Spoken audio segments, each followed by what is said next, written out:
I was once virtuous. In the majestic Tiger Mountain Range, it is said to be the transformation of the fallen great wilderness devouring heaven tiger, its sinews, bones, skin, fur, and flesh becoming a celestial mountain stretching over hundreds of thousands of miles, imbued with an extraordinary concentration of spiritual energy. As dusk descends, the sky is adorned with vibrant clouds, and the setting sun radiates an unparalleled beauty. On the mountain path, a throng of hundreds surrounds a young boy riding a donkey, cradling a large black dog in his arms. The boy, with sword-like brows and starry eyes, exudes an exceptional charm, a languid smile gracing his lips, a dimple adorning his right cheek, radiating warmth akin to sunlight. Esteemed uncles, Elder Zhang and Elder Wang, as we part ways after accompanying you for 1,000 miles, it is time for you to return. Young Wu Beiliang clasped his fists and spoke loudly to the farewell party. What a considerate child. It's a pity he's alive, the simple villagers behind him thought in unison. Elder Zhang, riding a horse behind the donkey, shook his head solemnly and stubbornly. No, we've only seen you off for 3,000 miles. We cannot let you travel alone. Elder Wang, a lean old man riding alongside Zhang, concurred. Indeed, we must ensure you reach the Celestial Gate before returning to the village. Handsome lad, the Celestial Gate offers a variety of delicacies. Can you return the big black dog to me? A towering man, standing nearly 2 meters tall, pleaded. Wu Beiliang tightened his embrace around the large black dog and earnestly replied, Uncle Go Sheng, my bond with Big Black is immediate and joyful. I wish to keep it by my side as a memory, lest I be unable to resist the urge to sneak back to Pingyang village when I miss everyone. The big man's sturdy frame trembled, his dark complexion revealing anxiety, and he quickly exclaimed, Forget about Big Black, you must not return to the village. The journey is long and arduous. The villagers clamored loudly. Do not return, we cannot bear to see you toil. Wu Beiliang scanned the villagers with gratitude. They are all elders who care for me. He sighed deeply. Esteemed uncles, your kindness overwhelms me. The more time I spend with you, the more reluctant I am to part. If I accompany you further, I fear I may lose control and return with you to Pingyang village. Upon hearing this, the villagers seemed to root to the ground, all eyes turning to the esteemed Elder Zhang. Elder Zhang felt a weight upon him, cleared his throat, and spoke earnestly. Beiliang, we too are reluctant to part, but we know your aspirations reach the heavens, desiring to live in harmony with the cosmos. With your unparalleled talent, you will surely achieve the supreme path and an eternal celestial existence. We hope that the next time we meet, you will be carefree and invincible. Promise us, if you do not become immortal, do not return, all right? Elder Zhang, being the only educated person in the village, spoke with profound influence, stirring Wu Beiliang's blood. He nodded vigorously, a burning passion swelling within him, and declared, If I do not become immortal, I vow never to return. The villagers, faces filled with reluctance, waved their hands vigorously. It's getting late, go. All right. Wu Beiliang urged the donkey, which galloped forth towards Weihu Mountain. Once his figure vanished from the villagers' sight, they exchanged glances and erupted into hearty laughter. The laughter was exuberant, capturing the essence of their joyous mood. Finally, we've sent that pesky dog away. What a relief. Elder Zhang, do you think he'll return from the Celestial Gate this time? Last time, he uprooted all the celestial herbs from the Celestial Crane sect, causing a tremendous catastrophe. Indeed, in the time before that, he consumed the century-old elixir refined by Elder Lu from the Immortal Gate, nearly driving them to ascend in anger. The village's black dogs were all devoured by him. Big Black was the sole survivor, but fate is unlikely to change. The big man, Li Qinghuai, lamented the grim fate awaiting his own Big Black. The villagers were filled with righteous indignation, their teeth gritting in frustration, yet feeling utterly helpless. Scholar Zhang Kueisheng expressed uncertainly, he shouldn't return, right? He did say, if he doesn't become immortal, he swears not to come back. A villager retorted with indignation, Elder, that rascal's words are as good as nonsense. Not a single punctuation mark can be trusted. Wang Changqi chuckled. Rest assured, Beiliang's words have never held weight. However, it matters not, he's directionally challenged. We've sent him 3,000 miles out, with twists and turns given his sense of direction. he'll surely be befuddled, making it nearly impossible to find his way back to the village. Upon hearing this, everyone nodded in agreement, praising Elder Wang's reasoning. On the other side, the donkey-riding youth stroked the sleek, shiny fur of the large black dog, speaking lazily. Big Black, those old geezers know I have no sense of direction and are deliberately leading me astray. Do you remember the way back to the village? If not, you may have to serve as a guest star for tonight's supper. Big Black trembled, seemingly understanding the boy's words, and promptly nodded. The youth chuckled, wiping away the drool from his mouth, appearing satisfied. Good boy, Big Black, it's worth it for me to have fed you 2 spirit awakening pills. Big Black thought to himself, damn it, I've fallen into your hands, but it's all right, revenge can wait 10 years, will bide my time. Extending his long tongue, he licked the boy's hand affectionately. Wu Beiliang, disgusted, wiped the sticky drool onto the dog's fur and pulled out a jade talisman, crushing it with force. Boom! Tendrils of white smoke spiraled upwards, dissipating into the air. In a short while, a beam of white light rushed from the distant sky. As it drew near, Wu Beiliang could finally see that it was a stunning woman clad in a flowing white gown. With eyebrows like painted arches, a delicate nose, and eyes as clear as springs, she seemed to harbor falling stars within them. Her lips were plump and crimson, elegantly curved, with exquisitely sculpted corners. The fairy's gown billowed in the evening breeze, accentuating her enchanting figure, her slender waist curving luxuriously as she hovered above a purple spiritual mushroom, her cool gaze landing on the donkey-riding youth, her voice melodious and captivating. You are Wu Beiliang? Wu Beiliang clasped his fists, offering a slight smile, his deep dimples rendering him particularly endearing. Greetings, fairy sister is I. My name is Yu Qiuxue, my master sent me to fetch you. Yu Qiuxue spoke in a detached tone, her demeanor serene. Thank you, sister Yu. Wu Beiliang appeared somewhat embarrassed. Yu Qiuxue turned and soared away, her enchanting voice carried on the wind. Follow me. Wu Beiliang, momentarily dazed, then snapped back to reality, kicking the donkey. What are you dawdling for? Hurry up, you foolish, lazy donkey. The donkey, reluctant, quickened its pace, thinking to itself, you shameless, gluttonous human, that woman can fly, how fast must I run to catch up? Faster. If you can't keep up, you'll find a stallion and have my way with you. Wu Beiliang threatened. The donkey trembled involuntarily, cursing inwardly, you despicable scoundrel, am a male. Having consumed a spirit awakening pill, it was cleverer and stronger than ordinary donkeys, its forehooves working harder, significantly increasing its speed. Wu Beiliang nodded in satisfaction, shouting towards the fairy fluttering ahead. Sister Yu, wait for me. Yu Qiuxue seemed to ignore him, yet her speed slowed slightly. After a brief incense's worth of time, the twilight deepened, inking the entire sky. Wu Beiliang arrived at his destination. Before him stood a towering celestial gate on Weihu Mountain, 30 yards wide and 100 yards high, adored with a luminous plaque displaying 3 robust characters. Ling Tian Sect. The youth dismounted the donkey, releasing Big Black, feeling a wave of sentiment. I wonder how long I can stay this time. The life of a cultivator is truly monotonous and flavorless. By the way, where is Sister Yu? The young man looked around, puzzled. Creak. The massive celestial gate opened a gap over a meter wide.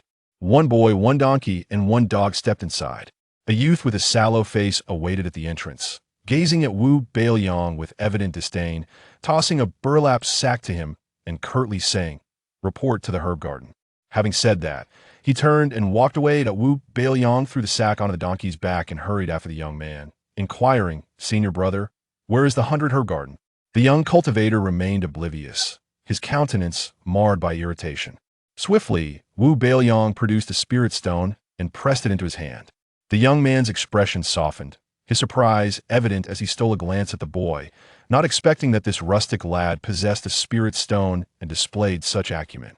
He then retrieved a paper crane, breathed upon it, and said, follow the paper crane, and you shall find it. Thank you, senior brother. Wu Beiliang expressed his gratitude earnestly. Once the young man departed, he opened his palm to reveal 2 spirit stones. I am inherently kind, yet you compel me to act as a thief. In this world, no one shall exploit me, he muttered defiantly before following the paper crane in search of the 100 herb garden. Upon entering the Baichao Garden No. 9, Overseen by the diligent Sohua, the paper crane's flight was leisurely, and Wu Beiliang could merely keep pace with a light jog. After passing through the square, traversing the bamboo grove, and crossing the arch bridge, a little over half an hour later, the trio of a man, a donkey, and a dog arrived before a grand red gate. This imposing door was set within a rugged, dark stone wall, devoid of handles or seams. Above, a vine of an unfamiliar species adorned the rocky expanse, its deep green, serrated leaves clustering together to cradle luminous flowers. The vibrant blossoms collectively formed the ornate characters of Baichao Garden. As the paper crane completed its task, flames engulfed it, reducing it to ash in an instant. Wu Beiliang gazed at the solitary red door, bewildered. How was he to gain entry? He stroked his smooth chin, withdrew a machete from behind his waist, and prepared to carve a hole in the door. Just as he was about to strike, a sharp voice commanded, "Halt." Suddenly, a ripple of water emanated from the center of the red door, revealing a large, emotionless eye devoid of eyelashes, which coldly scrutinized the impetuous youth. Wu Beiliang, momentarily taken aback, exclaimed, "You can talk?" The eye rolled in exasperation, responding with pride, "Of course. Not only can I speak, but I can also fly." Wu Beiliang, skeptical, retorted, "Really? I don't believe it. Just a shabby door, boasting quite a bit." The red door, offended by his doubt, detached with a pop from the stone frame and soared into the sky, leaving Wu Beiliang gaping in astonishment. He scoffed, muttering, "With such intelligence, what good is flying?" Upon ushering the donkey and dog through the door, his eyes were greeted by a charming courtyard. 3 stone houses faced south, with a wooden sign at the entrance bearing a red one. A cobblestone path of white flowers led to a substantial plot of land, where unfamiliar spiritual plants were cultivated. Out of nowhere, an elderly man in a gray robe appeared on the straight stone path, exuding an aura of ethereal grace. He regarded Wu Beiliang with a placid expression, stating, "I am Qing Song, one of the 10 elders of the Ling Tian sect. Take this jade talisman. Should you encounter insurmountable challenges, seek me out." As he spoke, a green light transformed into a small fish, swiftly swimming through the air toward Wu Beiliang, who caught it, feeling its warm, smooth texture. "Go rest," Qing Song waved. "No. 9 is your residence." A hand formed from mist gently lifted the trio and transported them to garden number 9. Surveying the surroundings, Wu Beiliang noted it was identical to garden number 1, except the spiritual plot lay barren, devoid of even a blade of grass. He unloaded a sack from the donkey's back, instructing the 2 animals to familiarize themselves with their new environment, cautioning them against indiscriminate waste. Before stepping into the house for a look, the wooden door creaked open to reveal 3 rooms, a bedroom, a kitchen, and a training room. In the bedroom, a wooden platform measuring 1.5 meters wide by 2.5 meters long stood by the window, lacking bedding. A wardrobe occupied one corner on the left, while a wooden tub for bathing occupied the right. The kitchen contained a stove and utensils, but no condiments or ingredients.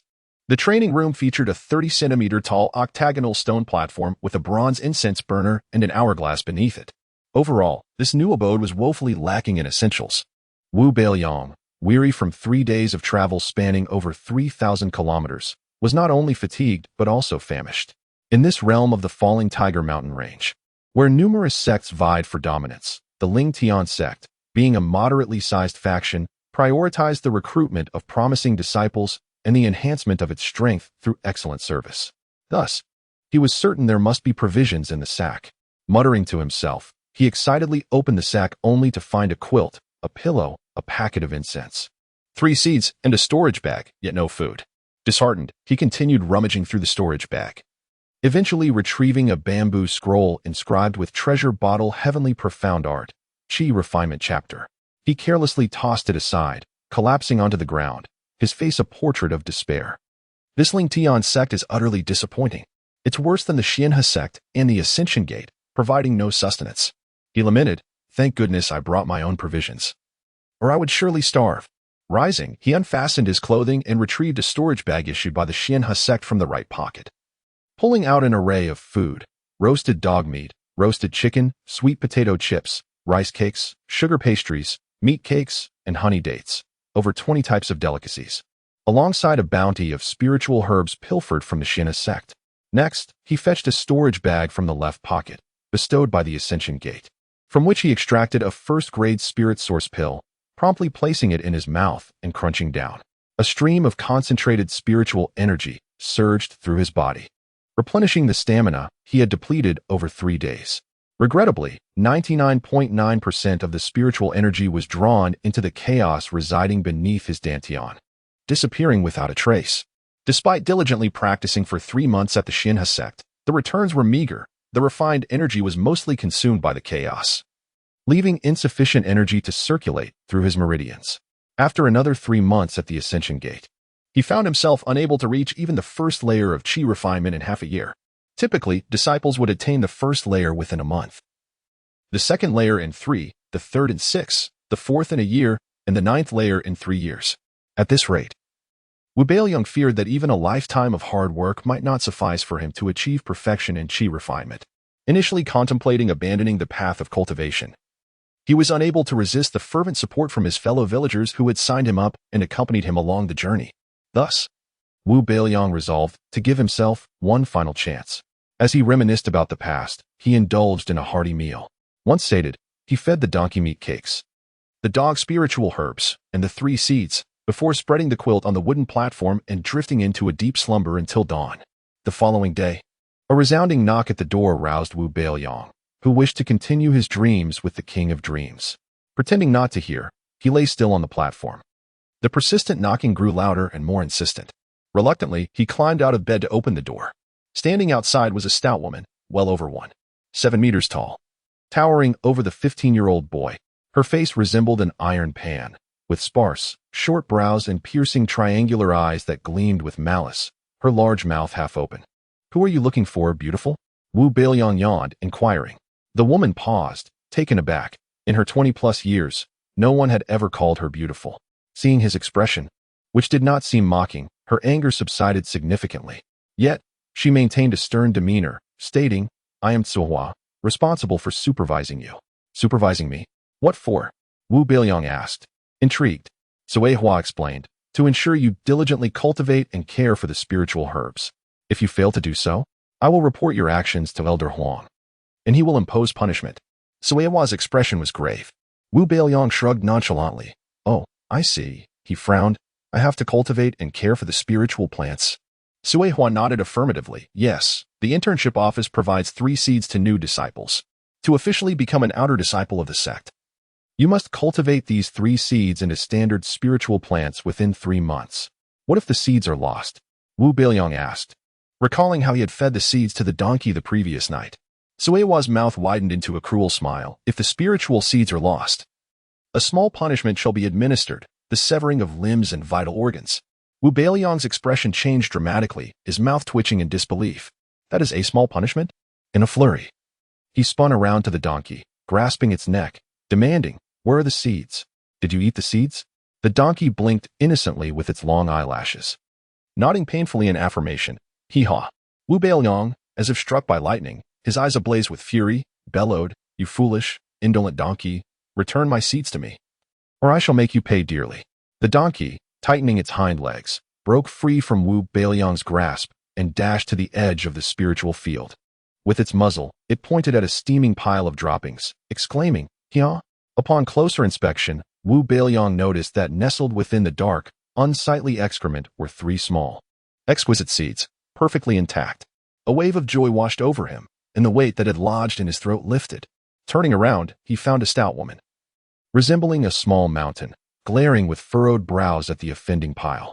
Wu Beiliang forced a smile, saying, "Look, my donkey has already assisted me in planting the seeds, and has even provided them with nutrient-rich fertilizer." Tsuhua, after a moment's pause to compose herself, silently turned away and said, "Let us proceed. Go fetch your tools and commence work at once." Chapter 3. The Envy of Dogs. The quest for treasures in the tool room of the 100 Herb Garden. Tsuhua led the way while Wu Beiliang followed closely behind, his eyes darting about in curiosity. Exiting from his residence in the 9th garden, they proceeded along the path, passing by the 8th, 7th, and finally reaching the 1st garden. Each garden was enclosed by wooden walls towering over a person's height, preventing Wu Beiliang from glimpsing the interior. Without turning her head, Tsuhua remarked, "No need to strain yourself. The gardens are protected by barriers that prevent anyone from peering into the achievements of others. Everything will be revealed in 3 months. Suppressing his curiosity, Wu Beiliang humbly inquired, "Sister Tsuhua, How many intern disciples like me are there in the 100-herb garden? Ultimately, how many will become outer disciples? Suehua replied, there are 8 intern disciples, and only the top 4 will qualify. Wu Beiliang nodded, then, lowering his voice, pointed toward the first garden, Sister Suehua. I saw last night that the celestial plants in the first garden have already grown taller than a person. Does it house a relative of one of our elders from the Lingtian sect? Perhaps you could speak to that elder and secure me a spot as an outer disciple as a form of hush money? Suehua shot him a disapproving glare and retorted. The first garden does not house intern disciples. They are not participating in the assessment. When you entered, you were shown to give you a sense of what a qualified celestial plant looks like after 3 months of growth. Well, to grow so tall and robust in just 3 months, the senior in the first garden is truly remarkable, Wu Beiliang exclaimed sincerely. Recalling that the celestial herbs he had pilfered from the Xianhe sect required at least a decade to mature, Suehua corrected him, saying, first, the resident is a senior sister, not a senior brother. Secondly, the celestial plants in the first garden have only been growing for half a month. Wu Beiliang and his loyal dog, Erlǘzi, were taken aback. Well, since the two were absent, he decided to be astonished on their behalf. Sister, could you introduce me to the senior sister? I greatly admire her and wish to learn how to cultivate celestial herbs. Suehua firmly declined. I am not well acquainted with her, and she is rarely seen. You should find your own way to cultivate. Her methods may not suit you. After a pause, she added, in these 3 months, you will not only cultivate celestial herbs, but also undertake sect tasks to earn contribution points. Contribution points are a crucial criterion for assessment. Even if you fail to grow the herbs well, sufficient contribution points can still secure you a spot as an outer disciple. As they spoke, they arrived at the tool room. Wu Beiliang stood before the modest structure, feeling somewhat disheartened. No matter how brilliant the gilded sign outside, it could not elevate the shabby little shed, which was even smaller than the stable belonging to old Zhang. Go inside. You may choose any 2 tools. Once selected, come back to me for registration, Suehua instructed as she perched on a stone stump at the entrance, which groaned under her weight. Wu Beiliang pushed open the wooden door of the shed with little expectation. To his astonishment, inside was a world of wonder. The night sky served as a ceiling, with glimmering jade-like stones forming the floor. Dozens of shelves reached towards the heavens, each adorned with a myriad of colorful items. Some emitted delightful fragrances, while others glimmered with a blue hue, reflecting the light of the stars above. There were peculiar shapes and opulent designs. Truly, the Lingtian sect was generous, providing such high-quality tools for its intern disciples. Wu Beiliang eagerly explored, touching and examining numerous valuable items, wishing he could stuff them all into his storage bag. However, he soon discovered that a barrier within the room prevented him from adding a 3rd item to his bag. What to do? He despised making choices. How could he take everything? Clutching a handful of treasures, Wu Beiliang fell into deep contemplation. Knock, knock, knock. Suehua's voice boomed from outside, more robust than a man's. Be mindful, you only have the time of an incense stick. Scratching his head, Wu Beiliang decided to select 2 items for now and return later to claim the rest. He closed his eyes, focused his mind, and concentrated on his sense of smell to seek out the most valuable tools. Wu Beiliang's nose was sharper than even that of his dog, Erlǘzi. Back in Pingyang village, regardless of where villagers concealed their belongings, he could easily retrieve them. To him, valuable items had a distinctive aroma. The better the item, the more potent the scent. This fragrance was imperceptible to others, a unique talent of Wu Beiliang's. He believed that when one door closes, another window opens. Although his cultivation progressed at a snail's pace, his treasure-hunting skills were unparalleled. He could dart in and out of the protective formations of the precious celestial herbs of the Xianhe sect, which would otherwise spell doom for any ordinary person attempting to breach their defenses. Wu Beiliang, however, could effortlessly navigate through, waving his sleeves to carry away all the celestial herbs. Erlürzi of the Ascension Gate was a renowned alchemist, a true master, whose elixirs were worth their weight in gold. He guarded his elixirs as if they were his life, with layers of protection that would astound anyone. Yet Wu Beiliang had no trouble pilfering them, treating them like mere candies and even sharing them with Erlürzi. Indeed, his nose was a treasure-hunting tool that could evade danger and bypass various formations. Here, 99% of the tools were inferior spiritual devices crafted by the Tianji Peak, of little value to cultivators, while the celestial herbs were more than sufficient.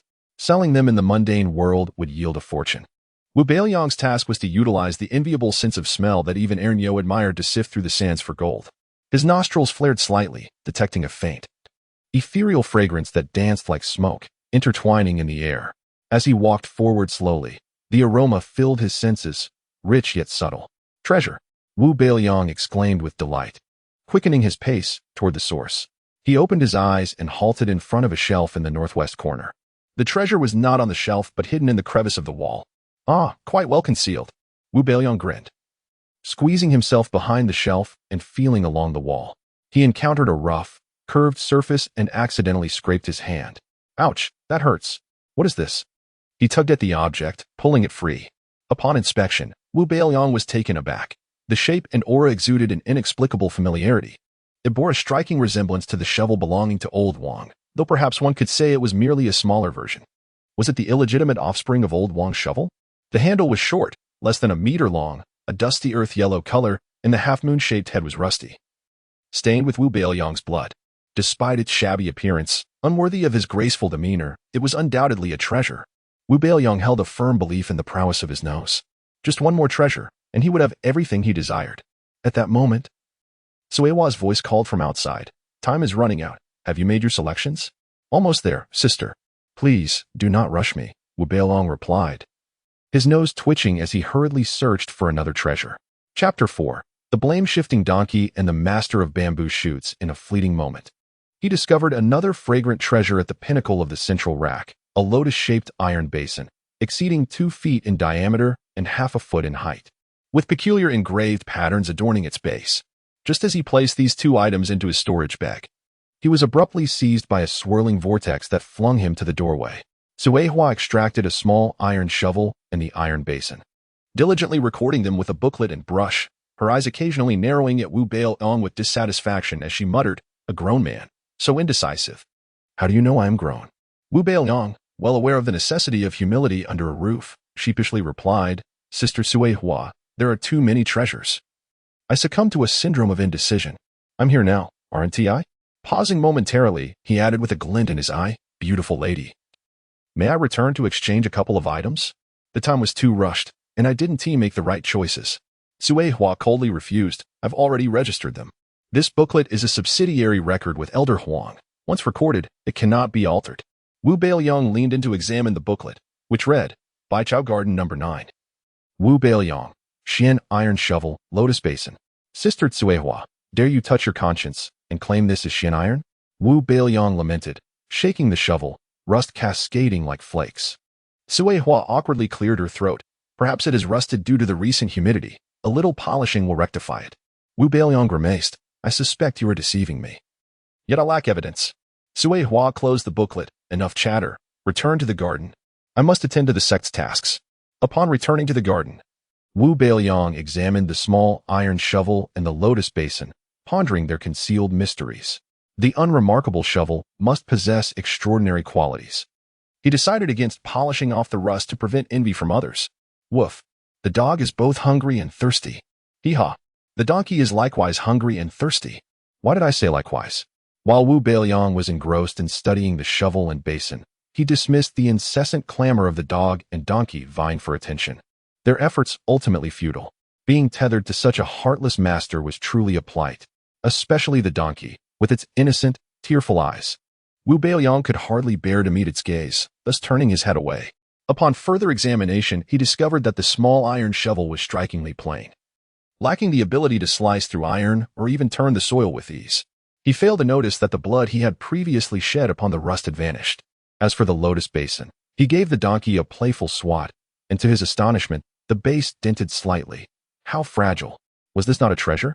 Having pilfered countless valuables over the years in Pingyang village, how could he have misjudged this one? Frustrated, he tossed the lotus basin aside, proclaiming, "You too can use this to drink water. It is indeed a fine treasure for beauty and longevity, enhancing health and vitality." His animated demeanor resembled that of a wild herb seller. Wu Beiliang scooped 2 ladles of water from the vat and poured it into the basin. "Drink up. Quench your thirst, you 2 gluttons. My stock is running low." The large black donkey cast a resentful glance at him. Following such a duplicitous master, they would surely starve. Thud, thud, thud, the 2 beasts began to drink. Seizing the opportunity while they slaked their thirst, Wu Beiliang went to inspect the seedlings in the spirit field. Only to be horrified, the once tender green seeds had been tainted by donkey dung, now blackened. They were no longer pure. Furthermore, their life force was waning, teetering on the brink of death. Frowning, Wu Beiliang pinched his nose and shot a disdainful glance at the donkey, remarking, "What a calamity." After consuming the spiritual elixir, the dung produced is still so foul. Truly, a lazy donkey cannot be propped up. The donkey rolled its eyes in response. What do you expect? Should dung smell sweet? Wu Beiliang, having cultivated celestial herbs at the Xina sect, understood that these low-grade spiritual seeds could not endure the nourishing potency of the donkey's excrement. He needed to swiftly cleanse this potent dung and replant the seeds, hoping for a chance to revive them. If they perished, it would be his undoing. No, they must survive. Regarding the task of cleaning the seeds, Wu Beiliang felt it was the donkey's responsibility. "Come here, donkey, clean the seeds," he commanded, directing his ire at the culprit. The donkey glowered, clearly displeased, shaking its head. "Hee-haw. No way. It's too filthy. This is your doing. If you want to do it, who will? Your handsome master is displeased." The donkey cast a sidelong glance at the large black dog, which was still engrossed in drinking. The dog immediately sensed the four unfriendly gazes upon it, emanating from the blame-shifting donkey and its master. It turned its head towards the donkey, baring its teeth. "Woof. You little rascal." The donkey complained to its master. "Hee-haw. The most handsome and stylish master. That foolish dog insulted me." Wu Beiliang beckoned, and the reluctant black dog approached. The youth fondly patted the dog's head. "Big Black, it's been a while since I've given you a treat. You've endured hardships following me, and today, there's a nutritious meal available for you." He gestured towards the donkey's dung, adding, "Remember, clean the seeds properly and set them aside. Don't be a foolish donkey and eat them." The dog took a few steps back, protesting. "Woof. A dog may be killed, but not insulted. I absolutely refuse to eat donkey dung." Wu Beiliang rubbed his belly, murmuring, "It's been ages since I've had meat. What should I do if I crave dog meat?" His gaze lingered, intentionally or not, on the large black dog. The dog trembled, quaking in fear, ready to endure humiliation, but it hadn't taken a step when a boisterous voice rang from outside. "Wu kid, come out. It's time for the sect's task." "All right, Sister Tsuehua, just a moment. I'm a bit busy," Wu Beiliang fretted, fearing the stout woman might explode upon discovering the blackened seeds. He didn't rely on the ungrateful dog and hastily used the small shovel to scoop the seeds from the dung, tossing them into the lotus basin. The large black dog? The donkey. After rinsing the small shovel and placing it back into the storage bag, Wu Beiliang instructed the two beasts, "Watch the seeds closely. Once the dung has dissolved, dig a hole to plant the seeds back in the soil. Understood? If not, I might just eat you both before my life is in jeopardy." The large black dog and the donkey nodded vigorously, understanding that the master who would devour them was not to be trifled with. Wu Beiliang opened the door and stepped outside, joining Tsuehua and a group of 7 apprentice disciples, 3 women and 4 men. Among the 4 male disciples, aside from a plump fellow with bushy eyebrows who smiled at him, the others regarded him with disdain, their noses in the air. Wu Beiliang flashed a smile at the chubby disciple and stepped forward to greet the 3 female disciples. Bowing respectfully, "Greetings, beautiful sisters. My name is Wu Beiliang. What are your names, and may I inquire about your ages and if you have any companions?" Though Wu Beiliang was youthful, he possessed striking features, with a face as refined as jade and eyes as sharp as swords. His charming dimples made him an undeniable heartthrob. Chapter 5. The Choice of Wu Beiliang Humph. Frivolous. Among the 3, the girl in a white dress with a delicate, oval face felt her cheeks flush slightly, letting out a cold snort. The other 2, however, were more amiable. The girl in purple, possessing an ordinary appearance, smiled graciously. "Greetings, junior brother Wu. I am Yunling." The other girl, dressed in a pale pink dress, had a round face, her lips curling into a gentle smile, revealing shallow dimples on her fair cheeks. Her gaze was somewhat shy as she introduced herself. "I am Chui Han. I do not have a Dao partner." With a stern expression, Tsuehua grabbed Wu Beiliang by the collar and tossed him aside, exclaiming, "What are you doing? Did I bring you here for matchmaking?" Deducting 5 contribution points. Wu Beiliang, what the heck?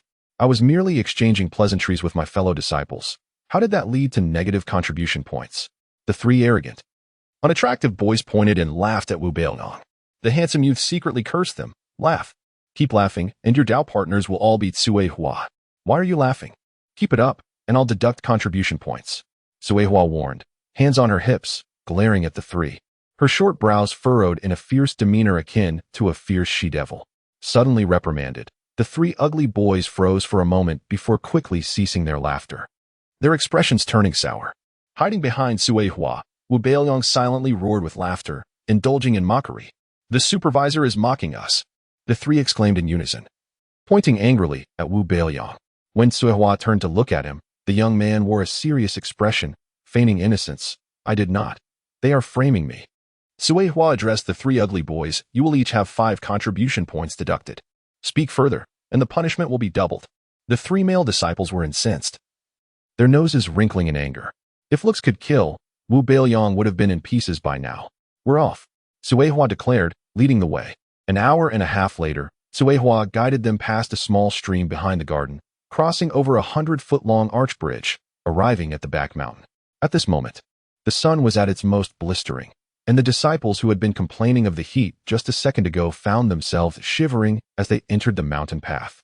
Towering ancient trees loomed above, their branches and leaves thick and lush, blocking out the scorching sun entirely. Walking along the moss-covered stone path felt akin to stepping into a deep mountain cave, with chilling winds sweeping through, causing one to shudder. The occasional roar of wild beasts in the dense forest only heightened the atmosphere of dread. Chu Yihan's lovely face contorted in distress, her eyes darting around like a frightened rabbit, the wind howling and the grass and trees seeming to conspire against her. She tugged gently at Suehua's sleeve. Senior sister, are we really doing tasks in this forest today? Won't it be dangerous? What is there to fear? Many outer sect seniors are in the woods. If danger arises, simply call for help loudly, Suehua replied nonchalantly. Seeing Chu Yihan nod, Suehua began to explain the task. Since this is your first task, there is no time limit. And the task is relatively simple. You will be gathering immortal herbs in this mountain forest. Walking at the forefront, the tall and lanky ugly boy scoffed. This is too easy, isn't it? The contribution points can't be high either. It's simply a waste of time. I want tasks with higher contribution points. Suehua shot him a cold glance, her triangular eyes narrowed. If you wish to undertake higher-level tasks, wait until you pass the assessment in 3 months and become an outer sect disciple. For now, you are unworthy. She produced 8 small nets woven from green vines, which flew automatically to the 8 individuals. Then she presented 4 illustrations, raising her hand to display them in midair. Hisho Wu, 9 points. Feng Wu Xiang, 6 points. In Hun Gu, 4 points. Lingling Chao, 1 point. The tall man immediately pointed to the illustration of Hisho Wu, but Suehua cautioned. Don't be so hasty in your choice. Let me remind you, the back mountain is rich in spiritual energy, and many immortal herbs harbor plant spirits. Not only are they adept at concealing their whereabouts, but they also possess offensive abilities, such as venom spraying, hallucinations, entanglement. Although these capturing nets are inscribed with defensive spells to protect you, it is still crucial to exercise caution. Do not act recklessly. If you get injured, become disabled, or perish due to your arrogance, Ling Tian's sect will bear no responsibility. After hearing Suehua's words, Chu Yihan grew even more frightened. Why were even the flowers and plants not pure? The world of cultivation was truly perilous. Yunling comforted her. It's just the first task. We can start with the simplest one. The girl in white, with her cold demeanor, retorted. Starting with the simplest means fewer points than others. Today's task is merely a simple one due to it being our first task. Subsequent tasks will only become more challenging. By then, catching up on contribution points will be exceedingly difficult. She cast a glance at Chu Yihan. If you're scared, you might as well withdraw early. Indeed, not everyone is suited for cultivation at Ling Tian's sect. It's inevitable that some will leave. It's better to leave sooner than later, the first ugly boy remarked, seemingly directing his words at Wu Beiliang. Without further ado, he hastily accepted the Hisho Wu task and dashed into the depths of the forest. The second and third ugly boys, along with the chubby one and the icy girl, followed suit, choosing the highest scoring task as well.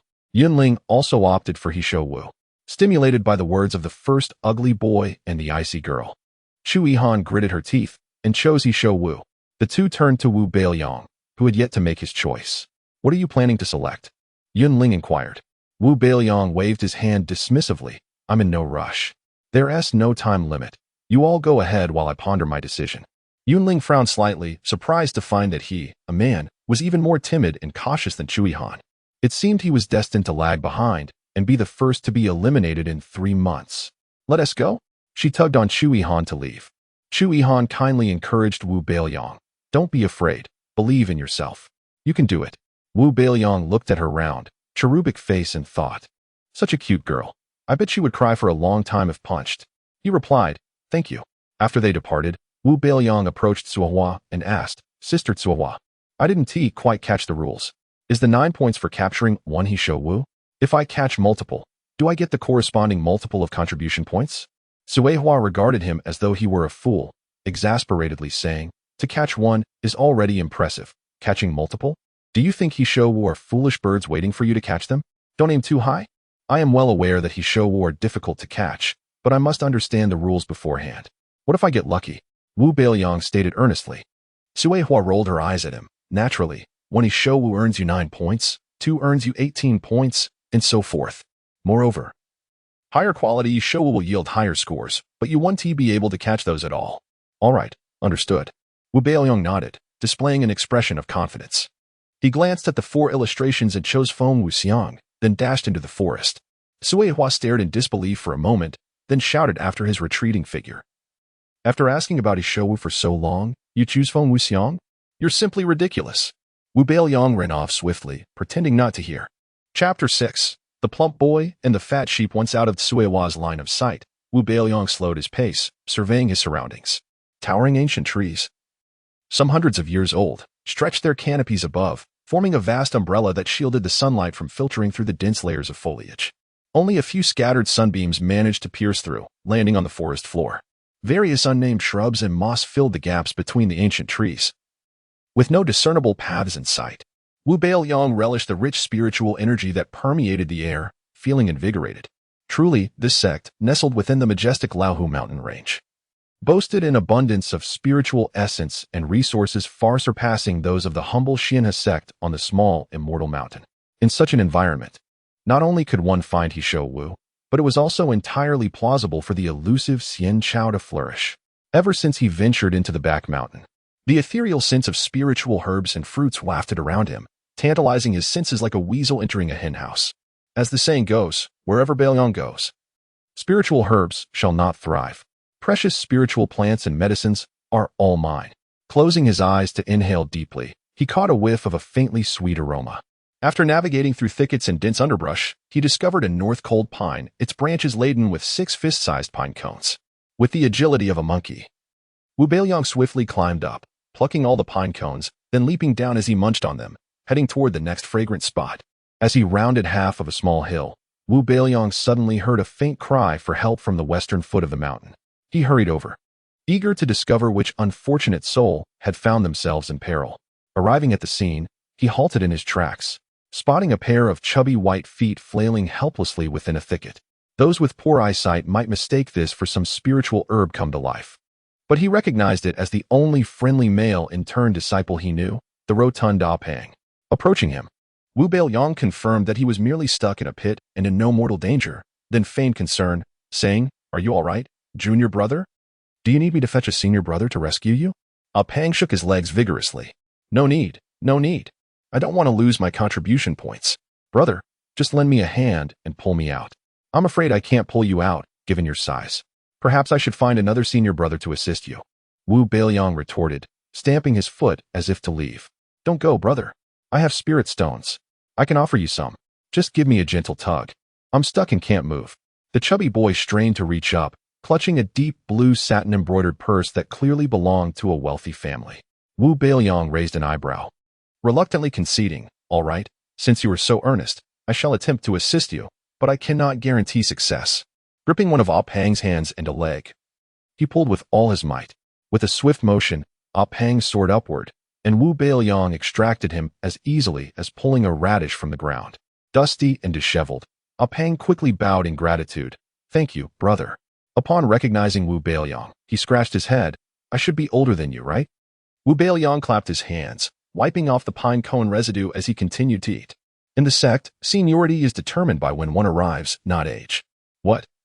Now that I've just rescued you, do you wish to lord it over me? No. Wu brother, good to meet you. I am Wang Fuxing. Thank you for the rescue. Oh, Wang Fuxing's polite words belied his inner thoughts. I believe I arrived before you. And then his eyes lit up, fixated on the half-eaten pine cone in Wu Beiliang's hand. The pine cone? The fruit of the North Cold pine. It thrives in shade and cold, maturing only in winter. Its flavor is sweet, yet slightly astringent, leaving a fragrant aftertaste. The juice is abundant, satiating hunger and quenching thirst, alleviating fatigue. Wu brother, this is a rare treasure. As he spoke, Wang Fuxing swallowed hard, his chubby hand reaching out uncontrollably. Are you attempting to snatch food from my hands, young man? Wu Beiliang opened his mouth wide, consuming the remaining portion of the fruit, saving one to tuck away in his sleeve. I am well aware of its value. Your knowledge of botany is quite impressive. Wang Fuxing, somewhat regretful, smacked his lips. I have always enjoyed reading about spiritual herbs and beasts since childhood, so I am quite familiar with them. Wu brother, it isn't winter yet. I wonder if the pine cones have matured. Shall I taste one for you? Eating an unripe pine cone could lead to mild diarrhea or severe vomiting and dizziness. It was quite serious. Ah Peng, do you see the word full etched on my forehead? Do you believe such nonsense? Wu Beiliang toyed with the pine cone. No need. I have already consumed 5. Given the abundant spiritual energy in this forest, it likely ripened early, and the juice is exceptionally rich, fragrant as a peach, sweet and delectable, leaving one longing for more. Ah Peng was nearly moved to tears, his mouth watering. Wu brother, I didn't know we had tasks today. I woke up late and haven't tea eaten. My stomach is empty, rumbling like a drum. I am starving. Wu Beiliang glanced at his belly, which rivaled that of a 6-month pregnant woman, and his lips twitched. There is a mountain between your front and back. He inhaled the aroma of the pine cone, a look of rapture on his face as he cheerfully said, If you want to eat, you may trade spirit stones. After all, this is something I labored greatly to obtain. Upon hearing this, Wang Fuxing's plump face beamed with pride as he confidently declared, No problem. My Wang family may lack many things, but we have an abundance of spirit stones. Ah Peng promptly handed Wu Beiliang 10 spirit stones as a token of gratitude for his earlier assistance and exchanged 2 more for the pine cone. Wu Beiliang was instantly envious. He wished to live the life of a carefree, wealthy second generation, indulging in extravagance. Down at the market, spirit stones sold for 200 taels of silver each. He had never anticipated selling a single pine cone for 400 taels. To put this into perspective, an entire year's worth of grain from Pingyang village wouldn't fetch such a sum. Oh, the charmingly foolish offspring of the wealthy. He gazed with satisfaction at the gluttonous boy, or rather, the little fat sheep. Wu Beiliang silently vowed, This friend, I, Wu Beiliang, shall keep for sure. After consuming the pine cone, Wang Fuxing, still unsated, looked expectantly at Wu Beiliang. Wu brother, is there more? Wu Beiliang couldn't help but curse himself for eating so much. He replied with a hint of frustration, Not at the moment. I wonder if the others have found He Shou Wu. There shouldn't be many in this forest. If they do find it, our chances will dwindle. Let us focus on our tasks first. Wang Fuxing nodded earnestly, Yes, the task is of utmost importance. Just as he was about to put away his pouch of spirit stones, Wu Beiliang snatched it, pouring the remaining 20 stones into his own storage bag. I know you haven't had your fill of pine cones, so consider this an advance payment. Whenever you have the opportunity to come to the back mountain for tasks, I shall ensure you have enough to eat. Wang Fuxing beamed at this, grinning foolishly, Then Wu brother, you will have your work cut out for you, with my appetite. It won't be easy to satisfy me. Wu Beiliang's expression shifted slightly. He had indeed been hasty. However, with the spirit stones now in his storage bag, there was no way he could return them. Had he not heard of the saying that once a meat bun is thrown to a dog, it never comes back? He would consider it a generous gift to this sincere little fat boy. Patting Wang Fuxing on the shoulder, Wu Beiliang pointed to the shoes lying beside the thicket, saying, All right, I keep my word. You need not worry. Hurry and put on your shoes. And let us go find He Shou Wu. Wang Fuxing complied, bending down to put on his shoes, while Wu Beiliang made his way up the hillside. He spoke up to remind, Senior brother, He Shou Wu thrives in the shade and shuns the sun. It would not flourish on the hillside. Moreover, the He Shou Wu here has likely burrowed underground. Just a moment ago, I almost caught one, but ended up getting stuck myself, and it escaped. Let us search here together. I will assist you in capturing it.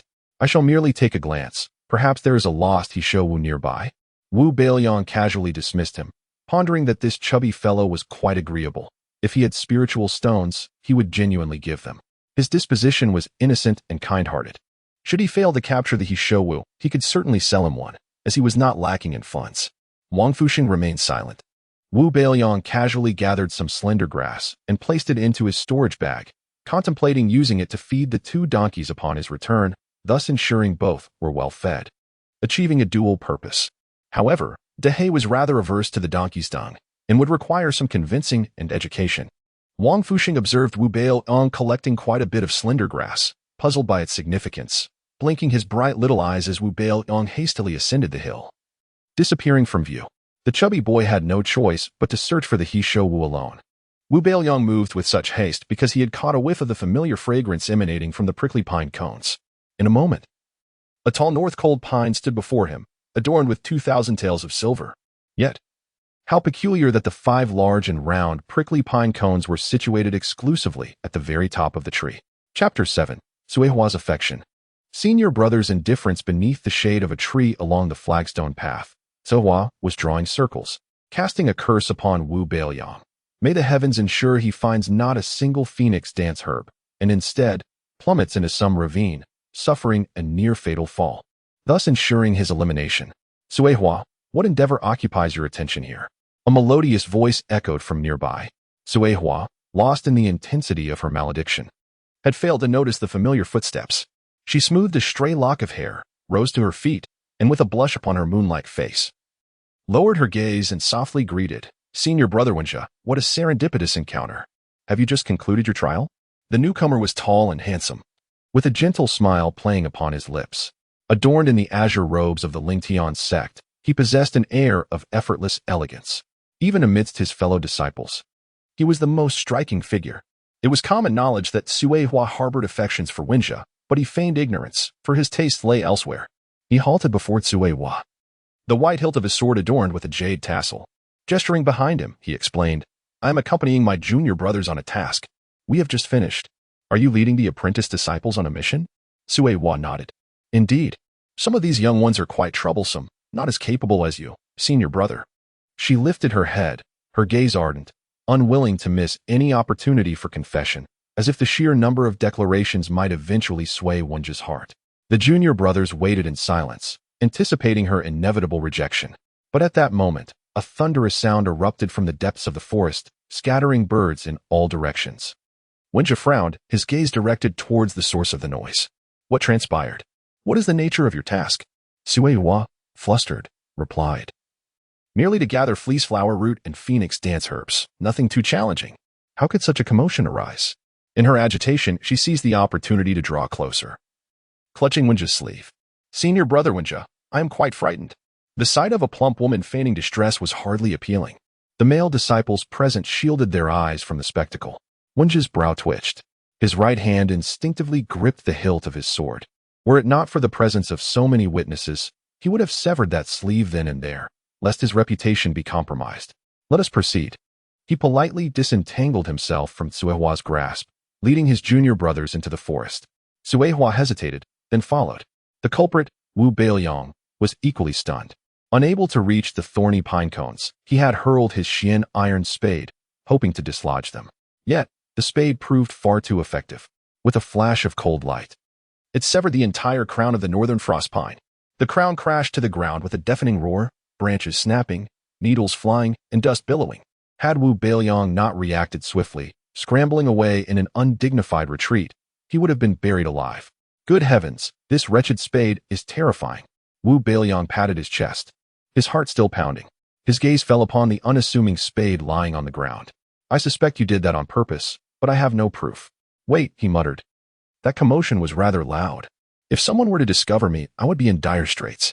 Wu Beiliang quickly retrieved the spade, gathered the battered pine cones, and had barely taken a few steps when a series of footsteps echoed behind him, growing closer. His pursuers were moving too fast to escape without arousing suspicion. He feigned shock, staring blankly at the fallen tree crown, his face pale.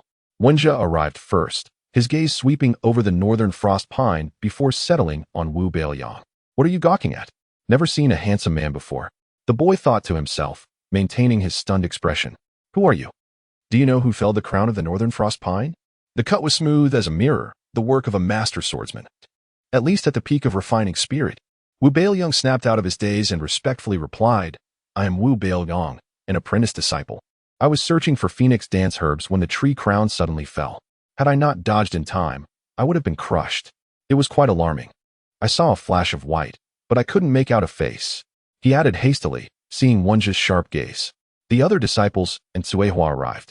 The stout woman, upon seeing Wu Beiliang, scolded, "Wu, I knew it was you. I asked you to find herbs, not to chop down trees." Wu Beiliang protested, "But Sister Cuihua, I am the victim here.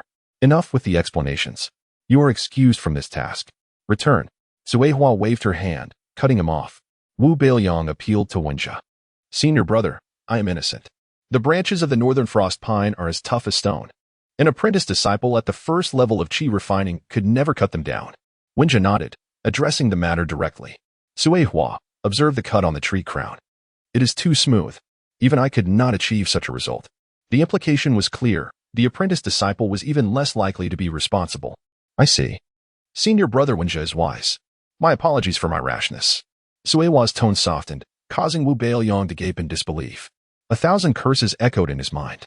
Cuihua waved to Wu Beiliang. "Go and find your phoenix dance herbs. Time is of the essence." The boy, overjoyed, prepared to flee. "Hold." Wenjia's voice was sharp, halting Wu Beiliang in his tracks. "You have the scent of thorny pine cones about you." Wu Beiliang's mind raced. "Ah." Senior brother Wenjia is not only observant, but also possesses an extraordinary sense of smell. I am impressed. He produced 2 watermelon-sized pine cones from his storage bag. "I found these beneath the tree and intended to give them to Sister Cuihua." "Found them?" Wenjia raised an eyebrow. "Why did you not mention them earlier?"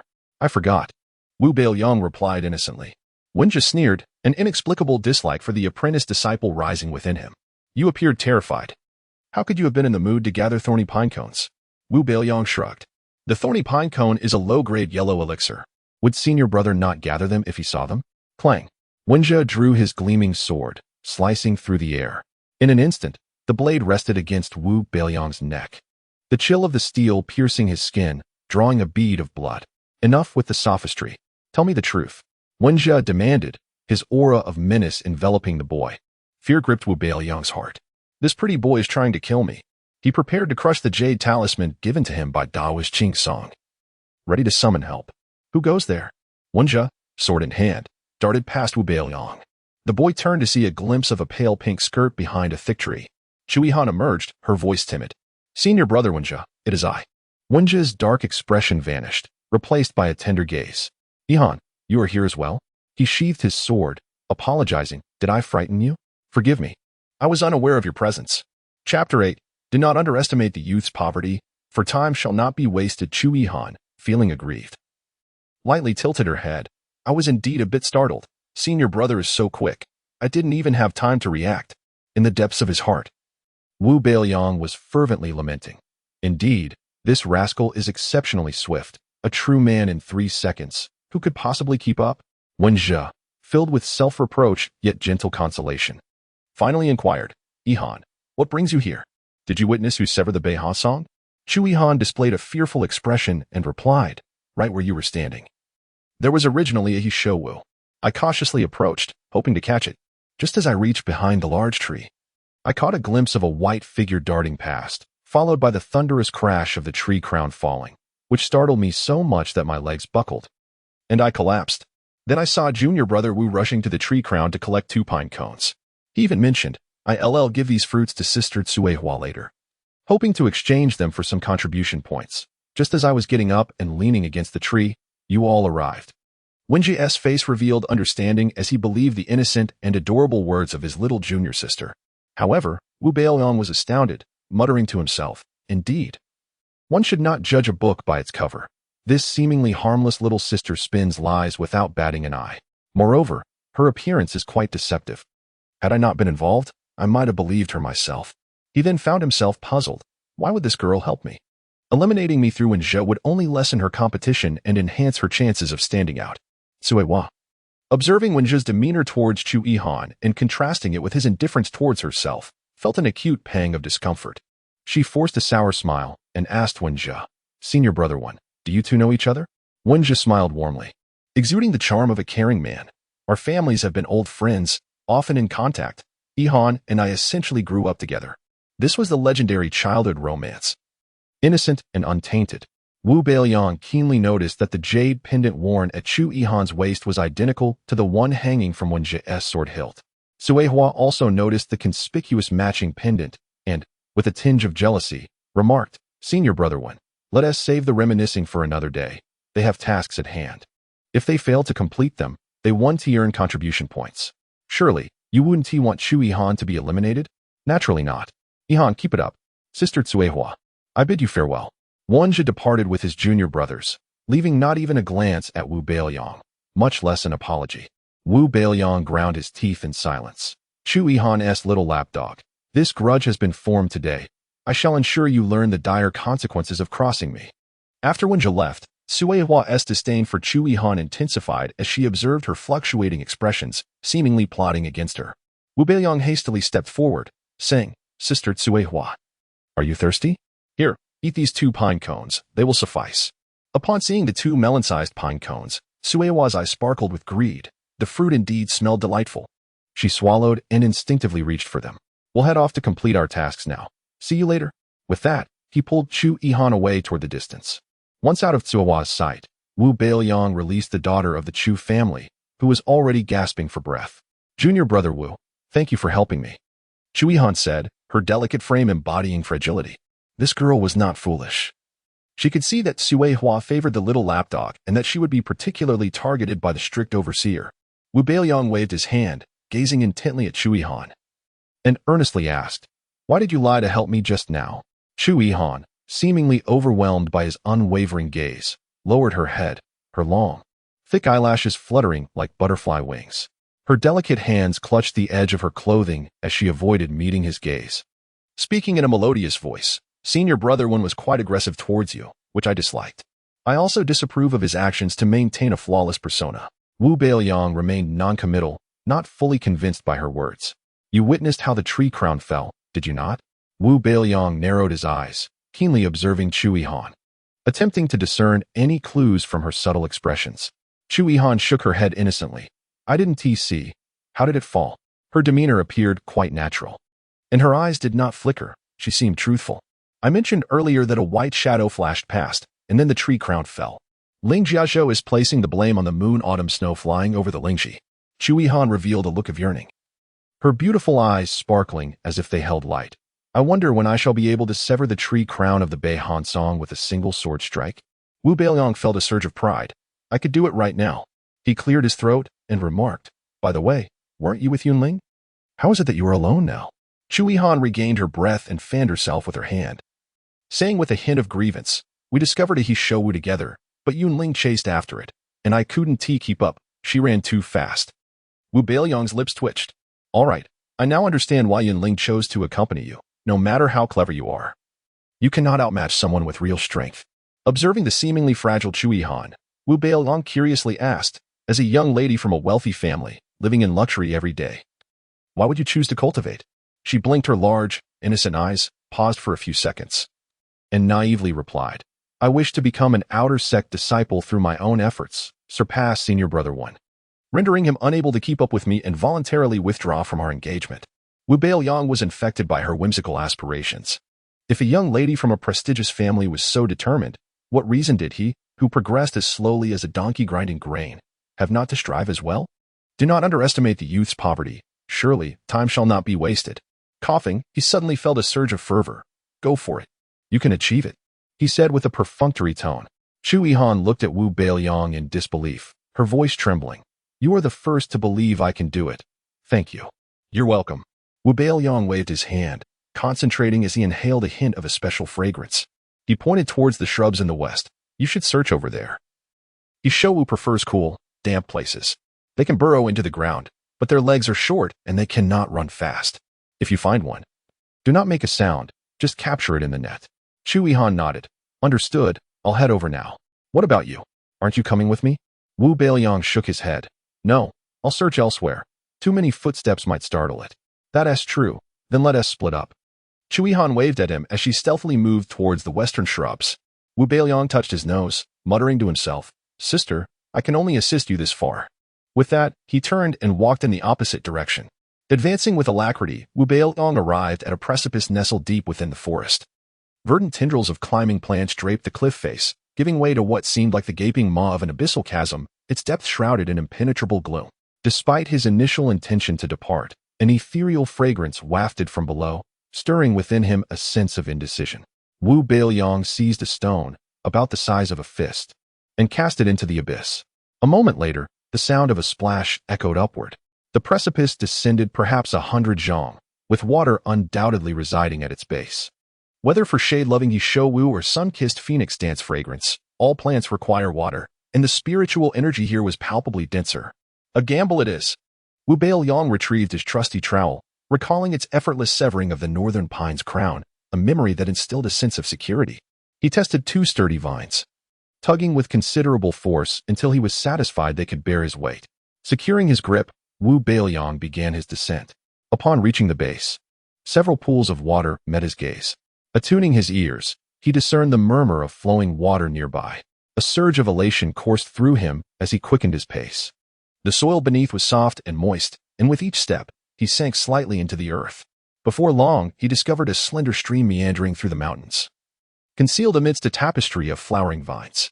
The stream had sculpted a small pool, perhaps a zhang in diameter, its waters shimmering with a faint cerulean luminescence. The spiritual energy coalescing into a misty veil. A delicate fragrance emanated from the pool, assuring its purity. Wu Beiliang cupped his hands and drank deeply. The water cool and sweet. A warm current suffused his being, banishing fatigue in mere moments. A treasure. It would undoubtedly expedite the cultivation of immortal herbs. Regrettably, his containers were small, limiting the amount of water he could carry. If only I could transport this pool to garden number 9. Wu Beiliang retrieved his various sealed containers from his storage pouch, filling them with the spiritual water. With his task complete, he nestled within a thicket, studying his trowel while awaiting his quarry. He was confident that the immortal herbs and spiritual plants of the vicinity would soon arrive to bask in the pool's potent waters. Holding the trowel before him, he gazed upon it with profound affection. In that chamber brimming with countless tools, I remained indifferent to those gaudy, ostentatious trinkets, seeking you out with unwavering determination. Do you know why? 3 seconds elapsed, the trowel remaining unresponsive. A stoic one, aren't we? I'll tell you why. It's because you, like myself, are both exceptional and unassuming. The rust that adorns you is merely a guise, a protective veneer. Could it be that you were once scorned by a philandering immortal? Still, the trowel offered no reply. Let bygones be bygones. Let the past fade like a breeze. Henceforth, you shall accompany me, and I shall treat you with utmost sincerity. Ah, you are yet unnamed. Shall I bestow one upon you? How about Old Iron? It conveys the strength of our bond, does it not, Old Iron? Old Iron, do elicit some response. Perhaps age has dulled your hearing? Cease your pretense. A divine weapon is remarkable as you must surely possess a spirit, mustn't it? Wu Beiliang's words struck true.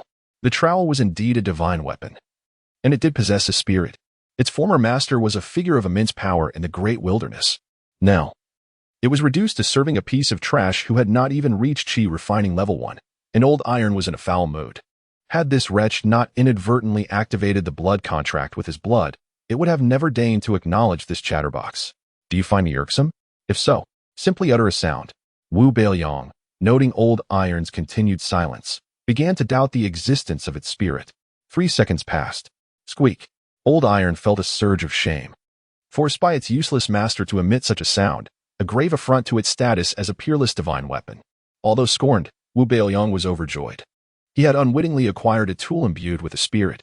To his knowledge, the Crane Immortal sect and the Ascension Immortal Gate possessed only half a divine weapon with a spirit. The reason it was only half was because one of the prongs of the trident was broken, and the spirit was not completely conscious, which greatly reduced its power. Ahem. If my presence is bothersome, I shall endeavor to speak less. By the way, what is the correct method of wielding you? Are there incantations?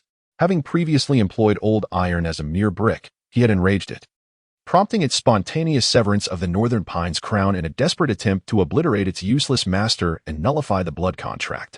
To his surprise, despite his low cultivation level, his mind proved remarkably sharp, leading him to suspect my true nature. Could it be that his incessant prattle was a deliberate ploy to provoke me, to expose the existence of my spirit? Old Iron belatedly realized, enlightened. It glared resentfully at its devious master, a beam of yellow light piercing his finger. Ow! Wu Beiliang cried out as his finger was pricked, a drop of blood falling upon the circular center of Old Iron's handle. Instantly, a sanguine radiance enveloped Old Iron. After 3 breaths, it reverted to its ordinary appearance. Meanwhile, Wu Beiliang felt a strange sense of familiarity towards Old Iron. He willed it. Old Iron. Somersault. The trowel executed a somersault. Old Iron. Wu Beiliang was ecstatic. He had mastered the correct method of wielding the divine weapon. At that moment, a rustling sound emanated from the nearby undergrowth. Peering through the foliage, he beheld a multitude of immortal herbs converging, arranging themselves in serpentine patterns. Among them were several Hishowu, numerous phoenix dance fragrance, and other immortal herbs of even higher grade, along with a greater abundance of common herbs. The herbs soon reached the pool's edge. The Hishowu and several 3-foot-tall, nameless herbs surveyed the area, ensuring the absence of troublesome humans, before eagerly plunging into the water, luxuriating in its embrace. They absorbed the water's spiritual energy. Much like spiritual beasts drinking, the pool's faint cerulean light infusing their forms, their own spiritual energy intermingling, resulting in an amplified aura. The spiritual density of the surroundings rapidly increased. Wu Beiliang was astounded. So this is the reason for the abundance of spiritual energy in the back mountain? Could this water be a remnant of the jade pool? He gazed upward at the towering precipice, 100 times taller than the point of his descent. What secrets lie above? Given the opportunity, I shall certainly explore it. When the moment was ripe, Wu Beiliang emitted a whistle. The trowel sprang to life, transforming into a streak of dark light, instantly appearing at the pool's edge. Immediately, Old Iron unleashed a chilling killing intent, washing over the herbs like a tidal wave. The common herbs in the pool trembled, their bodies weakening, rendering them immobile.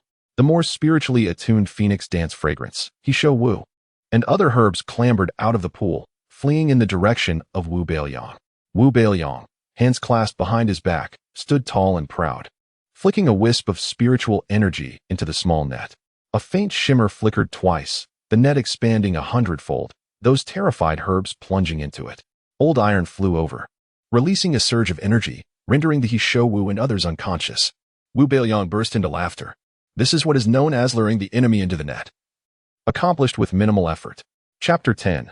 The Maiden of Dahei. After exuberantly reveling in his achievements, Wu Beiliang hastily inspected his spoils.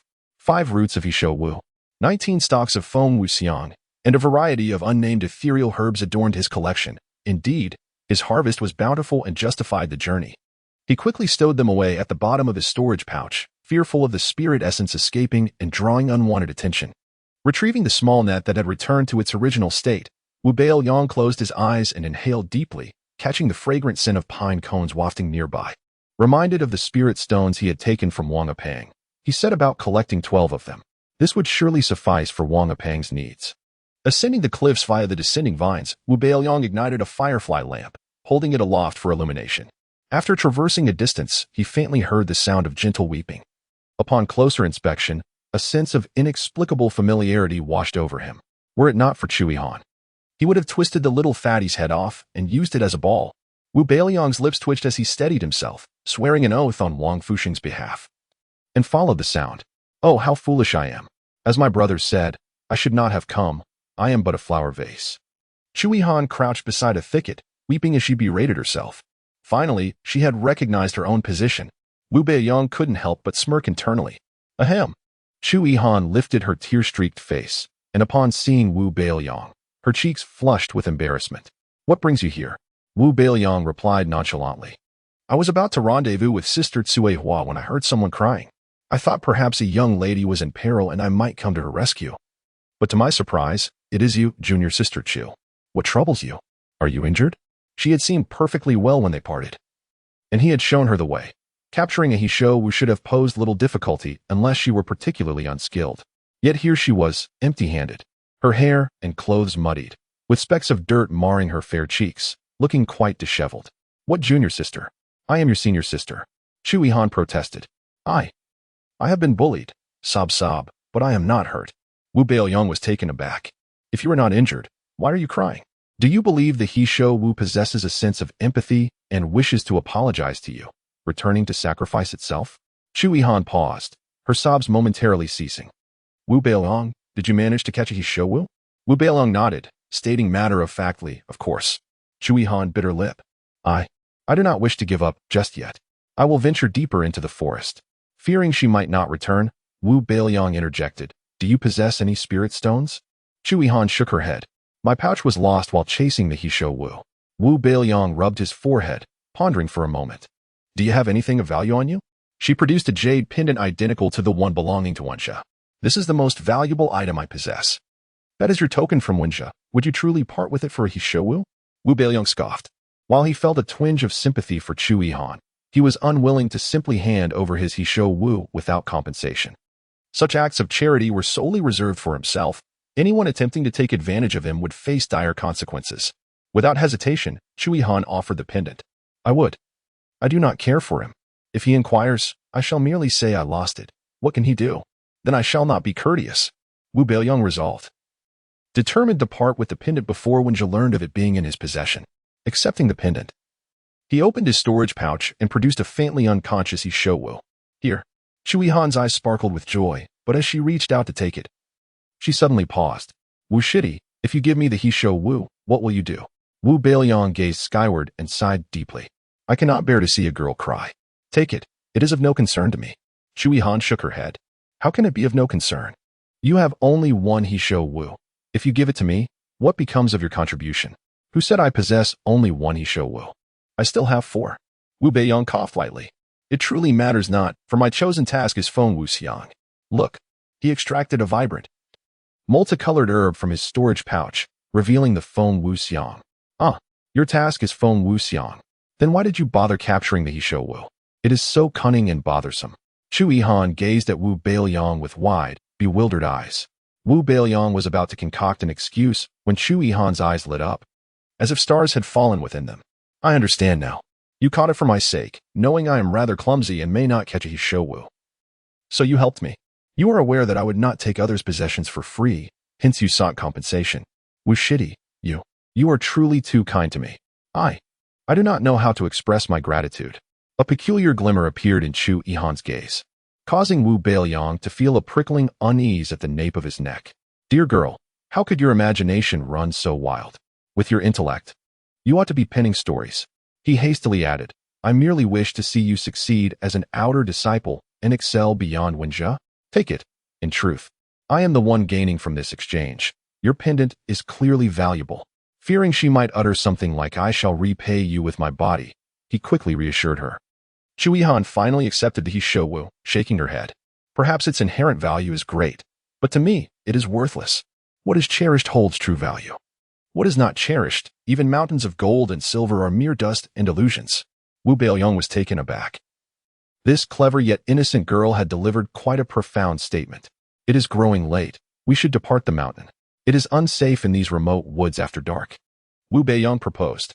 Chu Yihan nodded eagerly, her small face betraying a hint of anxiety, unconsciously inching closer to the young man. For reasons unknown, she always felt an extraordinary sense of security in his presence. The unique fragrance of the maiden wafted into Wu Beiliang's senses, causing him to stiffen momentarily. He turned away and led the way. Concerned that Chu Yihan might lag behind, he deliberately quickened his pace. After a short while, the two reunited with the overseer, Zuhua. Upon observing that the others had arrived, Wu Beiliang noted the trio of unsightly men, as arrogant as ever, their faces brimming with smugness. They had completed their task. His eyes then fell upon Wang Fuxing, who was now dressed in soiled finery, his clothes wrinkled and his visage covered in dirt. Casting resentful glances at the trio of unsightly men, Wu Beiliang murmured to himself, has a pang been robbed of his hard-earned Hisho Wu by those 3 ugly men? The fair-skinned girl remained as aloof as ever, her stunning visage marred by a lack of smile. Meanwhile, Yunling greeted them with a warm smile, reminiscent of a neighborly older sister. Wu Shidi, Chu Shimi, you have returned. Surely, you completed your task successfully? Sister Tsuehua said that if you did not, you would have to return here tomorrow to undertake the task alone. Chu Yihan cast a grateful glance at Wu Beiliang, nodding, I completed it. Wu Beiliang spread his hands in a gesture of resignation. I did not. Chu Yihan paused, taken aback, and fell silent. Tsuehua scanned the group coldly. That will be all for today. Those who have completed their tasks should come with me tomorrow to the task hall to exchange for contribution points and receive new assignments. Those who have not completed theirs will remain here for further basic tasks. Chapter 11. The initial experience of Qi refinement when Wu Beiliang returned to number 9 courtyard. The moon hung high in the sky, He had not anticipated that a simple sect task would consume so much time. Had it not been for the numerous thorny pine fruits he had eaten, he would have long succumbed to hunger. Poor Dahei and Erlüüzi had been starving until now. "I have returned," Wu Beiliang called out, expecting Dahei and Erlüüzi to rush towards him with plaintive howls for food. To his surprise, the courtyard was eerily quiet, devoid of any light, and he could not spot either of them. "They haven't starved to death, have they?" As he advanced under the moonlight, he noticed the lotus pot he had brought back. The water within had been entirely consumed. Just as he felt a twinge of pity for his two companions, he realized the seeds were also missing. If Erlüüzi had devoured the seeds out of desperation, Wu Beiliang thought it might be necessary to host a grand feast for the two donkeys. He refilled the pot with water and carried it into the courtyard. Before he could place it down, he noticed that the water had transformed into a light blue hue. A rich aura of spiritual energy emanated from the water, reminiscent of an aged fine wine, exuding an intoxicating fragrance. As the spiritual essence intensified, a blue halo enveloped the pot, and delicate blue lines of energy began to spread from the bottom, outlining the shape of a lotus. The entire pot transformed into a blooming blue water lily, the fragrant essence now carrying the scent of lotus. Wu Beiliang grinned widely. His treasure-hunting abilities had never let him down. However, he pondered why there had been no such remarkable transformation when he poured water in earlier that morning. Could it be? As the young man gazed up at the luminous moon, he was suddenly interrupted by the ecstatic barks of Dahei and Erlüüzi, who rushed out of the kitchen, circling him excitedly. Dahei wagged his tail vigorously, his entire body swaying in delight, more jubilant than ever. Meanwhile, Erlüüzi, lacking a tail, rolled around in circles, tumbling with such fervor that it appeared he would not get dizzy. After completing his acrobatics, his big, innocent eyes sparkled with longing as he gazed at his indifferent master, stealing glances at the treasure pot and drooling profusely. Wu Beiliang squinted at them. "When I first returned, you both played dead. Now you see the spiritual water and decide to show yourselves?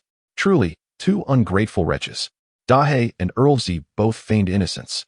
Having rushed out earlier, Wu Beiliang had not noticed the exquisite nature of the lotus pot. Now, it seemed a waste to use it merely for their water. He chose not to let them drink directly from the lotus pot, but instead found a regular bowl in the kitchen to pour the spiritual water into. Within the ordinary bowl, the water still retained its blue aura, albeit less potent than before. Providing this to his two companions was already a testament to his generosity as a master. When he brought the water outside, Dahei and Erlüüzi displayed clear signs of discontent. "What do you two not understand about your position? Do you still wish to monopolize my treasure? Just having this water is a privilege, and look, I even brought you some delicacies." With that, Wu Beiliang placed the ordinary bowl on the ground, offering Erlüüzi some tender grass and Dahei a fragrant phoenix flower. Dahei barked. "Woof. Is there a mistake? I'm a carnivore." Wu Beiliang emphasized. "This is alive. Do you grasp that? This is not a plant. If you don't want to eat it, then fine, just drink the water. After all, the spiritual essence in this water is sufficient to stave off hunger." He pretended to take away the phoenix flower, prompting Dahei to snatch it up. Anything to eat was better than nothing. With such an unreliable master, having food was already a blessing. Who needed big bones? As the dog and donkey feasted on the divine grass and drank the spiritual water, a faint blue glow began to emanate from their bodies. Wu Beiliang recalled the divine herbs at the cliffside, bathing in the celestial pond, releasing even more potent spiritual energy. He wondered what kind of transformation these two would undergo. Suddenly, Erlüüzi released a burst of spiritual energy, and the entire courtyard was enveloped in an overpowering stench. Dahei, with a satisfied expression, let out a grunt. Wu Beiliang's lip twitched, his forehead darkened. "Good grief. I feel utterly defeated. How I wish to butcher these two imbeciles and cultivate a garden of divine herbs instead. How splendid it would be to have Hishowu guarding the yard. Or the enchanting phoenix flowers. What use do I have for these two foolish creatures?" As he contemplated the divine herbs, Wu Beiliang remembered the seeds and hurriedly retrieved the firefly lamp to inspect the spiritual field. In the darkened field, he discovered 3 tiny green sprouts, each the size of a pea, surrounded by silvery, inconspicuous fluff that gave off a soft and adorable aura. Wu Beiliang felt a surge of joy and disbelief. He turned to Dahei and asked, "Are these the 3 seeds from before?" Dahei, amidst his busyness, managed a confirming bark. The seeds, which had been on the brink of death, had exceeded his expectations. He had considered secretly pilfering some seeds from the back mountain tomorrow. He had not anticipated that the lotus pot possessed the miraculous ability to resurrect seeds. Wu Beiliang took out a water bottle from his storage bag and watered the little sprouts with celestial pond water before cradling the lotus pot back into his room. He intended to pour water back into the lotus pot to compare the spiritual potency, but upon remembering how Dahei and Erlüüzi had drunk from it, he felt a wave of nausea. After rinsing it in the inner chamber, he felt assured enough to pour in a bowl of clean water, alongside a bowl of celestial pond water. Both types of water radiated a blue glow, rich in spiritual energy, but it was evident that the water from the lotus pot was more potent. Wu Beiliang's eyes sparkled with excitement as a bold idea began to take shape in his mind. He drank the celestial pond water in one gulp, grabbed the wooden bucket, and began transporting water from the inner chamber, one bucket at a time. The water poured into the lotus pot, and once it transformed into spiritual water, he transferred it into the bathing tub. After several trips, nearly an hour had passed, and Wu Beiliang had filled the tub with celestial spring water. He discarded his clothes and settled into the tub, the rich spiritual energy flowing through his skin into his limbs, instantly revitalizing him and banishing all fatigue. It was truly miraculous and splendid. After soaking for a while, he thought that the spiritual energy should not be wasted. So he took out the treasure bottle heavenly mysterious skill, chi refinement, and began to practice the postures depicted in the book, focusing intensely in the tub, closing his eyes, and striving to emulate them. Just 3 seconds in, he had to abandon the effort due to the soreness in his muscles. After a brief rest, he assumed the peculiar posture once more. This time, he transformed from a 3-second man to a 5-second strongman. Remarkable! He awarded himself a mental pat on the back and pressed on. By the 3rd attempt, he became a 10-second big brother. By the 4th, a 30-second boss. The 5th time, he achieved 3 minutes of deity. The 6th and 7th times passed. 10 minutes, a whole incense stick. Finally, on the nth attempt, he lasted for an entire hour. The spiritual energy coursing through his body began to circulate, forming a slender blue stream of spiritual energy within him. Wu Beiliang felt that stream meandering through his body, cleansing his veins, bones, and skin. Gradually, a small treasure bottle formed in his dantian, where the blue stream flowed, transforming into pure spiritual liquid. The treasure bottle emitted spiritual liquid, washing away impurities and filth from his body. Wu Beiliang found himself enveloped in a profound sensation. As he breathed in and out, absorbing more spiritual energy, the stream became lively and swift, drawing in even more essence. Wu Beiliang felt his body become light and clear, his senses heightened, particularly his sense of smell. Taking a deep breath, he recalled the fragrance of the divine herbs in the number 1 courtyard, rich and pure, far more enticing than the herbs they had encountered in the woods today. He had never experienced such a sensation before. During his previous cultivation, he had never reached such a realm. He could even visualize the scene of the flourishing divine herbs in his mind through the fragrance, as if the vibrant landscape of the No. 1 courtyard lay right before him. Wu Beiliang had ceased his deliberate cultivation, yet the clear spring within his body continued to flow ceaselessly, its rhythm as natural as breathing.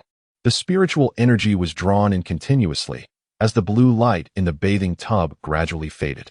Upon opening his eyes, a delicate vial materialized at his command. Conjured with his spiritual force, he had successfully reached the 1st level of chi refinement. However, in the next moment, the once exuberant spiritual energy was swiftly absorbed by the spiritual orifice beneath his dantian, vanishing as if a stone had sunk into the sea, leaving no trace behind. Wu Beiliang felt a twinge of disappointment, but after a brief moment, he regained his composure. Regardless of the outcome, he had at least savored the essence of the 1st level of chi refinement. With the treasured items, old iron and alien in hand, coupled with his extraordinary sense of smell, the prospect of conquering the vast wilderness was now within reach. Alien was the name Wu Beiliang had bestowed upon the lotus pot, bearing a similar significance to old iron. Turning his gaze towards the window, he noticed the horizon turning pale, as vibrant red hues gradually enveloped the sky. Oh, dawn was approaching. It was time to sleep.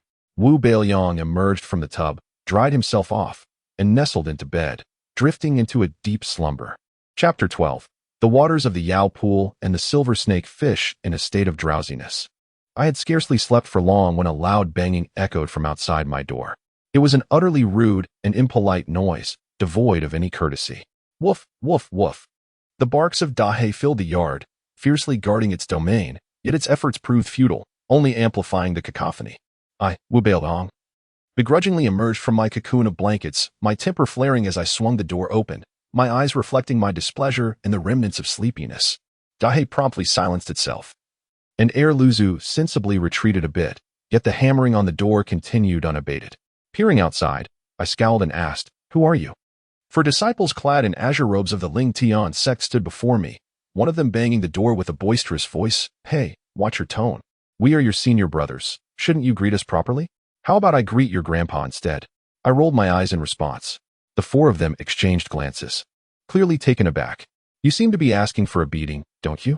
One of them, Cheng Zhong, remarked, attempting to maintain a sense of decorum. "New disciples often have a bit of youthful vigor. Fear not, as senior brothers, we must be magnanimous and win you over with virtue." "Indeed, Ma Shixiang." "I got a bit too eager," Cheng Zhong acknowledged, bowing respectfully to a man of average build, unremarkable looks, distinguished by a large black mole on his chin. This man waved his hand dismissively and smiled at me. "Dear junior brother, temper your anger. I am here to teach you how to cultivate celestial herbs. Your herbs have yet to sprout, correct?" Wrapped in my blanket, I stood in front of the spiritual field, cautiously peeking out. I had just planted them yesterday. Surely, they wouldn't sprout so quickly. Ma Shixiang, stroking his mole, wore a mysterious expression. "Not so. If cultivated properly, they should have sprouted by now. It seems you are already losing at the starting line. I feel a kinship with you and do not wish to see you fail. Thus, I have a treasure to recommend. This will ensure your seeds sprout today and bloom tomorrow." I blinked, my suspicions growing as his words began to resemble those of a charlatan. Sure enough, Ma Shixiang produced a white jade vial, proclaiming, "Inside is the water from the Yao pool. Watering your seeds with this will guarantee they sprout within a day and bloom within 2. The efficacy is truly remarkable." Upon sniffing it, I discerned that its spiritual essence was mediocre at best, likely just water mixed with some celestial spring, far inferior to the renowned alien brand elixir. It might even pale in comparison to the urine of Erlüüzi. Yet, I played along. Is it truly so miraculous? How much does it cost? Seeing a potential customer, Ma Shixiang quickly wrapped an arm around my shoulder. Not expensive at all. For others, I would charge 50 spirit stones, but given our relationship, I'll offer it to you for just 48. I couldn't help but flinch at the absurdity. Erlüüzi, did you hear that? Your urine is worth 50 spirit stones. Erlüüzi, feeling quite proud, stomped its hooves. Your face is worth merely 2 spirit stones. Noticing my silence, Ma Shixiang continued. While the item is not cheap, if it allows you to break through and become an outer disciple of the Ling Tian sect, it would be worth it. Don't you think? I stroked my chin, contemplating. Is there a discount for bulk purchases? Ma Shixiang's eyes lit up. Absolutely. Buy 5 bottles and receive a 20% discount. Buy 10 and receive a 13% discount. How many would you like? I clenched my fist in mock frustration. Oh, I would love 10 bottles, but alas, I do not have that much on hand. If you would be so kind as to return later, I will have my family send me spirit stones, and then I shall purchase from you. Ma Shixiang hesitated, yet seeing my innocent demeanor, he felt certain of the transaction. He patted my shoulder. Very well. I shall return in a few days. Alternatively, you may seek me out at the Tian Feng Pavilion once you have your spirit stones. Having dismissed the group, I was just about to retreat back to bed when the chubby figure of Wang Fuxing emerged from Courtyard 8, calling out to me, "Wu Shixiao, did you make a purchase?" I chose not to respond directly, and instead countered with a question, "Did you buy any? How much?" Wang Fuxing replied, "I bought 3 bottles to test the effects. Not entirely foolish, yet not particularly wise either. Well, you can see for yourself. The effects won't be immense, but they won't be entirely absent either." "What do you mean by that, big brother?"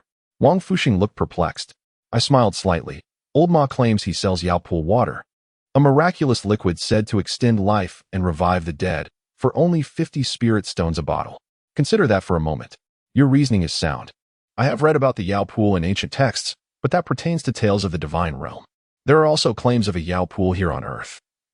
Atop the Tianshan Mountains, in a frigid locale rarely known to mortals and guarded by divine beasts.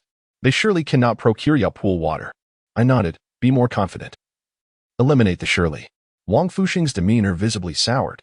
Remembering something, I inquired, "By the way, do you have books on the Ling Tian sect?" He nodded. "Indeed. Are you interested in legends, geography, or introductions to the various halls?" "All of the above," I replied, taking a considerable number of tomes from him and handing over 2 prickly pine cones as payment. Wang Fuxing chuckled, placing the cones into his storage bag instead of consuming them. "Wu Shixiao, have you completed your task so early? I thought I was the earliest." Assuming he believed I had gathered these cones during my morning tasks, I shook my head. Not yet. I was too exhausted yesterday and slept the whole day. These were gathered yesterday, specifically saved for you. Wang Fuxing's smile brightened further. You were too kind, Wu Shixiang.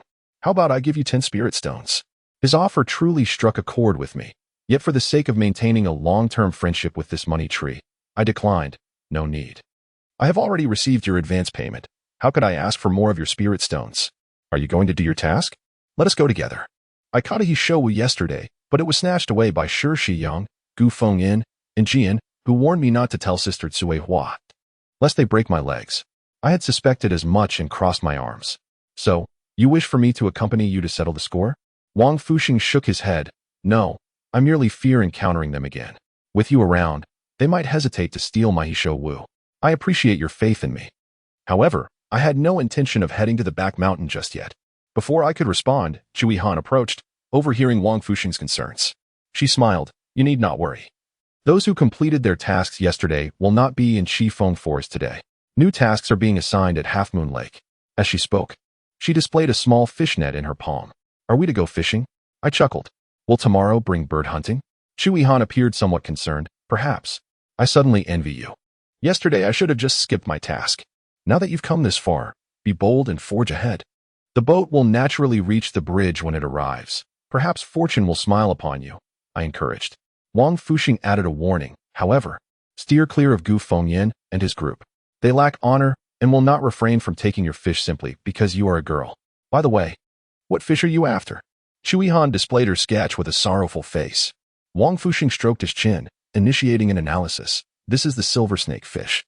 Entirely silver and slender like a snake, swimming in a manner reminiscent of its namesake. This fish inhabits the deep waters, leading a solitary existence with a pronounced territorial instinct. Should anyone trespass into its domain, irrespective of any perceived threat, it will launch an attack. Its scales and teeth are toxic, and it swims with remarkable speed. Observing the pallor creeping over Chui Han's face, nearly on the brink of tears, Wu Beiliang nudged Wang Fuxing's arm. Wang Fuxing adopted a lighter tone, reassuring her, rest assured. The largest of them does not exceed 1 meter in length, and their venom is not particularly potent, causing at most a level 7 pain, certainly not life-threatening. Chui Han pouted, tears shimmering in her eyes. But I am most terrified of snakes. What should I do? Perhaps I should simply withdraw and pursue the task of seeking Hishowu instead. Were you not just saying yesterday that you would strive to cultivate your skills? To flee in fear without even confronting the challenge. How will you ever progress in your training? There are always more solutions than difficulties. Do not weep so readily. Wu Beiliang pondered for a moment before continuing. It is currently late autumn. Snakes are preparing for hibernation. Wang Fuxing. Do the habits of the silver snakefish resemble those of snakes? Wang Fuxing clapped his hands in realization. Indeed, the silver snakefish share similar traits with snakes. They become immobile in cold conditions. Do you possess any cold-based spells? Chui Han dutifully shook her head. Wu Beiliang elbowed Wang Fuxing again. If she were capable of such spells, would she still be training with us as an intern? Chui Han began to despair. Moreover, this time I am tasked with other interns from different pavilions, making the competition even fiercer. Wu Beiliang's eyes lit up with inspiration. In that case, seize the opportunity in the midst of the crowd. While you may not be able to defeat the larger ones, surely you can handle the smaller ones. With that, a glimmer of hope ignited on Chui Han's face. Wang Fuxing provided a few more tips on dealing with the juvenile silver snake fish, nearly rushing off to assist her himself. Bolstered by newfound confidence, as they parted ways, Wu Beiliang remarked, "Did you purchase the Yaoqi water being sold by Old Ma today?" Chui Han scrunched her lips. "I did buy it, though I have no idea how effective it will be. They all seem like charlatans selling fake medicine. Had it not been for Cheng Zheng mentioning that Brother Ma is the nephew of the steward of Tianfeng Pavilion, I would have never believed it." Chapter 13. Defeating Magic with Magic. Wu Beiliang chuckled, realizing the audacity of selling counterfeit medicine stemmed from having a powerful backing. What? Is it truly fake? Chui Han puffed out her cheeks, feeling aggrieved. Even the emperor faces the same punishment as commoners. How dare they act so brazenly? Aren't they afraid of being reported? Wu Beiliang shrugged. They have calculated that the intern disciples won't dare to offend the stewards. Chui Han retorted. But can a steward be more powerful than an elder or the sect leader? Wang Fuxing whispered, this situation is not an isolated incident. If we were to investigate, each pavilion has a few disciples with connections, be it distant relatives of the chief disciple or the steward's nephew. If we pull on that thread, it could affect the entire sect's reputation. Even if the matter reaches the elders or the sect leader, they would have their reservations. On one side is the sect steward, and on the other are the interned disciples. Which sect leader would side with the interned disciples against their own people? Wu Beiliang added, moreover, the Yaoqi water isn't entirely ineffective. This is a matter of mutual consent. Even if reported, it wouldn't stir much commotion. In the end, the steward would take revenge, making it a losing situation. Shui Han sighed. So, we have to accept our fate? Have I just thrown away over 400 spirit stones? Wu Beiliang shifted the conversation. It's not without hope. Shui Han looked up at him. What do you mean? Wang Fuxing also gazed at Wu Beiliang with curiosity. Wu Beiliang smiled slightly. It's quite simple. Defeat magic with magic. He paused before continuing. Shu Shimi, could you find out if old Ma has any enemies, preferably a sworn foe? Someone who would want to tear him apart on sight. Shui Han agreed. Oh, understood. Returning to his room, Wu Beiliang took out the book Wang Fuxing had given him and began to read. The Ling Tian sect is located on the left side of the Tian K mountain in the Falling Tiger Mountain range. A sect that is somewhat lacking in stature, yet has some advantages. Tian K mountain comprises 9 peaks, with Duan Tian Peak being the most towering and formidable. Larger than the other 8 combined, rich in spiritual energy. 3 ancestors, 6 supreme elders, and 9 talented disciples of the sect practice there, occupying 60% of the sect's cultivation resources. The remaining 8 peaks are each occupied by the sect leader and 7 elders, thus forming 8 pavilions: Ling Tian Pavilion, Huayu Pavilion, Feng Chou Pavilion, Sangyi Pavilion, Yanling Pavilion, Langya Pavilion, Tian Feng Pavilion, and the Diji Pavilion, which houses the 100 Herbs Garden. This explains why each pavilion only accepts 8 interned disciples. Ling Tian Pavilion does not accept interned disciples. Only the top 3 outer disciples are allowed entry, personally taught by the sect leader. Among the 9 talented disciples on Duan Tian Peak, 5 hail from Ling Tian Pavilion, making it highly coveted among both intern and outer disciples. Ling Tian Pavilion is the best springboard. There, one has the greatest hope of leaping over the Dragon Gate and becoming a disciple of the sect's talented lineage, enjoying abundant cultivation resources. In a world brimming with sects, few achieve true longevity. While cultivation methods and innate talent are undoubtedly important, resources are equally essential. Within the Ling Tian sect, which is somewhat lacking in merit, only by becoming the most outstanding disciple can one hope to access the best cultivation resources and embark on the path of immortality. Upon reading this, Wu Beiliang pinched his brow, pondering sorrowfully, with my cultivation aptitude, I must enter Ling Tian Pavilion to have any hope of seeking immortality. For now, I must first pass the internal assessments and become an outer disciple. If it were merely a matter of completing tasks for contribution points and cultivating spirit herbs, my advancement would be assured. But I am different from others. To surpass them in cultivation, I require more resources, more spiritual energy, and more time. Currently, conditions do not permit, so I must create my own opportunities. While a lien is wonderful, it is still insufficient, for I require an abundance of spiritual energy. Spirit stones store spiritual energy. Acquiring more spirit stones would aid my cultivation and allow me to purchase necessary items, such as spirit herbs. I must study alchemy, as the stock of spirit pills I obtained from Erlürzi is dwindling. Relying solely on that is not a sustainable path. With the aid of spirit pills, my cultivation can also accelerate. Moreover, I've heard that there are formations capable of gathering spiritual energy. Setting up dozens of interconnected formations would surely expedite my progress. And let us not forget about magical treasures. Many items possess gathering effects. Once I've amassed enough spirit stones, I should visit the treasure shop down the mountain to see if I can procure such items. The book states that the Ling Tian sect's admissions office sends a batch of interned disciples every 3 months. Our cohort consists of 56 individuals. If each person purchases 10 bottles of spirit liquid, selling each bottle for 40 spirit stones, that would amount to a considerable fortune. If I could monopolize this business and sustain it over time, reaping significant profits would not be a dream. Old Ma, if you conduct business unscrupulously, do not blame me for snatching your trade. Wu Beiliang allowed his imagination to run wild, envisioning scenes of flinging spirit stones about extravagantly, chuckling with a crooked smile. Coughing a couple of times, he glanced outside, fearing that Dahei and Erlüüzi might witness his unrestrained demeanor. He needed to maintain his esteemed reputation. He flipped the page of the book and continued reading, The 9 peaks of Tian Mountain rise into the clouds, forming a cohesive whole with Qilian Mountain. The front section of Qilian Mountain serves as the outer buildings for the 7 pavilions, primarily accommodating the living needs of intern disciples, where they receive sect missions and tools, as well as cultivation methods. The back mountain is where intern disciples undertake missions and trials. The Qifeng forest they previously visited contained only low-tier spirit herbs, devoid of any demonic beasts. Higher up lies the Half-Moon Lake, where the depths remain unfathomable, rumored to harbor sealed demonic beasts. But such tales are merely legends. Few dare to seek death, as lacking the protagonist's halo could lead to becoming mere fodder. Further up are Hanyu Peak, 10,000 Beast Valley, and Xiangyao Terrace. Xiangyao Terrace is the source of the Celestial Pond, but alas, it is a forbidden area, off-limits to all disciples. This only piqued Wu Beiliang's curiosity about the treasures hidden within. Perhaps there lies a connection to his Lian.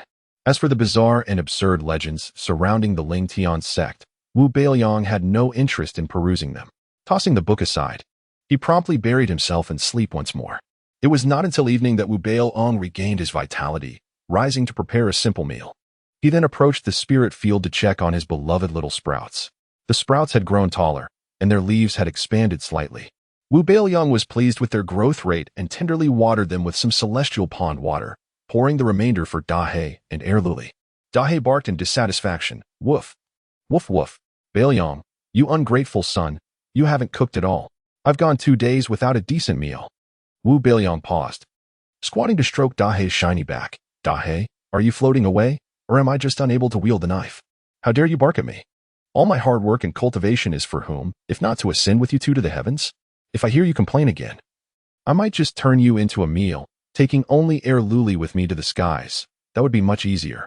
Erlüüzi squinted with bright eyes. Heh. As if we're holding you back from your cultivation. If you have the ability, let us go free. Wu Beiliang dug at his ears. Erlüüzi, if you wish to sacrifice yourself to feed Dahei, go ahead and brag. Regardless, whether I slay 1 or 2, it's all the same. My appetite is well known to you both. Dahei, you truly are a dog. I concede. Erlüüzi, silence is golden. The dog and the donkey obediently resumed drinking water. Noting the time, Wu Beiliang estimated that Wang Fuxing and Chu Yihan would soon return. So he headed to the task pavilion to accept a mission to capture Wu. On his way back, he coincidentally encountered the two, looking disheveled. What has transpired between you two? This morning, when you set out on your mission, you were all brimming with vigor and enthusiasm. Chapter 14. Sworn brothers of different parents. Wang Fuxing sulked, his round face puffed up with indignation. Don't even mention it. The world is treacherous. Just when one Gufengyan leaves, 4 or 5 more appear. Qifeng Forest is on the verge of becoming a battlefield. Whoever catches the Wu is doomed. And those who fail to catch it are left with nothing but skin peeled away. It's utterly ruthless, and they will stop at nothing. Chu Yihan, equally aggrieved, had tears welling in her eyes. It's not much better on my end. Let alone the cubs, I can't even find a single fish scale. I'm only at the 1st level of chi refining, while others are at the 3rd or even 5th level. I'm just cannon fodder. Wu Beiliang chuckled, teasing her. Oh dear, is it that dire? Why don't you ask Brother Wenjia to stand up for you? Chu Yihan glared at Wu Beiliang in frustration. You think this is a joke? I'd rather spend 3 months hunting for Wu than seek his help. Wang Fuxing, not one to harbor such a temper. Remain flexible. If you have a backer, why not use it? How about this? I'll say I'm your close friend. And you can claim Brother Wenjia as my support. If he prefers men, I might consider it.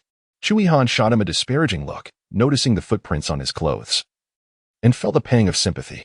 Her pitiful gaze shifted to Wu Beiliang. Brother Wu, could you lend me a hand? To persuade Wu Beiliang, she even reluctantly addressed him as brother. Little girl, this trick won't work on your elder brother, he replied with a grin. Wang Fuxing chimed in, Brother Wu, you must help me too. The spiritual stones are not an issue.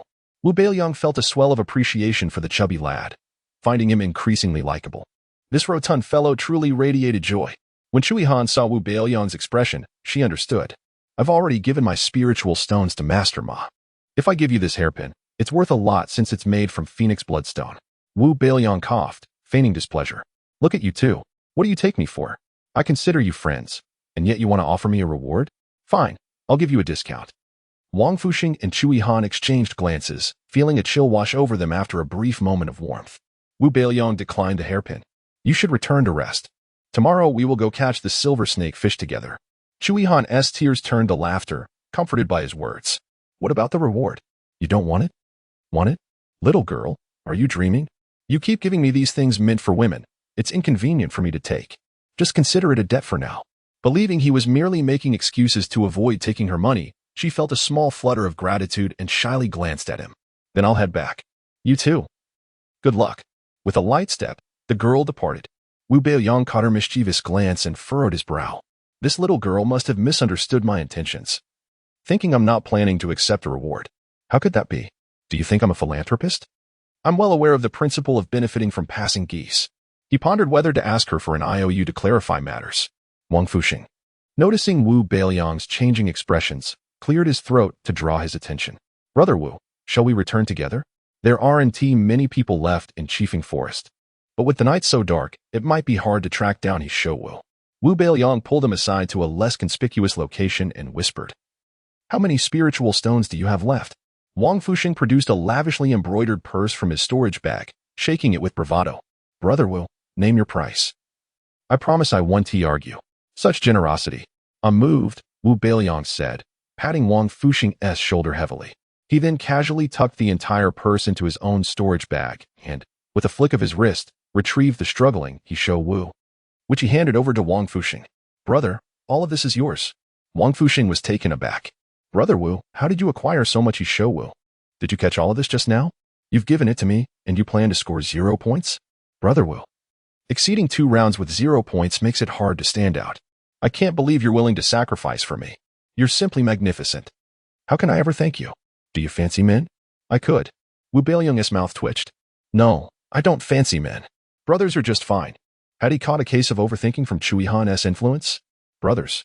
Wang Fuxing seized Wu Beiliang's wrist, pulling out a half-foot-tall bronze incense burner from his storage bag. Brother Wu, in this moonlit night before he Wu, I wish to swear an oath of brotherhood with you. From this day forth, you shall be my sworn brother. Seeing his excitement, Wu Beiliang felt he could not refuse. After all, who wouldn't he want a younger brother who could be a source of wealth? However, carrying an incense burner everywhere needed an explanation. After a brief ceremony, Wang Fuxing tucked the incense burner away and clasped his hands. From now on, may I call you Brother Liang? Wu Beiliang's eyelids twitched, recalling tales of lavish riverside gatherings where wealthy young masters indulged in excess. That title seems a bit frivolous. How about you drop a word? Wang Fuxing stroked his chin, tentatively trying out, brother? Wu Beiliang clenched his fists, bearing with it for the sake of the purse of spiritual stones. Through gritted teeth, he replied, call me Liang Gu. Wang Fuxing found this unsuitable. That sounds too much like a nickname from the underworld. It doesn't suit the affection of sworn brothers. How about I call you Fatty instead? Forget the affectionate titles. Wu Beiliang coughed. Let us not dwell on details. You call me Liang Gu, and I'll call you Fat Sheng. By symmetry in our titles, shouldn't you call me Xingdi instead? Sheng Rumei. I've decided to call you a Fu. He shoved the Wu into Wang Fuxing's arms. A Fu, quickly submit your tasks and rest. Tomorrow we have a new mission. Oh, and I'll be sleeping in, so come find me after noon. And make sure to tell Chui Han to bring that Yaoqi water along. Additionally, here is some Tianshan water I concocted. Take it back to nourish your immortal herbs and compare its efficacy with the Yaoqi water you purchased at a high price. Wu Beiliang pulled out a small white vial containing half a dose of a Lian-branded spiritual liquid and handed it to Wang Fuxing. All right, Liang Gu. Wang Fuxing accepted the vial, patting his shoulder before departing. With practiced ease, Wu Beiliang made his way to the celestial pond by the cliff's edge. After a brief wait, he caught an impressive haul, even surpassing yesterday's bounty. Perhaps the ruckus caused by the disciples above had frightened the celestial herbs down into the valley, making it easy for him to reap the rewards. What fine individuals they were. After gathering the celestial herbs, Wu Beiliang gazed up at the lofty, inaccessible sect's forbidden ground, the Qiongtai. He gripped his old iron tool and tapped the unyielding stone wall, inquiring, Old iron, do you think you can help me scale this? The stubborn iron shovel remained silent. Wu Beiliang, undeterred, pressed on. I truly wish to see what's up there. If you can take me up, I'll help you find a beautiful shovel maiden to be your wife. The iron shovel retorted, I'm just a lump of iron. What can I do with a female shovel? Merge into a single piece of iron? You and me, I and you? And besides, can iron even have a female counterpart? Are you toying with me? Wu Beiliang sensed a flash of cold light from the mysterious iron shovel, and a hint of anger brewed within him. Oh, little one. Your temper is still quite fierce. Unfortunately, I am your master, and I am well capable of fulfilling this role. Wu Beiliang donned his clothes and leaped into the celestial pond, his entire being submerging into the spiritually infused waters. Chapter 15. Master of Qi Refinement. Alas, I am freezing to death. In the late autumn season, as dust descends, the pond exudes a bone-chilling coldness. Wu Beiliang trembles uncontrollably, goosebumps rising in waves. His teeth clattering violently. He hurriedly assumes the first position from the Qi refinement section of the Baoping Tianxiangong, utilizing the abundant spiritual energy in this immortal pond for cultivation. The youth is spirited and ambitious, who would wish to languish without purpose if not compelled by dire circumstances. When Wu Beiliang first entered the immortal crane sect, he aspired to attain the ability to soar through the heavens and coexist with the cosmos. However, the disparity between his lofty ideals and the harsh reality was stark. After a month of relentless effort, he found himself with little to show for it. Despite his high comprehension, rapid entry into the sect, and exceptional talent in refining spiritual energy, he was plagued by a seemingly bottomless pit in his dantian. After exhausting himself in practice, only a scant amount of spiritual power could be stored in his dantian, while the majority was swallowed by the abyss beneath. He did not fear inefficiency, but the disparity between effort and reward was excruciating. Had it not been for the relentless mockery from the disciples of the Spirit Herb Pavilion, and the indifference of the stewards when he sought redress, he would not have resorted to uprooting all the immortal herbs in the dead of night. The situation was not much better at the Ascension Gate. Now, however, Wu Beiliang glimpsed hope in his cultivation, thanks to Erlüüzi. Yet, Erlüüzi had a limited capacity. Producing a substantial amount of spiritual liquid required time. It was far more advantageous to simply draw from this immortal pond. Although the concentration of spiritual energy in the pond was slightly inferior, the sheer volume of water and the regenerative nature of the energy made it worthwhile. Last night, he had imprinted the 9 illustrations from the Qi refinement section of the Baoping Tianxiangong into his mind, each corresponding to a minor realm. Upon reaching the 9th level of Qi refinement, the 9 illustrations would merge, allowing him to manifest the teachings in their entirety, culminating in perfected Qi refinement. As Wu Beiliang assumed the standard posture of the first illustration, embracing unity, he began his practice, and the chilling sensation that had entangled him vanished without a trace. The rich spiritual energy in the pond seemed to respond to his call, flowing into his body in a continuous stream, washing over the 108 acupoints and impacting all his meridians. Eventually, the energy coalesced in his dantian, merging with the fine spring within. Yet the vast majority was drawn into the chaotic void beneath, vanishing from sight. It felt as though a large funnel resided within his dantian, with a massive vortex lurking below, consuming the spiritual energy as it passed. Time lost all meaning. And Wu Beiliang felt the delicate spring within his dantian swell into a stream as thick as an infant's arm, coursing through his body, further refining his marrow and strengthening his organs, purging impurities. Gradually, he sensed a growing heat radiating from his dantian, spreading outward. He became increasingly warm. As if engulfed by the flames of a volcano, the searing pain almost unbearable. Unable to endure any longer, he opened his eyes, striving to surface. Glub, glub. Bubbles escaped his mouth as he gazed upward, seeing the faint silhouette of the moon, yet he could not ascend. After a struggle, fatigue overwhelmed him, and he sank slowly toward the pond's depths. Unbeknownst to him, the spiritual energy continued to swirl around him, causing the pond's water to transform from a pale blue to a deep azure, ultimately coalescing into a mysterious, dark blue light within the inky depths. Is this how I perish? I refuse to accept such a fate. Wu Beiliang closed his eyes, his keen senses extending outward, detecting the rich spiritual energy surging upstream. As if a koi were leaping over the dragon gate, traversing mountains and carving through stone without a care. Glub, glub. The sound of bubbles filled his ears. Suddenly, his probing spiritual sense broke the surface. Wu Beiliang's heart froze in that instant. He was at Qiongtai. Above him hung the Milky Way and a full moon, seemingly within arm's reach. Casting a silvery glow over the lotus pond he found himself in. The vibrant green lotus leaves flourished, obscuring his view, while the blue and pink lotus blossoms partially opened, generously releasing a sweet and elegant fragrance. Wu Beiliang had never encountered such a place. It was like a realm of immortals.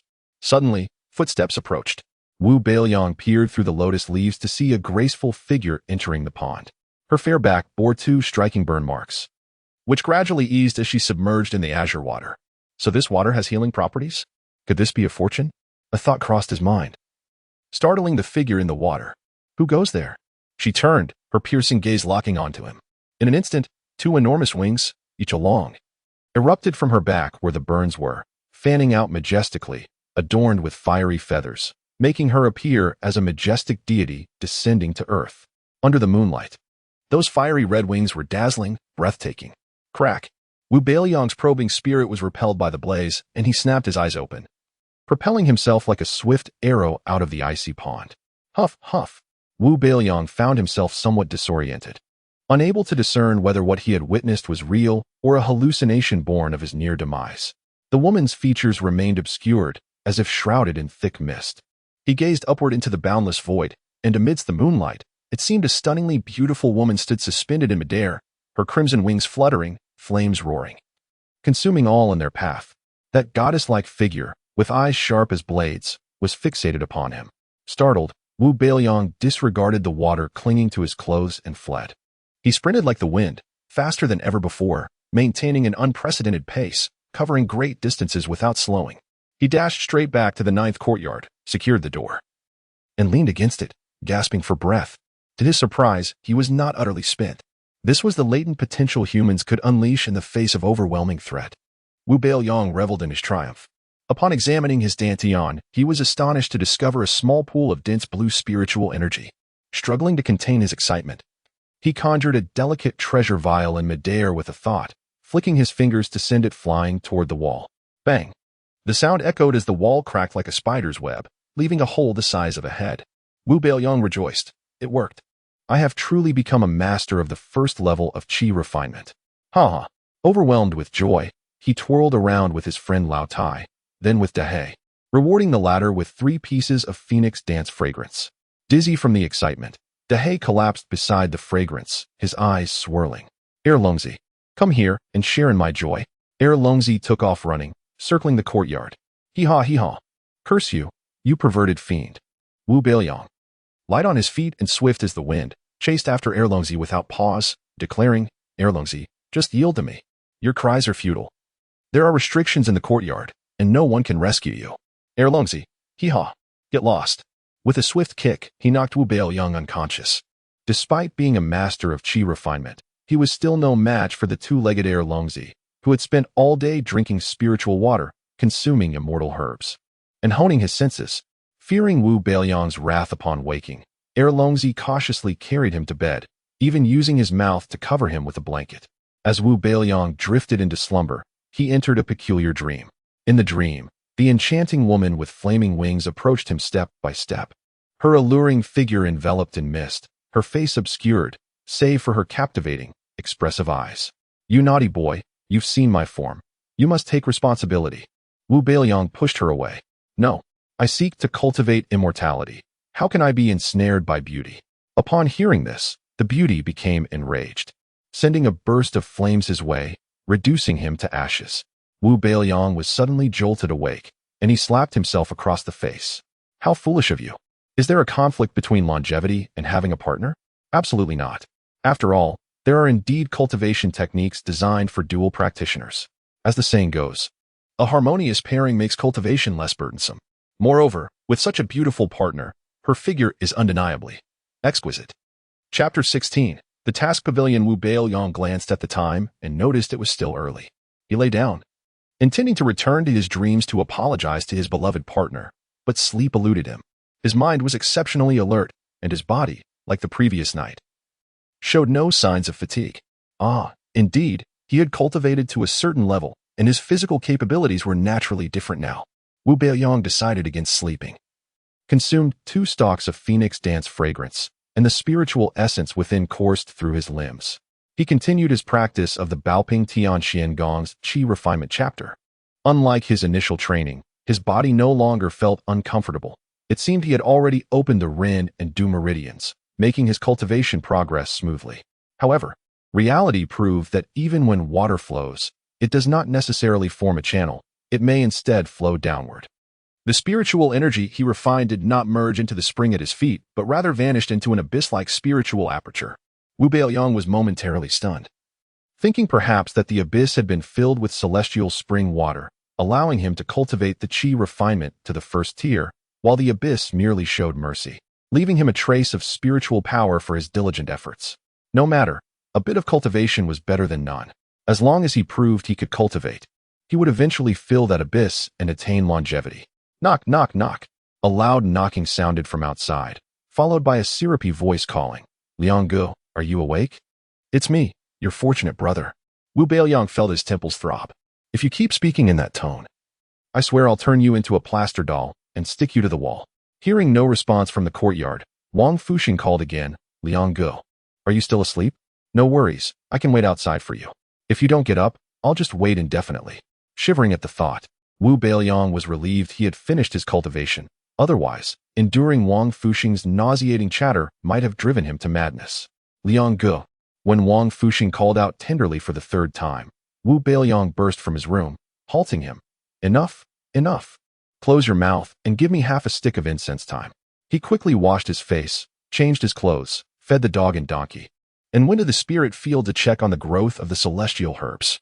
The celestial herbs had grown to half a meter tall, with tender green leaves sprouting a flower bud the size of a fingernail beneath them. Wu Beiliang expressed his satisfaction and watered the 3 celestial herbs with alien spiritual liquid, ensuring they received equal nourishment. Previously, when Alien, Big Black, and Second Donkey saw him, they were all excited as if they had met their long-lost father. But today, something seemed off. Big Black lay listlessly on the steps, showing no interest in the celestial herbs Wu Beiliang had brought him. All right. He had given Big Black 3 stalks of Phoenix Dance fragrance in a fit of joy last night. Perhaps he was too full and hadn't digested properly. After all, those herbs were rich in spiritual essence.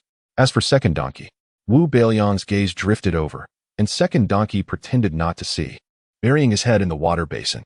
Ignoring it, Wu Beiliang opened the courtyard door. Wang Fuxing squatted at his doorstep, a censer before him emitting fragrant sandalwood smoke. "What are you doing? Isn't the ghost festival over?" Wu Beiliang paused, 3 question marks popping up in his mind. Wang Fuxing turned to look at Wu Beiliang and grinned broadly. "Liang, you're quite punctual. It's just the right amount of time for half a stick of incense." Wu Beiliang. He fell silent for 2 seconds, then curiously asked, "Ah Fu, is that censer a family heirloom or something? Why do you carry it everywhere?" "Isn't it heavy?" Wang Fuxing explained, "It's not a family heirloom. I just like round objects." Ah, now it made sense. Wu Beiliang understood. No wonder he was round and plump, his clothes adorned with circular patterns, his jade pendant round, and even his money pouch was round. "Liang, your Tianshan water is simply marvelous. Using it to nourish the celestial seedlings, they grow before one's eyes.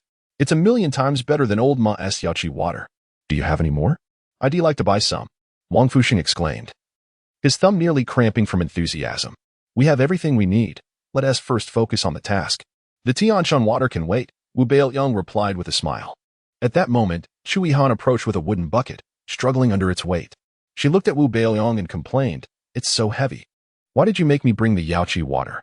Wu Beiliang countered with a question. "Have you used the Yaoqi water? What is the effect?" Chui Han stepped before him and set the bucket down, rubbing her sore arms. "I think the effect is quite good. I watered the seeds last night, and they sprouted early this morning, growing this tall." She raised her hand, indicating half a finger's height. Wu Beiliang scoffed inwardly.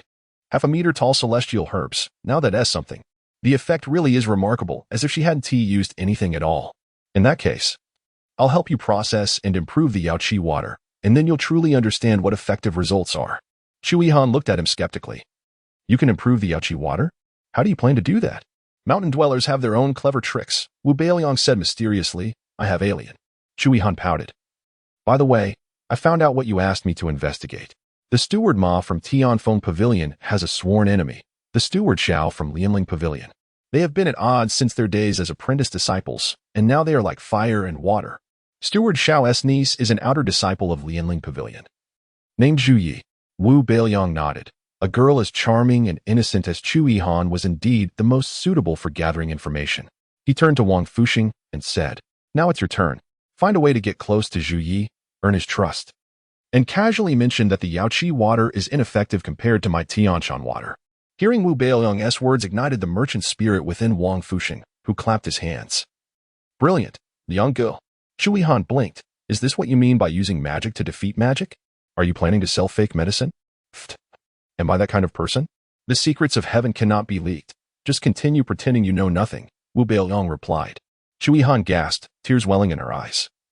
Senior brother Wu, I understand your plan may be too dangerous, and you worry about my safety. But we are partners in the same boat. How can I sit idly by while you take risks? We three should share both fortune and adversity. Wu Beiliang stepped back in shock. You're not suggesting you want to swear brotherhood with me, are you? Thinking he was reluctant, Shu Han grabbed his sleeve. Moreover, I'm a victim too. I must get back my 400 spirit stones. That was true. Debts must be repaid. Wu Beiliang agreed. All right, let us wait until Wang Fuxing succeeds. And you'll help spread the word that the Yaoqi water is inferior to Tianshan water, but be careful not to let Steward Ma find out. Shu Han patted her chest. Rest assured, I'll be cautious. An incense stick later, the three arrived at the task pavilion. This was Wu Beiliang's second time stepping inside. The red-brown wooden doors and black-tiled floor created a solemn and sacred atmosphere reminiscent of a grand hall.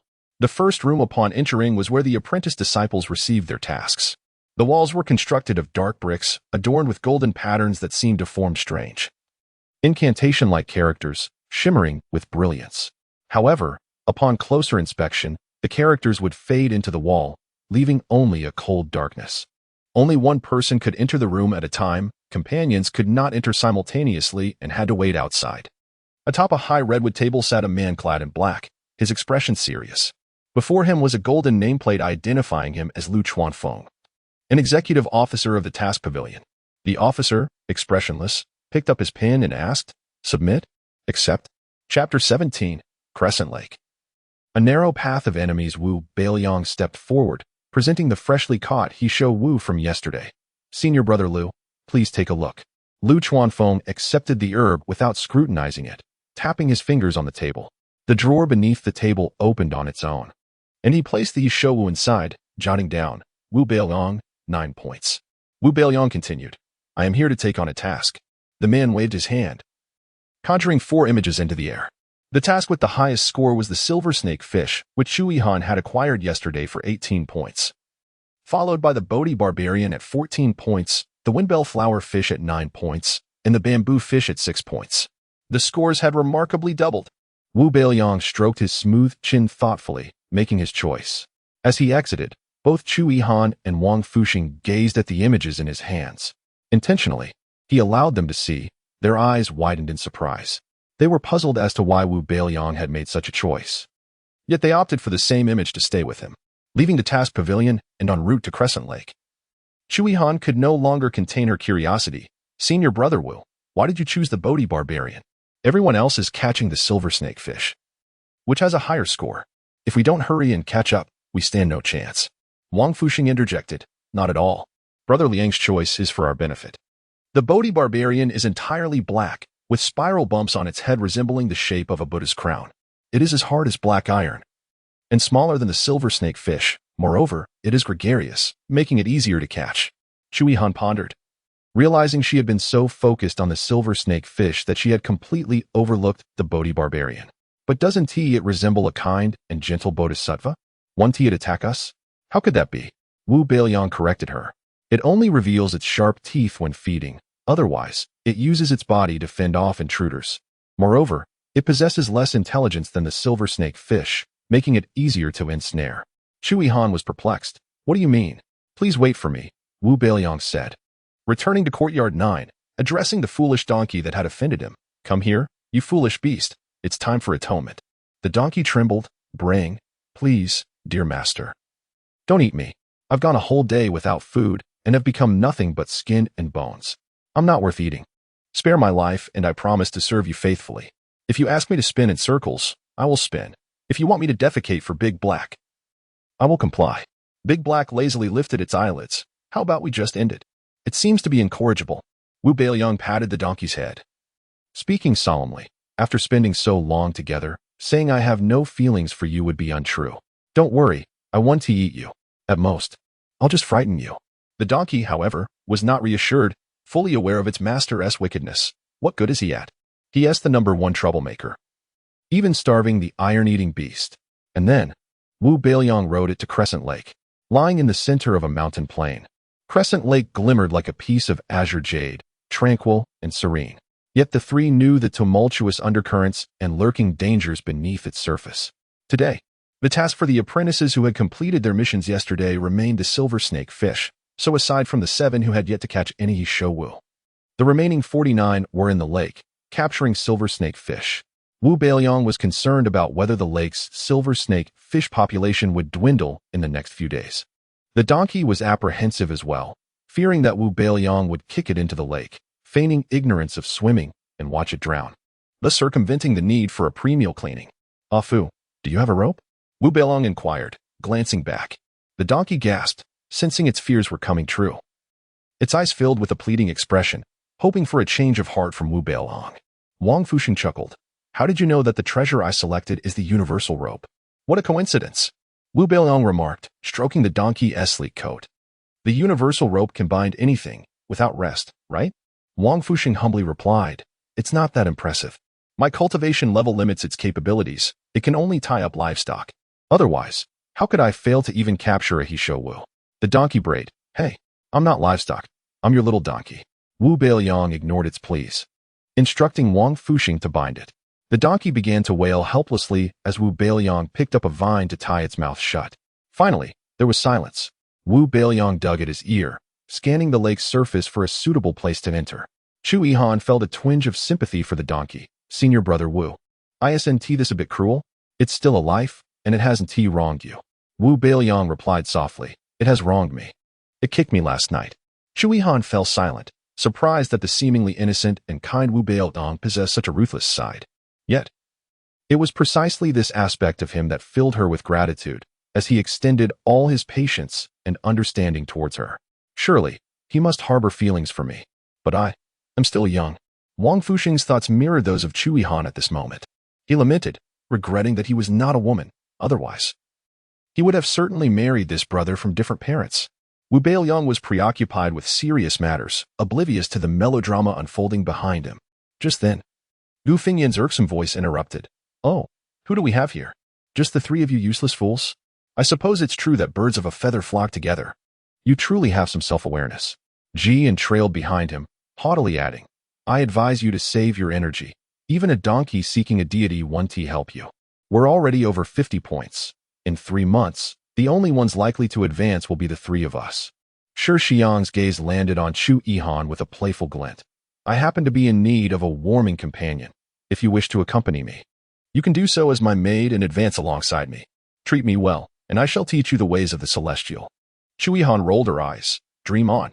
Why would I leave the esteemed senior brother of Langya Pavilion to follow you? A mere waste." Wang Fuxing approached, grinning widely as he flirted with Shi Xiang. "Senior brother Shi, do you need a warm bed partner? I can fulfill that role. Sleeping with me is quite comfortable. Care to give it a try?" Shi Xiang recoiled in disgust, goosebumps rising. "Get lost, you fatso. I only fancy delicate ladies." Wu Beiliang lazily remarked, "As men, we must expand our horizons and be brave enough to explore. Perhaps after trying, you may discover new realms and lose interest in delicate ladies." Gu Fengyan shot a disdainful look at his 2 companions. "Are you suggesting you've tried?" Wu Beiliang replied with a tinge of regret. "Not yet. Are you interested?" "Brother Gu, we could exchange insights." Gu Fengyan grimaced, flicking his sleeve dismissively. "Let us go find another spot to catch fish. Ignore these 3 fools." Chapter 18. The 2 donkeys unleashed. 3 worthless souls soaked Wu Beiliang, and Yu Guang watched as the robust woman, Sui Hua, approached like a towering mountain. With a glint in his eye, he said to Wang Fuxing, "Do you wish to witness the worthless ones become drenched?" Wang Fuxing's small eyes sparkled with excitement as he eagerly nodded, "Of course." He mouthed the words, released the 2 donkeys. Instantly, Wang Fuxing retracted the binding ropes, granting the 2 donkeys their freedom. Wu Beiliang gestured towards Gu Fengyan, saying, "The opportunity for redemption has arrived." With a loud bray, the donkey kicked off the ground, revealing its formidable presence with bared teeth and perked ears, and it dashed out with astonishing speed. Gu Fengyan, sensing a swift approach behind him, instinctively halted and turned around. A massive donkey head loomed before him, and before he could comprehend the situation, an overwhelming force collided with him. "Ah!" Gu Fengyan's startled cry echoed as he was propelled backward into the half-moon lake. Jian and Shi Xiang were caught off guard by Gu Fengyan's abrupt fall, landing in a disheveled heap. As they looked up, they were greeted by the sight of 2 muscular gray donkey hindquarters. with a snort. The two donkeys released their innate energy, causing Jian and Shishiyang to roll their eyes in shock as they scrambled to avoid the onslaught. The donkey, reveling in its triumph, flicked its tail proudly and expertly kicked twice with its powerful hind legs. Ah! Ah! The two screams, almost simultaneous, resonated as they tumbled into the lake, side by side. Gu Fengyan sank to the lake's depths, struggling to ascend.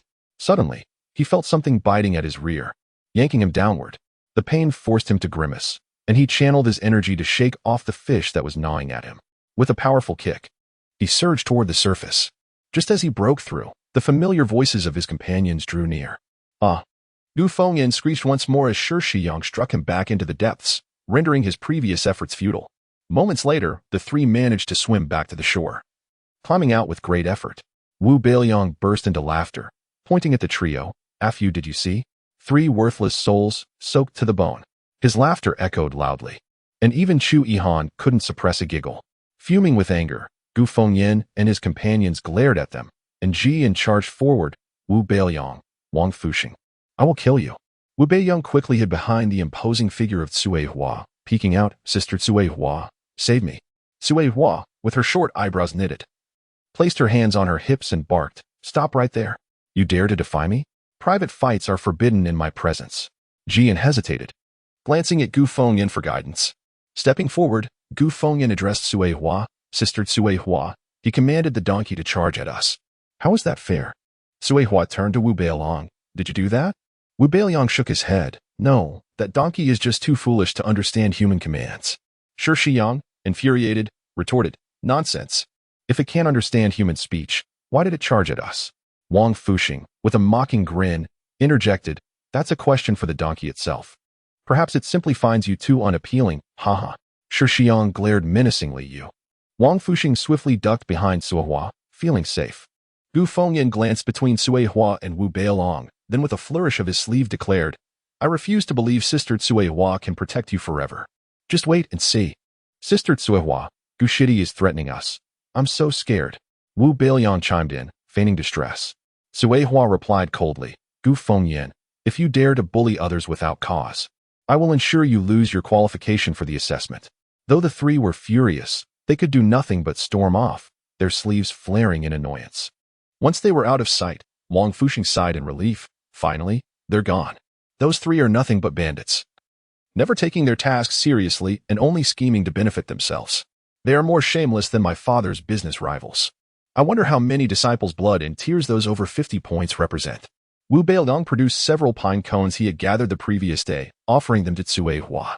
"Sister Cui Hua, is it permissible for them to seize others' contribution values?" Cui Hua nodded. "As long as it isn't excessive, the sect generally turns a blind eye. In fact, to some extent, competition is encouraged." Wu Beiliang pondered thoughtfully. "I see. Thank you, Sister Cui Hua." After engaging in some idle chatter until Gu Fengyan and his companions vanished from sight, Cui Hua waved goodbye and departed, savoring the sweet, juicy pine cones. Wang Fuxing, with a serious expression, addressed Wu Beiliang and Chu Yihan. "Gu Fengyan and Jian are at the second level of qi refining, while Shishiyang is at our level, but his father is the county magistrate of Yulong County. Offending him means we'll have to take a detour when going down the mountain. Yulong County lies at the foot of the Lingtian sect, serving as a necessary stop for any tasks or purchases, while officials are under the jurisdiction of the court. The distance between the emperor and the common people allows county officials to act like local tyrants, making them not to be trifled with lightly." Chu Yihan, unperturbed, replied, "Isn't he just a minor county official?" Wang Fuxing retorted, "A minor county official? Miss Chu, if your tone suggests you have a more formidable background?" "Indeed," he continued. "I hear that Brother Wenji's father is a high-ranking official, and you two have grown up together. So your father must." Chu Yihan shook her head. "My father is not an official. However, officials possess a certain intimidation over ordinary citizens, which does not extend to cultivators." Wu Beiliang clapped his hands and stated nonchalantly, "For the upcoming assessment in 3 months, there are only 2 core points. First, who cultivates the finest celestial herbs, and second, who accumulates the most contribution value. What do their higher realms matter? We, the refined scholars, shall not engage with those brutes. In the end, victory will surely be ours." Chu Yihan gazed at Wu Beiliang with admiration. "Yes, Shixiang, I believe in you. You will surely lead us to advancement." Infuriating those three, Wang Fuxing glanced at the donkey. So, Brother Liang, what exactly is your plan? The Bodhi barbarian doesn't eat donkey meat, does it? Who says the Bodhi barbarian doesn't eat donkey meat? When starving. Anything is fair game, Wu Beiliang quipped, sending the two donkeys trembling with fear. If not for the dread of repercussions, they would have bolted. That's a valid point. Wang Fuxing said, beginning to stretch his rotund body. Chu Yihan also prepared herself. Why are you two in such a rush? There's still time. Look over there. Wu Beiliang gestured towards the west shore of the lake. The duo turned to see Gu Fengyin and his companions beneath a tree by the lake. Drying off their clothes and enjoying the breeze, while Yunling approached them, engaged in cheerful conversation. Why is Yunling with them? Chu Yihan questioned, perplexed. They just robbed her of the silver snake fish yesterday. She must be too forgiving. Wang Fuxing scoffed. They are lying in wait to see who gets to the shore first. Whoever does will be robbed, and Yunling has undoubtedly joined their ranks. Chapter 19. The Indifferent Youth. Yunling and Chu Yihan murmured, her mind quickly grasping the situation to prevent the three from seizing contribution points. It would indeed be wise for Yunling to join them. However, given her limited acquaintance with Yunling, she refrained from further comment and shifted the topic. We are supposed to be catching the Bodhi barb, not the silver snake fish. Why concern ourselves with them? They are surely targeting those who have caught the silver snake fish. Wu Beiliang plucked a slender blade of grass, contentedly resting his arms behind his head as he reclined in the shade. Let them have their fun for a while. I shall take a nap. Ah, Brother Wu. You are remarkably carefree. How can you sleep at a time like this? Shouldn't we be seizing the opportunity to catch the Bodhi barb? Chu Yihan nudged him. Wu Beiliang remained unresponsive, and soon a soft snoring filled the air. Chu Yihan's lips twitched in exasperation. Ah, this. Wang Fuxing recognized Wu Beiliang's steadfast nature and knew he would not be idle, so he chose not to disturb him. Instead, he wandered off to entertain a donkey, leaving Chu Yihan in a state of anxious solitude. Under the trees on the west bank, Gu Fengyin observed Wu Beiliang and the others with a predatory glare, akin to a wolf fixating on its prey. The earlier humiliation left him seething with rage towards Wu Beiliang and the hefty fellow, vowing silently to make them pay tenfold or even 100-fold. He had expected them to be more proactive given their limited contribution points, yet their current demeanor was perplexing. What was going on? Were they on a leisurely outing? Shi Xiang stroked his chin, watching as Chu Yihan crouched by the lake, washing her handkerchief. The sunlight glimmered off her delicate, fair hands, enhancing their exquisite smoothness, stirring a sense of yearning within him. Jian clenched his fists, scoffing. Could it be that they are aware of the vast gap between us and have given up? Shi Xiang nodded in agreement. Indeed, it must be so.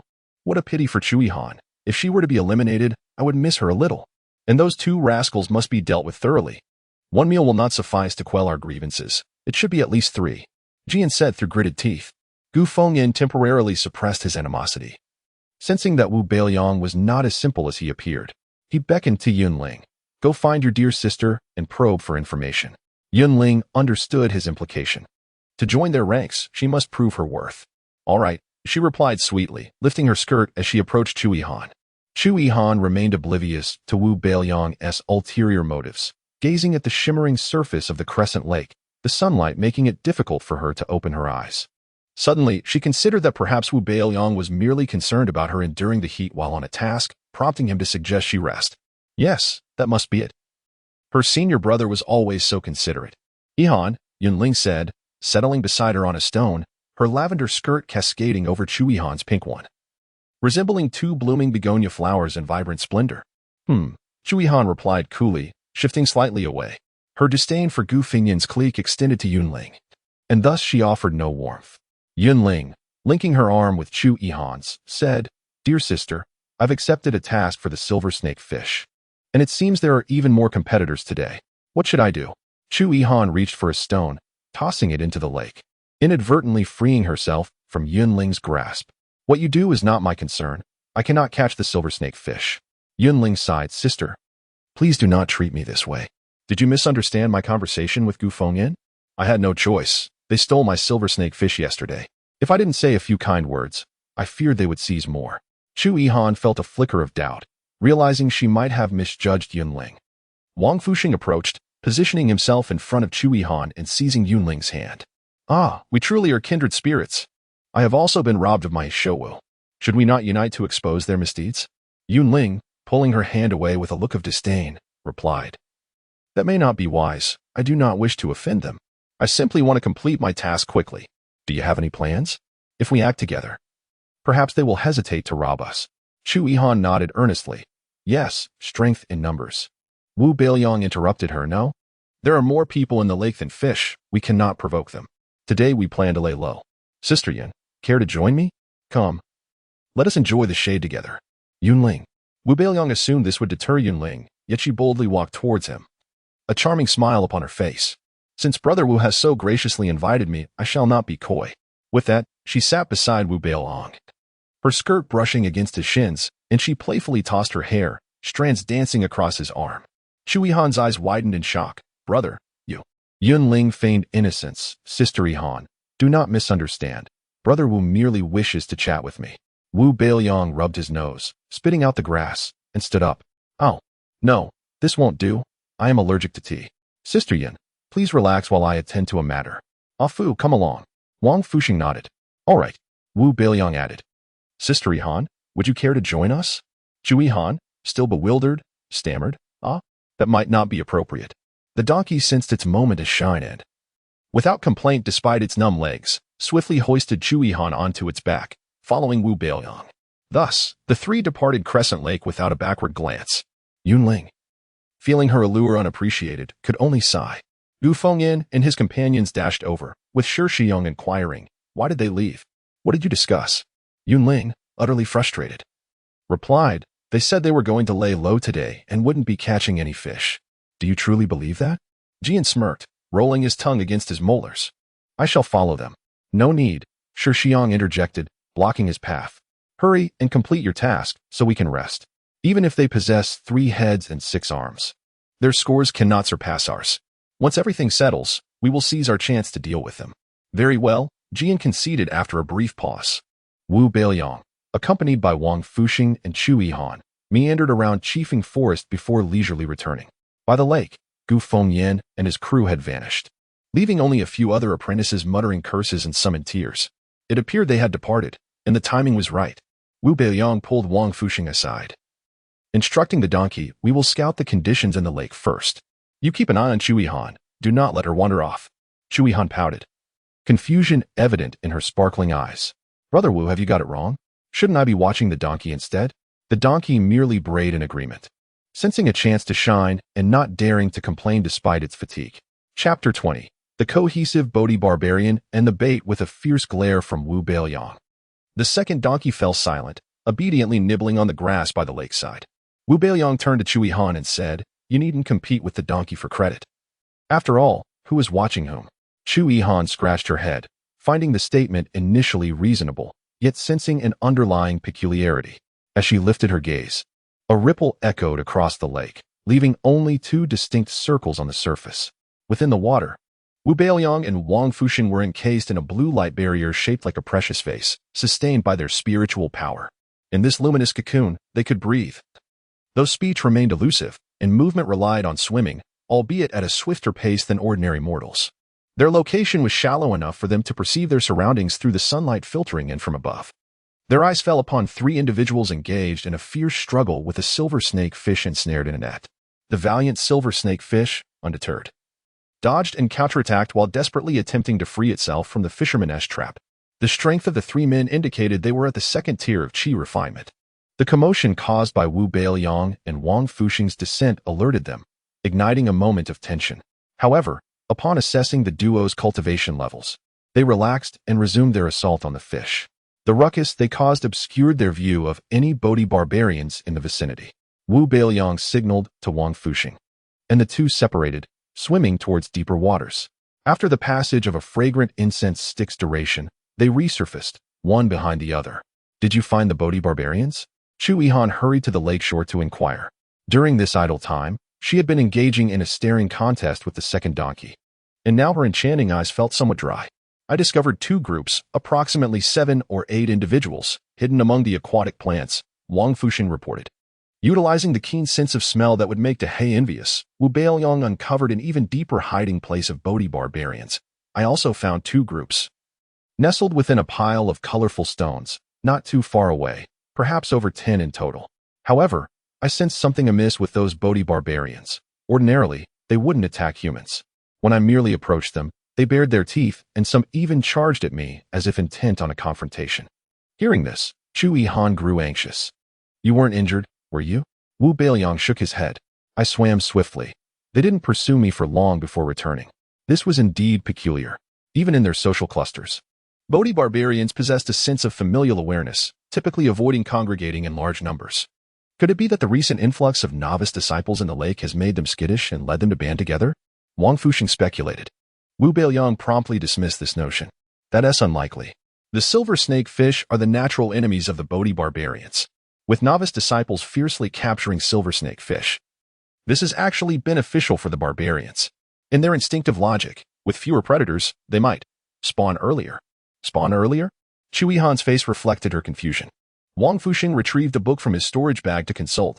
Bodhi barbarians typically spawn during winter, timing their reproduction with the hibernation of the silver snake fish, allowing the eggs to hatch just before the fish awaken in spring. If their predators are no longer a threat, it's plausible they might indeed spawn prematurely. After a moment, he raised another question, but that doesn't quite add up. Shouldn't Bodhi barbarians seek a secluded place to lay their eggs? Gathering all together here seems like a blatant display. Suddenly, a spark of realization illuminated Wu Beiliang's mind. He initially assumed the spiritual energy emitted was from the fish eggs, but now surmised. I understand what is happening. Chu Han. Join Wang Fuxing in ambushing on the eastern side of the colorful stone mountain and await my signal. The second donkey, thinking they had all submerged, felt it had no role in this endeavor and let out a joyous bray. I'll wait here on the shore for you, the most handsome master in history. In the next instant, Wu Beiliang instructed Wang Fuxing to bind the second donkey and drag it into the water. The donkey wept bitterly. Hee-haw, hee-haw. Curse it. You fool, this donkey cannot swim. Hearing its colorful exclamations, Wu Beiliang promptly secured its mouth, thanks to the ample elixirs and herbs it had consumed earlier. The second donkey now bore a faint spiritual barrier, rendering it impervious to drowning for the time being. The donkey felt somewhat fortunate, yet lacking in swimming skills. It could neither escape nor swim, being helplessly towed in circles around the Bodhi barbarians. One by one, the barbarians bared their sharp teeth in a show of intimidation. Some even opened their mouths wide, revealing razor-like fangs, a truly terrifying sight. Upon glimpsing these monstrous creatures, the second donkey trembled in fright, its legs quaking as it incessantly pleaded for mercy. Nearby novice disciples observed Wu Beiliang's actions with astonishment. Were they truly using a donkey as bait to fish? They exchanged condescending smiles, thinking, how utterly ignorant. These underwater creatures have never encountered a donkey. How could they possibly desire donkey meat? Wu Beiliang caught sight of the onlookers, discerning their thoughts through their expressions and laughter. TSK, a bunch of ignorant children, just watch closely. Today, I shall impart a valuable lesson. As the enmity reached its zenith, all the Bodhi barbarians fixated their gaze upon the second donkey. Wu Beiliang propelled the donkey directly into the throng of Bodhi barbarians. Hee-haw. This is the end for the donkey my wicked master intends to offer me as a sacrifice. The second donkey let out a tragic wail, its eyes rolling back as it fainted. The surrounding novice disciples were left dumbfounded. Was this a fit of rage from a failed fishing attempt, or a desperate act to feed the fish? This junior certainly had a fiery temper. Both Wang Fuxing and Chu Han were equally astonished. Even if the Bodhi barbarians lacked the ferocity of the silver snake fish, Wu Beiliang's actions seemed perilous. Just as they were about to intervene, Wu Beiliang suddenly accelerated, transforming into a ghostly shadow that darted into the fish school, scattering them before they could react. Everyone stood agape in disbelief. What a joke. Is this the speed achievable by someone at the first tier of chi refinement? Yet, the spiritual energy emanating from him clearly indicated he was indeed at that level. Unbeknownst to them, Wu Beiliang wielded a divine weapon capable of manifesting spiritual beings. The diminutive old Tai lay in his grip, hidden in the murky water, yet its power was undeniable, propelling Wu Beiliang into overdrive.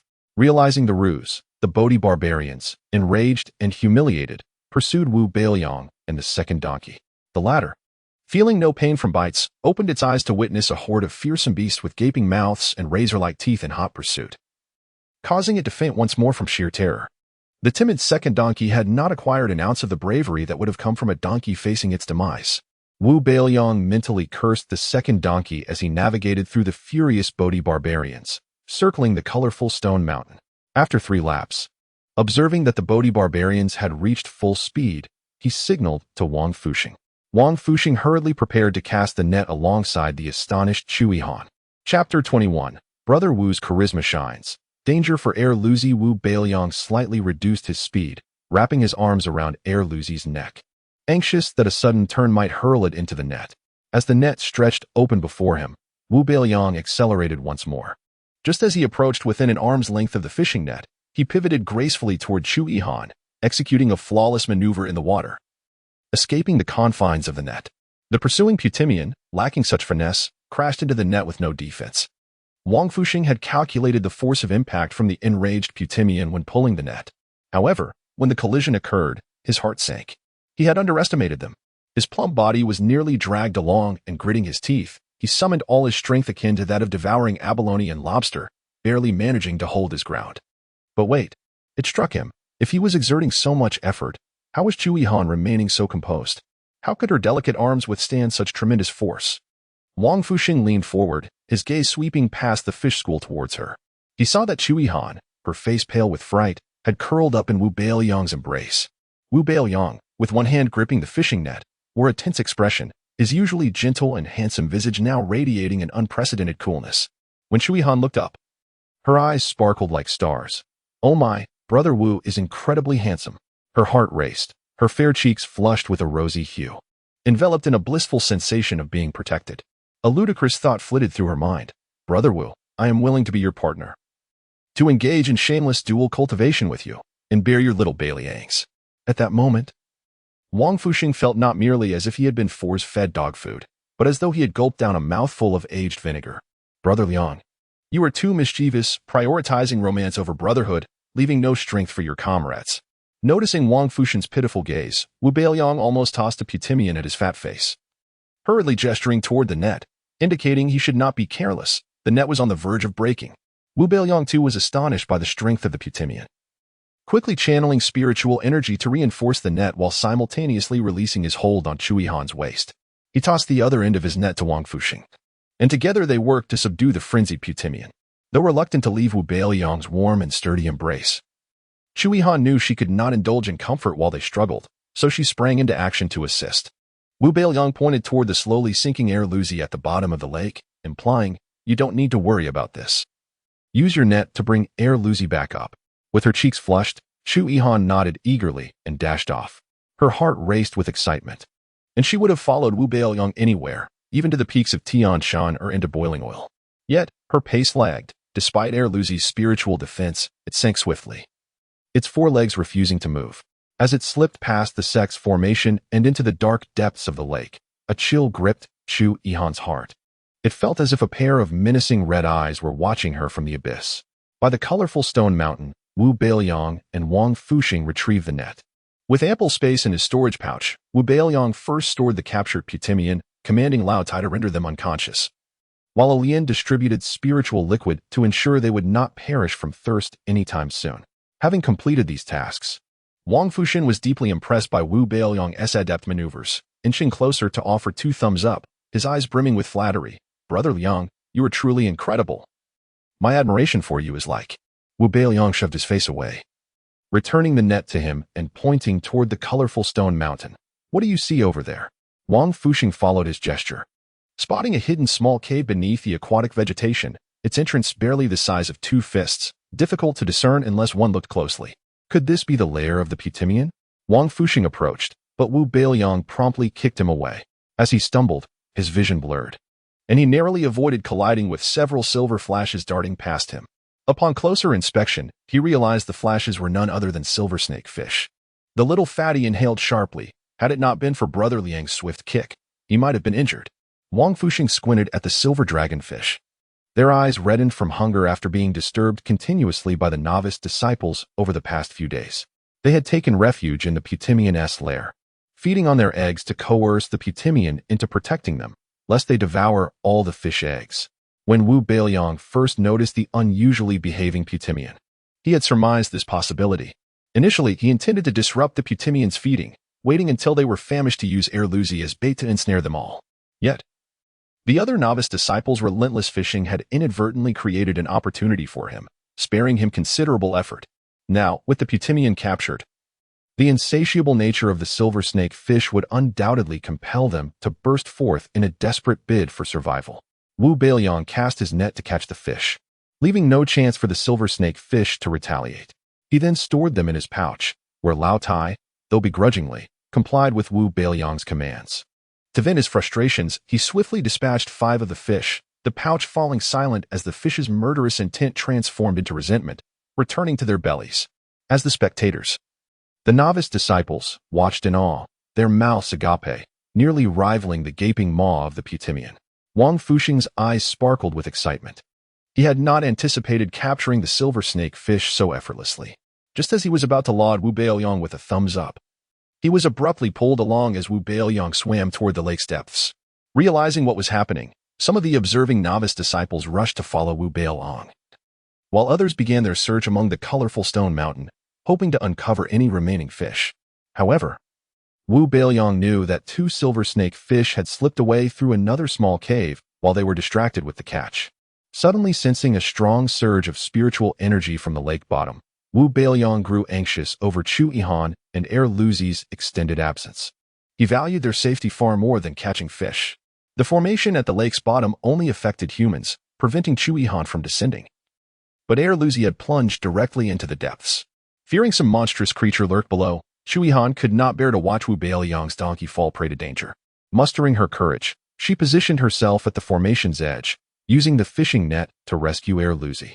Fortunately, she managed to catch it accurately this time. Erlüüzi awoke within the net, instinctively sensing danger, its eyes wide as it desperately kicked to ascend. Chu Yihan tugged on the net with all her might, pulling Erlüüzi toward her. However, as they approached the formation, an invisible force suddenly ensnared Erlüüzi, rendering it immobile, nearly dragging Chu Yihan in with it. Gritting her teeth, she summoned her strength to engage in a tug-of-war with the unseen force, while Erlüüzi struggled fiercely, threatening to tear the net apart. Chu Yihan found herself unable to pull any further. If not for the formation's suppressive effects on the creature, she might have already become its meal. Chapter 22. Contribution points surpass once again. The pair of large, crimson eyes, resembling grinding wheels, emerged in the darkness, exuding an overwhelming aura of malevolence. Chu Yihan could not help but tremble, her heart silently calling out, "Senior brother, please come to my rescue." In the next moment, a broad, hefty hand descended upon hers, assisting her in holding the fishing net. Startled yet overjoyed, she turned to see the plump face of Wang Fuxing, which left her feeling a twinge of disappointment. Meanwhile, Wu Beiliang, on the other side, tossed 2 dazed silver snake fish into the formation. The creature was not easily swayed and preferred the donkey brimming with spiritual energy. Wu Beiliang brandished his iron tool, giving the beast a warning glance. "Don't provoke me further. That donkey is mine." The monster's blood-red eyes filled with primal terror upon sighting the iron tool, and it immediately released the 2 donkeys, seizing the silver snake fish and vanishing back into the lake's depths. The approaching junior disciples, upon witnessing those eyes, fled in panic when their lives hung in the balance. Who would dare linger to snatch fish? The 2 donkeys, feeling liberated, swam desperately towards Wu Beiliang, their forehooves clinging to their heartless master, braying loudly. Wu Beiliang, unable to shake them off, ultimately stored the iron tool and pulled them ashore. Chu Yihan secured the fishing net and hurriedly followed Wang Fuxing. Once ashore, the trio did not tarry. Wu Beiliang kicked the terrified donkey, sending it home first, while he, along with Wang Fuxing and Chu Yihan, made haste towards the task hall. As the other disciples speculated about the existence of a monster beneath the lake, the 3 presented 6 Bodhi-man fish each before Lu Chuanfeng at the task hall. "Let me calculate," Wang Fuxing exclaimed. "1 Bodhi-man is worth 14 points, so 6 would be, 4 times 6 is 24. Goodness, that's 84 points." Grasping a small abacus made of agate, his eyes sparkled with excitement as he leapt into Wu Beiliang's embrace, exclaiming, "Brother Liang, tonight I shall warm your bed. Please do not refuse me." Wu Beiliang pushed the chubby boy away with distaste. "We must keep our fortune discreet. Lower your voice. Warming my bed is unnecessary. If you wish to express your gratitude, do so with cash." Without hesitation, Wang Fuxing stuffed 2 round pouches of coins into Wu Beiliang's arms, who accepted them without pretense.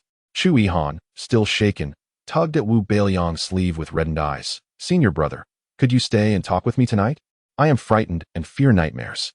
Wu Beiliang solemnly brushed her hand aside. "Sister, the courtyard is protected by restrictions. We cannot be together. I still have 3 silver snake fish. It is unsafe to linger." Perhaps I shall send the donkey to you for companionship and protection, ensuring you do not have nightmares. All right? Chui Han pouted. Who wants a donkey for company? I will come find you tomorrow morning. Better not, he replied. We have drawn too much attention today. Stay in your courtyard and tend to your spiritual herbs.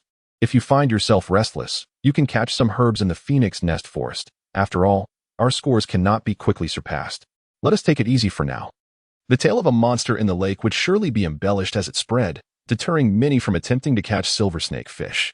Unable to pursue the silver snake fish task, the junior disciples would be left with only the tasks in the phoenix nest forest, yielding a maximum of only 9 points. The elusive show would keep them busy, and their efforts would yield little.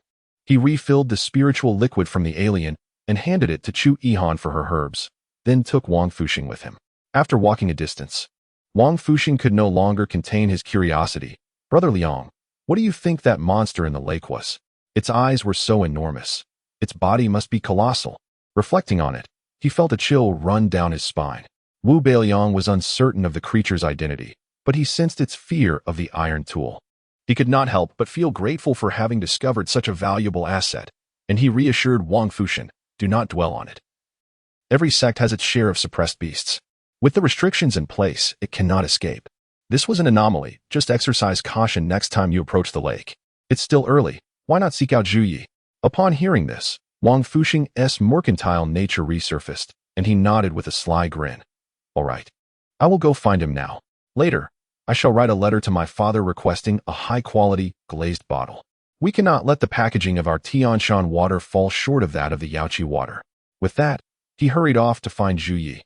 An hour later, Wu Beiliang returned to Baichao Garden No. 9. Upon opening the door, he found the donkey huddled in a corner. A water basin perched atop its head, a sight of pure despondency. Dahei, upon seeing Wu Beiliang return, expressed concern for his companion. Woof. Master, what use is a cowardly donkey? Let us make donkey meat buns instead. From beneath the basin, the donkey brayed. Hee-haw? How dare you? Wu Beiliang approached, stroking the donkey's sleek coat with a serious tone. Dear donkey, your fear stems from your lack of strength. Only the strong are fearless. Do you understand? The donkey trembled as if touched by the words of its heartless master. Wu Beiliang retrieved alien, lifted the basin from the donkey's head, and filled it with spiritual liquid. Be good. Both of you shall remain loyal to me, for I am the only one willing to nurture your strength. Now drink up. The donkey, moved to tears, plunged its head into the basin, drinking greedily. Seeing this, Dahei rushed over, fearing the donkey might surpass him in strength. Woof. Foolish donkey. Move aside. I'm thirsty too. Hee-haw. You foolish dog. This is for me from master. Dare you steal from me, and I shall kick you to pieces. As the donkey and dog squabbled, Wu Beiliang, ignoring their commotion, watered the spiritual herbs with alien's essence and retreated into the house. Only the strong are unafraid. Did he not yearn to become strong himself? The memory of that enchanting figure, both real and dreamlike, floated through his mind. With a sigh, he resolved never to return to the precipice, opting instead to exert effort refining a barrel of spiritual liquid, settling into a bath for cultivation. He vowed that once he became strong, he would seek that beauty to be his partner. Ling Tian Pavilion. The chief inner disciple of the sect, Xian Yue, entered the Starpoint platform at dusk. The sun had yet to set, yet the platform was already adorned with a myriad of stars. The Milky Way intertwining with the sunset in a breathtaking display that captivated the soul. Standing before the platform, a man garbed in a white robe exuded an imposing presence without anger. He was Hai Ling Tian, the sect leader of Ling Tian's sect. Xian Yue bowed respectfully. Sect leader. The incident of spiritual energy leakage at Xiangyao platform has been investigated. It was caused by a shift within the mountain, resulting in a crack that formed a celestial pond beneath the cliff.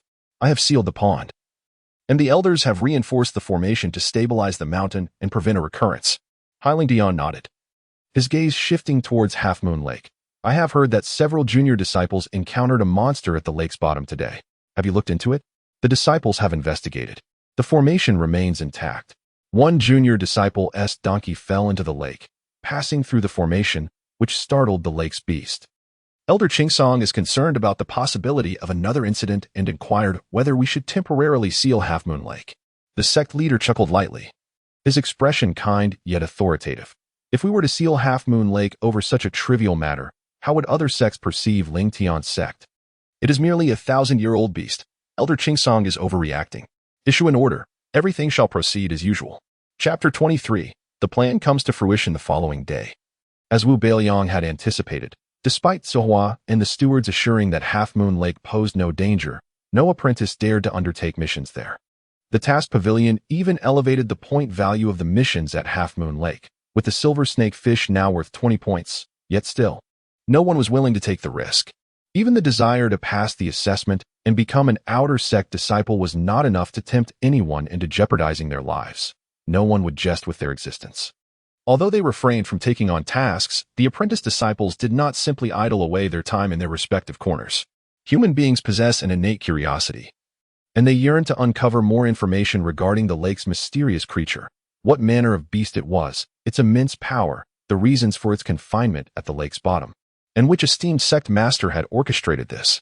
However, due to the enigma surrounding the creature, only a handful had glimpsed its glowing crimson eyes, and no records chronicled the legends of this beast in the texts of the Ling Tian sect.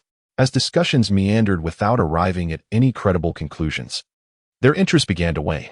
At this juncture, a slightly rotund, good-natured apprentice approached, producing a delicacy unique to Yulong County, the limited edition white jade cake from Dingxiang Tower. The discerning disciples immediately lit up with delight. The plump disciple inquired, "Esteemed seniors, how fares your cultivation of the celestial herbs? As I lack experience, may I seek your guidance?" A disciple clad in black proudly replied, "I water mine 3 times daily and fertilize it twice. The celestial herbs have already sprouted and grown half a foot tall." Another disciple in red dismissed this with a wave. "Half a foot? Impressive. Mine has reached a full meter and is on the verge of budding." The plump disciple gasped, "What? How has your celestial herb grown so swiftly? Do you employ some special technique?" A nearby disciple in white leaned in conspiratorially. "Could it be that you utilized Brother Ma's Yaoqi water?" The plump disciple's eyes widened in realization. "So that is it.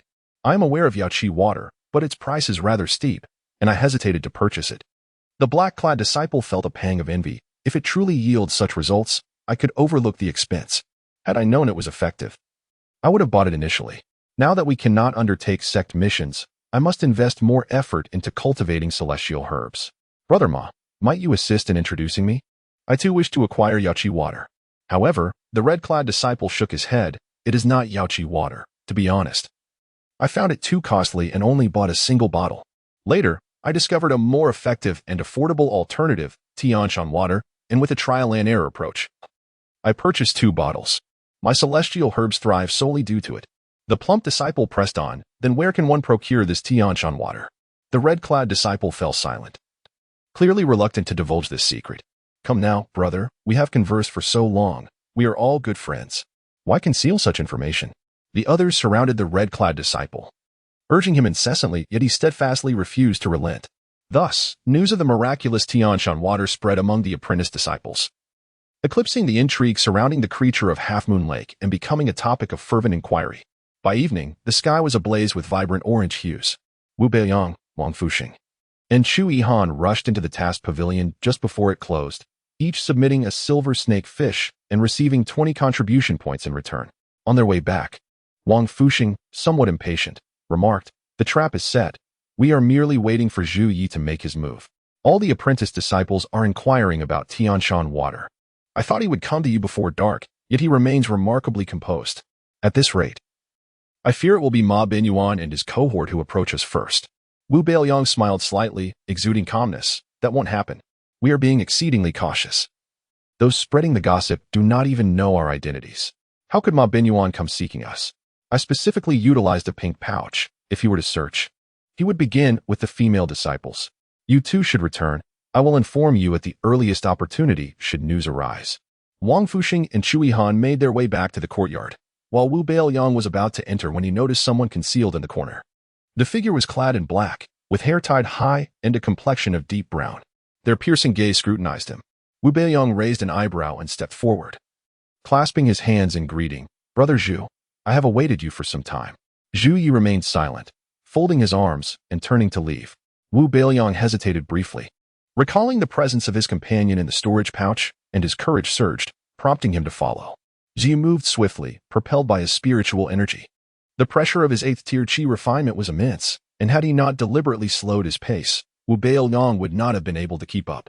As they approached the cliff at Chiefing Forest, Zhu Yi leaped down the precipice, prompting Wu Beiliang to deduce his intention and continue trailing him. Near the celestial pond, Zhu Yi suddenly pivoted, forcefully pushing him into the underbrush. From their vantage point, they could clearly see the flickering lights below, illuminating the figures of Ma Binyuan and Qing Zheng, who were engaged in heated exchanges. Wu Beiliang noted that the celestial spring atop the cliff had vanished. The previous fissures now gone, leaving only a pool devoid of spiritual energy. What shall we do now, brother? Qing Zheng seethed with frustration. Suppressing his ire in the presence of Ma Binyuan, the Tianshan water has gained a reputation. I initially intended to dilute the Jiao Yaotai spring water slightly to rehabilitate our image, but now it has completely run dry. Our reserves are scant. Ma Binyuan's expression darkened further. We have undoubtedly been discovered.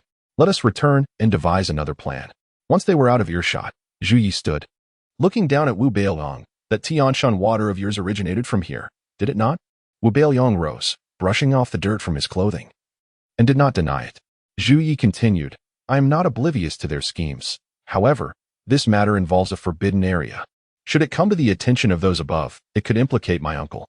I brought you here to inform you that the source has been severed. And you ought to be more discreet with that rotund fellow. Do not trouble me further. With that, Zhu Yi turned to leave. Wu Beiliang chuckled, Brother Zhu. With the source now cut off, there are no lingering concerns. This is the perfect opportunity to act. Do you intend to watch as Ma Binyuan monopolizes this lucrative venture? Zi raised an eyebrow. Indeed, any subsequent spiritual liquid will have no connection to the forbidden area. To be candid, my Tianshan water does indeed originate from here. But I possess ample reserves, and I have already disseminated the information. At present, the apprentice disciples are all seeking ways to acquire Tianshan water. Should Ma Binyuan seize the opportunity tomorrow, it would be a regrettable loss. Zhu Yi regarded him anew, the previous impatience in his tone dissipating. How much stock do you have? Wu Beiliang smiled. Certainly more than Ma Binyuan. What price are you offering? 20 spirit stones per bottle, inclusive of packaging and promotional costs. As long as you handle the sales, I will undercut Ma Binyuan by 2 spirit stones per bottle, which will yield a clean profit of 26 spirit stones for you. This is a lucrative deal. Zhu Yi pondered for a moment. No, your reluctance to confront Ma Binyuan stems from your inability to contend with him. If you wish for me to take the lead, I must receive a larger share, 10 spirit stones per bottle. Wu Beiliang maintained a radiant smile, gently shaking his head. Brother Zhu, one must expand their horizons and not be overly greedy. Consider this. If I were solely interested in profit, I could easily sell my stock to Ma Binyuan, who is in dire need. I could likely demand 30 spirit stones per bottle, and he would acquiesce. My collaboration with you is rooted in disdain for Ma Binyuan's insatiable greed. As men, it is far more significant to share in the breath of life than merely to amass spirit stones.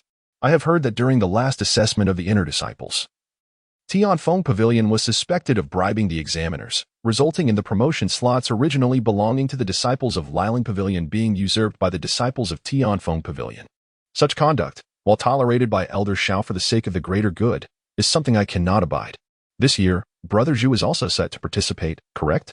If they resort to their old tricks once more, it is settled then. Tomorrow morning, I shall send someone to procure the goods from you. Zhu Yu has been persuaded. Chapter 24. Nocturnal knocks and morning summons. Having finalized the transaction with Zhu Yi, Wu Beiliang was elated.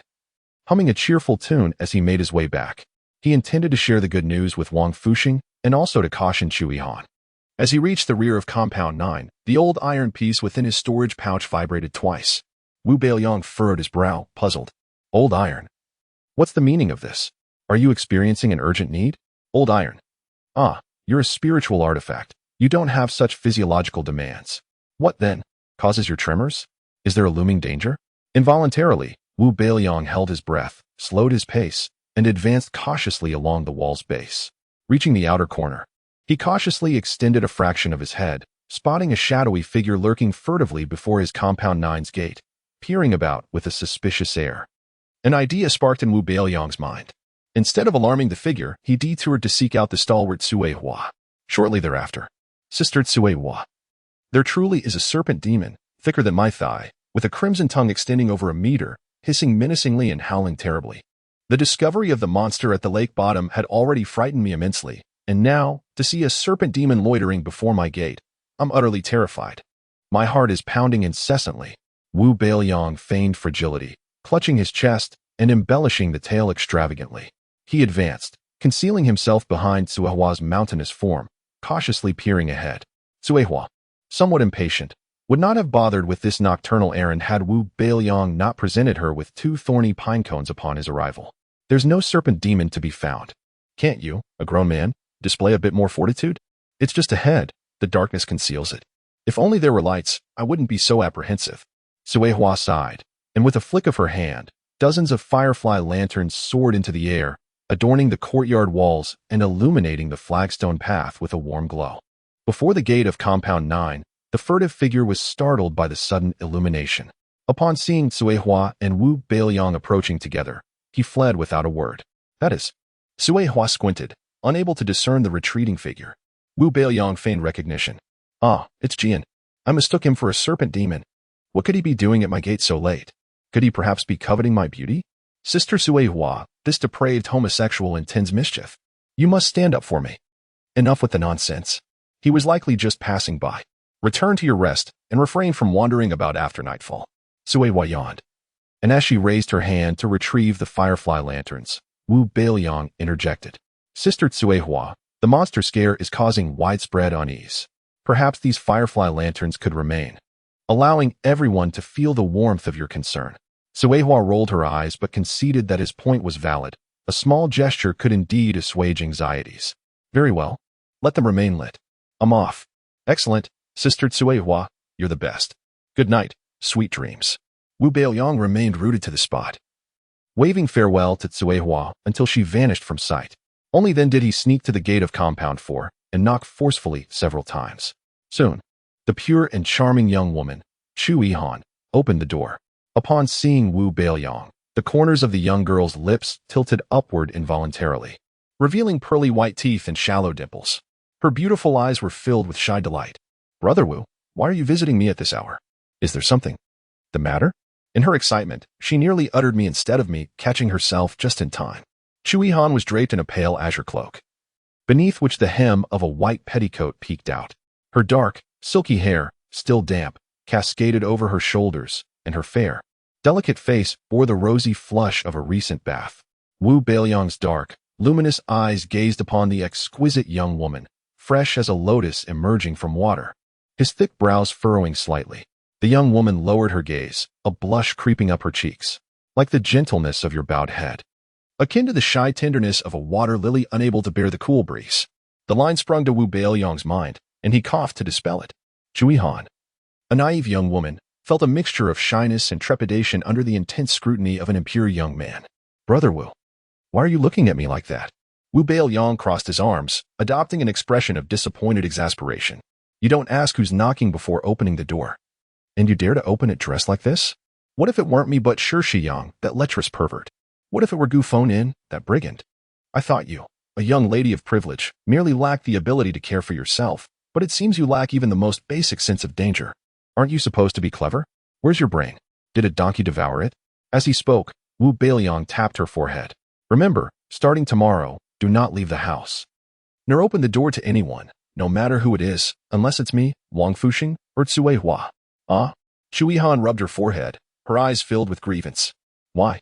Worried that Jian might still be nearby, Wu Beiliang refrained from explaining, saying coolly, don't ask, it's simply unsafe. Now close the door. Oh. Chu Yihan pouted and closed the door, with a belly full of grievances that had nowhere to go. But upon further reflection, she understood Wu Beiliang's good intentions. Brother Wu must be deeply concerned for me, fearing that Shi Shiyang intends to harm me. That's why he was so stern. He looks so dignified like that. I love it. Wu Beiliang stood outside, feeling helpless.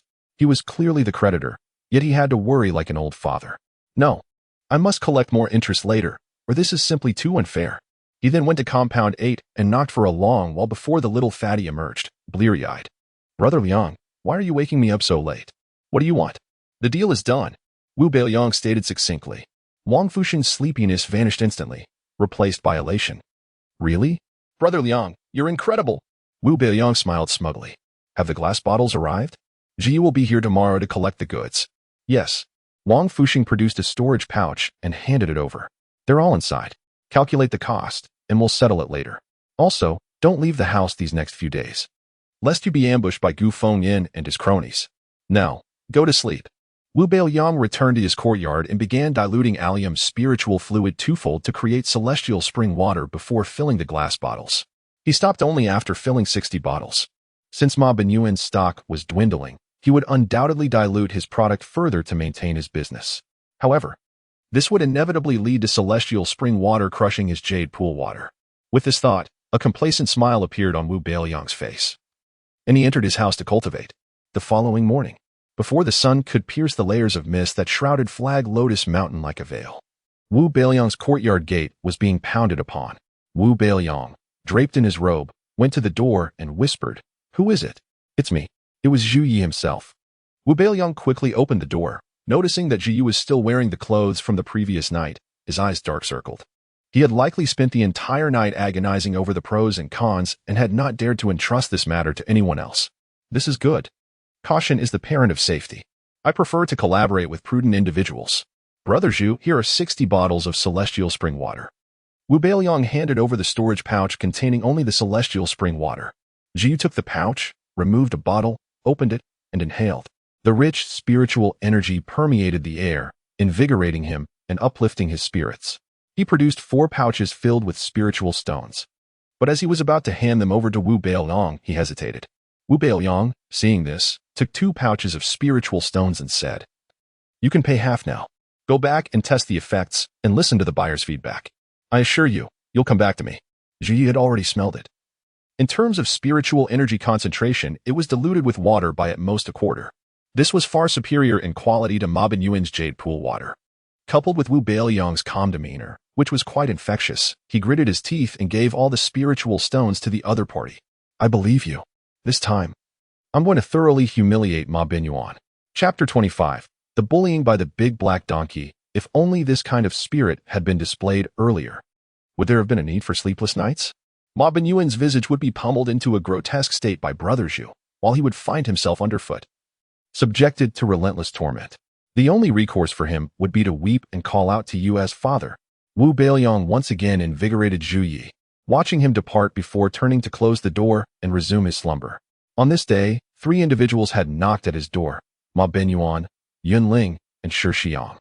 Ma Benyuan sought to peddle his Yaoqi water, while Yunling and Shi Xiang, having heard of Wu Beiliang's recent captures of numerous Bodhi beasts, were concerned that their own prospects for advancement were threatened. Thus, they came looking for trouble. Wu Beiliang slept soundly, orchestrating a scheme where the big black would bully the second donkey and vice versa. He commanded the big black to serenade the celestial herbs to encourage their growth, while the second donkey regaled the herbs with uplifting tales to impart courage and strength. He nourished the seedlings with alien brand spiritual liquid, simultaneously concocting 60 bottles of Tianshan water. Then, he prepared a barrel of spiritual liquid to immerse himself in for cultivation. Given the slow pace of his training, he resolved to exert more effort. In any case, he chose to ignore the door knockers. That evening, Zhu Yi returned, this time presenting Wu Beiliang with 2,400 spiritual stones, which included 60 bottles of Tianshan water on hand and in advance for another 60. "You are certain we have ample stock, right? It must surpass Ma Benyuan's inventory. Today, we sold out all 60 bottles of Tianshan water." While that rascal only managed to move 20, nearly bending his nose with frustration, Wu Beiliang patted his chest in assurance. "Brother Zhu, rest easy. Sell it well. I am your most steadfast support, and our stock is more than sufficient. I am the progenitor of this spiritual liquid, and even if the Qiongtai collapses, we shall not face a shortage. Alien, I adore you." Zhu Yi nodded in satisfaction, adding, "The quality must not falter. It should be at least 30% superior to Yaoqi water." Wu Beiliang patiently replied, "Rest assured, Brother Zhu. Tianshan water will always be thrice as superior in quality compared to Yaoqi water. Ma Benyuan's meager supply is nearly diluted to tap water. Even the urine of the second donkey in the big black is more potent than his Yaoqi water." Only then did Zhu Yi feel at ease, allowing himself the prospect of a restful night and pleasant dreams. Thus, 3 days passed in succession. Wu Beiliang devoted his time to diligent cultivation and caring for the celestial herbs. His progress remained stagnant, with a breakthrough to the second tier of qi refinement still a distant dream. However, the herbs thrived remarkably, with delicate white flowers blooming and wilting within days, only to be replaced by a small green pod. Wu Beiliang gazed upon them as a proud parent, growing increasingly fond. Ah, curses. I am yet without a partner. Where would a child come from? Concerned that Wang Fuxing and Chu Yihan might become restless from his prolonged absence, he decided to venture out that evening to settle accounts with them. However, just as he approached the courtyard entrance, he heard rustling sounds outside, as if something was burrowing beneath the soil. Moments later, the ground shifted, and a rat, the size of a hen with glossy black fur, emerged. Its small, yellow eyes glinted with ferocity as it spotted Wu Beiliang and lunged forward. The enormous rodent opened its mouth, revealing sharp, serrated teeth, resembling tiny saws, aimed directly at the youth's throat. Wu Beiliang reacted swiftly, employing the 7-star step to evade the attack. With a thought, he grasped a shovel. In a flash, a robust beam of yellow light struck. Duong. The shovel's back landed squarely on the rat's head, sending it crashing to the ground. Wu Beiliang approached, staring intently at the rat, which lay on its back, foaming at the mouth. The big black and the second donkey soon gathered around. The big black stared hungrily at the plump rodent, its eyes gleaming with desire, saliva dripping. Woof. Meat. I want meat. I want meat. Wu Beiliang gently stroked the big black's soft fur. Patience, it is not yet time to feast. You two should go and thank the foolish creature outside for delivering this meal. The big black wagged its tail, seemingly more excited than the prospect of eating. The second donkey shook its hooves, ready for action, as great mountain demons consumed the essence of sun and moon. The big black and the second donkey feasted on spiritual elixirs, divine movement pills, and various celestial herbs, all while drinking aliens' pure spiritual liquid. Though their time together had been brief, it was undeniable that their strength surpassed that of their inept master. In these past few days, Wu Beiliang dedicated most of his time to cultivation. Despite remaining far from the second tier of qi refinement, his bodily functions and spiritual sensitivity had improved significantly, allowing him to discern that there was but one person outside.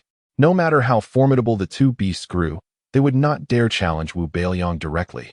Thus, an opportunity to test their mettle had presented itself. Outside, Shi Shiyang pressed his ear against the wooden door, pondering. That massive rat, nourished with celestial herbs and a violent pill, should have caused chaos within. Why is it so eerily quiet? Suddenly, the door creaked open. Shi Shiyang, caught unawares, had no time to escape. Clearing his throat, he prepared to strike first, but to his shock, a robust, gray-black donkey charged out, its mouth clenching a rope. What is happening? Shi Shiyang's mind momentarily faltered. The second donkey tossed its head, sending the rope flying, ensnaring Shi Shiyang around the waist. Before he could extricate himself, the second donkey began to circle him. As he attempted to break free, he realized the rope was remarkably resilient and unyielding. He twirled in the direction of the donkey's movement, trying to avoid being bound too tightly. His strategy was sound, yet, after spinning less than 50 times, he became disoriented, feeling as though he had consumed too much alcohol, his steps faltering and direction unclear. The second donkey's prowess in grinding was on full display, and soon, Shi Shiyang found himself ensnared like a human-shaped cocoon. The second donkey was quite pleased, braying incessantly around him, its hooves clattering on the stone floor, while Shi Shiyang lay on the ground, feeling as if his ears would burst from the noise. Goodness, has this donkey gone mad? Someone, Wu Beiliang, come out quickly. Shi Shiyang bellowed in frustration. From within, Wu Beiliang chuckled, closed the door, and unleashed the dogs. Whoosh! A large, imposing black dog burst forth.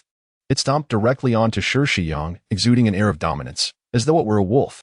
The black dog trod several times upon him before settling down to scratch itself, treating him as a mere human-shaped cushion. Shi Shiyang was incensed. Wu Beiliang, you better come out, or I shall slay these beasts of yours and flay your skin. Upon hearing this, the big black, finding Shi Shiyang's arrogance intolerable, resolved to silence him. Accordingly, it positioned itself above Shi Shiyang, raising its paw defiantly above his head. Shi Shiyang, fully aware of the dog's intentions, trembled with rage. Wu Beiliang, you dare to humiliate me through your dog? I will take your life. His shouts attracted the attention of other disciples in the courtyard, with Gu Fengyan being the first to emerge, preparing to kick the big black. Get lost, you filthy dog. Chapter 26. Tension mounts. Imminent confrontation. Dahei lowered his raised leg, exerting a powerful kick that propelled him over 2 meters away, then dashed toward Erlüüzi, leaving Gu Fengyan to strike at nothing but air. Woof, woof, woof. You dare kick this dog? I'll bite you to death. He bared his fangs at Gu Fengyan, barking fiercely, his front legs slightly bent as if ready to launch an attack at any moment. Where did this fool come from? Looking so ugly, it scared the donkey to death. Erlüüzi joined in the cacophony, his voice piercing the tranquil night. Wu Beiliang, I will not share the same fate as you, Poof. Poof heavens. Xiang was splashed in the face with urine, a few droplets even landing in his mouth, and he spat incessantly, feeling utterly nauseated, on the brink of madness. Gu Fengyan's countenance darkened. He held a long-standing grudge against Erlüüzi. With a sharp clang, he unsheathed his sword, pointing it menacingly at Dahei and Erlüüzi, the blade glinting coldly, exuding an aura of frost that immediately indicated its extraordinary quality. Dahei and Erlüüzi exchanged glances, recognizing the wariness reflected in each other's eyes. Their thoughts were aligned. It was best to avoid the fray and let their treacherous master face the consequences. Without a moment's hesitation, the two animals took flight, disappearing into the courtyard in the blink of an eye. Gu Fengyan. Xiang shouted, Damn beasts, I will kill you. Only then did Wu Beiliang leisurely emerge, wearing an innocent and perplexed expression. Oh, isn't this junior brother Gu? Why are you out here at this hour? Missing Erlüüzi, are we? Gu Fengyan's eyes flashed with malice. Indeed, I'm craving donkey meat. Looking so ugly, your thoughts are rather fanciful. Wu Beiliang scoffed quietly. What did you say? Gu Fengyan didn't catch it, but sensed it wasn't a compliment. I said, the moon is exceptionally round tonight. Gu Fengyan glanced up, noting the crescent moon, its silvery light shimmering like jade. His lips twitched. The night was filled with barking dogs, braying donkeys, and Xiang's hysterical roars. Numerous nearby apprentice disciples heard the commotion. What is going on? Should we go see what is happening? With nothing pressing to attend to, they agreed to investigate. The first to arrive were Jian, Yunling, and Wang Fuxing, positioned conveniently next door. Jian and Yunling hurried to assist Xiang, working to untie him. Sensing the pungent scent of dog urine, Yunling frowned slightly and offered him a handkerchief. Thank you. Xiang accepted it, hastily wiping his face, neck, and clothes. At that moment, more curious apprentice disciples arrived. Wang Fuxing's eyes darted. The situation appeared dire. He exchanged knowing glances with Wu Beiliang and quietly slipped away. Feigning surprise, Wu Beiliang looked at the disheveled Xiang and chuckled. Oh dear, junior brother what happened to you? Xiang, gritting his teeth in frustration, retorted, Don't act innocent. You incited that wretched donkey to bind me with ropes while that filthy dog urinated on my head. Wu Beiliang. If I don't skin you alive today, I don't deserve the surname Wu Beiliang immediately defended himself. Oh, junior brother one can eat any meal. But one mustn't speak carelessly. We are all fellow disciples. Why slander me? Is it because I'm more handsome than you? Or perhaps because you fancy junior sister Zhu, who seems to be closer to me? My two beasts are both foolish and lazy, incapable of understanding human speech. How could I possibly incite them? If you wish to frame me, at least use your brain. Oh wait, I forgot you lack one. Never mind. Seeing the surrounding disciples display expressions of sudden realization, Xiang nearly spat blood in exasperation. I witnessed those two beasts bully junior brother Every word he speaks is true. Gu Fengyan pointed an accusing finger at Wu Beiliang. Wu Beiliang shrugged. It is common knowledge that you and junior brother are two of a kind. Oh, no. That's wrong. You're partners in crime. Again wrong. You are in cahoots. In short, you are both in the same boat, sharing the same fate. Your testimony lacks credibility. Gu Fengyan, who prided himself on his good looks, sharp intellect, and eloquence, had repeatedly suffered embarrassment since meeting Wu Beiliang, and his fury reached a boiling point. He raised his sword, pointing it at the loathsome youth. Villains emerge from the countryside. Someone like you, hailing from the village, is unworthy of being a disciple of the Ling Tian sect. Wu Beiliang raised his chin, responding nonchalantly, whether I am worthy or not is not for you to decide. Do you think you are the sect leader?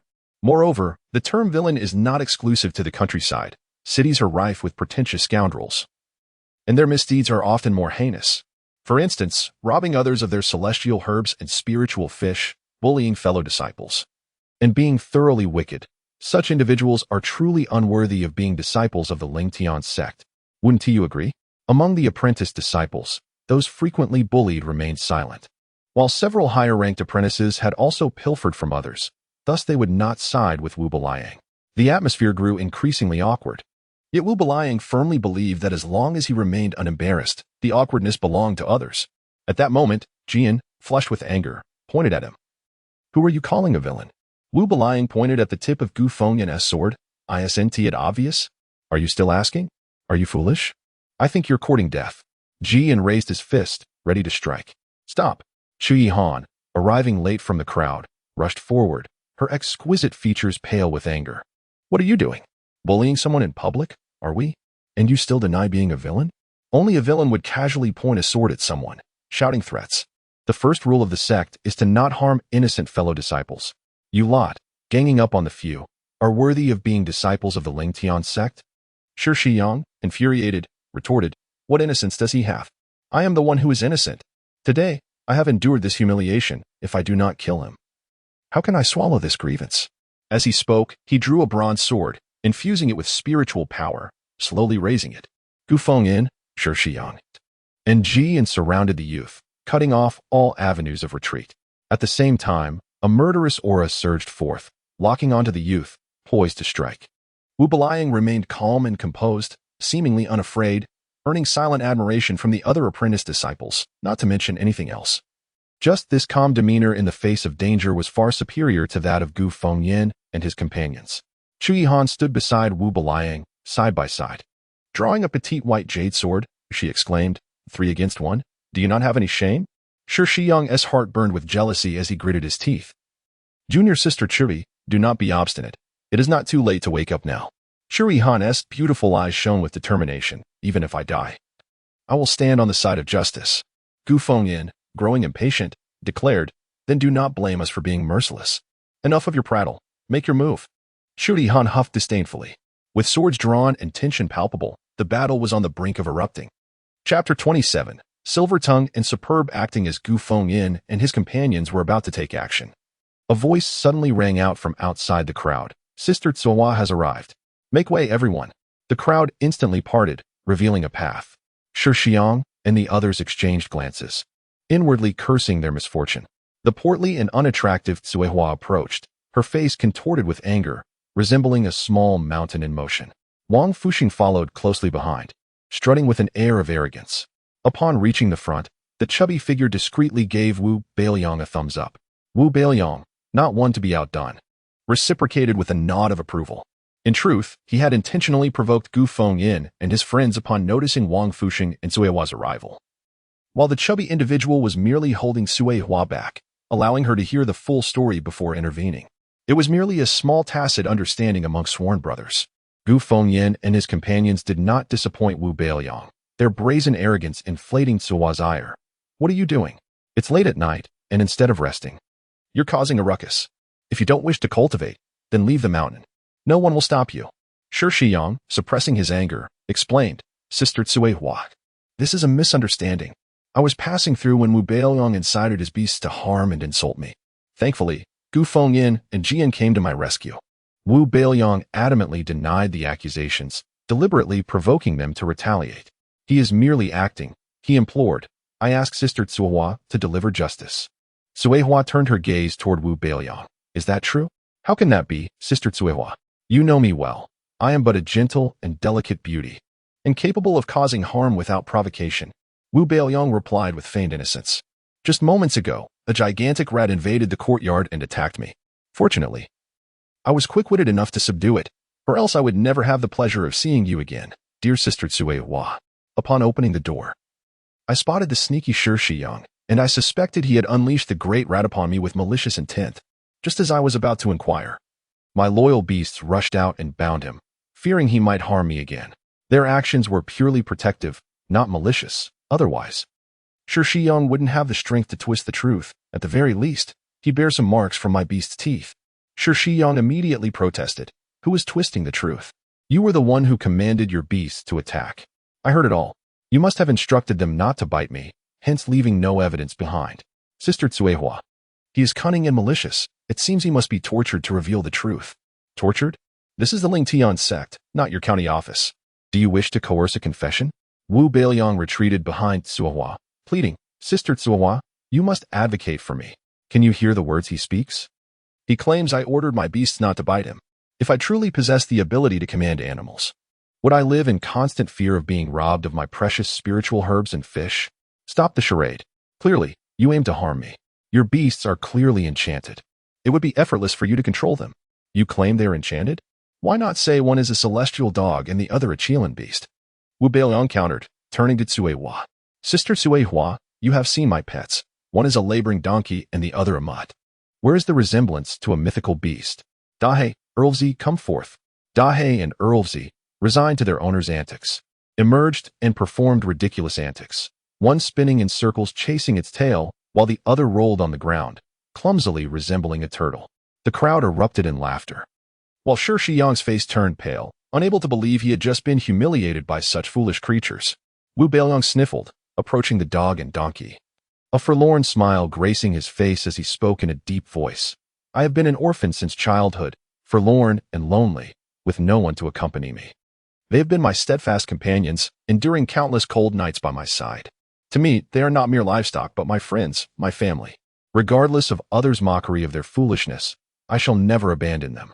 Even in the Ling Tian sect, I have brought them along, not seeking their enlightenment or transformation into spirit beasts, but merely desiring a confidant during my arduous cultivation, even if they cannot comprehend my words. At least we can provide each other solace. With that, he blinked, and 2 tears rolled down his cheeks. A man seldom sheds tears, but not for lack of sorrow. Wu Beiliang's heartfelt words struck a chord, moving even the most emotionally fragile female disciples to tears, including Cuihan, had it not been for Wang Fuxing blocking her. Fearing it would disrupt Wu Beiliang's performance, she would have rushed forward to embrace and comfort him. Meanwhile, Erlüüzi, having survived a brush with death, found its emotions also heightened. Deeply moved by Wu Beiliang's words, it decided to add to its owner's moment. In a display of absurdity, it dropped a pile of dung before gazing at Dahei with wide, innocent eyes. Dahei muttered, "What the hell? Who needs to cooperate with you?" Yet, inexplicably, all eyes shifted toward Dahei, as if its refusal to eat the dung would somehow disqualify it as a purebred mutt.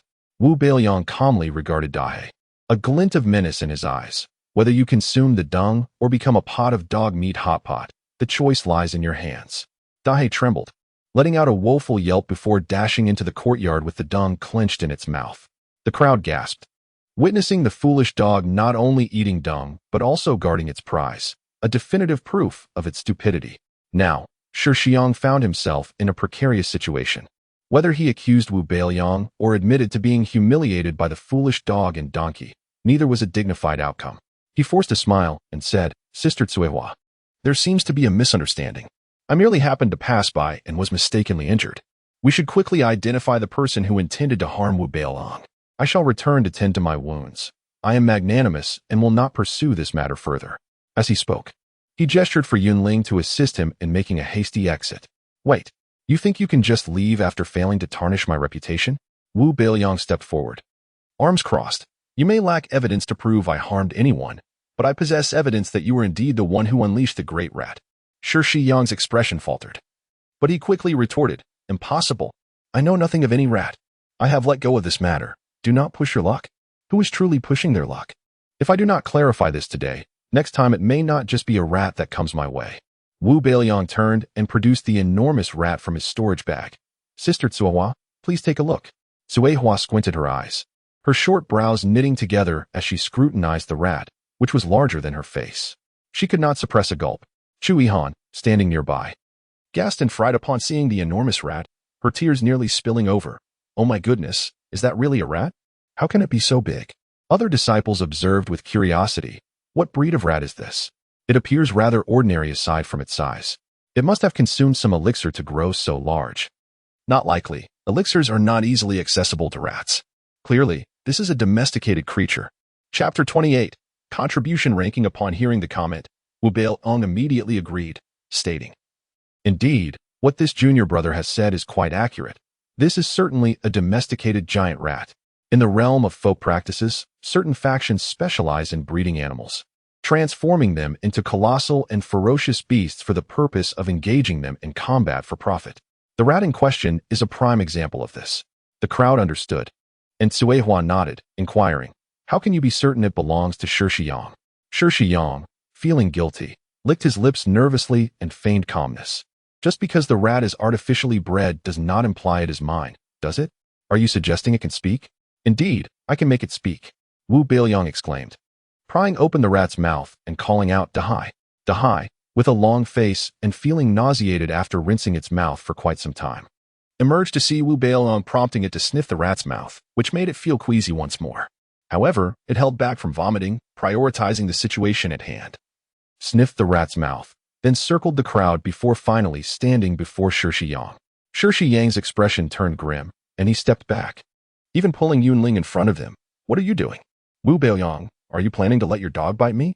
Dahei shot him a disdainful glance and suddenly leaped forward, landing on Shishiyang's belt.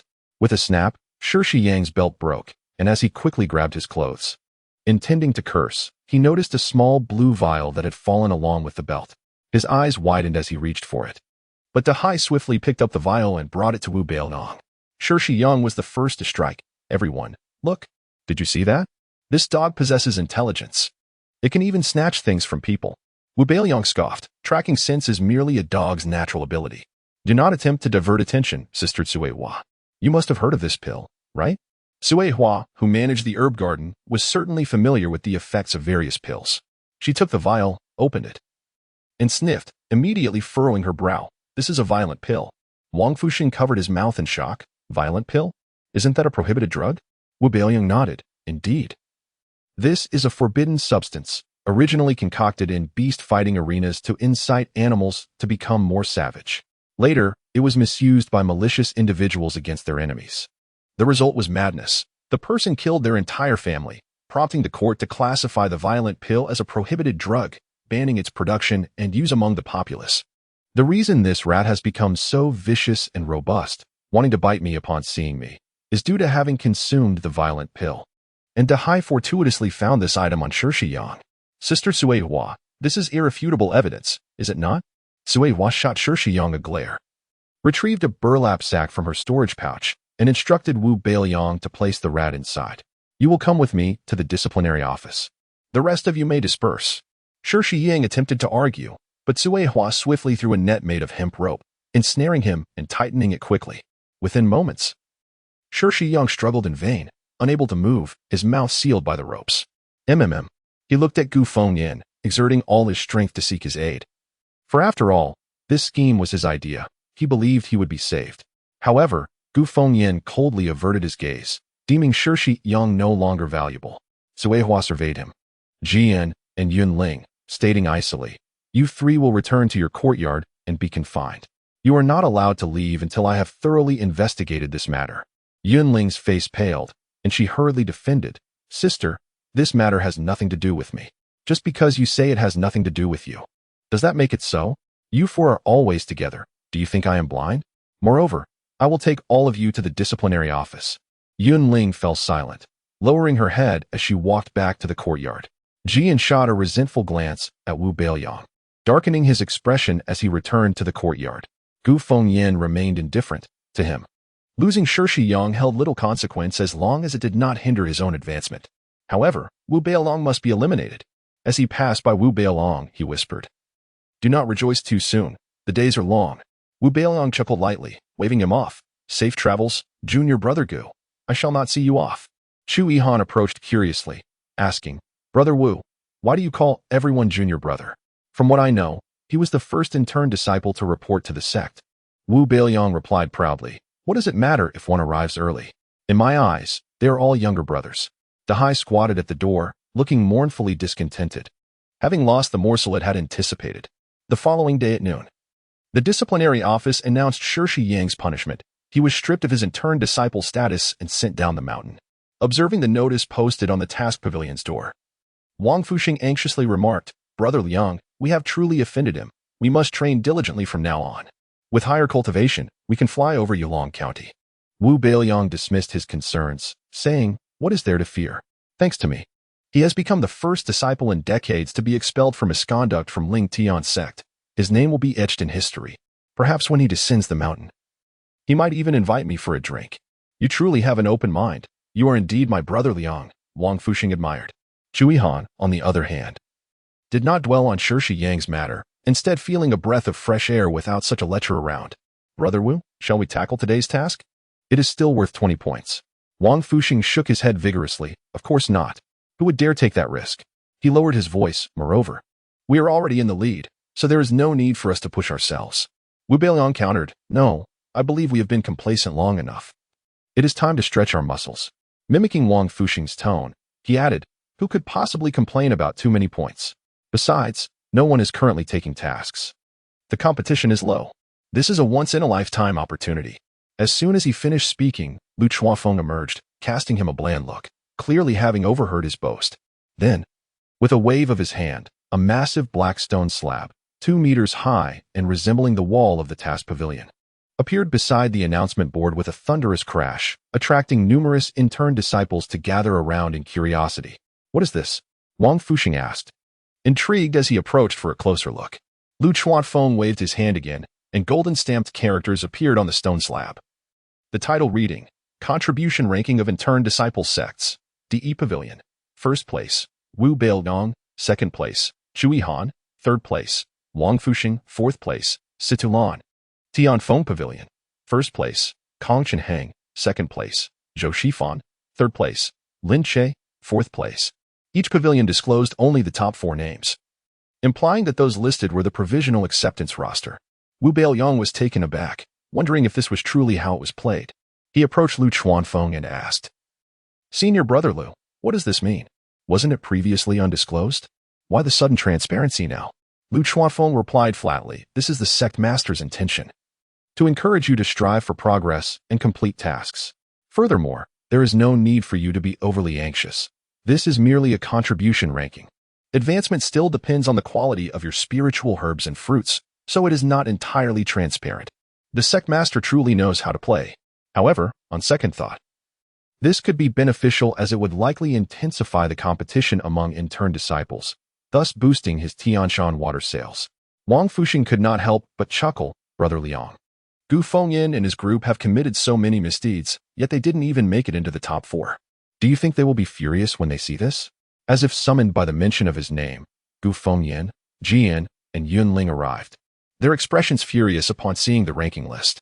With only 7 individuals remaining in Baijiao Garden, the identity of the remaining 3 was blatantly obvious. Many of the interns who had been robbed found a sense of dark satisfaction, believing this to be a case of retribution. Gu Fengyin said nothing and proceeded directly to a corner of the mission pavilion to accept a task. Jian was the second to enter, while Yunling hesitated for a moment before deciding to speak with the aloof woman in white, Situlan. As ever, Situlan remained cold and proud, leaving Yunling with no choice but to continue following Gu Fengyin. After accepting their tasks, the 3 made their way to Half Moon Lake. Meanwhile, the other disciples remained hesitant, likely waiting to see if these 3 leaders would fall prey to the monsters. Wang Fuxing looked at Wu Beiliang and asked, "Brother Liang, shall we take on a task?" "Let us do it," Wu Beiliang replied as he stepped into the mission pavilion. Chapter 29. Home Ruined. Crisis approaches upon receiving his assignment. Wu Beiliang did not hasten to Hanyue Lake, but instead led Wang Fuxing and Chu Yihan to Chiefing Forest. Wang Fuxing, with a round face, wore a puzzled expression as he inquired, "Liang Ge, what are we doing here?" Wu Beiliang casually tossed a prickly pine cone to each of them and replied while munching, "We are making lanterns." With that, he took a deep breath and strode purposefully towards their objective. "Making lanterns?" Wang Fuxing and Chu Yihan echoed in unison, both perplexed. Chu Yihan tugged at Wang Fuxing's sleeve. "Is Liang Shixiang's making lanterns some sort of code or secret language between you two? It can't possibly mean what I think it does. Can it?" Wang Fuxing's mouth twitched. "What I'm thinking might be akin to what you're considering. However, I suspect it leans more towards being coded language. We should just ask Liang Ge to clarify." Chu Yihan firmly grasped his arm. "No, Liang Shixiang has already gone through enough trouble bringing us here. I don't want him to think we're so dim-witted we can't even comprehend basic conversation. Let us observe first." With her final bit of stubbornness, she rushed after Wu Beiliang. Wang Fuxing felt a pang of despair. Just last night, he and Liang Ge had demonstrated an almost brotherly bond. Yet today he found himself on the same level as Chu Yihan. It was all Liang Ji's fault for being too clever, making him feel utterly ordinary. The current state of Chiefing Forest resembled the backyard of Wu Beiliang's home, where he was intimately familiar with every nook and cranny. Without any effort, he located the red fruit, purple gold branches, and red bamboo leaves. He gathered a few vines and found a smooth stone. Sitting cross-legged as he began to delegate tasks. "Afu, grind the red fruit into juice, but be careful not to get it on yourself. Chu shimmy. Remove the veins from these red bamboo leaves and cut them into lantern skins. The size of fireflies will suffice. Wu Beiliang proceeded to craft the lantern's frame from the purple gold branches while cutting the vines into thin strings. Seeing the unfolding scene, Wang Fushan could not contain himself any longer. Liang Ge, why are we making lanterns? The firefly lanterns can be used underwater within our protective aura. So is this really necessary? Wu Beiliang feigned mystery. You wouldn't understand just yet, but be patient. You'll find out soon. Wang Fushan felt a flurry of anxious thoughts clawing at him. In the depths of Hanwei Lake, Gu Fengyan and his companions were ardently searching for the elusive silver snake fish. After 2 days without entering the water, they assumed the fish would be less wary and roaming about in search of food. However, they discovered that the area where the silver snake fish usually resided was devoid of any signs of life. After an hour, the trio returned to the shore to catch their breath. Jian frowned. What is happening? Where have all the silver snake fish gone? Could they be hibernating? Gu Fengyan shook his head. No, it's not time for that yet. Perhaps the silver snake fish have sensed our fear of the lake's depths and retreated to deeper waters. We should try searching there later. Yunling trembled at the thought of the pitch-black depths and the terrifying crimson eyes that everyone spoke of. I refuse to go. If we provoke the monsters, we'll be done for. Gu Fengyan regarded her coldly. The monsters are sealed by the sect's formations. They won't emerge so easily. It's your choice whether to join us or not. With that, he and Jian plunged into the water, heading towards the deeper regions. Yunling felt paralyzed by fear, yet staying behind would mean certain elimination. After much deliberation, she decided to follow Gu Fengyan and Jian. After all, they were more powerful, and if a monster did appear, she doubted she would be its first target. As they ventured into the depths, visibility diminished. Though not entirely obscured, it became increasingly difficult to discern their surroundings. Gu Fengyan diligently searched for the silver snake fish, even combing through the nests of the Buddha's essence, only to be nearly rammed by a horde of obstinate creatures. Jian, growing increasingly anxious, kicked a colorful stone peak. A fist-sized stone glowed faintly as it sank deeper into the water. Yunling, noticing the tension between the two, held her breath, her gaze fixed on the fading glow of the stone. Suddenly, from the depths of Hanwei Lake, 2 red lights flared to life amidst the darkness, menacing, surreal, and chilling. Yunling felt a surge of panic. The stone Jian had kicked must have disturbed the monster. Biting her lip, she swam swiftly to Gu Fengyan's side and clutched his arm, frantically pointing below. Gu Fengyan, still intent on tracking the silver snake fish, was taken aback by her grip and, in a moment of irritation, slapped her. Yunling was momentarily stunned, her eyes flashing with resentment. As she turned to flee towards the shore, Gu Fengyan and Jian, sensing something amiss, instinctively glanced downward. They were met with a heart-stopping sight. 2 blood-red eyes, approaching rapidly. This indicated that the monster had broken free from its seal. Panic gripped them as they gasped in horror, nearly choking on the lake water. Jian unleashed his spiritual energy, propelling himself upwards, while Gu Fengyan, filled with both fear and fury towards the creature, slashed at it with the strongest sword strike he had ever mastered. His sword, forged from the finest materials, contained immense spiritual energy. As he swung it, the energy transformed into a sharp blade capable of slicing through peak third-grade cultivators. Just as a piercing blue blade shot forth, Wang Fushan, holding the red lantern, was thrown into a state of panic. The blade approached with blinding speed, shattering the defensive aura surrounding him and Wu Beiliang like fragile bubbles. Pale-faced, Wang Fushan quickly summoned his protective armor. Wu Beiliang, feeling a surge of energy, grasped his iron shovel as energy flooded from his dantian, causing the rust to fall away and revealing a brilliant golden glow. He swung the shovel forward. Clang! The radiant glow from the iron shovel shattered the blue blade in an instant. Wang Fushan's eyes widened in astonishment, realizing his brother Liang's bravery, truly worthy of being called his elder brother. However, Wu Beiliang felt a wave of fatigue wash over him, realizing he had narrowly escaped death. Gu Fengyan's treacherous nature infuriated him. Even while fleeing, he had resorted to underhanded tactics. Wu Beiliang mentally cursed Gu Fengyan's family, feeling slightly appeased. Now all the fish in Hanwei Lake belong to us. He communicated to Wang Fushan, his tone brimming with pride. Wang Fushan thought to himself, one must admit, Liang Gu's strategy is brilliant, akin to a mother iron-eating beast opening the door for her young, absolutely devastating. Yet, he found himself enjoying the thrill. Just as they prepared to pursue the silver snake fish, 2 red beams locked onto them. They looked down to see two enormous crimson eyes slowly opening, devoid of emotion. Staring back at them, the light emitted from those eyes felt like a prison, rendering them immobile. It was over. They were done for. The very monster they had been mimicking had now arrived. Old Iron, let us fight back. Save us. Wu Beiliang struggled and desperately called upon his trusty shovel. Chapter 30. The monster in the lake attacks. A perilous situation. The voice of Lao Tai resonated helplessly in Wu Beiliang's mind. Before signing the blood contract with you, I could easily defeat it. But now, my power entirely depends on your capabilities. Wu Beiliang was momentarily taken aback and urgently thought, is there any way to dissolve this blood contract? Indeed. Wu Beiliang rejoiced. Hurry and dissolve it. Once we escape danger, we can sign the contract again. Lao Tai retorted. Do you think a blood contract is akin to a rental agreement that can be easily renewed? I have no means to dissolve it. Are you implying that I can dissolve it?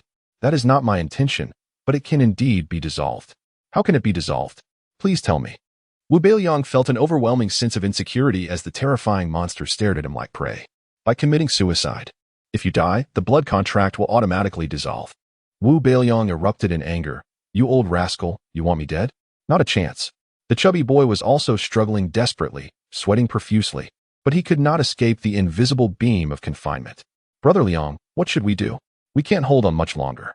Once our spiritual energy is exhausted, the protective barrier will shatter, and we won't last even half a stick of incense. Wu Beiliang's mind raced, and he shouted at the monster, apologies, esteemed senior. We meant no offense. I assure you this is the only time. We will never imitate you to frighten others again.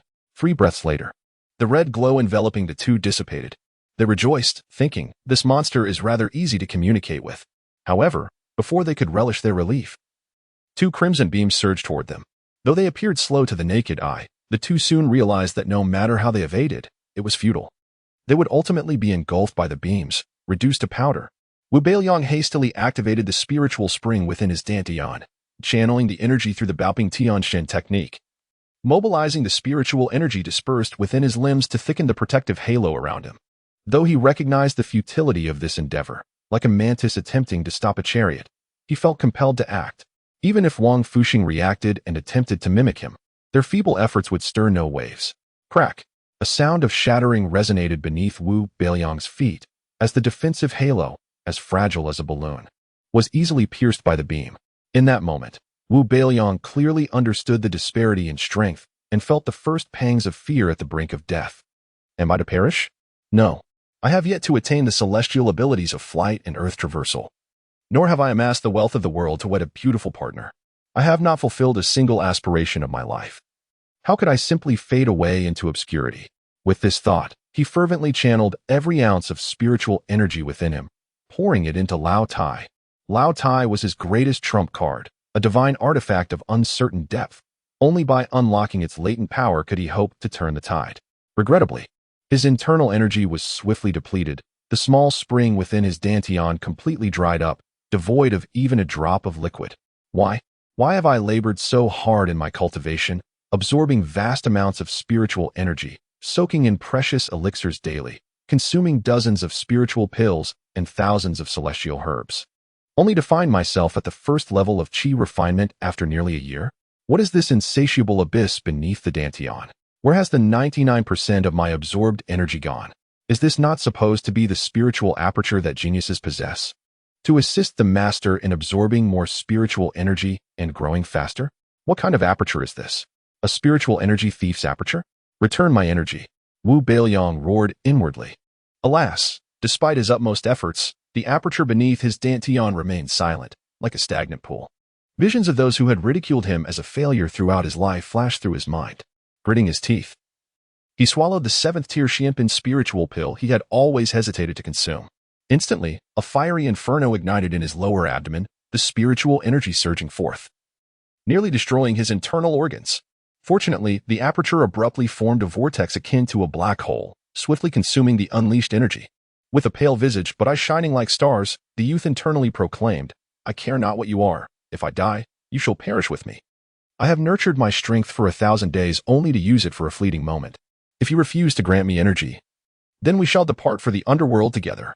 In the next instant, the aperture opened wide, an immense torrent of spiritual energy erupted forth like a volcanic explosion, flooding into Lao Tai. Wang Fushin, with a sorrowful countenance, thought to himself, "We're doomed this time, if I must perish alongside my dear Liang brother. At least it will not be in vain."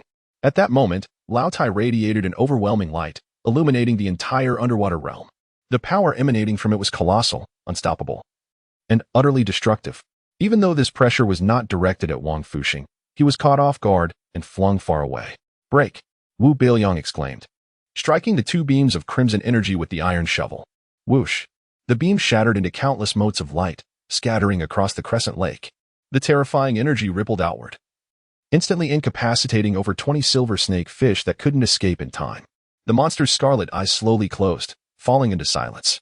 Grasping Lao Tai, Wu Beiliang felt an urge to plunge to the lake's depths and slice the monster into 180 pieces. However, the next moment, he felt as though he had deflated, like a punctured balloon, utterly drained of strength. Thus, he began to sink. Wang Fuxing hurriedly swam over, catching Wu Beiliang and conjuring a large protective ring with his spiritual energy, encircling him within. "Brother Liang, are you all right?" Wu Beiliang shook his head, his breath faint. "I'm fine, I won't die." Seeing Wu Beiliang in such a weakened state, Wang Fuxing pulled him toward the shore. Wu Beiliang waved his hand, urging him to gather the stunned silver snake fish, which numbered 24 upon counting. Looking down at the lake bed, Wu Beiliang tossed 2 silver snake fish back into the water, saying, "We may have fought, but let these 2 fish signify our newfound friendship." A faint call echoed from the lake bed, seemingly responding to Wu Beiliang's words. Wang Fuxing gazed at him with newfound admiration, his eyes sparkling with excitement. Though Wu Beiliang was in pain, he mustered the strength to push the chubby boy's face away. "Do not tell anyone about what just transpired." Wang Fuxing nodded earnestly. "Rest assured, Brother Liang. Even if I die, I will not share a word." Upon reaching the shore, they were met by Chui Han, who had been waiting nearby in a tree. Tears stained her face as she reproached, "Why did you two take so long to come up? You scared me to death. I saw Yunling and Gu Fengyan run away. And with all the explosions and lights, I thought the monster had truly killed you. I almost went to report to Sister Tsui Hua." Wu Beiliang, feeling feeble, could barely keep his eyes open while feigning bravado. "How could that be? That monster is merely a little brother. I could defeat it with one hand. It is already submitted to me, and from now on, this crescent lake shall be our domain." Chui Han was both exasperated and amused, playfully punching his chest. "Senior brother, you are insufferable. I was worried sick, and you still joke around." "Ouch!" Wu Beiliang sprang up, his face contorted in pain. The sudden movement caused a rush of blood to his throat, turning his face a shade akin to liver. Wang Fuxing, alarmed, rushed to help him breathe while scolding Chui Han. "Be gentler. That punch nearly sent Brother Liang away. He is injured. We must return immediately." Chapter 31. Has Alien lost her ability to produce spiritual liquid? "What? Injured? I'm sorry. I didn't know, Brother Wu. How do you feel?" "It's all my fault." Tears streamed down Chui Han's face as she spoke incoherently, filled with self-reproach. Wu Beiliang struggled to lift the corners of his mouth, forcing a smile that was more grotesque than a cry. "Just a minor injury, nothing to worry about. I'll be fine after a couple of days of rest. Please, don't cry. If you keep crying, I'll need even more time to recuperate." Chui Han quickly wiped her tears away, fearful of shedding more. Wang Fuxing carefully hoisted Wu Beiliang onto his back and began to walk back cautiously. "Brother Liang, you mustn't come to harm. If you leave, I'll have to die with you. I've said before. While I don't seek to die on the same day, I do wish for the same fate as a man of honor. But I don't want to die." The plump fellow rambled on as he walked. "Shut up. I don't want to die either, and I can't die. A few days of rest is all I need. Once I'm better, we can go hunt the silver snake fish. In the meantime, keep your ears open. With so much commotion, the sect will surely take notice. If anyone asks, our answer is simply that we know nothing." "This reply sounds rather shabby," Chui Han murmured softly, her finely arched brows furrowing.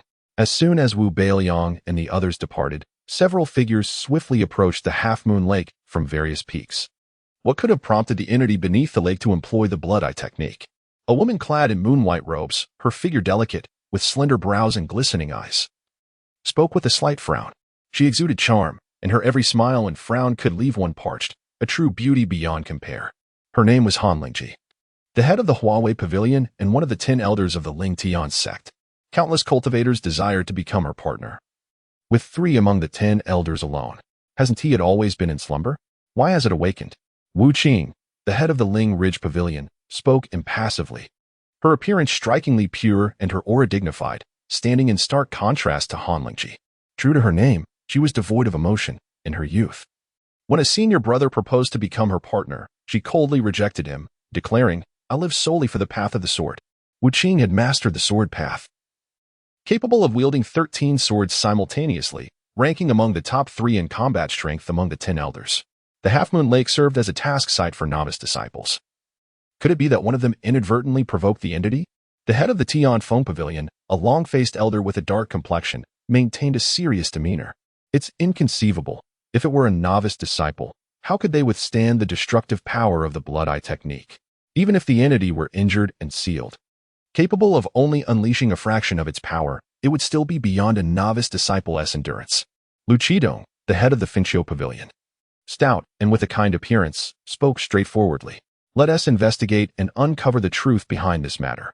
After everyone expressed their views, the poised and dignified sect leader, Hai Lingtian, stated calmly. Upon returning to Courtyard 9, Dahei and Erlüüzi were horrified to see Wu Beiliang looking as frail as if he were about to ascend to the heavens. Wu Beiliang felt a sense of comfort, thinking, "It's not in vain that I've suffered for these two." Dahei barked, "Woof, woof, woof. Master, you cannot die. If you die, they won't let us go. They will only throw us into a pot." Erlüüzi brayed, "I don't want to become donkey meat. I don't want to spend the rest of my life turning the millstone. Master, you must be strong." Wu Beiliang patted their heads reassuringly. "Rest assured. I want to perish.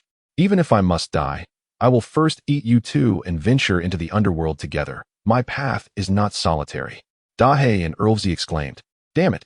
Wu Beiliang was internally wounded, devoid of any spiritual energy, weaker than a chihuahua, yet he felt an immense joy within. For his long efforts had not been in vain. He knew he possessed spiritual acumen, akin to those exceptional individuals. However, his spiritual acumen was somewhat troublesome, siphoning more than 99% of the spiritual energy within him. This resulted in his cultivation progressing at a torturously slow pace. The most pressing issue now was how to harness the spiritual energy from within the acumen. The previous ability to fully open the acumen and unleash spiritual energy was not due to any threats he had uttered, but rather the result of the Spirit God Pill. The Spirit God Pill, a 7th-tier elixir, was the highest grade that Elder Lu could refine. With a low success rate, Wu Beiliang had only 3 left. It contained a vast amount of spiritual energy, primarily used to break through bottlenecks. For instance, a peak spirit gathering practitioner, struggling for years to advance, would willingly exhaust their fortune for a high-quality Spirit God Pill to shatter barriers and descend into the returning origin realm. At Wu Beiliang's current cultivation level, he was entirely incapable of withstanding the impact of the spiritual energy unleashed by the Spirit God Pill. He would never consume it unless absolutely necessary. It was precisely the violent influx of spiritual energy from the Spirit God Pill that burst into the acumen, opening pathways and breaking the balance, causing the stored spiritual energy to erupt forth. Wu Beiliang paid a hefty price for this, suffering internal injuries. Gritting his teeth in pain, he poured water into the bathtub. The tub quickly filled, and without a second thought about the potential nausea from using alien S water later, he plunged the lotus pot to the bottom. Immediately, a continuous surge of spiritual liquid began to rise, transforming the entire tub into a rich pool of spiritual essence. He eagerly stripped off his clothes and sat in the tub. Assuming a special posture, he activated the Baoping Tianxin technique. The spiritual energy from heaven and earth converged, entering his body through the Bai Wei and Yintang points, coursing through the extraordinary meridians. The rich spiritual energy from the bathtub seeped through his skin, repairing his damaged organs. However, the majority of the energy entering his body was voraciously consumed by the acumen beneath his dantian. Within a few breaths, the spiritual liquid became as thin as water. But Alien remained in the tub, quickly producing another batch of spiritual liquid. The acumen formed an energy vortex, resembling a black hole that devoured everything, insatiably consuming spiritual energy. The cycle of thinning and thickening of the spiritual energy in the tub continued for 27 rounds until the spiritual liquid was utterly reduced to plain water. Wu Beiliang's internal injuries had been healed, and the impurities within him further purified, with the spring in his dantian expanding twofold, now as large as the bathtub. Filled with azure spiritual energy, Wu Beiliang felt an unprecedented vitality, his spirit invigorated, breathing deeply, his body brimming with strength. He opened his eyes. which gleamed with a profound clarity, casting a fleeting blue glow. A satisfied smile curved his lips. Suddenly, he snapped back to awareness. Hurriedly retrieving Alien from the bottom of the tub, shaking the water inside, there was not a trace of spiritual energy. Could it be that I've overused it and lost its ability to produce spiritual liquid? Wu Beiliang muttered anxiously to himself, filled with dread. This was his greatest reliance in his cultivation. He could distinctly feel that this time. His cultivation had surpassed what would typically take 3 months of absorbing the spiritual energy of heaven and earth. Chapter 32. A cooldown on abilities. Wu Beiliang was deeply chagrined. Emerging from the bath, he channeled his spiritual energy to evaporate the moisture from his skin. Upon stepping outside, he found it was already the next morning. The large black dog wagged its tail, begging for food. Woof. Master, your beloved Dahei is famished. How about a little something to eat? Wu Beiliang was lost in self-reproach and regret. He had presumed he had mastered the correct usage of Alien, never imagining it would be a one-time, self-destructive transaction. The joy of his increased strength had vanished. If fate granted him a second chance, he would never exploit aliens so ruthlessly. Wu Beiliang realized a profound truth. One should not be too ruthless. It is best to leave a path for sustainable development. Previously, he had squeezed every last drop, demanding 27 consecutive uses of Alien. It was utterly merciless and inhumane. Alien, it truly wasn't intentional. Please, grant me another opportunity. I've got to change. Wu Beiliang clutched the lotus pot tightly, ignoring the large black dog's pleas. The donkey, lounging beside the now over 2-meter-tall celestial plant, glanced askance at Wu Beiliang and muttered, "Humph. Scumbag." Within the Lingdian sect, rumors of a monster breaking free from its seal at the bottom of Half Moon Lake were rampant, propagated by Gu Fengyan, Jian, and Yunling. Despite the sect's deacon issuing a denial, assuring everyone that the monster was securely sealed and Half Moon Lake remained safe. The fact that it was late autumn and the silver serpent fish were seeking hibernation spots early, greatly increasing the difficulty of catching them, made the situation more precarious. Therefore, interned disciples were advised to choose relatively easier tasks. The interned disciples interpreted the denial as, "Stay away from Half Moon Lake. The monster is ferocious and has broken its restraints. Going there is suicide." The mission hall assigned the interned disciples the task of collecting Yishowu. However, the points for Yishowu were too low. Even running their legs off chasing Yishowu every day would not improve their ranking on the list. Consequently, most interned disciples pinned their hopes on cultivating celestial plants. As celestial plants became the object of great expectations, the demand for heavenly mountain water began to outstrip supply. Jia knocked on Wu Beiliang's door at compound number 9 while he was sound asleep. The lotus pot, now devoid of efficacy, had been discarded in the courtyard, once again serving as a drinking trough for the large black dog and the donkey. Without spiritual liquid to drink, the two beasts were in low spirits, silently resenting their useless master. "Junior brother Wu, are you there? It's Zhu Yi." Wu Beiliang heard him but did not want to open the door. This fellow usually came early in the morning and late in the evening. Now it was only midday, and he was already here. Obviously, because the heavenly mountain water was sold out. If Alien could still produce spiritual liquid, he would gladly let Zhu Yi sell more, but now. Jia knocked for quite a while before realizing Wu Beiliang was not there and had no choice but to leave. After another 3 hours of fitful sleep, feeling dizzy and weak, Zhu Yi's voice sounded outside the door again. "Junior brother Wu, are you back? The heavenly mountain water is all sold out. I've already pre-sold 100 bottles." Wu Beiliang covered his head with the quilt, utterly dejected. It was not the frustration of no longer being able to freeload spirit stones with diluted spiritual liquid, but the fact that this fellow's shouting was reminding him, "You utter fool, you ruined the invaluable treasure that was Alien. If I open the door and tell Zhu Yi that the heavenly mountain water is gone, will he stab me to death?" Wu Beiliang thought. The possibility was high. So, he continued to feign death, not uttering a word. Outside the door, Zhu Yi's voice grew urgent. "Wu Beiliang, I know you're in there. Why aren't you opening the door? If the heavenly mountain water is gone, you should have told me earlier. Now, I've already taken orders for 100 bottles and collected the spirit stones. If I can't deliver the heavenly mountain water, aside from the loss of spirit stones, where will I put my face? I'll give you half an incense stick's time to produce 200 bottles of heavenly mountain water, or I guarantee you won't become an outer disciple. And you'll pay a heavy price." A profound grayness flickered in Wu Beiliang's eyes, and a mocking curve appeared at the corner of his lips. "This is humanity. Not a word about how many spirit stones I helped him earn. Now that the heavenly mountain water is gone, he starts to tear off the mask, saying he's lost face and threatening me with a time limit. He made a momentous decision in his heart to become powerful at all costs, to become the apex existence in the world of cultivation, even if it meant enduring the loneliness of great heights, and to never allow anyone to pose a threat to him. Just as Wu Beiliang decided to crush the jade talisman and summon the expert. The large black dog bounded in, wagging its tail. Woof woof woof. Master, the water in the lotus pot has turned into spiritual liquid. I drank it, and I feel like I'm floating in paradise. The youth was momentarily stunned, then a look of incredulous joy spread across his face. His eyes cleared, his headache vanished, and strength returned to his body. He leaped out of bed, barefoot, and ran into the courtyard. The afterglow of the setting sun, like fireworks, painted the blue spiritual liquid, creating a magnificent and enchanting scene. One word, beautiful. If the large black dog and the donkey hadn't been drinking directly from Alien, Wu Beiliang would have gulped down the entire pot of spiritual liquid. He smiled like a sunflower, radiant and sunny. Then, with utmost speed, he diluted the spiritual liquid, filled 300 bottles, opened the door, and dumped them all on Zhu Yi, staring at him expressionlessly with a forced smile. I've been cultivating too long today, wrestling with myself, and went astray, then fell unconscious for 5 hours. Thanks to senior brother Zhu's banging on the door and threats, I was startled awake.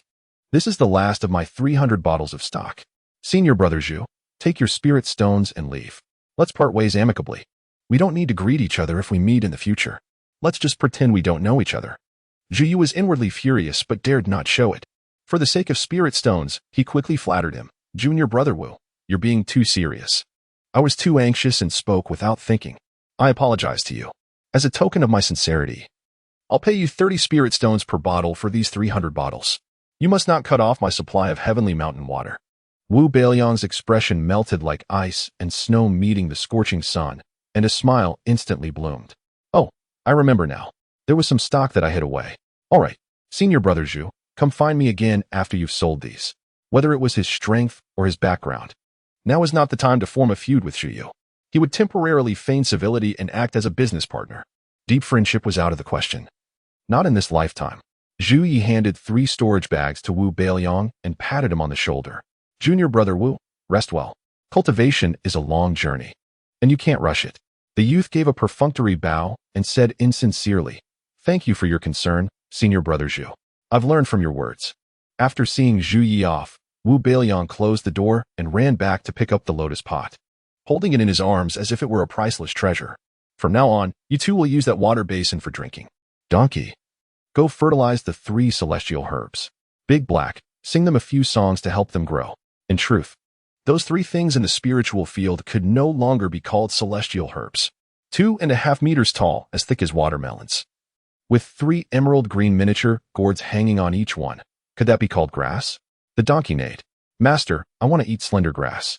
I want to be slim. Only then can I poop. The large black dog reluctantly sauntered over to the 3 spiritual plants and opened its mouth. Woof, woof woof, woof woof woof. You're a light bulb. You're a bald, strong man. You're Wu Beiliang's mother-in-law. Wu Beiliang cleaned Alien and murmured as he examined it. How can it produce spiritual liquid again? Then he suddenly understood. I get it now. It's a cooldown on abilities. Chapter 33. The power of 2 treasure vessels. Upon realizing that Alien had not lost her ability to create spiritual liquid, but rather entered a cooldown period after prolonged use, Wu Beiliang breathed a sigh of relief. Yesterday, he had her produce 27 bathtubs of spiritual liquid, with each bathtub requiring approximately 11 lotus pots of water to fill to about 80%. This meant that Alien's daily limit for creating spiritual liquid was 300 times. With a cooldown period lasting from the early morning to the afternoon when you knocked on his door, roughly 6 hours in total. Therefore, Wu Beiliang resolved to conserve her usage while maximizing her value, aiming for 24 sessions of training in the bathtub each day, which would take 2 small cycles. The remaining usage could be divided into 3 parts, 1 portion for himself, the 2 beasts, and 3 spiritual plants, accounting for about 2/3 of the total. The spiritual liquid provided to the beasts could be diluted significantly. As long as they did not starve, that was sufficient. However, the liquid consumed by himself and the spiritual plants could not be compromised, for only by strengthening himself could he better protect the 2 beasts. And the quality of the fruits from the spiritual plants was closely linked to his potential to become an outer disciple. The remaining third, which amounted to 11 pots, would see 7 to 9 pots reserved for creating Tianshan water, while 2 to 4 pots would be allocated for Wang Fuxing and Chu Yihan to consume and nourish the spiritual plants. During the cooldown period, Alien would absorb the essence of the sun and moon to replenish her energy, while Dahei would sing to her, and the second donkey would massage her. Wu Beiliang would whisper sweet nothings to her. Alas, if Alien were a living being, he could have fed her celestial herbs and fruits, and even sought a tall and handsome companion for her to bear a brood of little aliens. 2 days later, at the hour of Shin, the sky was a deep azure, with crimson clouds clashing with darkness in a fierce struggle. The swirling clouds danced ominously, and the sun's fiery orb was nearly engulfed, a testament to the sun deity's last stand. After 2 days of training, Wu Beiliang had indeed grown stronger. The reservoir of spiritual energy within him had expanded slightly, signifying his approach to the second tier of qi refinement. Previously, such a transformation would have taken 6 months of cultivation. With a smile, Wu Beiliang mused to himself, "Thank you, diligent me, and the remarkable alien." Zhu Yi arrived once more, his demeanor exceedingly affable, lavishing compliments upon Wu Beiliang. "Brother Wu, you've grown taller and more handsome. Now that you've become an outer disciple, many senior sisters will surely wish to become your partners." Despite the flattering words, Wu Beiliang could not shake his reservations about Zhu Yi.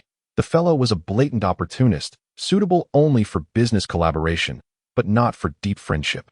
After dismissing Zhu Yi with some Tianshan water, Wu Beiliang swiftly formed a hand seal, conjuring a blue spiritual energy treasure vessel the size of a watermelon, which appeared remarkably lifelike.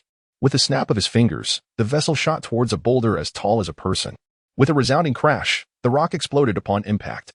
Elated, Wu Beiliang performed the hand seal again, manifesting 2 more blue spiritual energy vessels in quick succession. With another snap, go!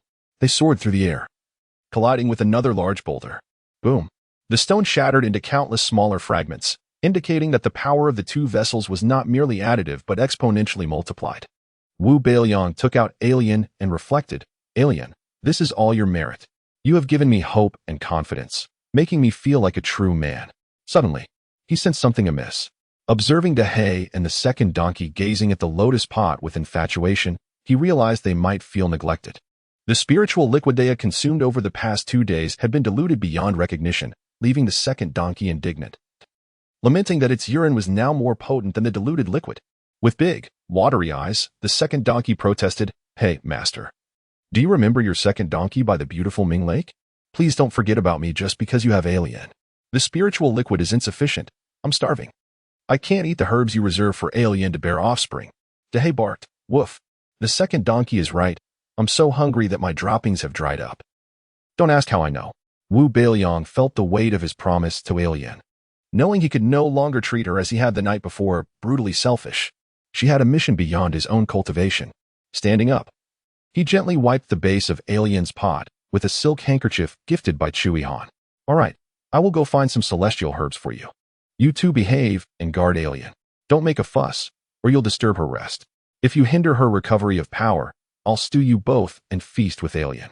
The second donkey brayed, "Hey, so she's the favored one, and we're mere attendants? Master, you are heartless." Dahei added, "Woof.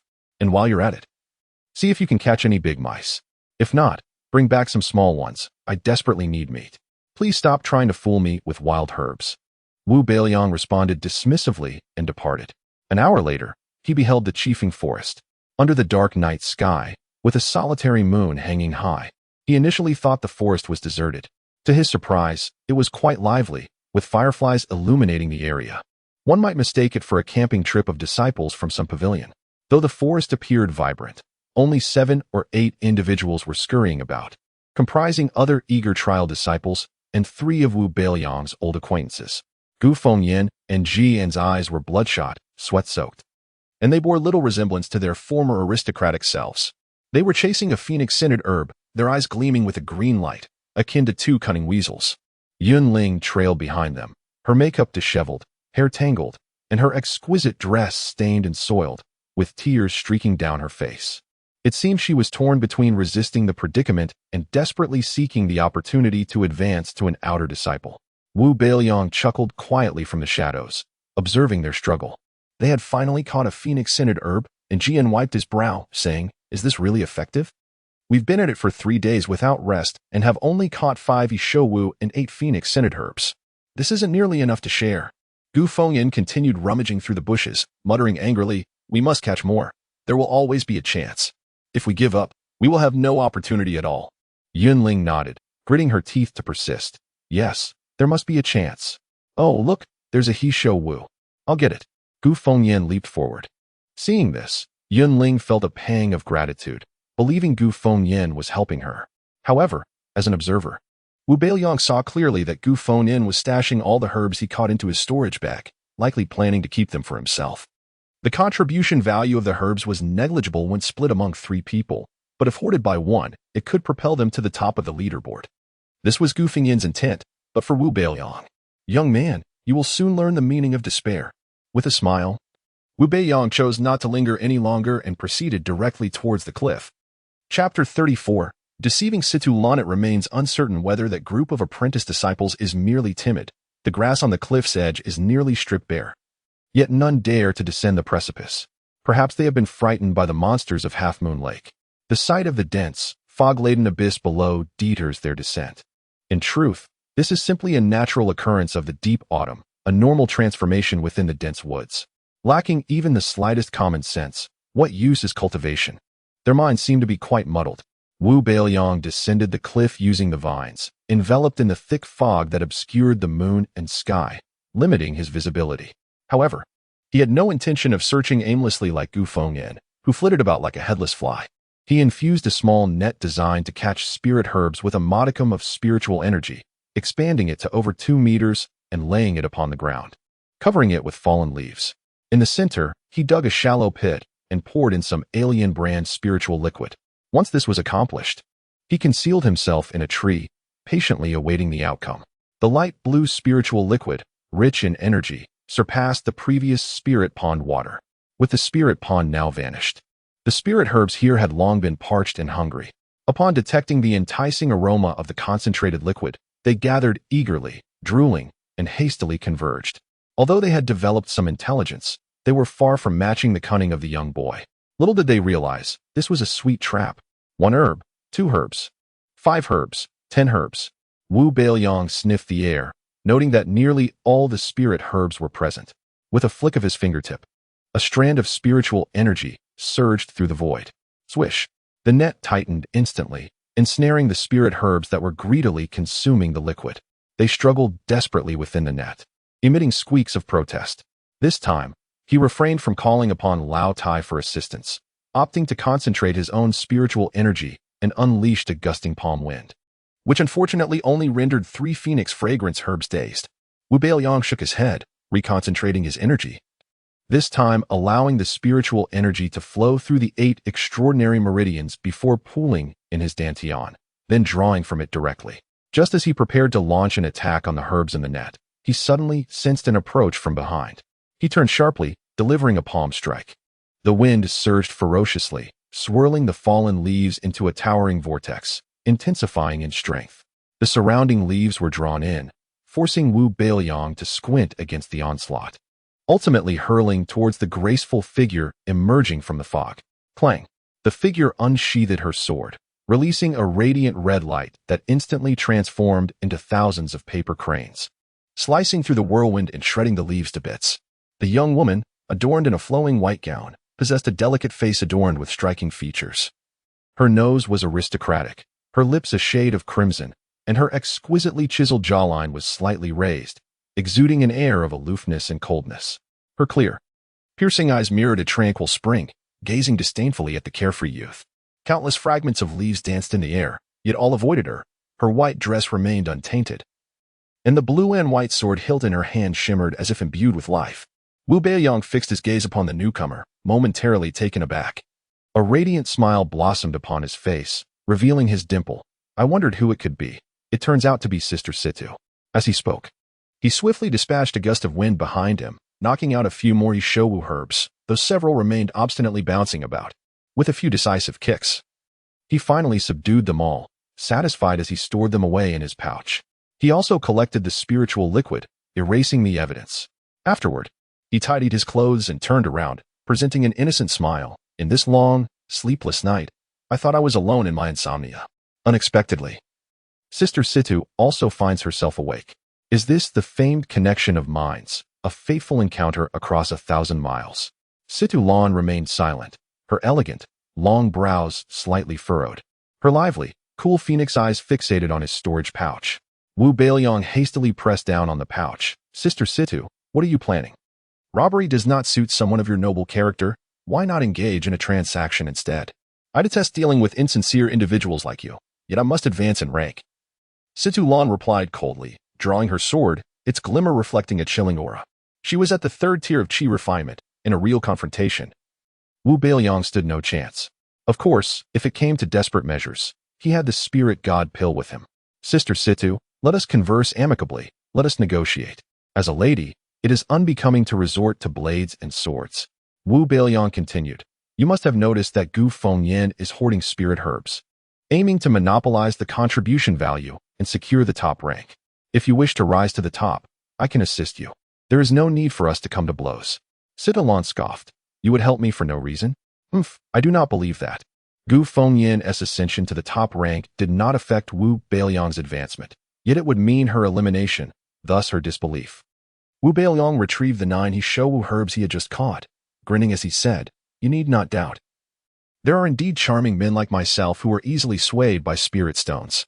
If you don't believe me, you can give it a try. Situ Lan remained unmoved. Responding coldly, I could also accomplish this without spending a single spirit stone. Sister Situ, how petty. Wu Beiliang sighed, shaking his head. Situ Lan's voice grew colder, an aura of killing intent emanating from her. Who are you calling petty? Wu Beiliang glanced at her. While she was not particularly large in stature, she certainly surpassed the rigid figure of Zhu Yihan. As for young women, it was entirely normal. Her beauty lay in her youthful vitality rather than a sultry figure. Realizing she had misunderstood and was on the verge of brandishing her weapon, he hurriedly clarified, I meant your perspective is too narrow. I see that you are not short on spirit stones. You could easily purchase my assistance in gathering spirit herbs and solidify your position as the top lady. Why resort to violence? There are still over 2 months to go. Are you planning to forego sleep every night to tussle with that rascal Gu Fengyan? You have seen that I possess a unique talent for gathering spirit herbs. Why not invest spirit stones in me and let me work for you? Surely, Sister Situ possesses the foresight for sustainable development. Situ Lan hesitated, her cold, clear eyes scrutinizing Wu Beiliang. He pressed on, a woman must prioritize her rest. Lack of sleep leads to dark circles, affects bodily functions, causes acne, wrinkles, and in severe cases, premature aging and early onset of menopause. Sister Situ, is it worth sacrificing your youthful beauty for a mere advancement opportunity? The spirit herbs here are quite cunning. They hide deeply during the day and venture out at night. Look at that Yunling up there. She was once pristine, relying on her looks to navigate.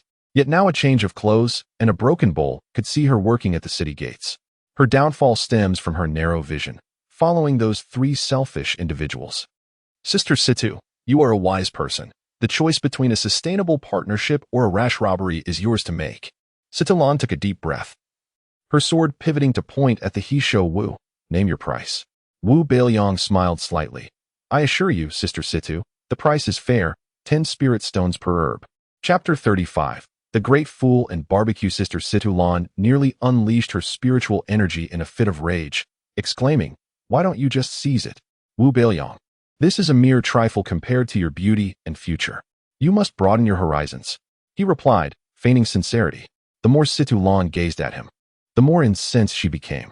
With a flicker of her eyelids, she coldly huffed and swept her sword, the blade's radiance dazzling and swift. Yet it missed Wu Beiliang and struck the north cold pine behind him. The tree shook violently, dislodging several prickly pine cones and a few long-eared small creatures. Wu Beiliang felt his tension dissipate as he turned around and chuckled, grateful that Sister Situ had shaken down the cones, saving him the effort of picking them. Situ Lan's voice was icy as she stated, 5 spirit stones per tree, no more. Wu Beiliang fell silent for a moment, as if feeling greatly wronged, then gritted his teeth and replied, fine, it's a deal. However, could I trouble you, dear sister, to strike these 2 trees as well? He pointed at 2 north cold pines flourishing with ripe, plump pine cones. 3 dark lines appeared on Situ Lan's smooth forehead, a cunning merchant. He is treating me like a mere tool. 2 hours later, Wu Beiliang returned to Courtyard 9. Dahei and Erlǘzi were already asleep, but upon hearing his movements, they perked up immediately. Dahei, dreaming of meat, wagged his tail and scampered to Wu Beiliang, rubbing against him and barking, "Woof! Master, master! You must have caught quite a few big mice during your long absence." Wu Beiliang offered Erlǘzi some jingling grass and slender grass, mixing a delightful blend of fodder, which Erlǘzi relished. Meanwhile, Dahei, still yearning for mouse meat, was met with disappointment when his master produced 2 prickly pine cones instead. Dahei barked incessantly. "Woof, woof, woof. Where's the meat? I want meat. Tell me, is it you who can't catch anything, or have the mice become wise? What can I rely on from you in the future? If you can't catch anything, let me go myself." As Dahei continued to rant, Wu Beiliang held up the pine cones while rummaging through his storage bag to reveal a long-eared, furry creature resembling both a squirrel and a rabbit. Dahei's eyes lit up, and his barking immediately softened to a gentle whimper, a woo. "You thoughtful, meticulous, and kind-hearted master. It is truly a blessing to follow you. What is this? It doesn't look like much meat. Can I have a bit more?" Wu Beiliang chuckled. "You are a dog. Being given bones is already a generous treat. Do not ask for too much. I need to carve off some meat for other uses." There were 3 long-eared squirrels. And indeed, the meat was scant, all of which had been knocked down by Situlan's blade. That woman wields a truly fine sword. Wu Beiliang decided to use the squirrels and pine cones to offset the losses from his haggling with Situlan. This time, he resolved to remain low-key for the next 2 months. He needed to stay at the top of the rankings without drawing too much attention. For it is often said that the first bird to stick its head out gets shot. Survival is the name of the game.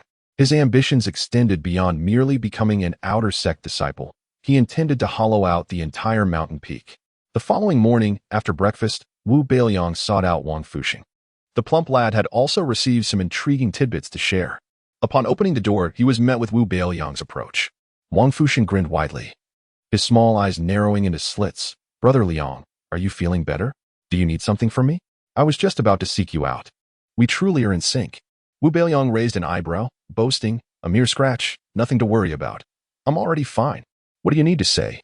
Wang Fuxing lowered his voice. "I heard that the Yaoqi water from Ma Benyuan is out of stock."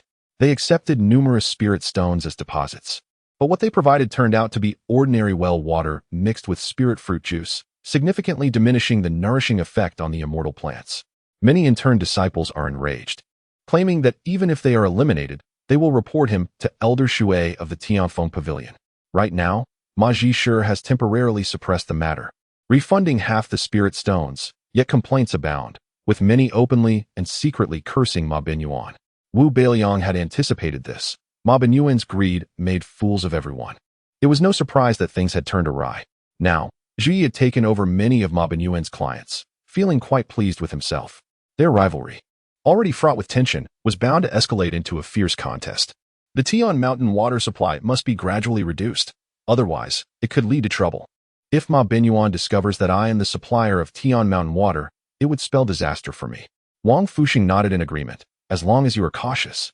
Brother Liang, that will suffice. By the way, do you know who Ma Benyuan's biggest client is?"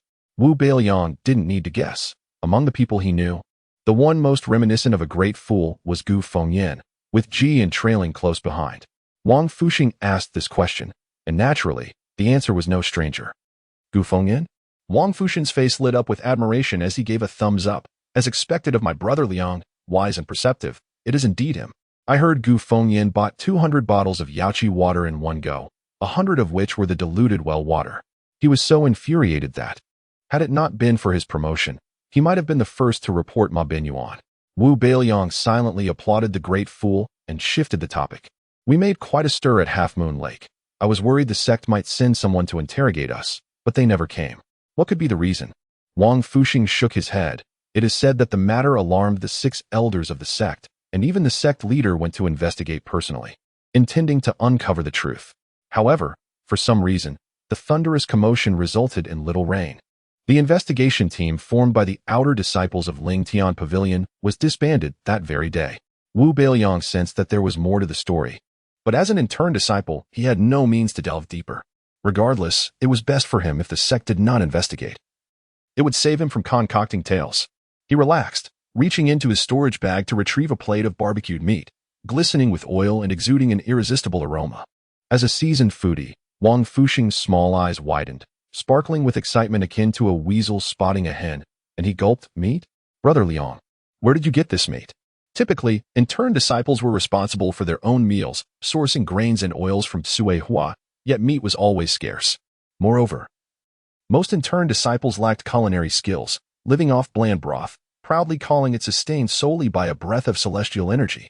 Wang Fuxing, accustomed to a life of comfort, was overjoyed to see meat, more delighted than if he had encountered his own father. Wu Beiliang handed him the barbecue.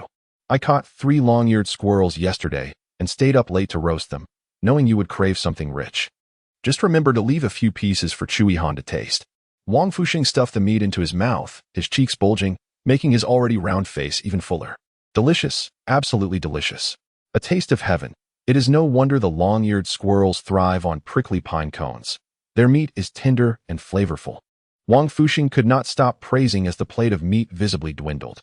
Were it not for Wu Beiliang's reminder, there would hardly be a morsel left. Wu Beiliang wore a shameless grin. By the way, I have another plate. You can sell it to Gu Fengyan, helping him replenish his overworked body. We are fellow disciples. So do not price it too high, 10 spirit stones per piece will suffice.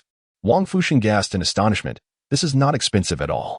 My father may pride himself on being a cunning merchant, but compared to you, Brother Liang, he is a saint.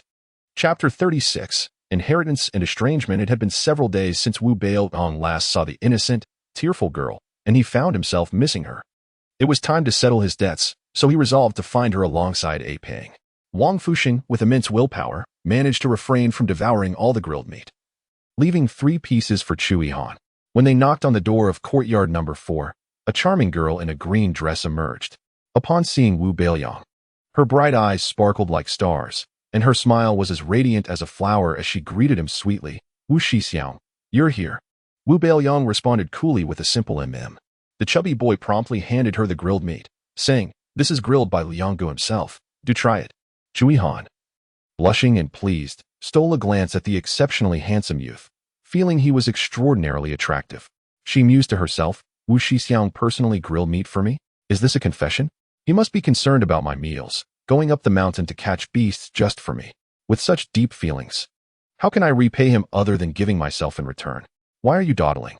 Eat up. If you don't, I might just have to taste it myself. Wang Fuxing, oblivious to her overthinking, prompted her out of sheer greed. Chui Han hurriedly took small bites of the grilled meat, and after one mouthful, her eyes sparkled even more brightly than jewels. This is incredibly delicious. Thank you, Wu Shixiang. Wu Beiliang waved his hand dismissively. No need for thanks among friends. Chui Han gazed at him with affectionate eyes. Wu Shixiang, I brought some food for you. Please take it. She then retrieved frozen delicacies from her storage bag, including lotus leaf chicken, golden silk cake, and steamed perch. Wu Beiliang inhaled sharply, feeling a pang of jealousy. The daughter of a noble family truly had her advantages. The frozen delicacies were not only preserved, but also convenient to eat. He felt utterly overwhelmed by the ostentation of her wealth. Wang Fuxing also gasped in astonishment. Wu Beiliang looked at him curiously. I may be unworldly, but your family is that wealthy? Who are you showing off to? Wang Fuxing responded with a pout. Resembling a scorned wife, Liang Gu, you don't understand. While I may not be short on money, what I truly lack is a caring mother. My dear mother passed away early, and my father has 12 concubines, none of whom care for me. They all wish for me to ascend quickly and not return to compete for the family fortune. Upon hearing this, Wu Beiliang patted his shoulder in consolation. Poor Fu. You've suffered. But don't worry, next time I'll accompany you home. With our relationship, the concubines will surely squabble, and the inheritance will be shared, right? Wang Fuxing chuckled. Yes, we shall share the inheritance. Wu Beiliang smiled even wider. Not only did he gain a chubby younger brother, but he also had potential riches to inherit. However, no matter how thick-skinned Wu Beiliang was, he could not exchange 3 pieces of grilled meat for such an array of delicacies. Curiously, he inquired, you brought so much food. Why aren't you eating it yourself? During their previous encounters, Chui Han had either starved or nibbled on steamed buns and wild fruits. Wu Beiliang had confidence in his judgment. She was not the type to hoard delicacies for herself at home. Embarrassed, Chui Han fidgeted with her fingers. I can't eat it. My mother had high expectations of me. I don't even know how to start a fire. On my first day here, I burned down the kitchen. And Sister Tsuehua no longer allows me to cook. Even the water I use for bathing is cold. Wu Beiliang. Wang Fuxing. The two were at a loss for words, until Wang Fuxing finally remarked, Sister Han, You either need to practice diligently or go home and marry into a wealthy family. Otherwise, your life will be quite arduous. Chu Yihan ignored Wang Fuxing's teasing and gazed intently at Wu Beiliang. After a brief silence, the youth replied, "All right then, I'll accept it. I'll heat it up, and we can eat together later." The chubby boy and the girl eagerly nodded, "Great." After a while, the trio arrived at the task pavilion. A throng of interned disciples surrounded the entrance, and even from a distance, they could hear a woman crying. As they approached, they saw changes on the stone tablet. The first place had shifted to Gu Fengyan, with others following suit, and C2 Lan had been pushed down from fourth place. Crying was Yunling, who never expected Gu Fengyan would monopolize the celestial herbs. At least Ji and had obtained 2 phoenix fragrance, while she had nothing. She clutched Gu Fengyan's sleeve, demanding he return what rightfully belonged to her. Gu Fengyan frowned. "Enough noise. No one asked you to help me gather celestial herbs. Nor did I promise to help you. Why are you throwing a tantrum?" Ji An's expression was equally grim. Had it not been for Gu Fengyan secretly informing him he would assist in his advancement, he might have lost his composure and cried before challenging Gu Fengyan to a duel. Yunling had changed her clothes or washed her face. Clearly having spent the night assisting Gu Fengyan, her eyes bloodshot. "Gu Fengyan, you're inhuman.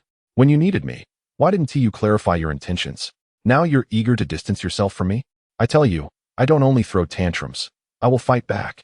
Yunling stood up, channeling her spiritual power to conjure a light blue vial the size of an infant's fist, exuding a significant aura of pressure, causing those gathered nearby to instinctively retreat for fear of being caught in the crossfire. "Attack!" Yunling shouted coldly, hurling the vial toward Gu Fengyan. Gu Fengyan smirked. Dismissing her entirely, with a flick of his sword, he shattered the vial effortlessly and unleashed a wave of sword energy that barreled toward Yunling. Her cultivation at the peak of Qi refining second stage was utterly insufficient to withstand it. The protective spiritual barrier shattered, and she was sent flying several meters, blood seeping from her waist, leaving her in a pitiful state. Wang Fuxing gasped. "His power has increased.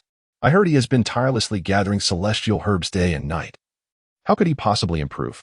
Wu Beiliang pondered for a moment. "I understand now. He must have consumed the Yaoqi water. This fellow had extravagantly purchased 200 bottles of Yaoqi water, clearly not just for watering the spiritual fields.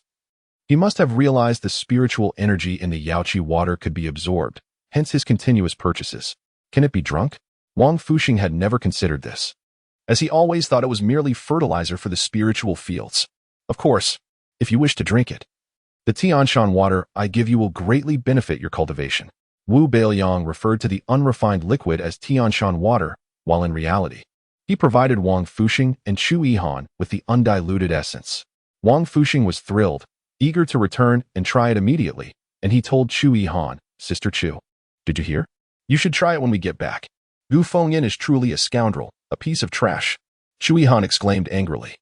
She completely disregarded Wang Fuxing's words, her beautiful eyes burning with fury as they fixated on Gu Fengyan. Gu Fengyan approached Yunling, tossing her a pouch filled with 10 spirit stones. "Here as 10 spirit stones, consider it a token of gratitude. If you continue to make a scene, don't blame me for being ruthless." He had indeed held back. Otherwise, Yunling would have perished.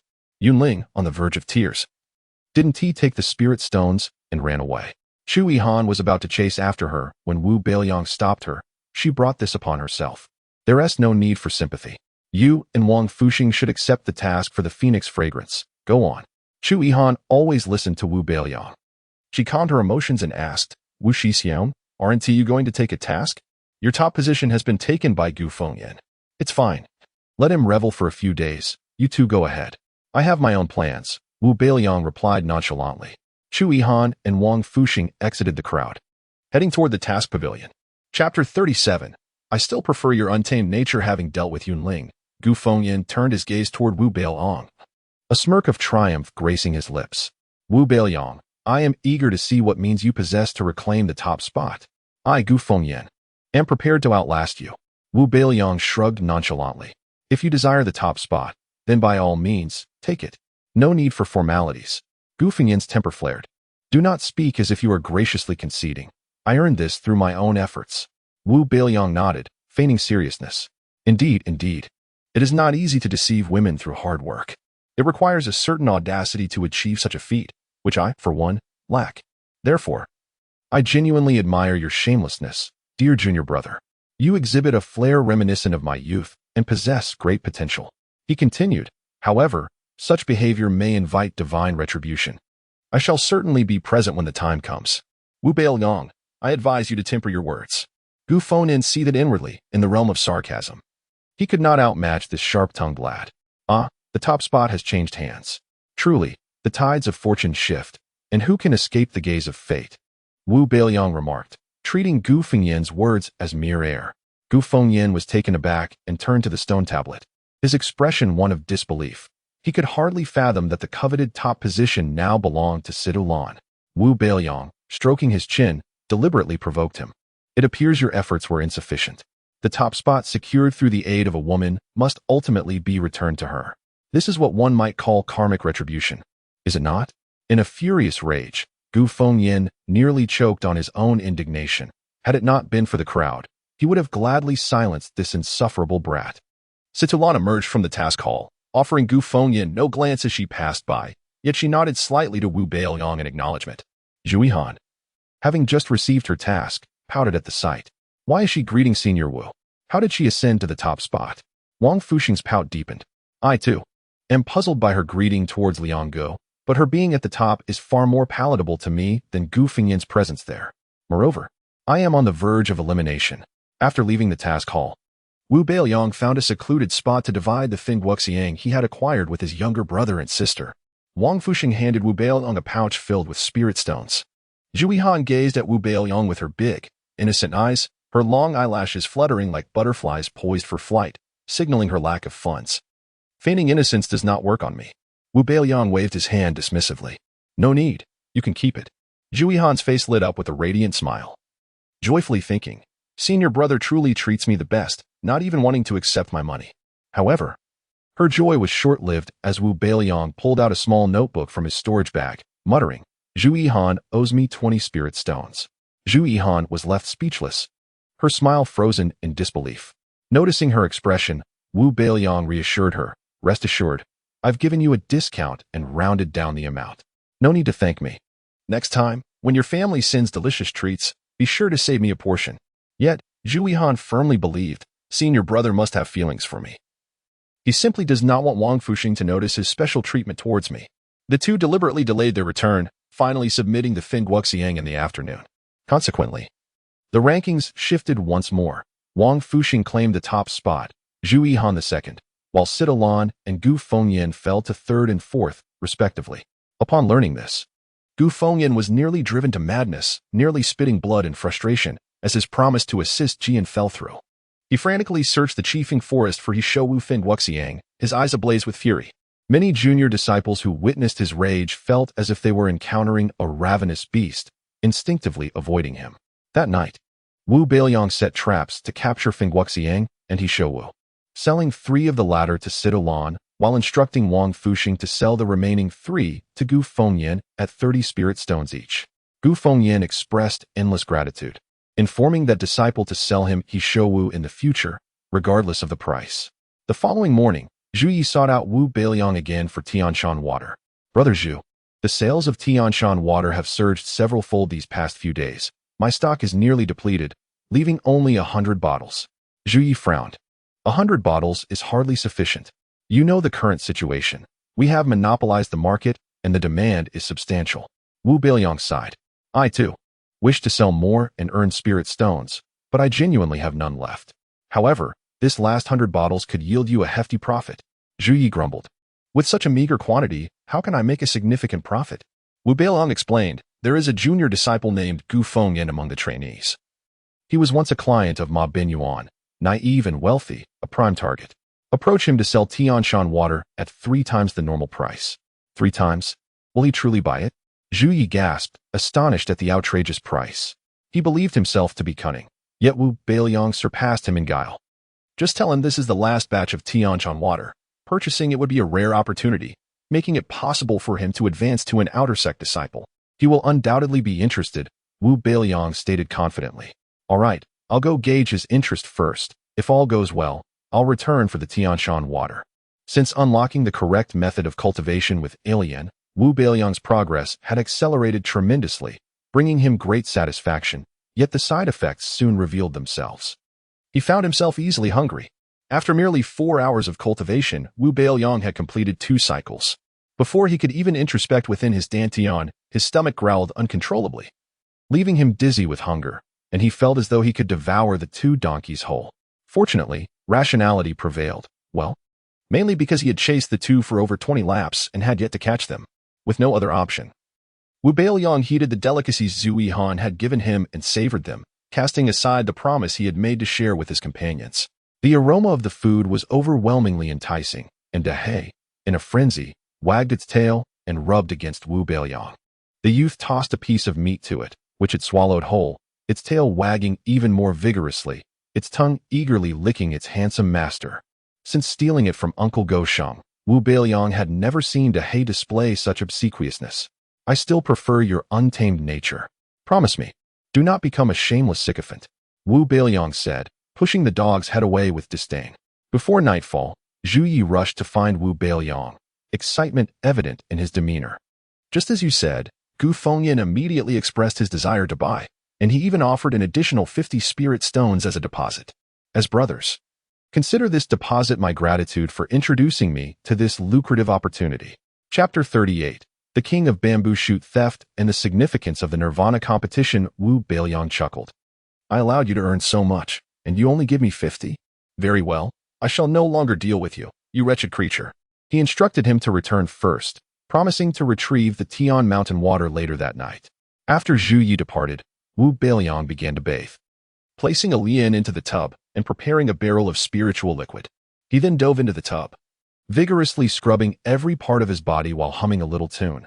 I love bathing, my skin feels divine. Oh, oh, oh, scrub-a-dub, scrub-a-dub. Oh, oh, oh. He nearly scrubbed his skin raw but hardly removed any dirt. With no other recourse, he decided to absorb most of the rich spiritual energy from the liquid, cleansing the internal impurities from his organs and skin. Unsatisfied with the cleanliness of the bathwater, Wu Beiliang, full of mischievous ideas, tossed the sycophantic Dahei into the water for a thorough wash. Now it feels just about right. If it weren't for the size of the second donkey, he would have liked to wash it as well. As the filth settled in the tub, Wu Beiliang preserved the top layer of water in a bottle to hand over to Zhu Yi upon his return. Zhu Yi hurriedly delivered it to Gu Fengyan, who rewarded him handsomely with spirit stones, expressing immense gratitude. After Zhi left, Gu Fengyan eagerly opened a bottle of Tian mountain water to taste. Smacking his lips, he noted that it was indeed several times more potent than the Yaoqi water, but it had an odd aftertaste. This flavor, so sour and exhilarating. Never mind, the spiritual energy is what truly matters. The taste is irrelevant. Wu Beiliang lounged in the yard, observing the damp Dahei as it emitted a beastly laugh, which only served to deepen Dahei's gloom. Woof, what a joke. Have you never seen a drenched dog? You're the one who tossed me into the water, you heartless scoundrel. I must have been blind to follow you. For Wu Beiliang, the following 2 months were monotonous and dreary, cultivating, eating, amusing the dog and donkey, watering the spiritual plants, having Dahei sing to the plants, and letting the donkey fertilize them. He would venture into chiefing forests to procure celestial herbs, selling them to Sidulan and Gu Fengyan, and distributing them at a low price to Wang Fuxing and Chu Han. Notably, it took Wu Beiliang merely 2 weeks from planting the seeds to growing towering spiritual trees that bore fruits as qualified as those from the first courtyard. This meant he surpassed the time taken by the talented senior sister of the first courtyard by a whole day. Wu Beiliang took no pride in this, for he was indeed a man possessed by madness. In stark contrast to Wu Beiliang's dull existence, the lives of other intern disciples were vibrant and thrilling. They were driven to the brink in their pursuit of advancement, with some staying awake for 3 days to catch Feng Wuxian, while others went 5 days without sleep chasing He Wu. Consequently, the rankings on the stone tablet fluctuated frequently, and until the final results were in, none dared to guarantee their promotion. In comparison, the rankings at the Earthly Treasure Pavilion remained relatively stable. Gu Fengyan and Situlan alternated at the top, with Wang Fuxing and Chu Han firmly in 3rd and 4th, while Wu Beiliang consistently held the 5th position. Meanwhile, Jian and Yunling had virtually vanished, almost forgotten. Yunling had left Ling Tian's sect the day after being heartbroken by Gu Fengyan, while Jian seemed to have accepted some benefit from Gu Fengyan's family, swallowing his pride to vie for the next quarters and turn slots. Finally, the assessment day arrived. A red carpet was laid out in front of the task pavilion, adorned with 8 redwood tables. In addition to the pavilion's steward, 7 other pavilion stewards were present to witness the event, with the Shantian mirrors set up on the tables for the elders of the 7 pavilions to view the proceedings live. Of course, such trivial matters were often overlooked by the elders. The mirror was merely a formality. However, this year was different. Perhaps due to the unusual occurrences involving the lake-bottom monsters, or simply because everyone was rather idle, all 7 pavilion elders attended the meeting in full. Elder Ching Song even brought a plate of peanuts and a jug of wine, and upon seeing the gathering was well attended, he stroked his white beard and said, "Apologies.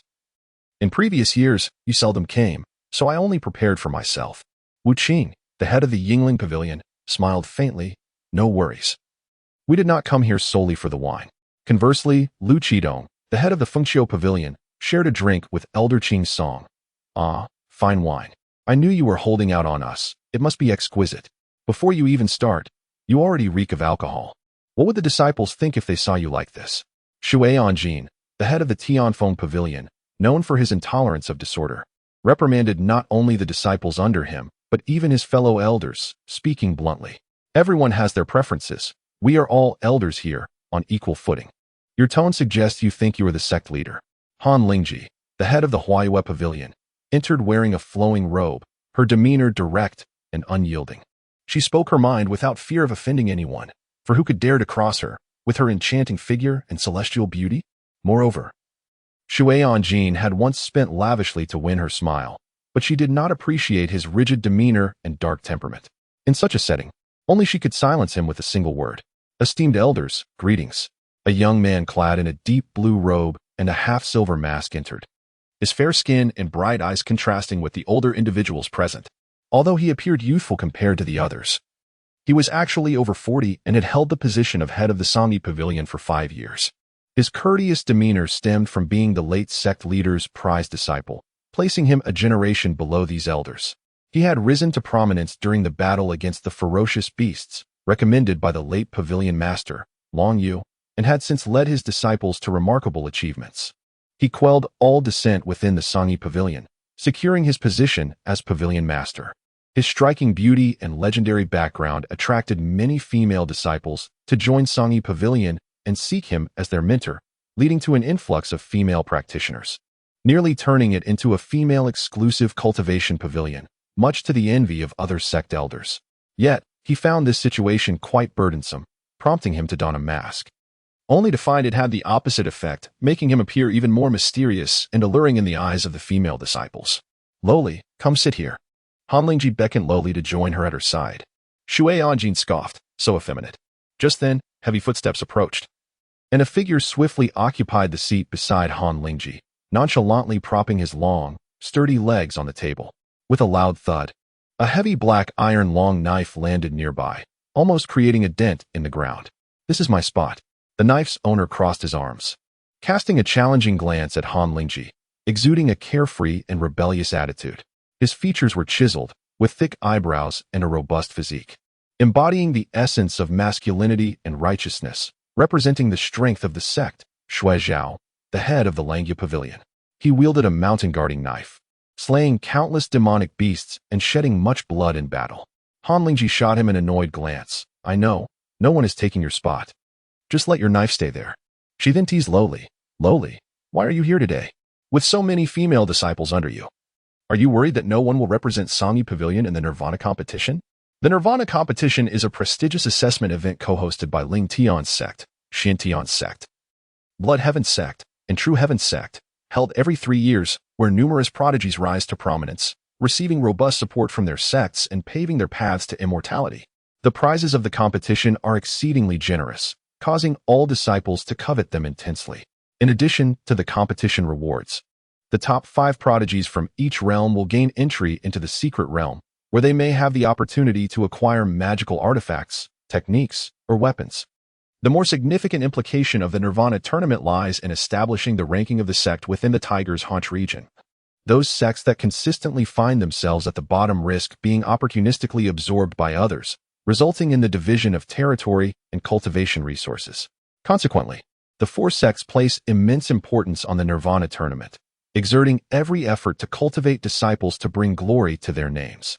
However, the Ling Tian sect has merely played a supporting role in the last 3 editions of the Qi refinement competition. This is profoundly detrimental to Ling Tian's sect.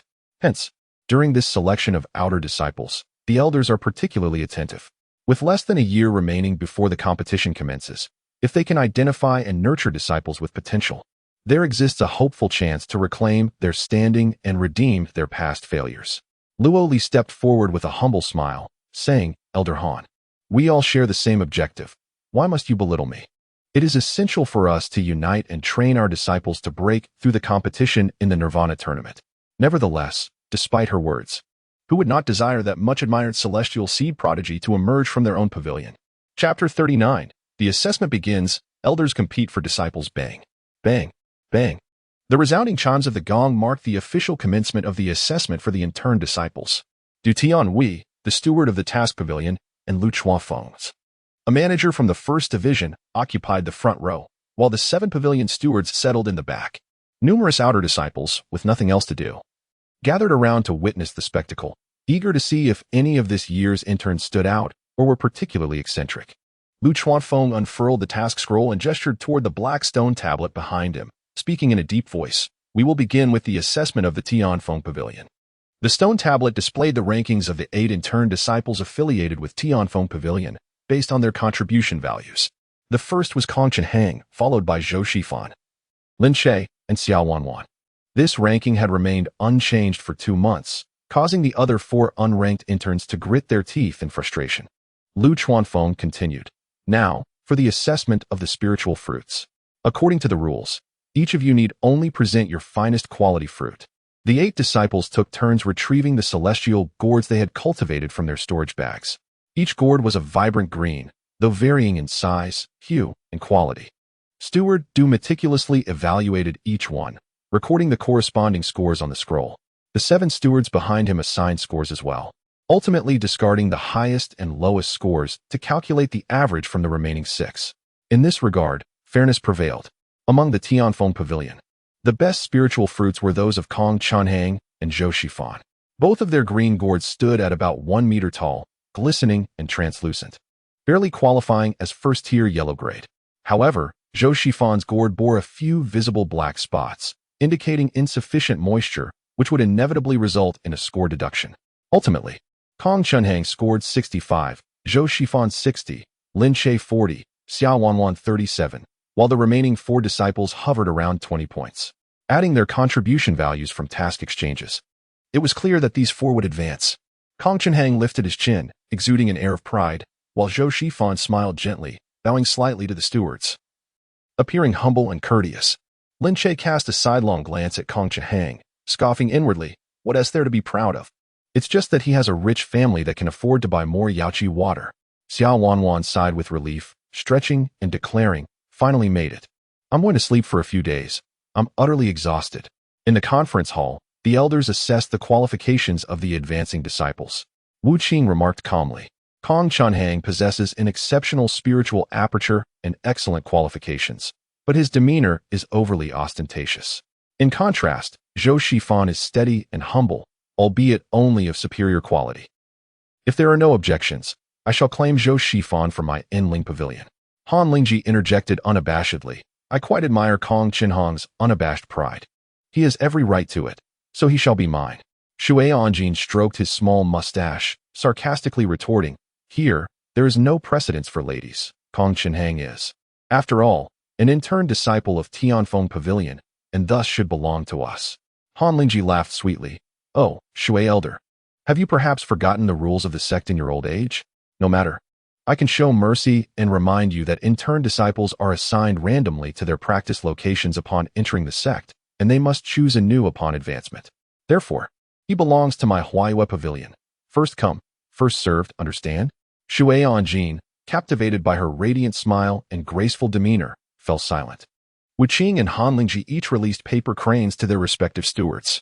Steward Xiao of Enling Pavilion and Steward Feng of Huawei Pavilion exchanged glances, surprised that the 2 elders, who usually showed little interest in intern assessments, had both attended today and were vying for disciples.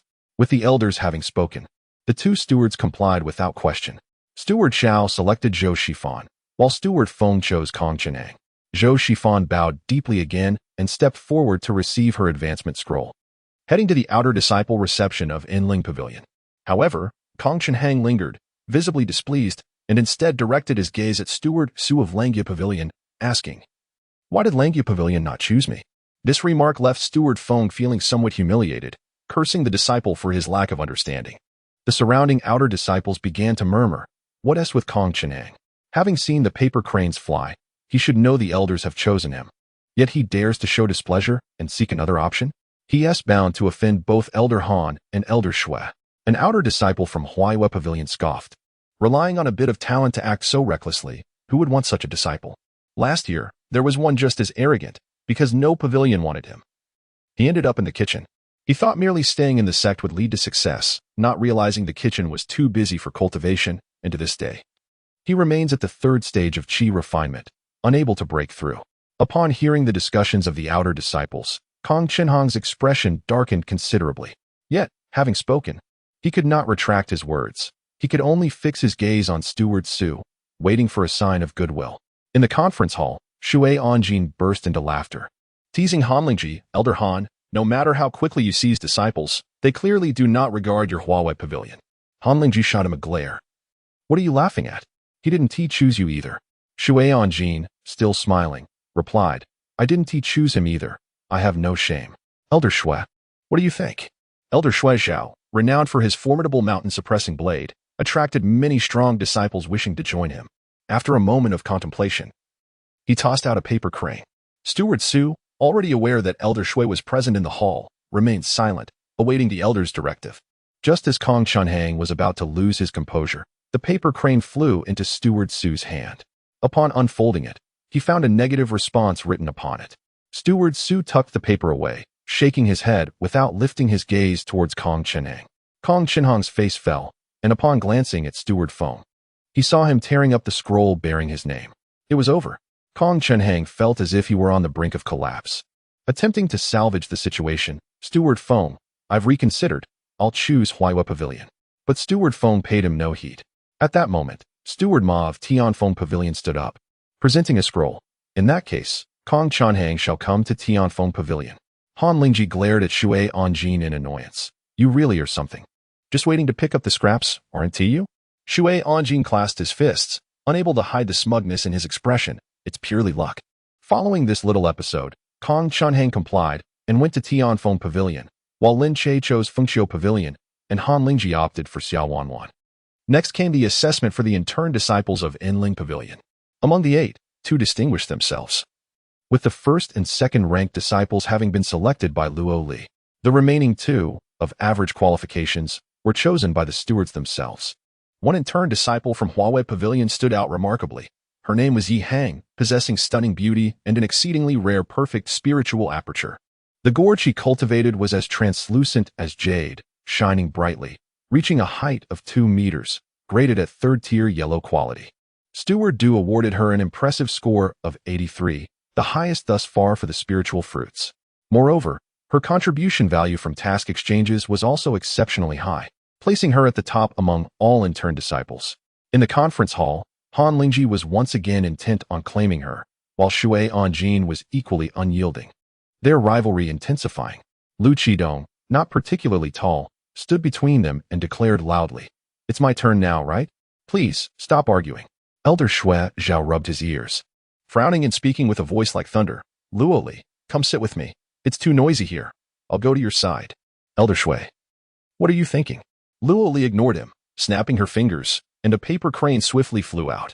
Shui Anjin glared angrily. "Luo Li, what do you mean by this?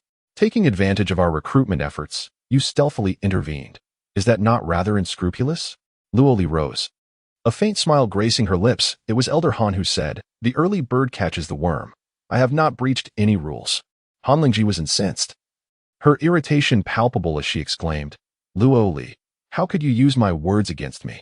Is there a code of conduct when it comes to seizing talents?" As she spoke, she flicked her delicate fingers, sending a paper crane soaring into the air. The golden paper crane swiftly followed suit. Lu Qidong also released a paper crane. Wu Qing glanced at Elder Qing Song, who leisurely stroked his silvery beard, nonchalantly sipping wine and occasionally munching on peanuts, exuding an air of indifference to the unfolding spectacle. Wu Qing inquired curiously, "Is Elder Qingsong merely here to drink?" Elder Qingsong shook his head. "I am in no rush. There are still many disciples to come." Wu Qing smiled and chose not to respond further, for every year on the assessment day, Elder Qingsong attended. Except for the exceptionally gifted Yu Qiuxue and Lung Tianya. His selections for external disciples were rather ordinary. PS1. The ordinary spiritual apertures in Dantian are evidently aligned, yet the male protagonist's spiritual aperture lies concealed beneath the Dantian, rendering it undetectable. PS2. Spiritual aperture grades: super, extraordinary, exceptional, immortal. Details beyond the immortal grade shall remain undisclosed. Chapter 40. A Twist of Fate. Shattering Gu Fengyan, the four elders simultaneously extended their olive branches, an act that evoked envy among onlookers. Both the outer disciples and the intern disciples were astonished. The four elders are vying for an intern disciple. How utterly infuriating. When I was promoted, Elder Qingsong merely showed up without even offering me a paper crane. They marveled at the exceptional aptitude of this individual, whose unparalleled spiritual acumen guaranteed a swift ascent to the inner sect under the guidance of an elder. With such a promising start, it was only a matter of time before they surpassed us. If I possessed such extraordinary talent, all 7 elders would be scrambling for me, and the sect leader would be begging to take me on as his personal disciple. Do you even have spiritual acumen? Is it polite to pose such a question? The gaze of the 4 elders was intensely focused on Yi Heng, brimming with anticipation as they awaited her choice. They anticipated her to deliberate carefully, perhaps even succumb to indecision. However, to their utter astonishment, she chose Sangyi Pavilion without the slightest hesitation. Luo Li was momentarily taken aback, a sense of foreboding creeping into her heart. I hope this exceptionally gifted girl isn't just another lovesick fool. The other 3 pavilion elders displayed regretful expressions, lamenting the loss of such a prodigy. In the crowd, Wu Beiliang felt as though he had bitten into a sour lemon, thinking to himself, "What is so impressive about that? When my turn comes, the 7 elders will be clamoring to recruit me. That will be a mere trifle." He urged Wang Fuxing and Chu Yihan, "Hurry up, let us settle our tasks first." The 3 entered the task pavilion together, where Chu Yihan quietly inquired, "Wu Shixiao, which pavilion do you plan to join for your training? Can we 3 still be together?" "That is uncertain. Even if we aren't in the same pavilion, we can still meet. But that will make it harder," Chu Yihan thought, suppressing her feelings of disappointment as she nervously fidgeted with her fingers. Outside the task pavilion, the assessments continued. Fengxiu Pavilion, Sangyi Pavilion, and Langia Pavilion each had exceptional disciples emerge, competing fiercely for the best candidates. Notably, Mao Shuawang from Langia Pavilion possessed qualities straddling the line between supreme and exceptional. With his innate strength, his appetite was equally impressive. Xue Zhao laughed heartily. "This is a disciple tailor-made for me. Whoever dares to compete with me will face my wrath." Xue Anjin retorted, "Hey, if it weren't for my aversion to muscular brutes, I would have snatched him up." After the 3 assessments concluded, only the Dahei Pavilion's Baijiao Garden remained. Gu Fengyan stood at the forefront, his posture impeccably straight. As if his position as the top-ranked disciple made him the best in the world, his arrogance palpable. Beside him, the second-ranked Situlan couldn't resist glancing into the crowd, furrowing her delicate brows as she murmured, "Where's Wu Beiliang? Why hasn't he arrived yet? Humph, he must be too embarrassed to show up after being eliminated." Gu Fengyan thought, feeling a sense of vindication. Situlan remained silent, knowing that Wu Beiliang was far too clever to risk elimination for a mere handful of spirit stones. Only a fool would discard a watermelon to pick up sesame seeds. Yet, as it stood, Wu Beiliang remained stubbornly in 5th place on the contribution leaderboard, leaving everyone perplexed about his intentions. Just then, Wu Beiliang and his companions emerged from the task pavilion, approaching Lu Chuanfeng. "Lu Shixiang, we need to submit our tasks in exchange for contribution points." Lu Chuanfeng glanced at Elder Du, who contemplated, "The sect rules do not prohibit submitting tasks during the assessments. However, at this stage, the outcome is already determined. Last-minute efforts are futile." Gu Fengyan frowned, sensing an ominous feeling stirring within him. What tasks could he possibly submit now? "It's a complete waste of time. Lu Shixiang, ignore him." Lu Chuanfeng disregarded Gu Fengyan's comment and turned to Wu Beiliang. "Are you 3 submitting tasks?" Wu Beiliang nodded, with Wang Fuxing following suit. "Then let us do it here. I'll register you. You have half a stick of incense's worth of time." "All right." Wu Beiliang stepped aside to let Chu Yihan go first. They had agreed that since they were all advancing, it was acceptable for her to rank lower as she had contributed the least. She presented 9 Hisho Wu plants, totaling 81 points. Lu Chuanfeng recorded the points, and the leaderboard shifted, with Chu Yihan usurping Gu Fengyan's top position. Gu Fengyan's expression darkened, shooting a glare at Chu Yihan, who remained unperturbed, defiantly puffing out her chest and casting a challenging look at him, as if to say, I am this formidable. Next, Wang Fuxing submitted 11 Hisho Wu plants, totaling 99 points. In an instant, he claimed the top spot. Gu Fengyan's countenance soured further as he glared at the chubby boy, who ignored him completely. Wang Fuxing, elated, gazed at the leaderboard, overwhelmed with emotion. Mother, did you see that? Your son is no longer just an unremarkable rich kid. He is bringing you glory. The outer disciples watching were dumbfounded, exclaiming, these in-turn disciples are impressive. They submitted tasks in bulk, instantly claiming first place and surpassing the top scores of the previous 6 pavilions by a significant margin. How can they be so competitive? The elders in the conference hall observed this intriguing twist with varied expressions, some clearly entertained. At that moment, Elder Qingsong, having just finished a jug of wine, stood up. Brother, it's my turn. Wu Beiliang approached Lu Chuanfeng. Lu Chuanfeng maintained his usual stoic demeanor. Gu Fengyan clenched his fists, his heart racing in his throat. Attempting to reassure himself, it's all right. Even if Wang Fuxing and Chu Yihan surpass me, I'll still be third. Wu Beiliang trails me by over 100 points. He might just surpass Sitalan, but there's no way he'll exceed me. Even if he does, I'll still advance in 4th place. And I'll have my revenge in due time. However, in an instant, Gu Fengyan's confidence crumbled, leaving him utterly bewildered.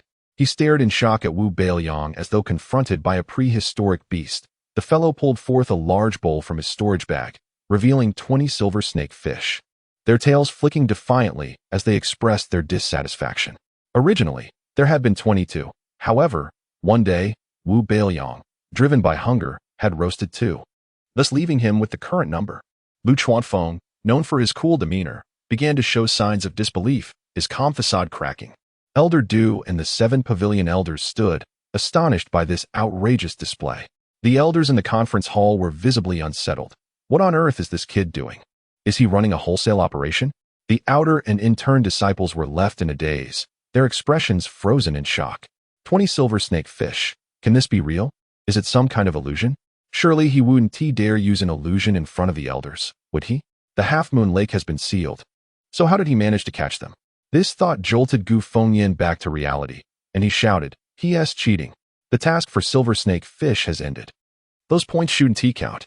Wu Beiliang chuckled, replying, Gu shitty, the task for silver snake fish may have concluded, but I had previously accepted this task. Sect tasks have no time limit. They can be submitted at any time. Have you forgotten? He turned to Lu Chuanfeng. Lu Shixiang, does this task count? Lu Chuanfeng, regaining his composure, responded succinctly, it counts. He then recorded the entry. In that moment, the leaderboard shifted, and Wu Beiliang's name topped the list. The crowd erupted in astonishment. Han Lingji beamed with delight, her charm radiating as she mused, this clever little rascal, he*s mine for the taking. Shui Anjin muttered, his aptitude is mediocre, and his spiritual acumen is yet to awaken.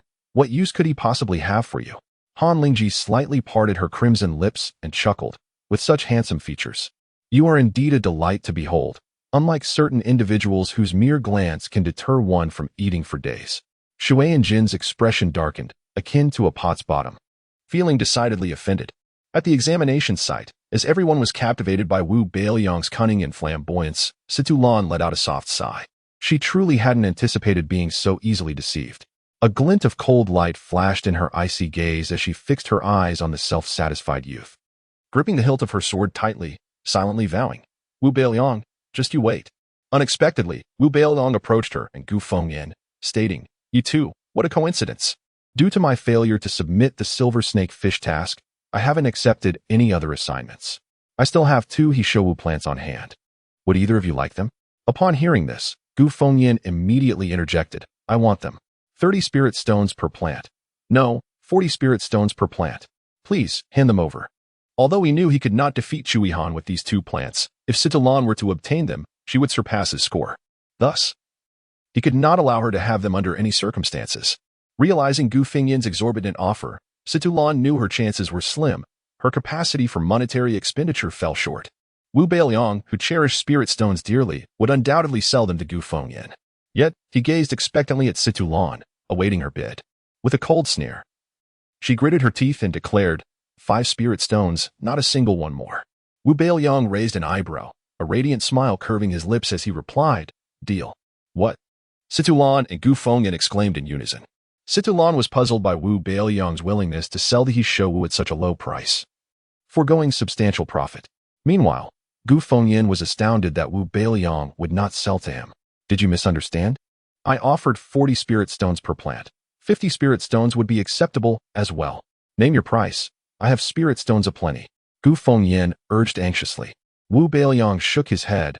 I am a man of my word. Having stated that the deal is done, it is sold to Situlan. Apologies, Gu Shidi, but perhaps another opportunity will arise in the future. You, Gu Fengyan, incredulous, pointed an accusatory finger at Wu Beiliang and scolded. Are you out of your mind? You would turn your back on spirit stones? Wu Beiliang scoffed. It is not that I turn my back on spirit stones. Rather, I find you distasteful. Given your numerous misdeeds, it would be unjust for me to allow your advancement. Situlan accepted the Hishowu and, under Gu Fengyan's enraged gaze, handed it over to Lu Chuanfeng. The contribution leaderboard shifted once more, with the top 4 rankings being Wu Beiliang, Wang Fuxing, Chui Han, and Situlan. Gu Fengyan's fury burned fiercely within him, wishing nothing more than to charge forth and tear Wu Beiliang apart. However, with the examination still ongoing and under the scrutiny of many eyes, he could not afford to act out of line. Lu Chuanfeng collected all the spirit herbs and fishes. Proceeding to the next phase of the examination, now, present your immortal fruits. Chapter 41. Situlan's promotion. Gu Fengyan's gaze swept over Wu Beiliang and Situlan, coldly declaring, even if you conspire together, it is merely a farce in the face of absolute strength. As he spoke, he flicked a storage bag, and a towering gourd soared into the air. The crowd gasped, their eyes wide with disbelief. Even Du, the steward, and the other 6 stewards displayed expressions of astonishment. The gourd cultivated by Gu Fengyan measured an impressive 12 feet in height, its hue a deeper shade of green than usual, and the veins upon its surface seemed to shimmer with a hint of vitality. However, a slight imperfection marred the upper half, where the color appeared uneven. Du, the steward, praised earnestly, judging by the quality of this gourd, it must be at least a 5th-tier yellow grade. I would rate it 120 points. The other stewards began to voice their opinions. 120 points is too low. Remember, this gourd was grown by an intern disciple at the 3rd level of Qi refining. I would give it 140 points. Considering all factors, 140 points seems reasonable. I too would award it 140. I grant it 150 points. To bolster this young man's chances of promotion, the stewards were somewhat impulsive. As stewards, they ought to maintain a broader perspective. I would assign it 110 points. Ultimately, Gu Fengyan's gourd garnered a contribution value of 135 points. After experiencing a roller coaster of emotions, he once again lifted his head with pride, convinced that no one could surpass his gourd. After all, he had invested heavily in Yaoqi water for nurturing celestial herbs and had a valuable set of spirit-gathering formations to assist in cultivation. This was why his gourd flourished so remarkably. Next, Lu Chuanfeng directed his attention to Wu Beiliang, who suddenly exclaimed, "Oh dear, I forgot to bring my gourd. I'll go fetch it. You may score them first." The crowd was left speechless. How could you forget? Why not just skip down the mountain today? I didn't grow mine well. I'll go first. The chubby Wang Fuxing smiled innocently as he retrieved his gourd from the storage bag. The gourd stood 13 feet tall, its emerald hue smooth and flawless, clearly rivaling Gu Fengyan's in quality. After a brief deliberation, the stewards decided on a score, 136 points, 1 point higher than Gu Fengyan's.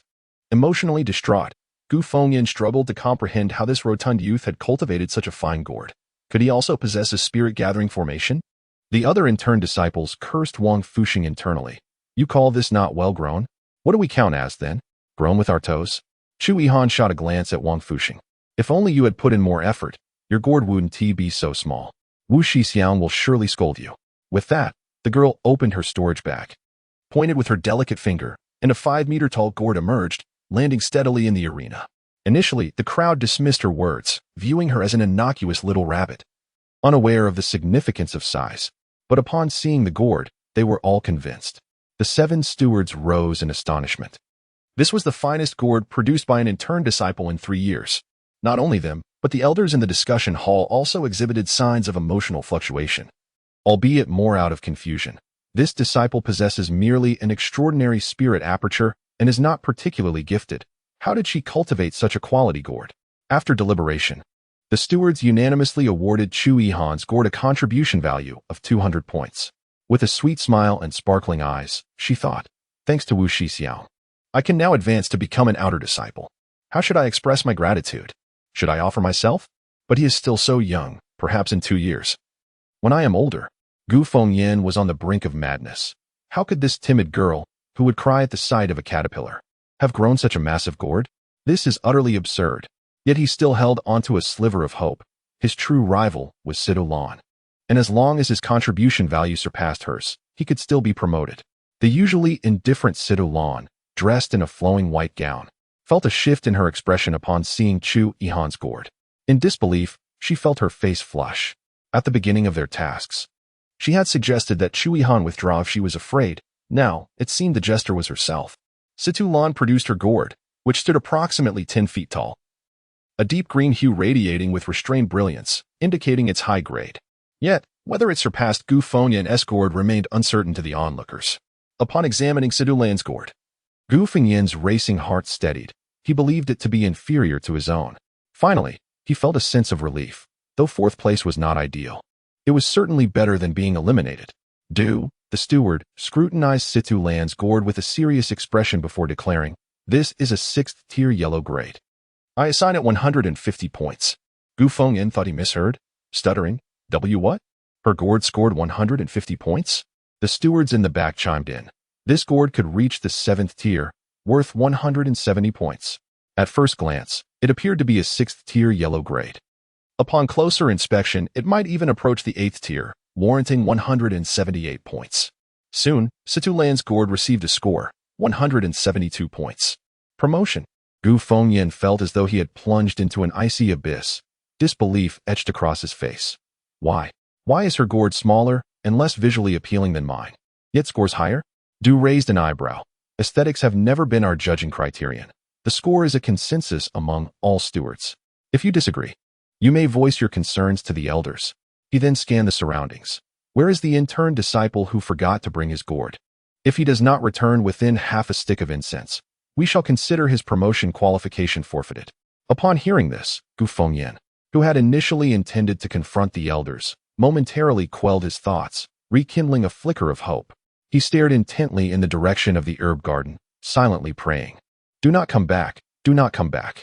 Moments later, look, what is that? An outer disciple pointed into the distance, his voice trembling. The crowd followed his gaze, their bodies shaking in shock, mouths agape. Some found their throats dry, eyes wide, unable to blink. Good heavens. Please tell me that thing is a gourd. It's far too large. In the collective gaze of the crowd, a 30-foot-long gourd, with the upper half standing 7 feet tall and the lower half 10 feet, a deep blackish-green hue, resembling a small mountain, came soaring towards them. Upon closer inspection, a dashing young man, radiant as jade, stood atop the gourd. As it drew nearer, they realized that the gourd was not flying by itself. Beneath it was a large-eared, gray-furred donkey, looking rather forlorn. The donkey grumbled, hee-haw, hee-haw. My dear master, this gourd is ridiculously heavy. I feel like I'm carrying a mountain.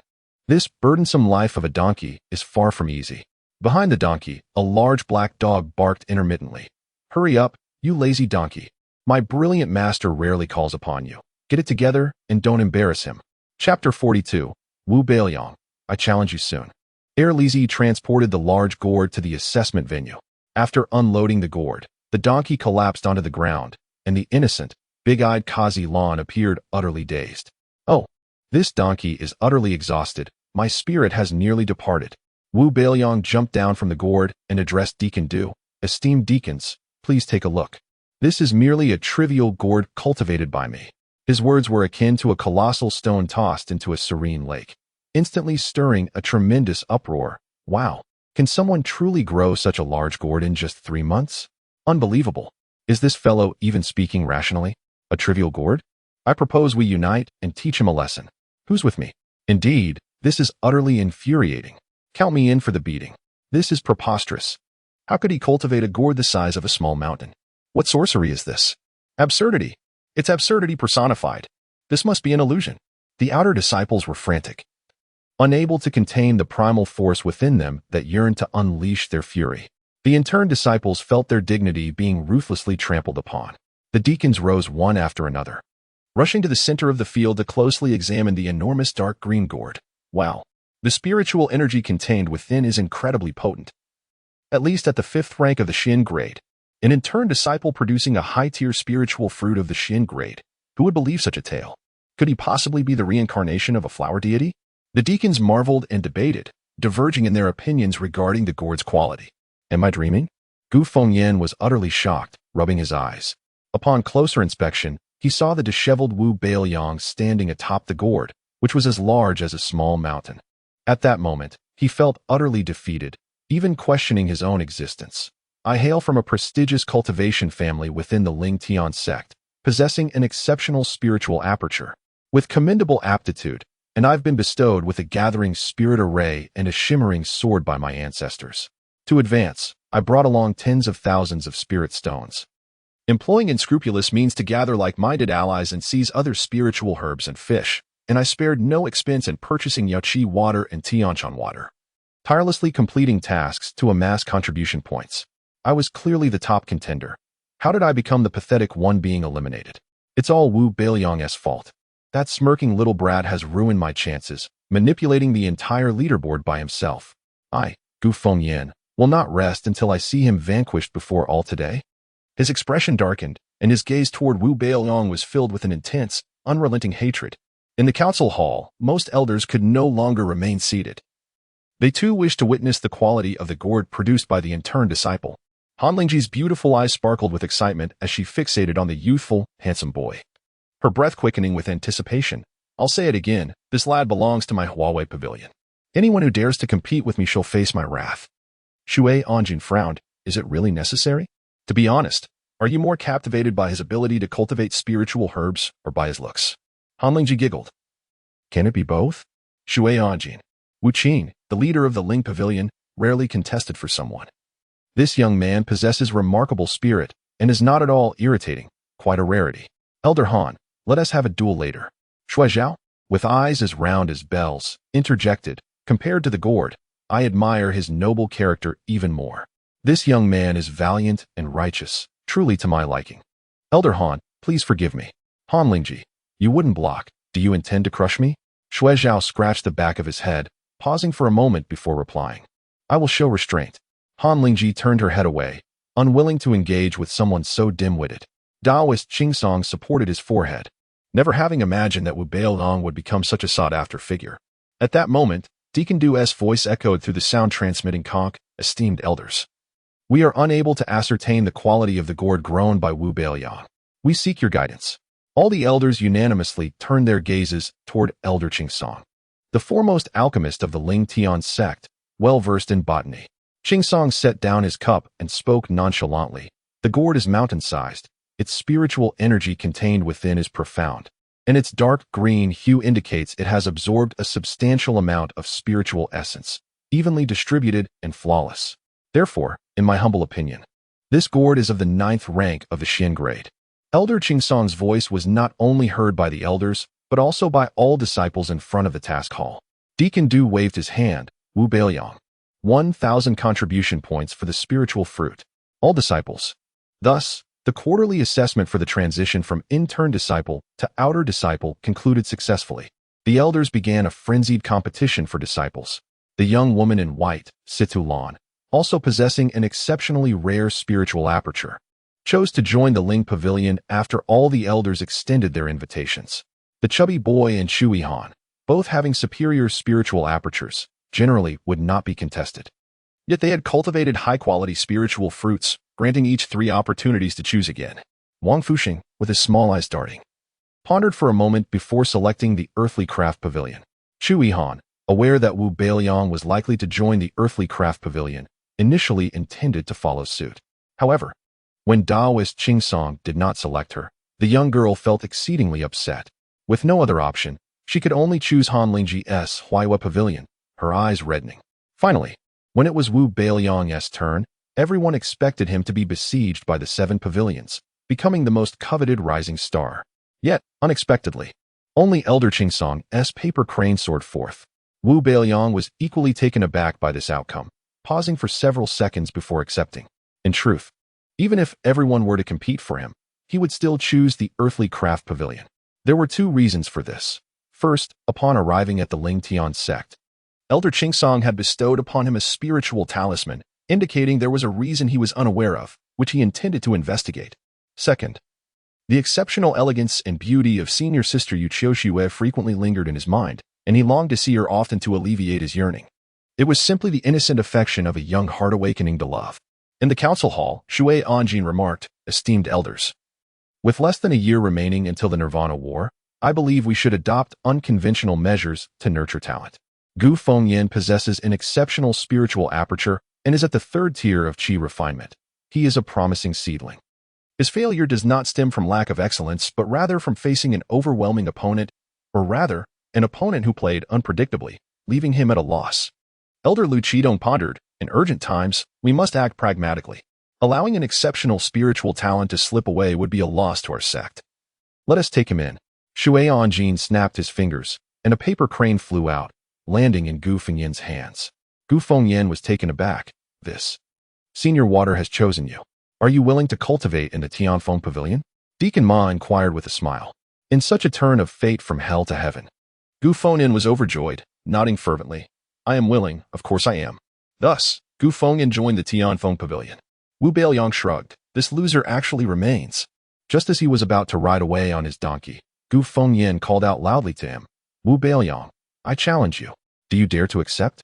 Chapter 43. Empty words. Indeed a great fool within the council chamber. As the evaluation concluded, the 7 elders were about to depart when they heard Gu Fengyan's proclamation, prompting them to halt and direct their gaze toward the Xuantianjing.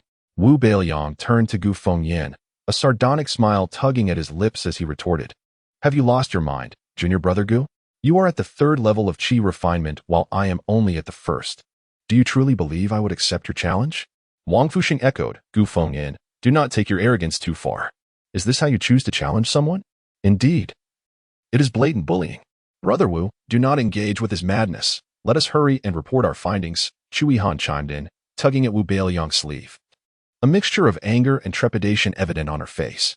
The outer disciples who had gathered were equally taken aback by this sudden challenge. "This is hardly fair," one murmured. Although the sect rules do not forbid sparring between disciples, challenging someone of a lower level is nothing short of oppression.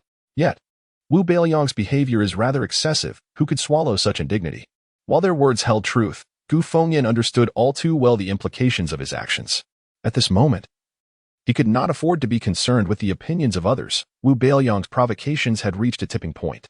Accepting this humiliation would render his pursuit of cultivation meaningless. From a young age, he had been instilled with the belief that one must be unscrupulous in their quest for strength. Only the powerful could bring honor to their family and ascend to the pinnacle of authority. If Gu Fengyan wished to become a true force to be reckoned with, he must clear every obstacle in his path, namely, the source of his humiliation, Wu Beiliang. "What is the matter? Are you afraid?" Gu Fengyan grinned maliciously. "Then kneel and confess your errors. Shout, grandfather, I was wrong. 3 times. Wu Beiliang feigned surprise, scratching his ear. "What did you say? Call me grandfather? Don't be ridiculous. I have no desire for such a disgraceful grandson." Gu Fengyan's eyes glimmered with venomous intent as he drew his Lingguang sword with a sharp clang. His words seething from between clenched teeth. "Wu Beiliang, you seek death." Pointing at Gu Fengyan, Wu Beiliang shouted to the attending stewards, "Look, everyone. Gu Fengyan is attempting to kill me. He is committing fratricide. According to sect rules, he should have his spiritual channels severed and limbs broken. You must intervene." Steward Du remained silent, while the other stewards exchanged glances, bemused. Gu Fengyan's face contorted with rage. Sheathing his sword, he addressed Wu Beiliang, "Enough. I will grant you 3 strikes. I shall only evade, not counterattack. Is that agreeable? Stop your incessant whining. If you refuse, you shall be my grandson." "Very well, grandson. Your grandfather is coming," Wu Beiliang retorted, leaping off the back of a donkey with a grace akin to that of a feather, charging toward Gu Fengyan. After 3 months of training, although his realm had not increased, he had reached the pinnacle of the 1st level, mere breaths away from the 2nd. His internal spiritual energy brimmed, like a small pond within his dantian, filled with azure spiritual essence. His limbs had been refined countless times, rendering them unimpeded. At this moment, his intent surged forth, transforming his spiritual energy into a torrent of power that coursed through his legs, propelling him forward. With a smirk, Wu Beiliang became a fleeting shadow, darting through the air. None of the onlookers, including Chu Yihan and Wang Fuxing, could comprehend the speed with which he reached Gu Fengyan. So swift it left them speechless.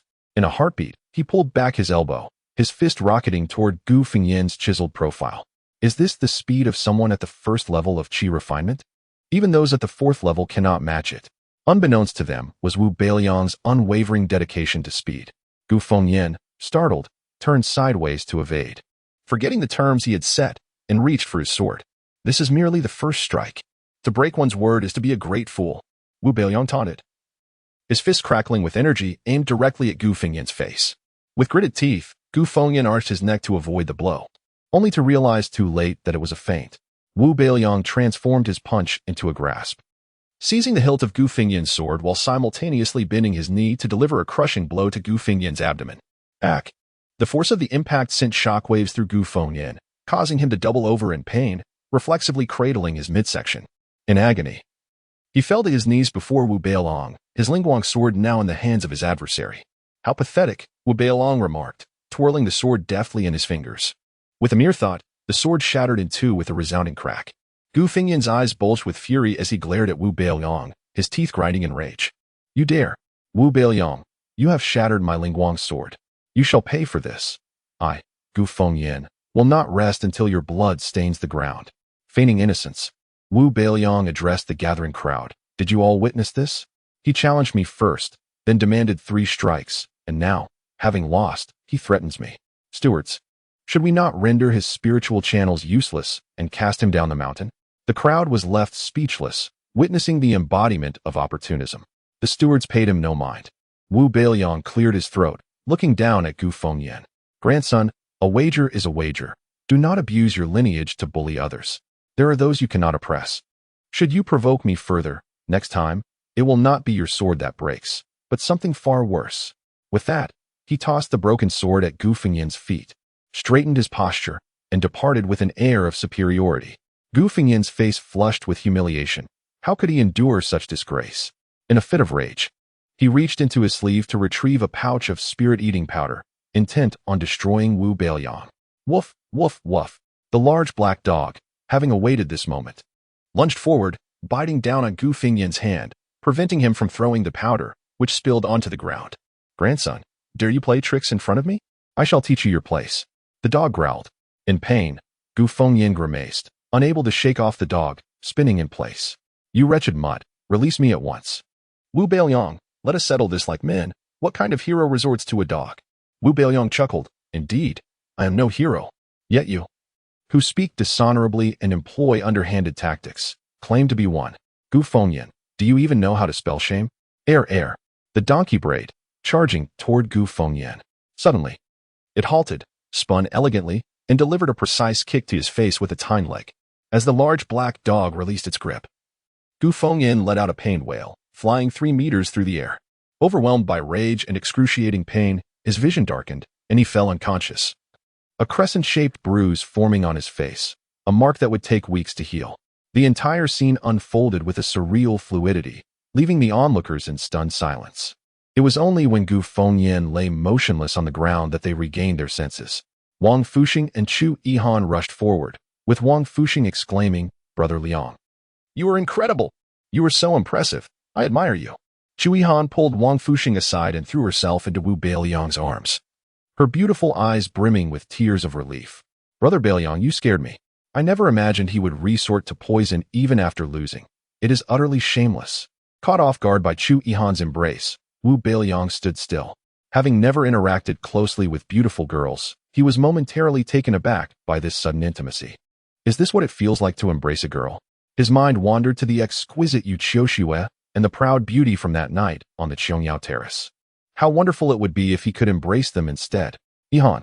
From the crowd emerged a voice, heavy with suppressed fury. What are you doing? For more than 2 months, he had been executing tasks away from home, and upon his return, he hurriedly sought to see if Yihan could advance to the outer sect disciples. To his dismay, he arrived only to find the woman he cherished in the embrace of another man. The man was known to Wenjia from their very first meeting. He found him excessively cunning and felt an innate aversion towards him. It was Yihan who had previously helped him clear his name. In a mere 3 months, their relationship had grown to such an intimate level, leaving Wenjia both perplexed and consumed by jealousy. Wu Beiliang was abruptly jolted from his daydream as he observed Wenjia's hand, veins bulging ominously, and the unyielding grip of Chu Yihan.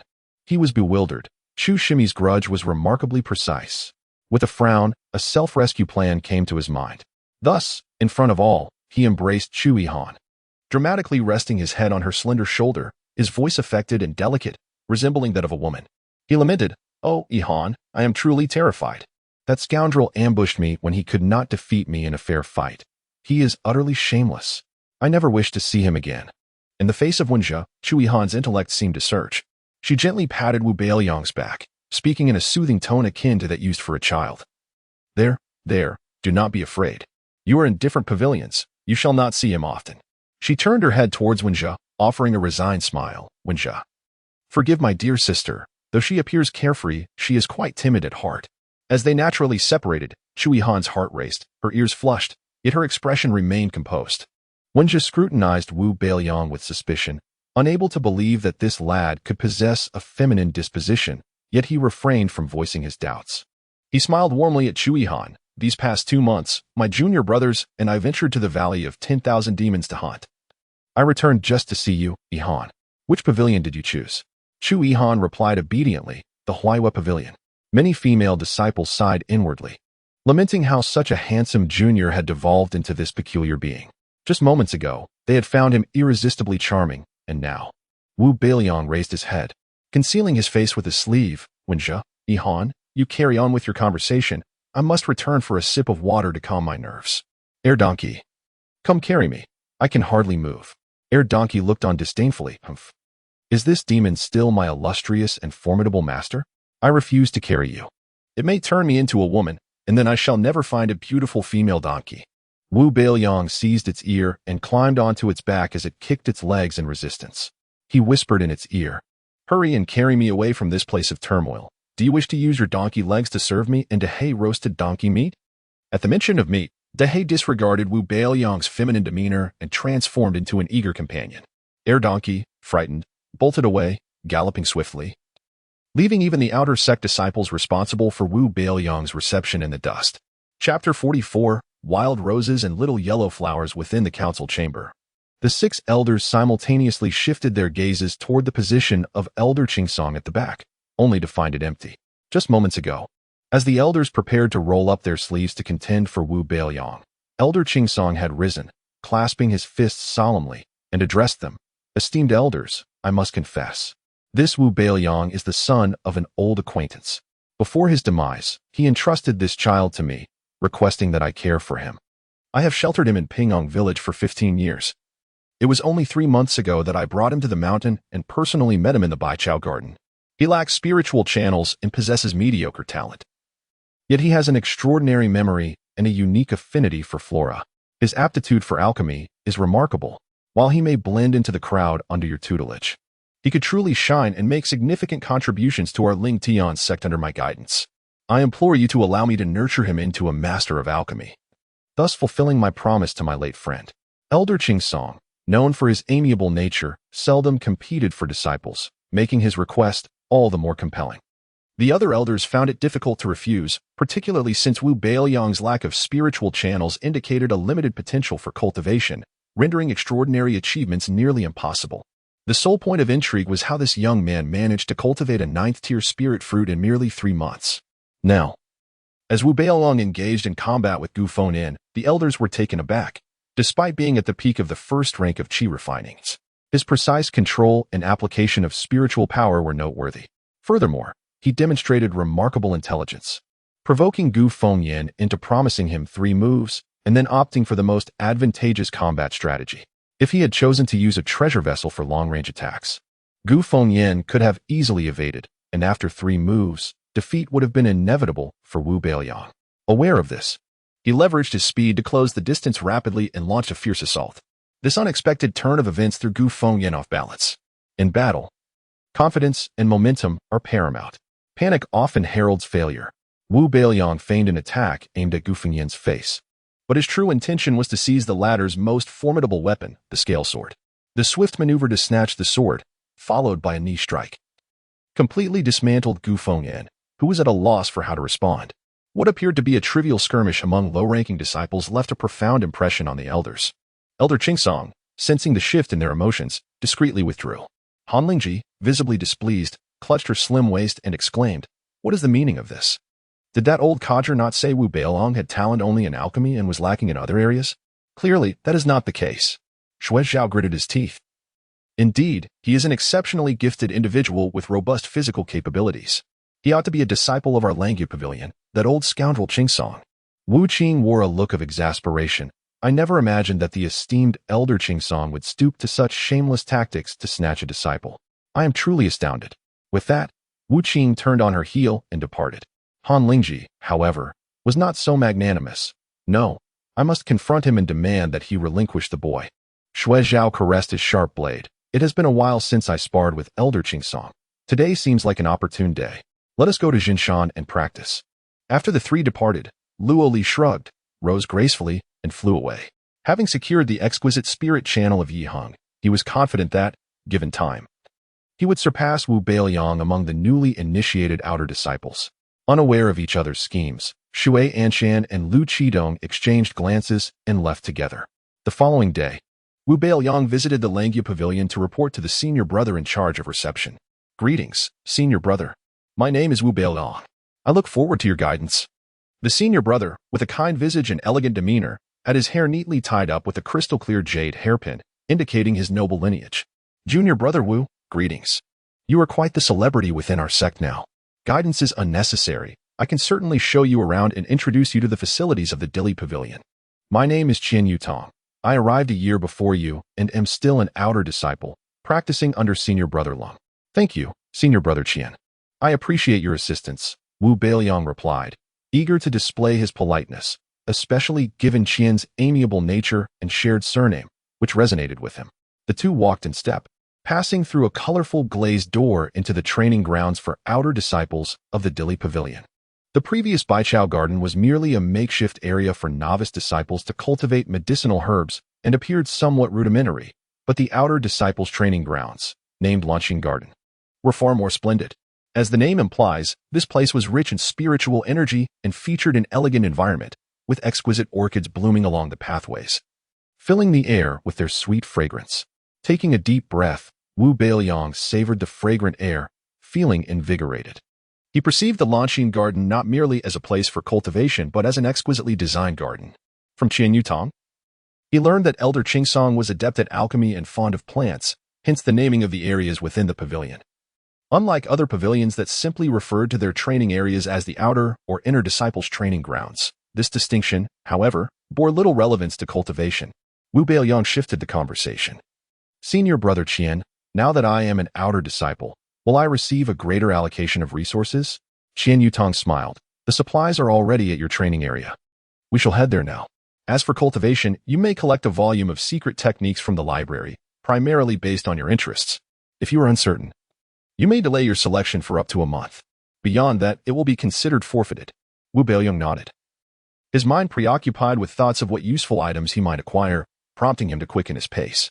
The Launching Garden was significantly larger than the Baichao Garden, with the disciples' residences more spacious and distanced from one another, separated by flower fields or streams, ensuring that their training would not disturb one another.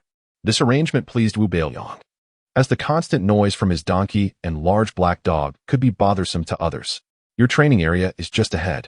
Qian Yutong indicated toward a small courtyard beside the stream. Upon inspection, Wu Beiliang noted the walls adorned with vibrant red wild roses, which were indeed quite beautiful, and he felt satisfied. Across the distance, he spied another courtyard with a door framed by small yellow flowers. The presence of such flowers suggested that someone with a story resided there. He wondered who his neighbor might be. Could it be the esteemed sister Yuchio Shue? Was this indeed the fabled notion of destiny bringing two souls together across 1,000 miles? As if summoned by his thoughts, the door of the yellow flower courtyard swung open, revealing the plump figure of Wang Fuxing, who emerged munching on a chicken leg. Upon spotting Wu Beiliang, He excitedly wiped the grease from his face. Brother Liang, you finally arrived. What a twist of fate that I live right across from you. Wu Beiliang's smile froze on his lips. Such a coincidence. Well, if it wasn't Sister Yu, then the tool that was Wang Fuxing was the next best neighbor. Wang Fuxing, looking sullen, puffed out his cheeks. Brother Liang, why do I feel like you're not too pleased? Wu Beiliang replied, pleased? Of course, I am. Look.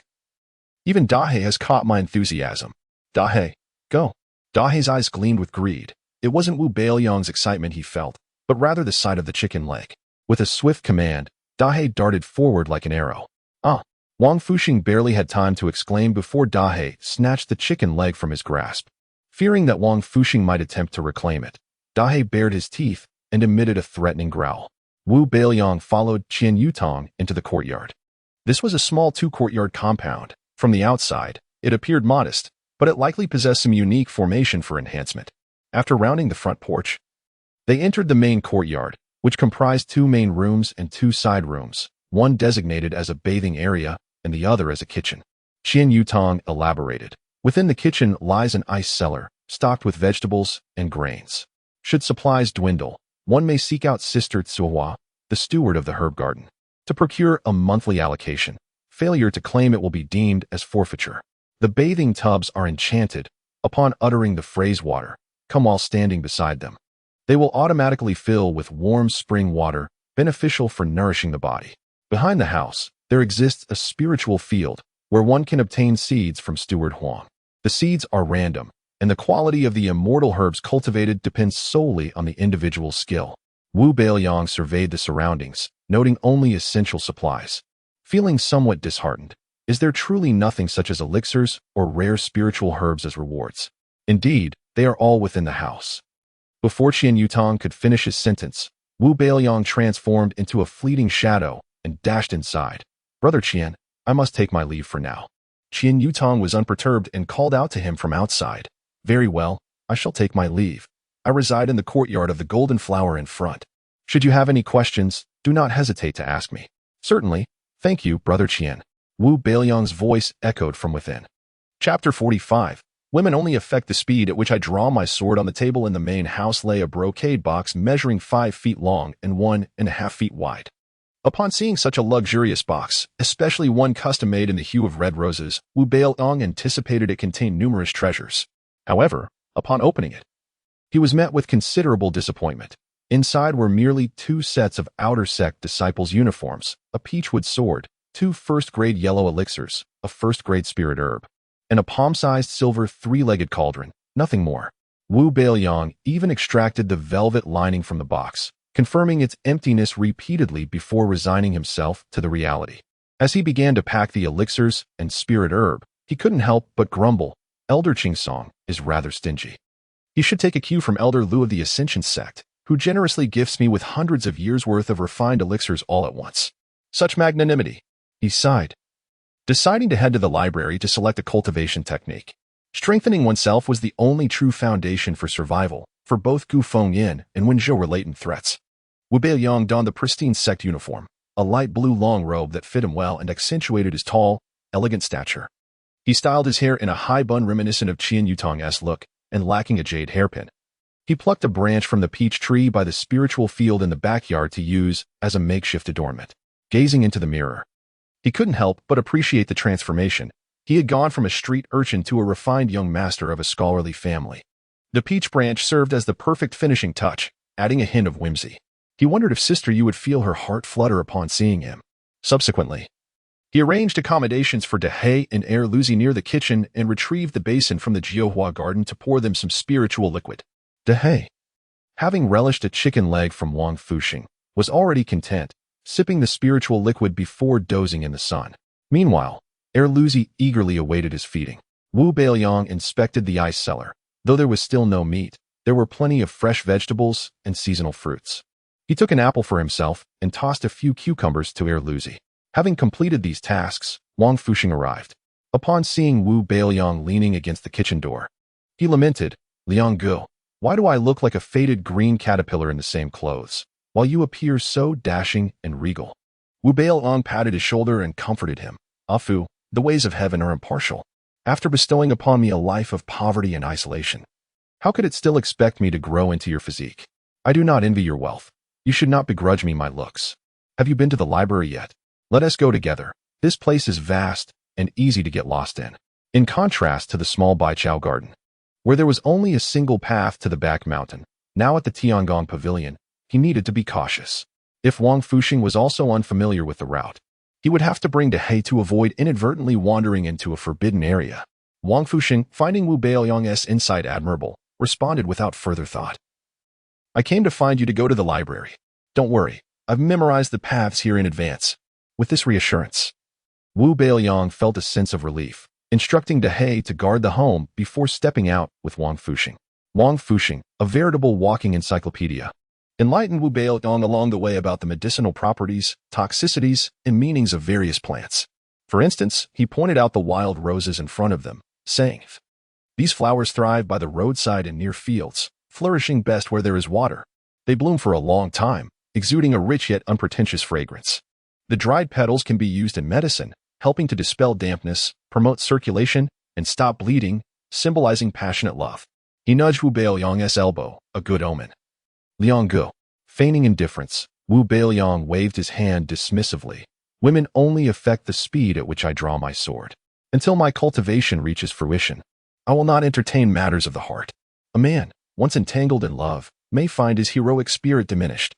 Wang Fuxing absorbed this lesson, perceiving Wu Beiliang as even more formidable. However, the moment a vision of Moon Xiuxua emerged, clad in a flowing white dress, ethereal and breathtaking. Wu Beiliang's aloof demeanor vanished entirely. Sister Yu, greetings. It's been a while. Do you remember me? I am Wu Beiliang, the handsome lad you personally welcomed into the sect. He spread his arms wide, twirled around, striking a striking pose, and lifted his chin to showcase his finest angle. Wang Fuxing couldn't help but watch in disbelief, his expression turning into one of exasperation. In that instant, Wu Beiliang's image in Wang Fuxing's mind transformed from a noble figure to that of a flamboyant peacock courting a mate. Moon Xiuxua, cold as frost and unyielding, replied without glancing his way, "I do not remember." Then she continued on her way, leaving Wu Beiliang gazing at her graceful silhouette, reluctant to shift his gaze. Surely she remembers my striking good looks. She must simply be unwilling to acknowledge her longing for me. Ah, women are so contradictory. Wang Fuxing waved his hand in front of Wu Beiliang's face. "Liang Gu, that's enough. She is already far away." With a sigh, Wu Beiliang regained his composure. "Let us go. We must hurry to the library. Cultivation is akin to rowing against the current. If one does not advance, they regress. Complacency is not an option." Wang Fuxing couldn't help but smile at his friend's determination. The library was situated in the northeast of Lanxin Garden, comprising 5 levels, backed by Chilean Mountain, where waterfalls cascaded down. On sunny days, the library appeared shrouded in mist and vibrant rainbows, resembling a mirage.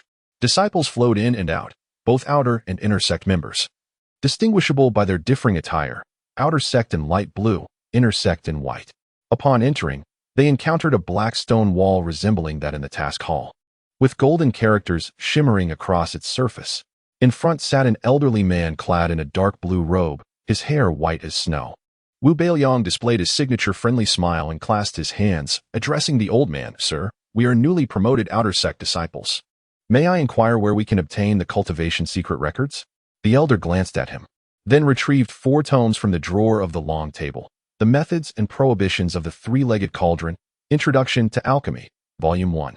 The Body Refinement chapter of the Baoping Tianxian Technique, and a tome heavier than the other 3 combined, the Compendium of All Herbs. Holding the books close, Wu Beiliang stowed them in his storage pouch. "Here, one for each of you, and there's an additional volume of spell records. Please choose from the shelves over there. And once you've selected, bring it back for registration." Upon entering the ancient, fragrant library, they were met with countless beginner spell records, overwhelming their senses. Wang Fuxing, wide-eyed, exclaimed, "Wow, ice formation technique, astrology and heavenly insights, thunder from the heavens, spirit wood rebirth, invincible wall crossing technique. Liang Gu, there's so much. What should we choose?" Typically, Wu Beiliang would opt for everything at once, but with so many eyes around, he hesitated. After some contemplation, he selected the top book, Beginner Array Techniques. "I'll take this one. What about you? Have you decided?"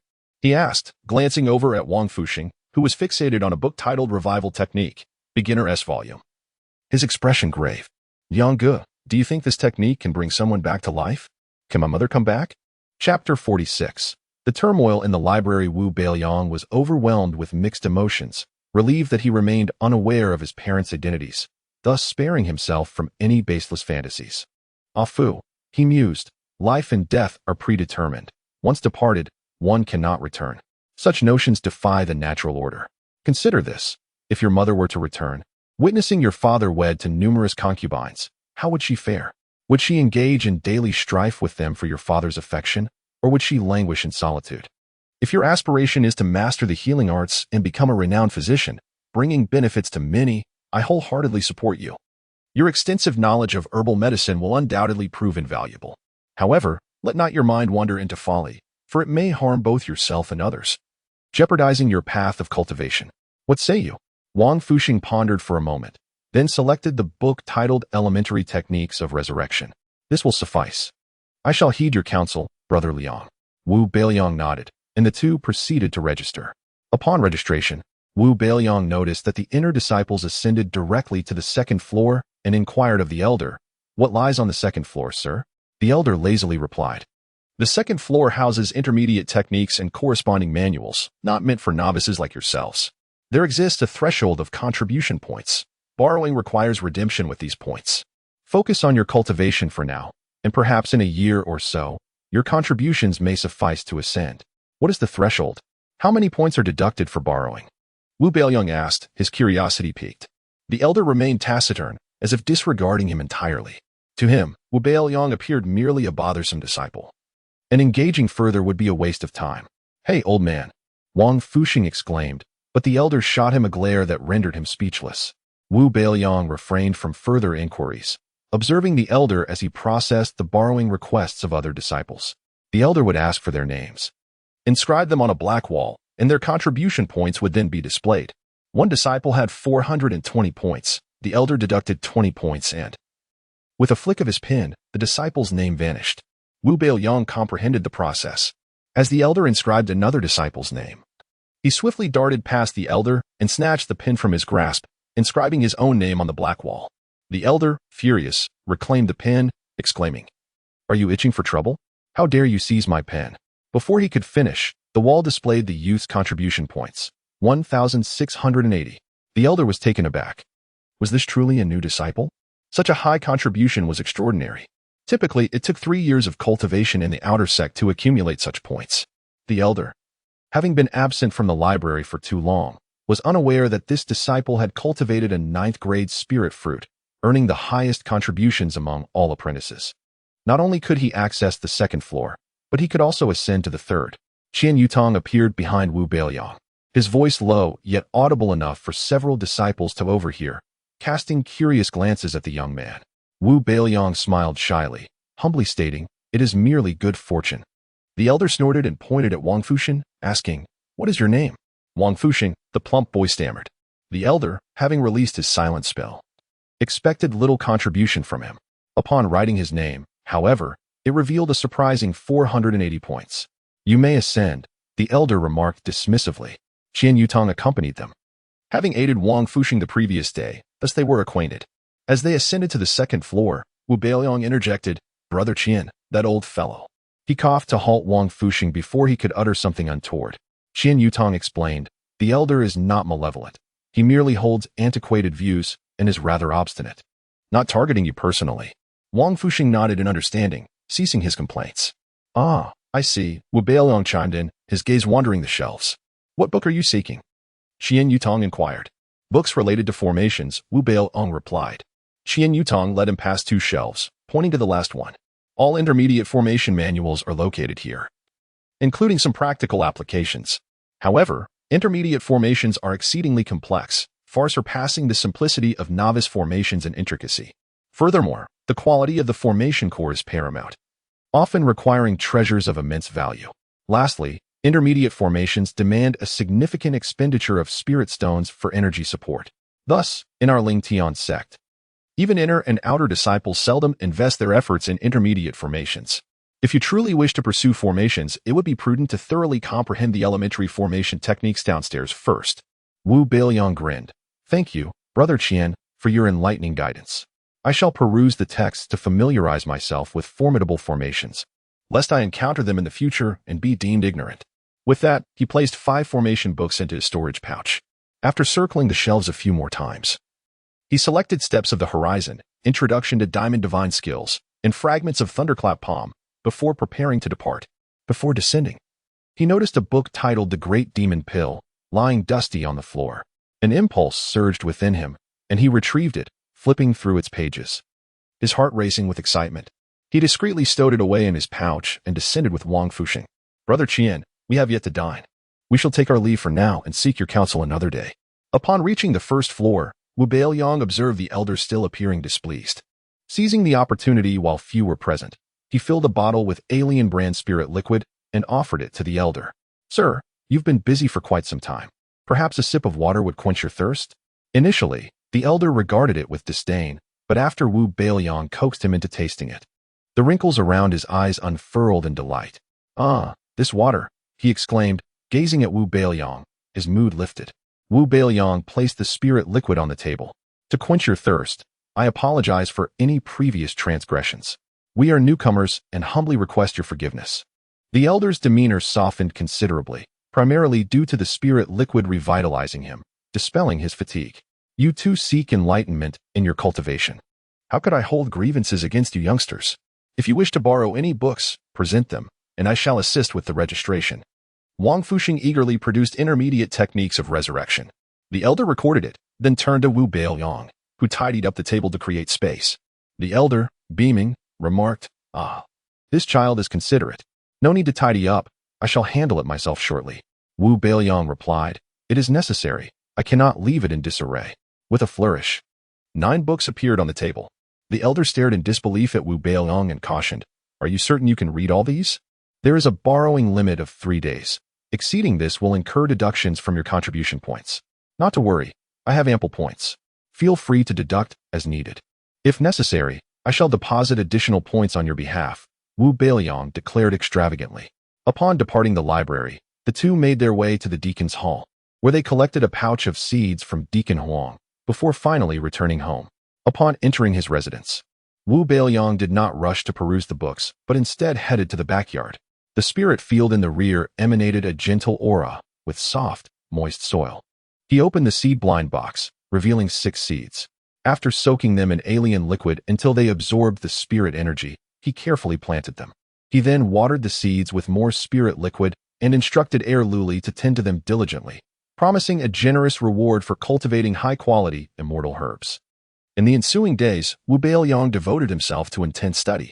Since his youth, he has possessed an indomitable spirit once he sets his sights on a goal. No matter how formidable the challenge, he is determined to achieve it. Even if he encounters insurmountable obstacles, he will seek alternative paths to attain his aspirations. Alchemy and array techniques are currently his foremost priorities, as he strives to master these 2 skills in the shortest possible time. It was only after perusing the methods and taboos of the 3-legged silver cauldron that he realized the 3-legged round cauldron served as an alchemical furnace.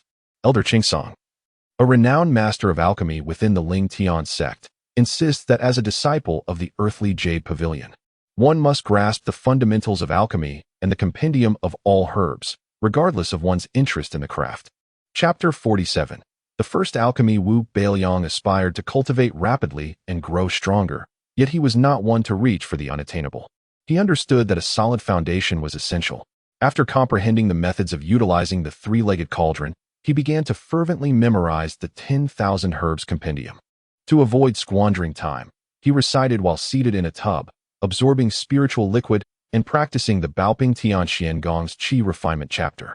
After 2 small cycles of cultivation, he felt not only invigorated but also experienced a remarkable boost in memory. He recited every day, at all times, even while dining, regaling the large black dog that wagged its tail in flattery. Erlüüzi, feces from squirrels or other closely related animals, promotes blood circulation and alleviates pain, dispels bruises and stops bleeding, and can treat bites from snakes, scorpions, and centipedes, applicable for both internal and external use. The large black dog paused, barking in astonishment. Woof. Hurry, Erlüüzi. The master has gone mad. He's even studying excrement. When Erlüüzi hopped over, he heard Wu Beiliang. chopsticks in mouth, declaring, a jiao, a gelatinous substance made from the skin of donkeys, boiled after soaking to remove hair, nourishes blood, stops bleeding, and moistens the lungs. Particularly beneficial for women. Erlüüzi's legs buckled, halting in his tracks, his innocent eyes meeting Wu Beiliang's fervent gaze. Women? He wondered if senior sister you needed it. Erlüüzi turned and dashed away. Hee-haw, hee-haw. Help! The heartless master wants to skin me. Black dog, you scoundrel. How could you deceive this donkey? If I perish, I shall haunt you as a ghost. Thus, for 5 days, Wu Beiliang obsessively memorized, finally closing the book. Brimming with confidence. All right, I have memorized it all. With his foundational knowledge in place, he began to study Introduction to Alchemy, Part 1, which elucidated that alchemy involves using a cauldron to refine a plethora of spiritual materials through intense heat, condensing them into pills. The resulting spiritual pills encapsulate the majority of the properties of the materials, making them portable and easy to absorb. Higher-tier elixirs could even absorb the spiritual essence of heaven and earth during their refinement, triggering extraordinary phenomena. This text contains simple recipes, the ratios of spiritual materials, as well as the required flame temperatures and durations for alchemy. Wu Beiliang resolved to practice as he read. He retrieved the 3-legged cauldron from his storage pouch and infused it with spiritual energy, causing it to grow rapidly. Ultimately, it transformed into a silver cauldron over 7 feet tall and 3 feet wide. Wu Beiliang caressed the cauldron, saying, "You shall be my 3rd treasure." Alongside a Lien and Lao Tai. Although you may not possess their nobility, you are indispensable to me. The instructions state that once I reach a certain level of cultivation, I can refine you with rare materials. Therefore, have faith. This is merely your initial state, and you will grow stronger, just as I will. From now on, I shall call you a Ding. Very well, you lack a spirit, so you cannot protest. The name is decided with great pleasure. Now, what elixir shall I refine? The Yanmei pill seems suitable. It requires few materials, is inexpensive, and poses little danger. I shall present it to senior sister you. It would surely delight her. Ah, but why should I gift that ice princess? I could consume it myself to enhance my charm. The youth, nearly turning into a sycophant, rushed to the materials pavilion to exchange contribution points for spiritual materials. Contribution points were one of the 2 universal currencies within the Ling Tian sect. Those with financial means could purchase spiritual materials, weapons, and elixirs using spiritual stones, but they could not buy contribution points with them. Considering the likelihood of failure in his first alchemy attempt, Wu Beiliang exchanged for 5 portions of spiritual materials and some first-grade charcoal. Returning to the alchemical chamber of the Rose House, Wu Beiliang meticulously placed the materials into the cauldron, deliberately pouring in a basin of spiritual liquid to enhance the quality of the elixir. He then ignited a piece of first-grade charcoal and commenced the refinement of the Yanmei pill. In mere moments, the cauldron glowed red-hot as the youth circulated the Baoping Tianshin gong, his palm exuding ethereal energy that ignited the charcoal, causing the flames to leap twice as high. Typically, for refining common pills below the yellow grade, first-grade charcoal sufficed. However, for yellow-grade pills and above, at least second-grade charcoal was required, the higher the charcoal grade, the more potent the flames produced. The higher the flame's grade, the shorter the alchemical duration, yet it became more challenging to control, resulting in a lower success rate for elixirs. Conversely, once successfully refined, the elixirs would be of a higher tier. In simple terms, it was a high-risk, high-reward endeavor. Wu Beiliang had been stuck at the peak of the qi refinement first stage for some time, unable to break through. If word of this spread, it would surely invite ridicule. It was not as if he were attempting to breach a significant barrier like the leap from qi refinement to spirit condensation. There was no barrier between the first and second stages of qi refinement. Once the spiritual energy in his dantian reached a certain level, it would naturally upgrade. It was akin to water flowing easily, yet Wu Beiliang found himself at a standstill. He could not summon the unique spiritual energy absorbed by his dantian's peculiar spiritual orifice, and the stored spiritual energy quickly dwindled. With no other option, Wu Beiliang allowed the first-grade charcoal to burn naturally, utilizing a slow, gentle heat.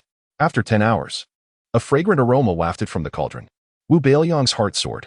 Indeed, I am a genius in alchemy. I succeeded on my first attempt. Just then, a loud explosion erupted, sending the cauldron soaring into the air, shattering into countless fragments. Thankfully, the alchemical chamber was equipped with an anti-explosion formation, sparing him from catastrophe. Gazing at the scattered debris and herbal remnants, Wu Beiliang felt disheartened. My first attempt at alchemy ended in an explosion. A ding. You just acquired a name and now lie in ruins. I am sorry. Why had he failed? He had followed the recipe's proportions precisely. Could it be the order of the materials was incorrect? That seemed unlikely. He hadn't added materials while refining. After pondering briefly, he deduced two possible reasons for the failure. Firstly, the heat. In a bid to accelerate the refinement process, he had used spiritual energy to intensify the flames. But once his energy was depleted, the flame temperature dropped, causing an imbalance in the heating of the materials, ultimately resulting in an explosion. Secondly, the spiritual liquid. To enhance the pill's quality, he added the richly infused Erlüüzi spiritual liquid, which disrupted the originally balanced material ratios and led to failure. Practice is the sole criterion for testing truth. Beiliang exchanged for 3 more alchemical furnaces at the treasure pavilion to avoid further explosions and wasted time. On his second attempt, he refrained from adding spiritual liquid, adhering to the previous material ratios and using the same method to stimulate the flame intensity. Another 10 hours elapsed. Beiliang, sleep-deprived, bore visible dark circles under his eyes. Had it not been for the spiritual liquid replenishing his energy, he might have collapsed at the very inception of his alchemical journey. A faint aroma began to emanate from the cauldron, though it was significantly inferior to the first attempt. This time, he did not rush to celebrate. He held his breath, awaiting the outcome with great anticipation. Suddenly, a loud bang echoed, and the cauldron exploded once more. However, this time it merely split in half, rather than fracturing into countless pieces, and the force of the explosion was considerably diminished. Through this experience, he recognized the importance of maintaining an even flame intensity. Yet, his current abilities were insufficient to sustain the enhanced charcoal fire for 10 hours. Should he simply watch the charcoal burn on its own? That would waste an inordinate amount of time. After some contemplation, Beiliang moved the bathing tub into the alchemical chamber, filled it with water, placed a lien at the bottom, and leaped in. An unceasing flow of spiritual energy poured into him, allowing him to stimulate the charcoal fire without issue. Beiliang initiated his third attempt. After 7 hours, he finally succeeded. Upon opening the cauldron, 3 elixirs appeared within. Chapter 48. The heavens did not give birth to me, Beiliang.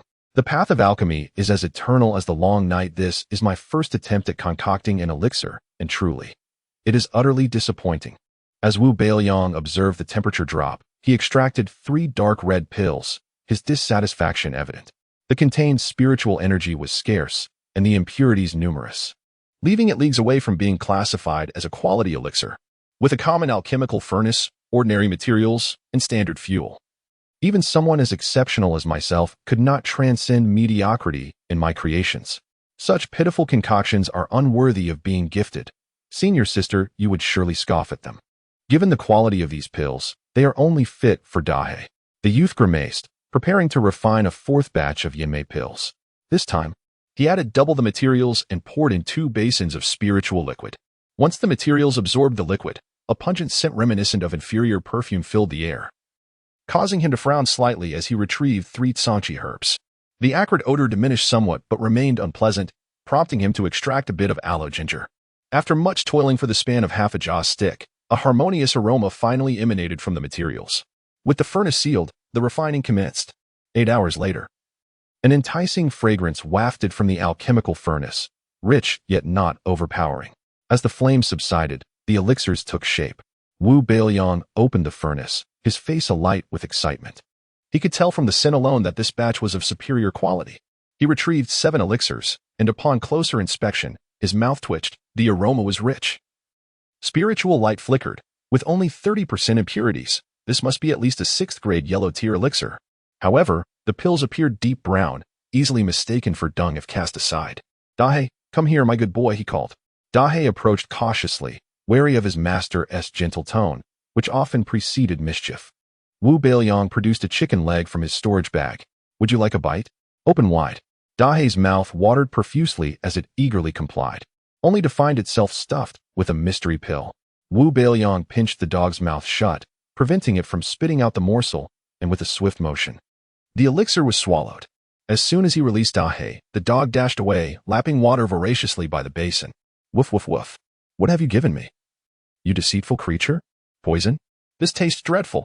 Good medicine is often bitter, and excellent elixirs are hard to ingest. You just consumed the Yinmei pill, meticulously crafted by your master. designed to enhance your beauty. After swallowing it, you shall become gallant and striking, and every female dog will gaze upon you with admiration. Dahei, sulking, internally protested. This old mud is right to be suspicious. Before long, Dahei felt a warm sensation radiating from within, an inner heat causing it to dart about in a frenzy. To observe the effects of the elixir firsthand, Beiliang mounted Erlüüzi and chased after Dahei. An hour later, Dahei had shed its entire coat of fur, overwhelmed by an unprecedented sense of shame, with nowhere to hide its canine visage. Crack, crack, crack. Its bones creaked incessantly, and in mere moments, it had grown significantly larger. Glossy black fur sprouted forth, soon enveloping its form, appearing even more lustrous than before.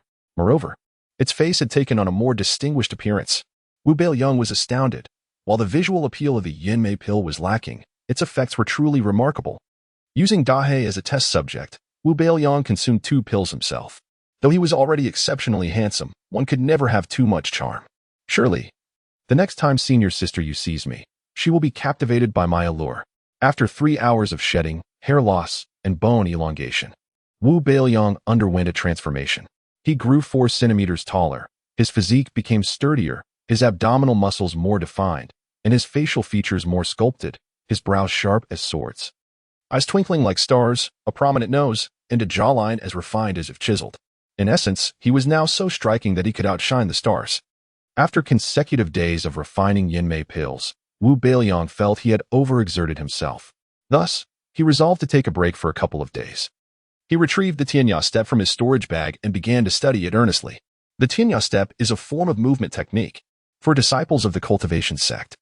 This technique may seem rather frivolous, as mastering the sect's techniques naturally allows one to traverse the winds and fly through the air, exhibiting swift agility.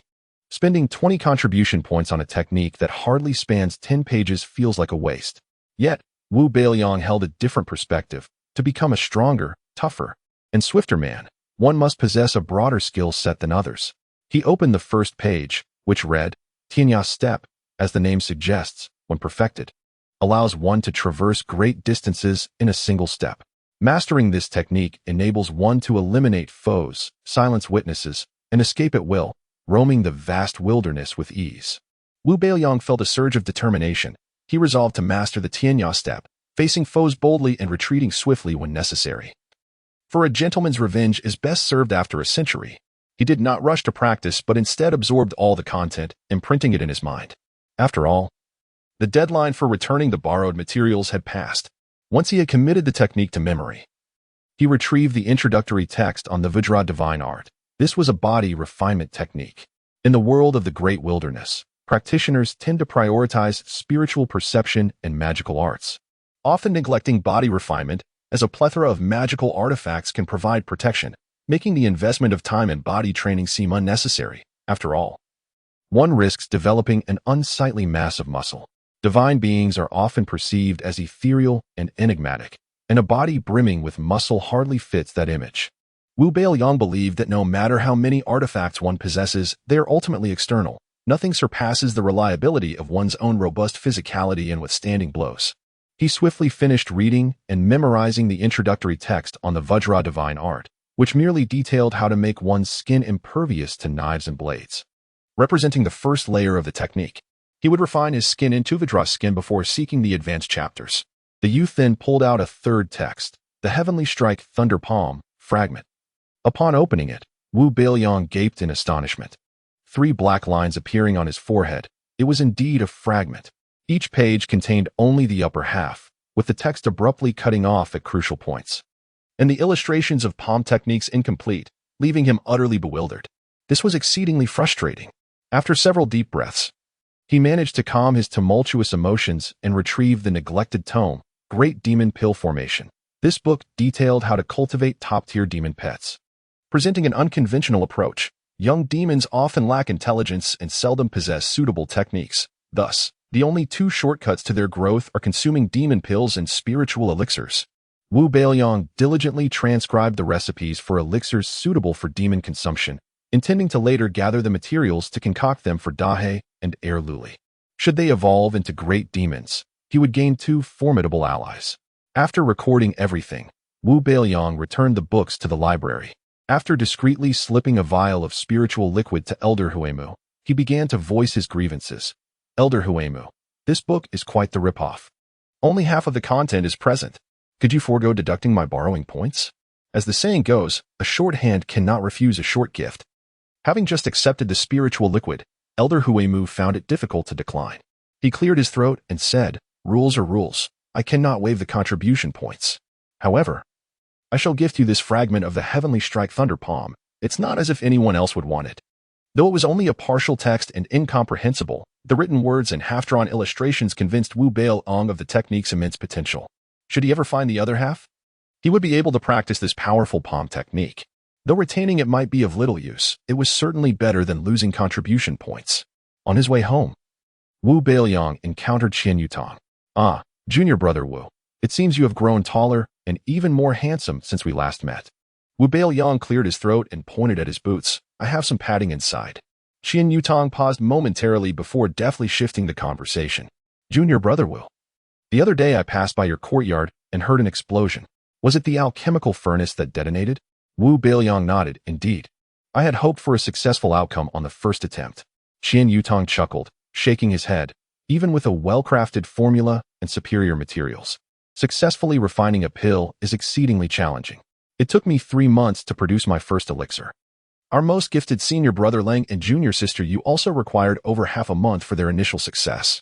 Therefore, there is no need for haste. Take your time." Wu Beiliang blinked, nearly revealing, "I managed to succeed in just 3 days. Fortunately, he restrained himself. I see now, it seems my impatience was unwarranted." Was junior sister Yu's first elixir of the mysterious grade? Qian Yutang's eyes widened in astonishment. Mysterious grade? How is that possible? Even Elder Huang has failed dozens of times in his attempts to refine a mysterious grade elixir. None of the disciples of the Earth Refinement Pavilion have achieved any grade on their first try. To produce a graded elixir takes a minimum of 3 years. And for some, it can stretch into a century, depending on one's innate talent. In any cultivation sect, alchemists are exceedingly rare and precious. Wu Beiliang, feigning understanding, clasped his hands in gratitude. "Thank you, Brother Qian, I comprehend now." Yet inwardly, he reveled in laughter. "Heaven did not give birth to me, Wu Beiliang. The art of alchemy will remain an eternal night." Qian Yutang patted his shoulder encouragingly. "Work diligently. I believe that with your talent, you will undoubtedly refine your first batch of elixirs within 2 months. Chapter 49. The Illusory Array and the Spirit Gathering Array, Breakthrough in Recent Days. Elder Qingsong has been in remarkably good spirits, even engaging in a playful spar with Han Lingji and Shui Zhao. Prior to this, the duo had thoroughly searched the Dahei Pavilion without encountering the elusive Elder Qingsong.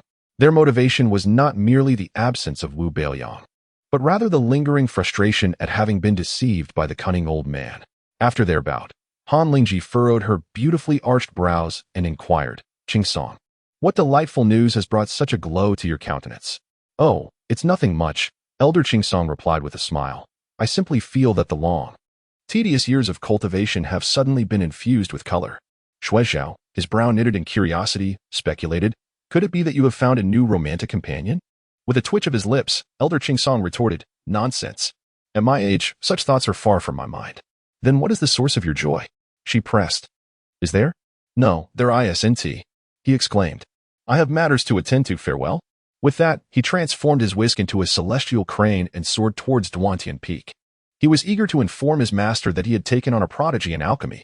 Upon returning to the Rose House, Wu Beiliang commenced a study of array formations. Compared to alchemy, array formations are significantly more intricate. As Qian Yutang had indicated, it first requires substantial theoretical knowledge.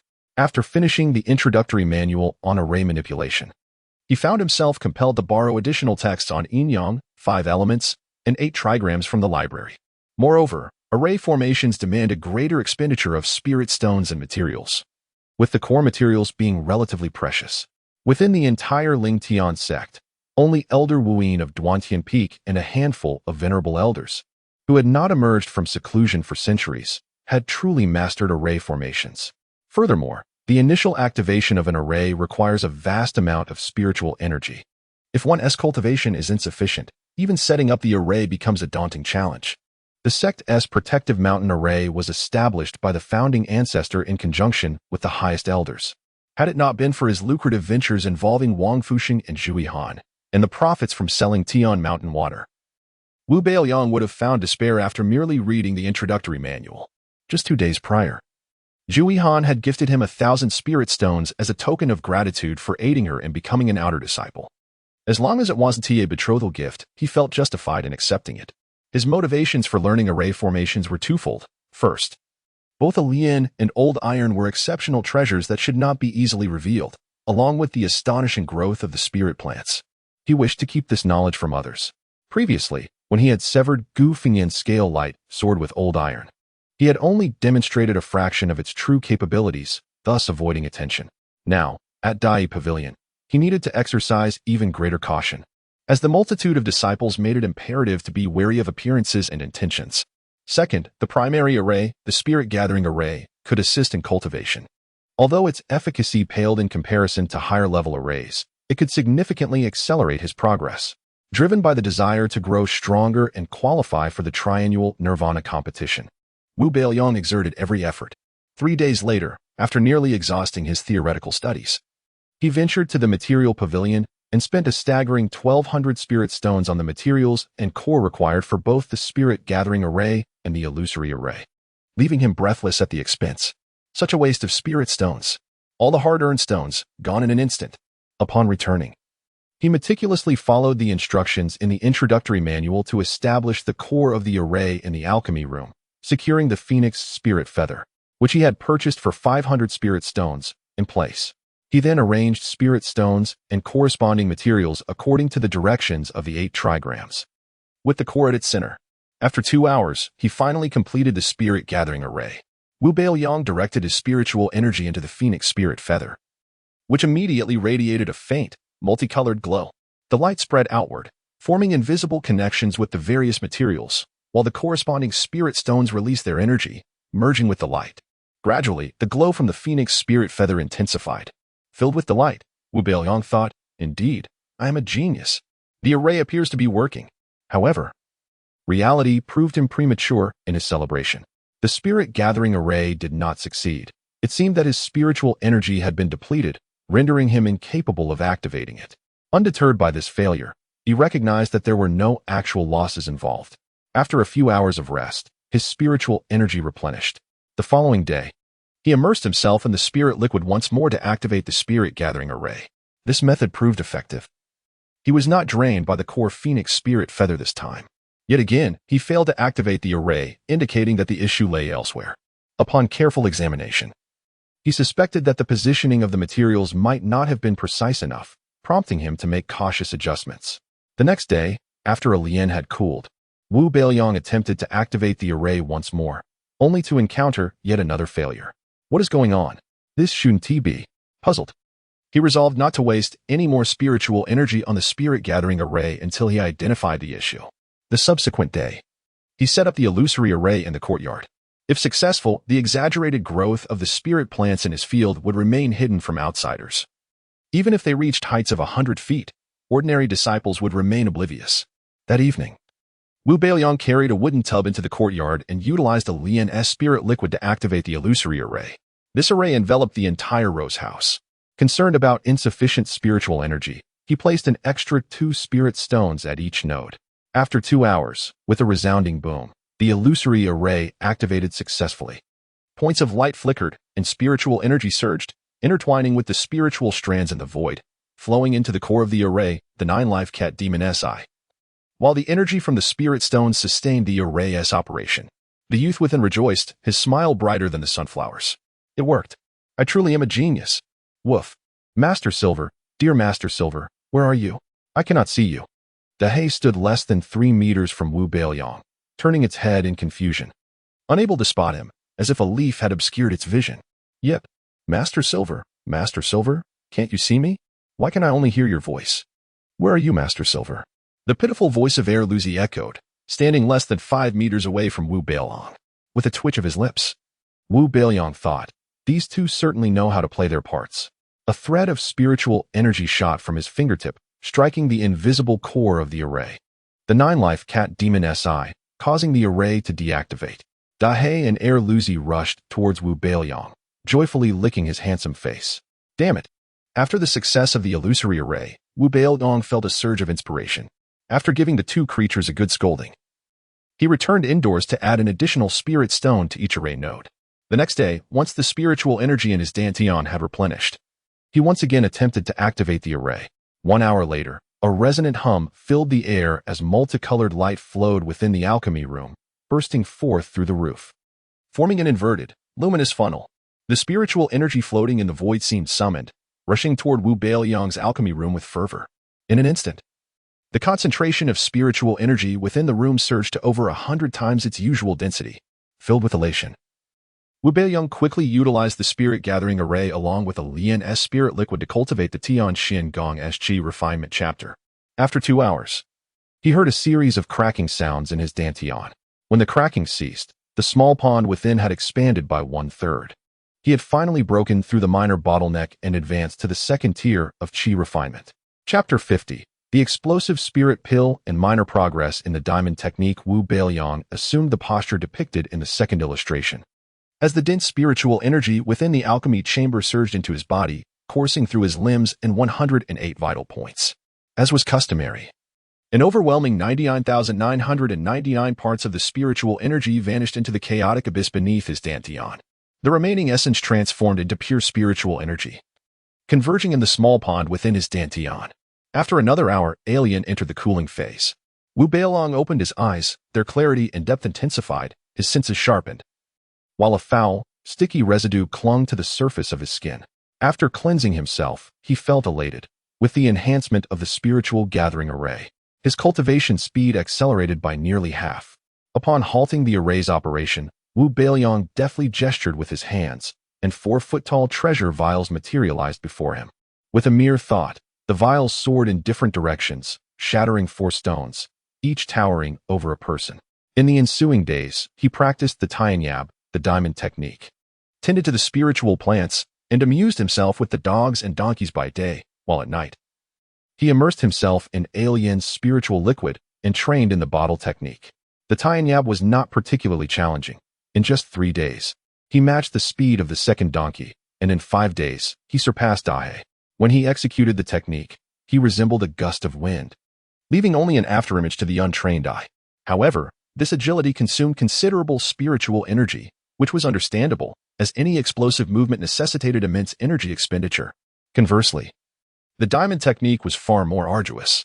Each session of training left him in excruciating pain, akin to being incessantly pricked by thousands of needles, a torment beyond description. Wu Beiliang gritted his teeth, enduring the agony, for he knew that once the pain subsided, he would have made significant progress in his diamond skin.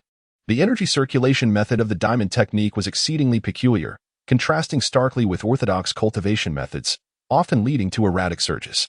Several times, he bled from his orifices, his meridians in disarray, nearly leading to catastrophic failure.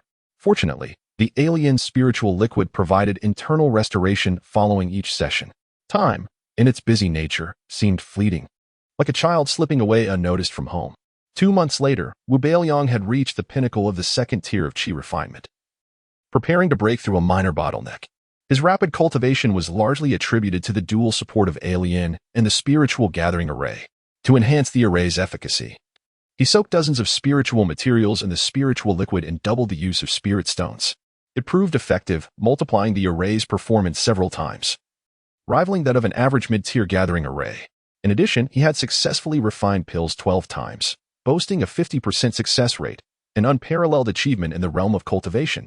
Of course, the finest quality of pills he produced was merely a 7th-tier yellow pill, the explosive spirit pill, designed to significantly amplify spiritual energy. Wu Beiliang had successfully refined 3 batches, totaling 18 pills, of which he had consumed 3, each yielding excellent results, with a few more stable breakthroughs. Consuming another pill and meditating overnight should propel him into the 3rd tier of Qi refinement. The number of treasure vials he could control had doubled to 8. Their size also increased to 2 feet, with a corresponding enhancement in their power. Although he was still far from mastering the Tianyab, it seemed unlikely that anyone below the 5th tier of Qi refinement could match his swiftness. After enduring over 20 days of unbearable torment, his diamond technique had seen a slight improvement. It could be said that if Dahei were to bite him, not even a tooth mark would remain, and Dahei would likely yelp in surprise. This formidable canine was accustomed to consuming spiritual liquid and several spirit pills daily. Regarding sword mastery, Wu Beiliang had practiced hundreds of times. Initially, he could only fly less than 2 meters, but now he could maneuver his sword over 100 meters. However, due to his current low cultivation level, he was still unable to carry others aloft, thus relying on his own legs and the donkey for transportation. In the spiritual fields, 6 spiritual plants had grown to several dozen meters, laden with various spiritual fruits. Wu Beiliang harvested them to exchange for contribution points at the task pavilion, once again astonishing the unflappable Lu Chuanfeng, as his contribution points had reached 3,000. As winter approached, the sect distributed cloaks to the disciples for warmth. Though they were not particularly heavy, the issuance of these cloaks was merely a gesture of humanistic care, for even those at the first tier of qi refinement could withstand the cold. One early morning, Wang Fuxing arrived through the morning mist, looking melancholic. Brother Liang, did you know? After 2 months of training, outer disciples undergo an assessment. If one fails, resources are halved. It's only just winter, and if they cut my food supply, I might perish. After 2 months of diligent cultivation, the chubby lad had also reached the 2nd tier of qi refinement. If it weren't for the small spiritual gathering artifact he had purchased, his progress would not have been so swift. I've never heard of such an assessment. Are there any rewards? If there are no rewards, don't bother me. A reduction in resources is inconsequential to me, as I am not in need, Wu Beiliang replied, preparing to eat, as there was an abundance of spiritual fruits on the table. Wang Fuxing looked at him with admiration, exclaiming, as expected of Brother Liang, simply outstanding. There are rewards distributed according to assessment results. Those who perform well receive better rewards. Before I came to find you, I inquired with Qian Yutang. He mentioned that last year, an outer disciple received a fire crystal as a reward for completing their first task. Wu Beiliang's interest peaked at the mention of the fire crystal, a valuable item capable of enhancing the quality of charcoal, thus improving the refinement of medicinal herbs and elevating the quality of pills. How many? He inquired. I don't know. I didn't ask too much. But a single fire crystal seems to be worth over 100 spirit stones outside. Before Wang Fuxing could finish, Wu Beiliang stood up, sharing the spiritual fruits with the 2 donkeys and Dahei, and even giving a few to the chubby lad. Brimming with enthusiasm, let us go find Elder Huang to accept the task. All right, Brother Liang, you must look out for me. In the past 2 months, aside from cultivation, I've only studied pharmacology and resurrection techniques, and I haven't learned any other spells, Wang Fuxing said, discreetly stuffing 2 bags full of spirit stones into Wu Beiliang's arms. Rest assured, with me around, there will be no issues. Wu Beiliang draped an arm over his shoulder, his smile radiant. Afu, your keen eye is remarkable. I've spent quite a bit of spirit stones these past 2 months, and my reserves are dwindling. After accepting the task, Elder Huang instructed them to wait, leaving Wu Beiliang uncertain about what was in store. Feeling uneasy, he sought out Qian Yutang for further information, learning that the assessment would be led by inner disciples, with several outer disciples forming teams to complete it. The team leader would evaluate the outer disciples' performance, assigning scores to be submitted to the elders as an assessment standard. Upon returning, Wu Beiliang began to fantasize about how wonderful it would be if the team leader were Senior Sister Yu. Since their brief encounter at the bridge, he had not seen the cold, beautiful woman again. Just as he settled down, a knock echoed from outside. Assuming it was Wang Fuxing, he sauntered to the door. A familiar, delicate fragrance wafted into his nostrils, causing him to pause momentarily before a radiant smile broke across his face. Opening the door, he beheld a strikingly beautiful face. And he blurted out, Senior Sister Yu, how did you escape from my heart? Yu Qiushui's expression remained frosty, unperturbed, as she replied coolly. We shall gather outside the sect tomorrow at 3/4 past the hour of the rabbit. Do not be late. With that, she turned to leave. Wu Beiliang's heart stirred, prompting him to confirm, Senior Sister Yu, are you the team leader for this assessment? She did not look back, but paused slightly, responding, indeed. Chapter 51. The 3rd rank of qi refinement. The pitiful dog Wu Beiliang displayed an expression akin to that of a lovesick man. Echoing the words of Yuxinzi with emphasis, indeed, it is quite remarkable. He had just fantasized about Yu Shiji leading the team. And now it had materialized, such fortune was unparalleled. When Yu Qiushui paused, although she remained as frosty as ever, Wu Beiliang had already envisioned where their graves would stand together in the future. His thoughts wandered freely, and before he realized it, he had drifted far away.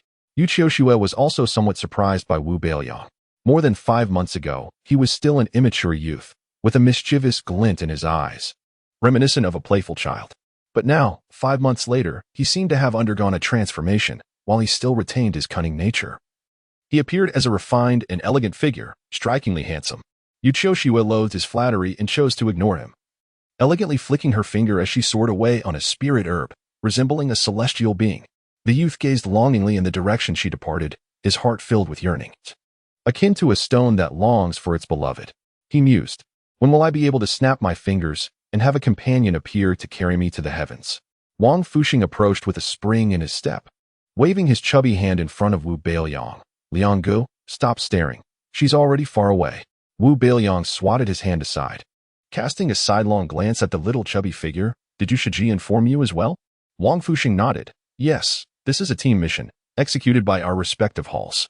In the Dilly Pavilion, it's just the two of us new disciples. Wu Beiliang's eyes filled with sincerity. Ah Fu, grant me the chance to be alone with Yu Shiji. When I return, I will take care of you. I promise you will not starve or freeze. Tears immediately welled in Wang Fuxing's eyes. Brother, I have studied medicine for so long just to be by your side, healing your wounds. How can you go on a mission without taking me along? Yu Shiji has never even looked your way. I fear that without me, you will feel even more uncomfortable. You are so handsome and talented. Are you really worried about finding a partner in the future? Wu Beiliang felt a pang in his heart and retorted, if you want to go, then go. Don't curse me with injuries. I possess an indestructible body. Who could possibly harm me? Wang Fuxing muttered softly, what about heartbreak? Wu Beiliang's mouth twitched, get lost. That night, Wu Beiliang did not sleep at all. As the saying goes, sharpening the sword before battle is never a waste. He consumed 2 spirit-exploding pills and activated an enhanced spirit-gathering array, wanting to make a breakthrough to the 3rd rank of body refinement. It was not for the rewards, but rather to display his formidable strength before the woman he admired. At that moment, she would surely be moved, infatuated, and unable to resist. As dawn broke, Wu Beiliang felt a sudden lightness in his body, as if he were a feather floating upward.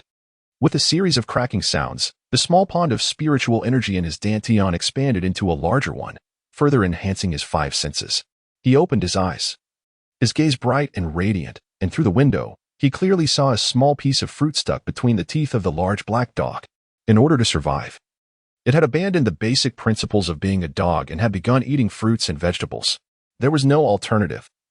Its selfish owner was too absorbed in his own cultivation to care about the dog's well-being.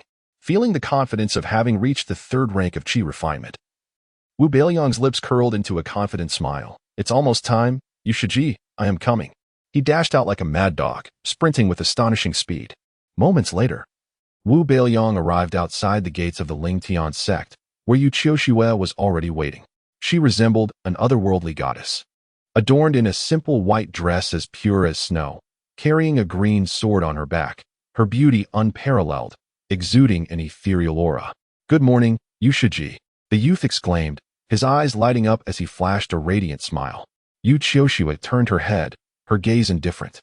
You are late by a quarter of an incense stick's time, 5 points deducted. Wu Beiliang, who had not yet managed to present the thorny fruit hidden beneath his cloak, felt a cold splash of water douse his enthusiasm. But Yu Shiji, is it really necessary to be so strict? We are all quite familiar with one another. Can't you be lenient? Wu Beiliang forced a flattering smile as he extended the thorny fruit toward her.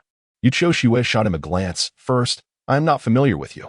Second, I am the examiner now. Bribing the examiner is an additional offense, so I will deduct. Wu Beiliang hurriedly retracted the thorny fruit, crunching down on it. There is no bribery. I just wanted you to see that I had this for breakfast. It shouldn't count against me, right? Yu Qiuxiue turned her back, falling silent. Wu Beiliang felt a chill run through him, experiencing the bitter taste of unrequited affection. Being a lovesick fool was truly miserable. Suddenly, he longed for Wang Fuxing. That astute and understanding little chubby boy. As if summoned by his thoughts, Wang Fuxing appeared, bundled in 2 cloaks, holding a chicken leg, munching as he walked over. Upon seeing Wu Beiliang, he greeted him cheerfully. Liang Gu, I was just looking for you. I didn't expect you to arrive so early. Good morning, Yu Shiji. Wu Beiliang raised his eyebrows and winked at him. Wang Fuxing, puzzled, blinked his little eyes. Liang Gu, is something wrong with your eyes? Come here, I just studied acupuncture. I can give you a few needles to fix you up. Wu Beiliang was speechless. You're the one with issues. I wanted to tell you that you're late. Huh? Is it not the hour of the rabbit? Yu Qiuxiue turned around again, Wang Fuxing is late by half an incense stick. 10 points deducted. Wang Fuxing's eyes widened. A piece of chicken lodged in his throat. Everyone is here, let us set off. Yu Qiushue elegantly turned and walked down the mountain. The two disheartened companions, Wu Beiliang and Wang Fuxing, followed behind. Wang Fuxing whispered, Liang Gu, Yushiji is too harsh. She deducted 10 points for being a little late. Should I really not go? I'm afraid that by the time we reach our destination, I will have lost all my points. We've come this far. Why fear her deductions? Worst case, we'll just treat it as a day out and gain some experience. Wu Beiliang took another bite of the thorny fruit. Glancing at Wang Fuxing's chicken leg, suddenly feeling that the fruit had lost its appeal. Give me a chicken leg. I need to fill my stomach for the journey ahead. Descending the mountain led them to Qiyun Town in Yulong County. The town was modest yet prosperous, thriving under the influence of the Ling Tian sect. Every year, many awaited the opportunity for internship slots, thereby stimulating the local economy. At this moment, it was the morning market, where simple villagers set up stalls, calling out to passers-by. There were breakfast stalls, fruit and vegetable vendors, as well as fabric and jewelry booths, everything one could desire, and the streets were bustling with tourists and locals alike. Among the crowd were disciples of the Ling Tian sect, most of whom, like them, were there for the outer disciple assessment tasks. Wang Fuxing's keen eyes spotted Chui Han. This time, Huaiwa Pavilion had brought in 4 disciples, including Chui Han, Xiao Wanwan, Zhou Yin, and the junior who had previously helped Wang Fuxing promote the Tianqi water. Named Zheng Fang. The inner disciple leading Huawei Pavilion was Zhao Yifan, who was handsome and tall, a favored student of Han Lingji. Yu Qiushue also noticed Zhao Yifan and nodded slightly as a form of greeting. However, Zhao Yifan pushed through the crowd and approached, beaming with enthusiasm. You shimmy. What a coincidence. Are you leading a team as well?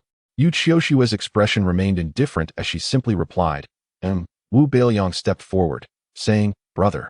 Although Yu Shiji is younger than you, she has been in the sect since the age of 7 and has been cultivating for 13 years now. How long have you been in the sect? It is inappropriate to call her Shimmy. You should address her as Shiji instead. A hint of embarrassment flashed across Zhao Yifan's fair face. In truth, he had been in the Ling Tian sect longer than Yu Qiushue and was favored by the sect leader, receiving direct instruction and techniques. Yet his cultivation level was only at the 5th rank of qi condensation, while Yu Qiushue, with her exceptional spiritual roots and continuous fortuitous encounters, had already reached the 7th rank. Such occurrences of surpassing one another are often observed within the sect. However, Zhao Yifan, a man of considerable pride, finds it rather displeasing that his admired junior sister outshines him. It is a matter of personal dignity. Naturally, he is even less inclined to be publicly chastised by a newly appointed outer disciple, which would be a significant affront to his honor. With a forced smile that belies his true feelings, Zhao Yifan regarded Wu Beiliang and inquired, You are aware that in our Ling Tian sect, seniority is respected. As a newly appointed outer disciple, why do you not pay your respects upon encountering me? Chapter 52. The Enigmatic Master Uncle and the Marvelous Artifact. Wu Beiliang blinked, his figure swaying as he squeezed between Zhao Yifan and Yu Qiushue, pretending to bow before abruptly halting, an expression of innocence adorning his face. My apologies, esteemed brother, but I am somewhat unfamiliar with the proper etiquette of bowing. Would you be kind enough to instruct me? Should I extend my right hand first or my left? Is it customary to bend at the waist or bow my head first? As Wu Beiliang drew near, Zhao Yifan retreated 2 steps, nearly colliding with the individuals behind him. His expression darkened, irritation evident as he retorted, How did you manage to advance without knowing how to bow? Wu Beiliang scratched his head, a hint of bashfulness in his smile. Oh, it's not much. I inadvertently cultivated a high-grade spirit fruit, securing the top contribution value for the 7 pavilions. At that time, Elder Huang didn't mention anything about the correctness of bowing, so I've remained somewhat clueless. Zhao Yifan. Damn it. It feels like I've been duped. At that moment, Chui Han and her companions approached, each clutching a skewer of candied hawthorn. Situlan, however, remained aloof, her demeanor frosty and disdainful, seemingly conveying that such treats were for children, utterly juvenile. Chu Xiaoka held 3 skewers of candied hawthorn, having intentionally purchased 2 extra. Upon seeing Wu Beiliang, she beamed, sweeter than the treats in her hand. Wu Shixiang, would you like some candied hawthorn? Thank you. Wu Beiliang accepted graciously. She then offered a skewer to Wang Fuxing. Hey gang, you should try some too. Wang Fuxing took one and bit into it, exclaiming, sour and sweet, delicious. Wu Shixiang, what were you discussing? Chu Yihan inquired, her large, sparkling eyes filled with curiosity. Wu Beiliang chuckled. Oh, nothing much. Just seeking guidance from this esteemed brother on the art of bowing. Enough of that. We wasted enough time. We should hurry to meet Master Jiao. Yu Qiuxue interjected, stepping forward. Zhao Yifan shot a glare at Wu Beiliang before following suit. The other disciples trailed behind, with Wu, Wang, and Chu bringing up the rear. Wang Fuxian, munching on his candied hawthorn, leaned toward Wu Beiliang and remarked, "Why provoke Zhao Yifan? He is a favored disciple of Elder Han.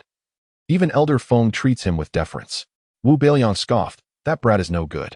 I saw him exchanging glances with Zhou Yin and Xiao Wanwan. And he was all too friendly with Chu Yihan. When he spotted Sister Yu, he clung to her like a leech. His disdain was palpable.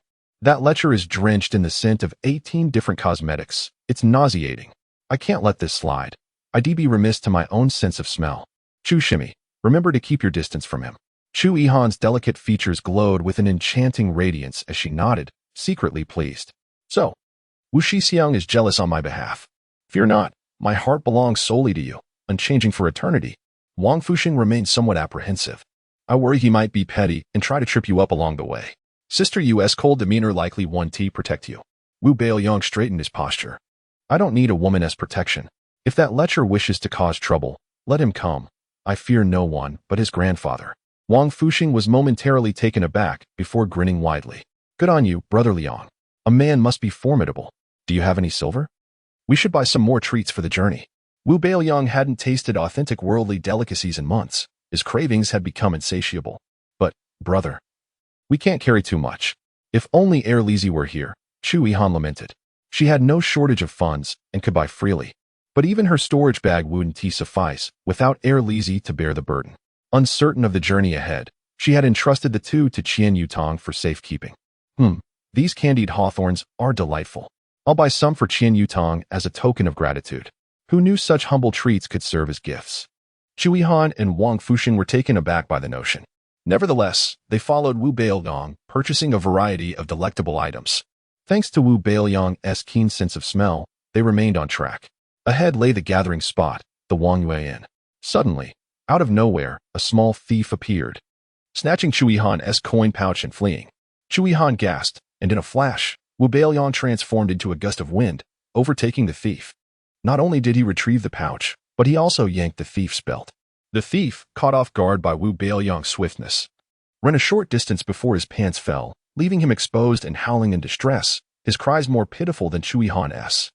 Chu Yihan blinked in disbelief as she clutched her returned pouch, her heart swelling with joy. "Truly, he is the man I admire. He runs with such grace and speed." Wang Fuxing, equally astonished, remarked, "Brother Liang, what kind of technique is that? It's incredibly fast. Skyward steps, essential for travel and escape. I'll teach you when we return." Chu Yihan, her face aglow with excitement, exclaimed, "Wu Shixiang, I want to learn too." Imagining a future where they soared as swift, ethereal partners was delightful. Wu Beiliang remained silent, his gaze fixated on the direction in which the thief fled, his expression growing cold. "That thief is suspicious." Wang Fuxing nodded in agreement. "The villagers here recognize the attire of the Ling Tian sect. They wouldn't dare steal from us. A conflict between mortals and cultivators would only bring shame upon themselves. This thief is either incredibly bold or has been instigated." "Indeed. However, we must prioritize gathering. Otherwise, Sister Yu will penalize us again. We can deal with them later." Wu Beiliang whispered. Wang Fuxing, still uneasy, cautioned Chu Yihan. "If they failed this time, they might follow us to the trial site. Sister Yihan, stay vigilant. You're not with us, so be cautious. Here, take this." Wang Fuxing handed her a grass-green paper crane, reminiscent of the ones used within the sect for message delivery. But this one was imbued with the scent of herbs. "This is my personal messenger crane.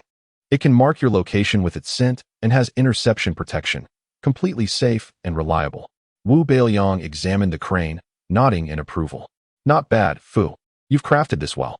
Wang Fuxing chuckled bashfully. "Oh, this is nothing. I bought it ready-made and just customized it. If you want one, I can get you some more. They're affordable at the Treasure Tool Pavilion." Wu Beiliang patted him on the shoulder, giving a thumbs up. As expected of my brother, generous. By the time the three entered the inn, the disciples of the 7 pavilions had gathered, save for them. Yu Qiuxue's frosty gaze swept over, prompting Wu Beiliang and Wang Fuxing to collectively sigh. knowing full well that they would each lose 5 points. Zhao Yifan, however, did not penalize Chu Yihan, but instead kindly advised, during the mission, do not wander off. Chu Yihan nodded, positioning herself a distance away from him. At the front, Gu Fengyan turned his head, his eyes cold and piercing like a blade. He had reached the 4th tier of Qi refinement, demonstrating his dedication to rigorous training during this time. Wu Beiliang ignored the hostile glare directed at him, contentedly munching on his candied hawthorn, leaving Gu Fengyan fuming silently. His teeth clenched in frustration. All disciples lined up, awaiting the descent of Master Jiao. Wu Beiliang, still savoring his treat, queried Wang Baixiaoxing beside him. What's the deal with Master Jiao? He really carries himself with an air of superiority. Wang Fuxing lowered his voice to explain, Master Jiao, known as Jiao Tianxiu, is the sect leader's close disciple. He has remained stuck at the 6th tier of Golden Core for centuries, neither taking disciples nor managing sect affairs, preferring to indulge in fine wines. This time, the sect leader assigned him to escort us to the trial site. But he has chosen to gather us here at the inn. He is likely upstairs enjoying the renowned peach blossom wine. Wu Beiliang nodded, noting the significance of a 6th tier Golden Core master. Then we shall wait. Fortunately, Master Jiao possessed some consideration and did not keep them waiting long. Moments later, he emerged from the 2nd floor suite, a wine gourd in hand. He donned a brown robe, a sword slung across his back, with hair slightly yellowed and somewhat unkempt, cascading haphazardly over his shoulders. Perhaps in an attempt to present himself more decorously before his disciples, he stubbornly secured a golden hairpin atop his head. Yet it did little to enhance his appearance, instead clashing with his scruffy demeanor and rendering him somewhat ludicrous. Is everyone here? He inquired, reeking of alcohol, his eyes half open, swaying slightly as he stood on the steps, as if he might tumble down at any moment. Zhao Yifan stepped forward to report, Master Jiao, everyone has arrived. Then follow me, Jiao Tianxiu replied, turning not downward but ascending the stairs. Naturally, everyone trailed behind, and Wu Beiliang, filled with curiosity, asked Wang Fuxing, does he possess a magical artifact to transport us? Surely it can't be a wine gourd? I have no idea. I've merely inquired about him and haven't interacted with him personally. But the thought of flying is making me anxious, Liang Ge. You must hold on to me tightly. I have a fear of heights. Wu Beiliang, exasperated, retorted, we must learn to fly on swords sooner or later. Can't you aspire to greater things? The group reached the top floor of the inn, where Jiao Tianxiu instructed them to form a square formation before he began to unfasten his trousers. Indeed, he was unbuttoning his trousers in public. The crowd was left in stunned silence, particularly the female disciples, who gasped in unison. Too intimidated to scold their master or risk incurring his wrath, opting instead to shield their eyes in fear of witnessing something scandalous. In contrast, the senior female disciples of the inner sect were unfazed, displaying no hint of embarrassment as they watched him. Finally, he removed a brown belt that matched his robe and infused it with spiritual energy, casting it skyward. Instantly, the belt unfurled to a length of 10 zhang and a width of 5, resembling a colossal storm cloud that shaded the rooftop from the sun. Wu Beiliang and Wang Fuxing exchanged glances, instinctively diverting their gaze towards Jiao Tianxiu's trousers. With a sidelong glance, Jiao Tianxiu admonished them, what are you staring at? Do you think I can let my trousers fall? I have 2 belts. This is my crafted artifact. Now, hurry and get on. The disciples complied and leapt onto the belt. Below, numerous onlookers gasped, marveling, what is that? Is it an artifact of the immortal from Ling Tian's sect? Isn't that just a belt? Nonsense. No belt could be that large. It must be an artifact. The outer sect disciples chimed in, quiet down. It truly is a belt. Despite having ridden it several times before, the inner sect disciples leading felt a profound sense of embarrassment. Previously, Han Lingji had even suggested Jiao Tianxiu forge a different artifact, deeming the belt rather undignified. However, Jiao Tianxiu justified his choice, stating, creating another artifact would require immense spiritual materials, energy, and time. Do I possess such resources? I do not, especially time. One must seize joy while life is prosperous, lest the golden goblet be left empty before the moon. Thus, a belt will suffice, particularly since my senior brother always brings so many outer disciples. Why not suggest he recruit fewer? With a haughty huff, Han Lingji twirled her slender waist and took flight, never to converse with him again. Master Jiao's belt was distinct from a flying sword. It felt as if one was treading on air, unstable and soft beneath their feet. The disciples not only had to maintain their balance but also strive to resist being swept away by the biting cold wind. Yet, Jiao Tianxiu, ever carefree, exclaimed, "Steady yourselves. This is your first test. Anyone who falls will be directly eliminated and sent back for training."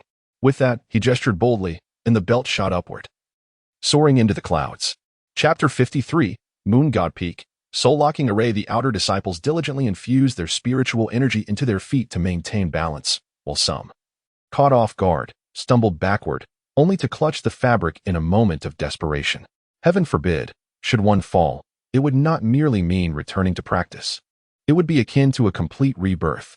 Wu Beiliang, possessing a solid foundation in the golden bottle Shintian skill, far surpassing his peers, adeptly manipulated his spiritual energy. Thus, he soared at a steep angle on his belt, unfazed as if treading on flat ground. As the belt sped through the air, the biting cold wind slashed at them, causing many disciples to shiver uncontrollably, their faces turning pale.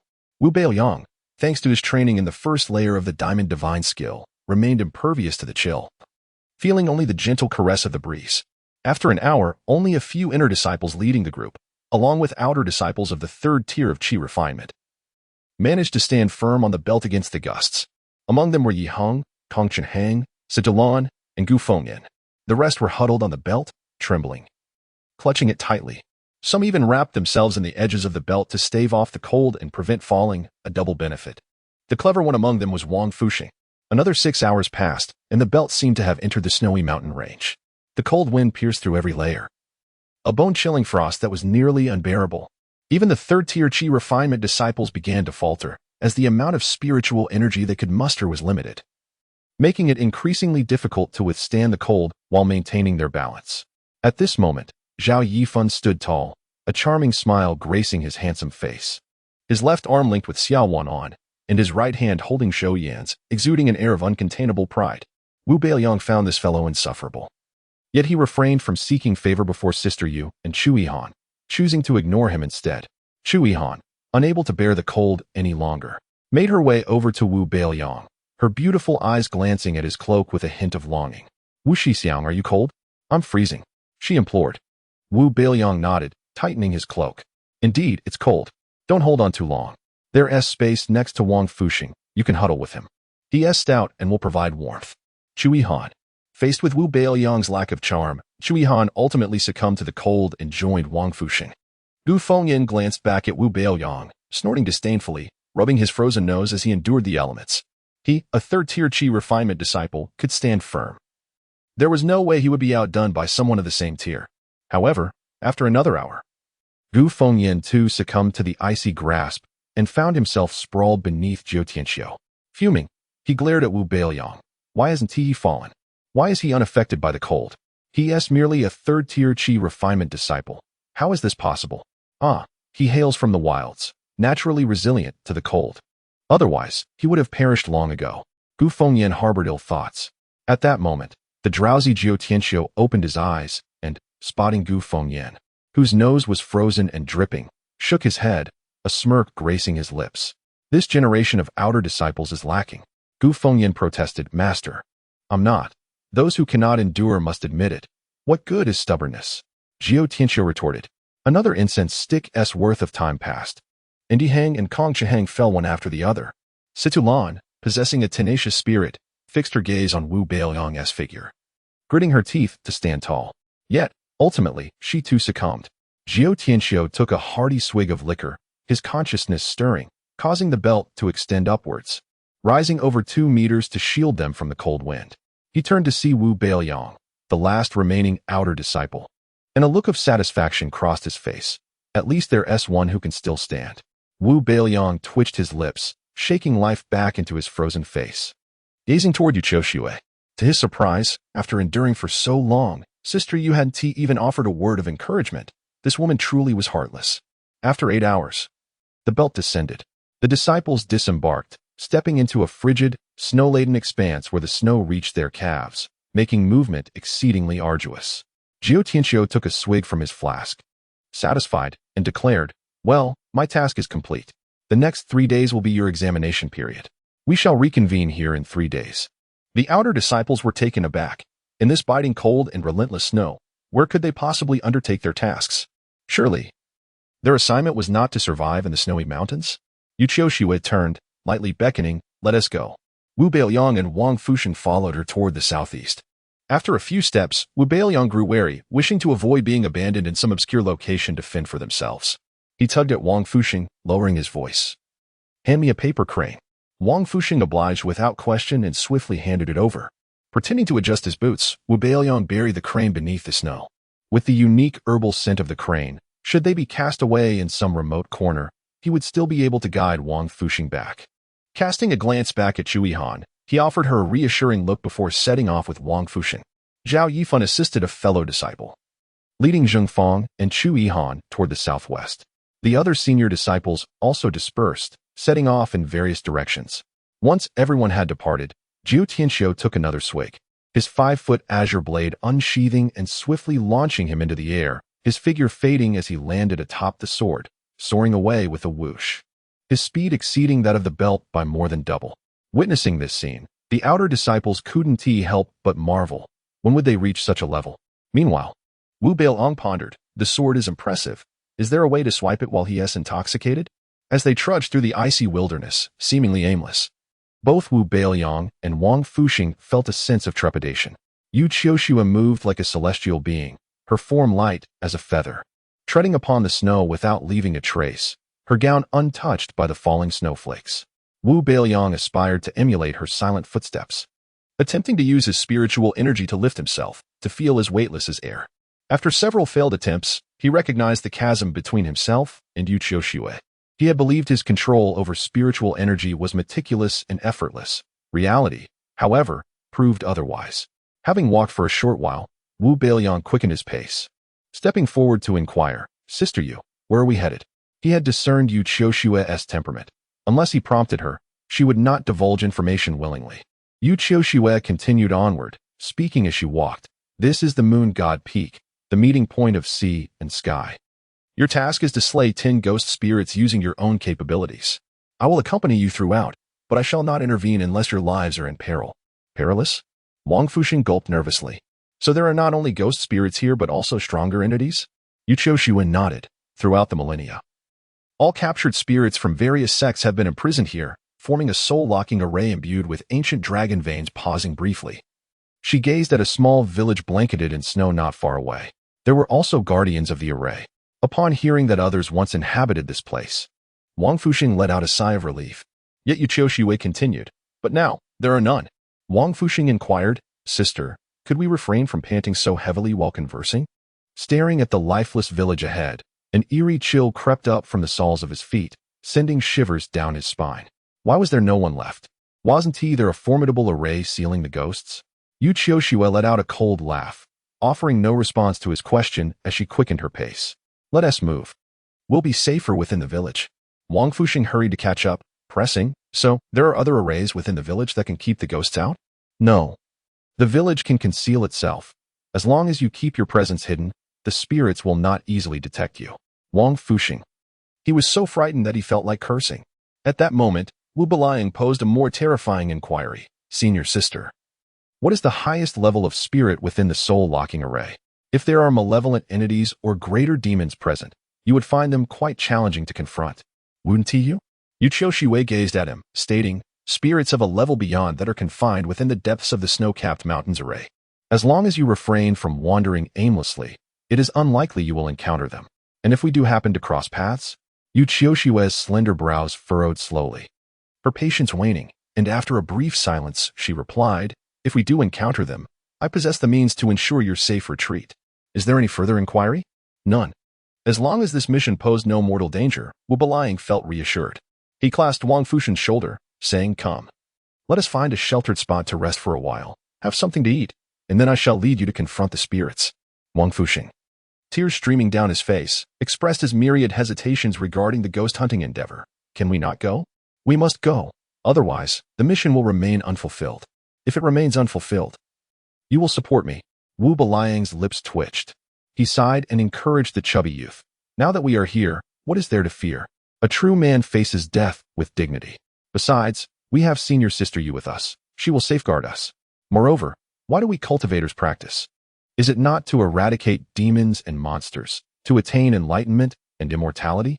Wang Fusheng felt a surge of fervor, finally discovering a sense of conviction. Yes.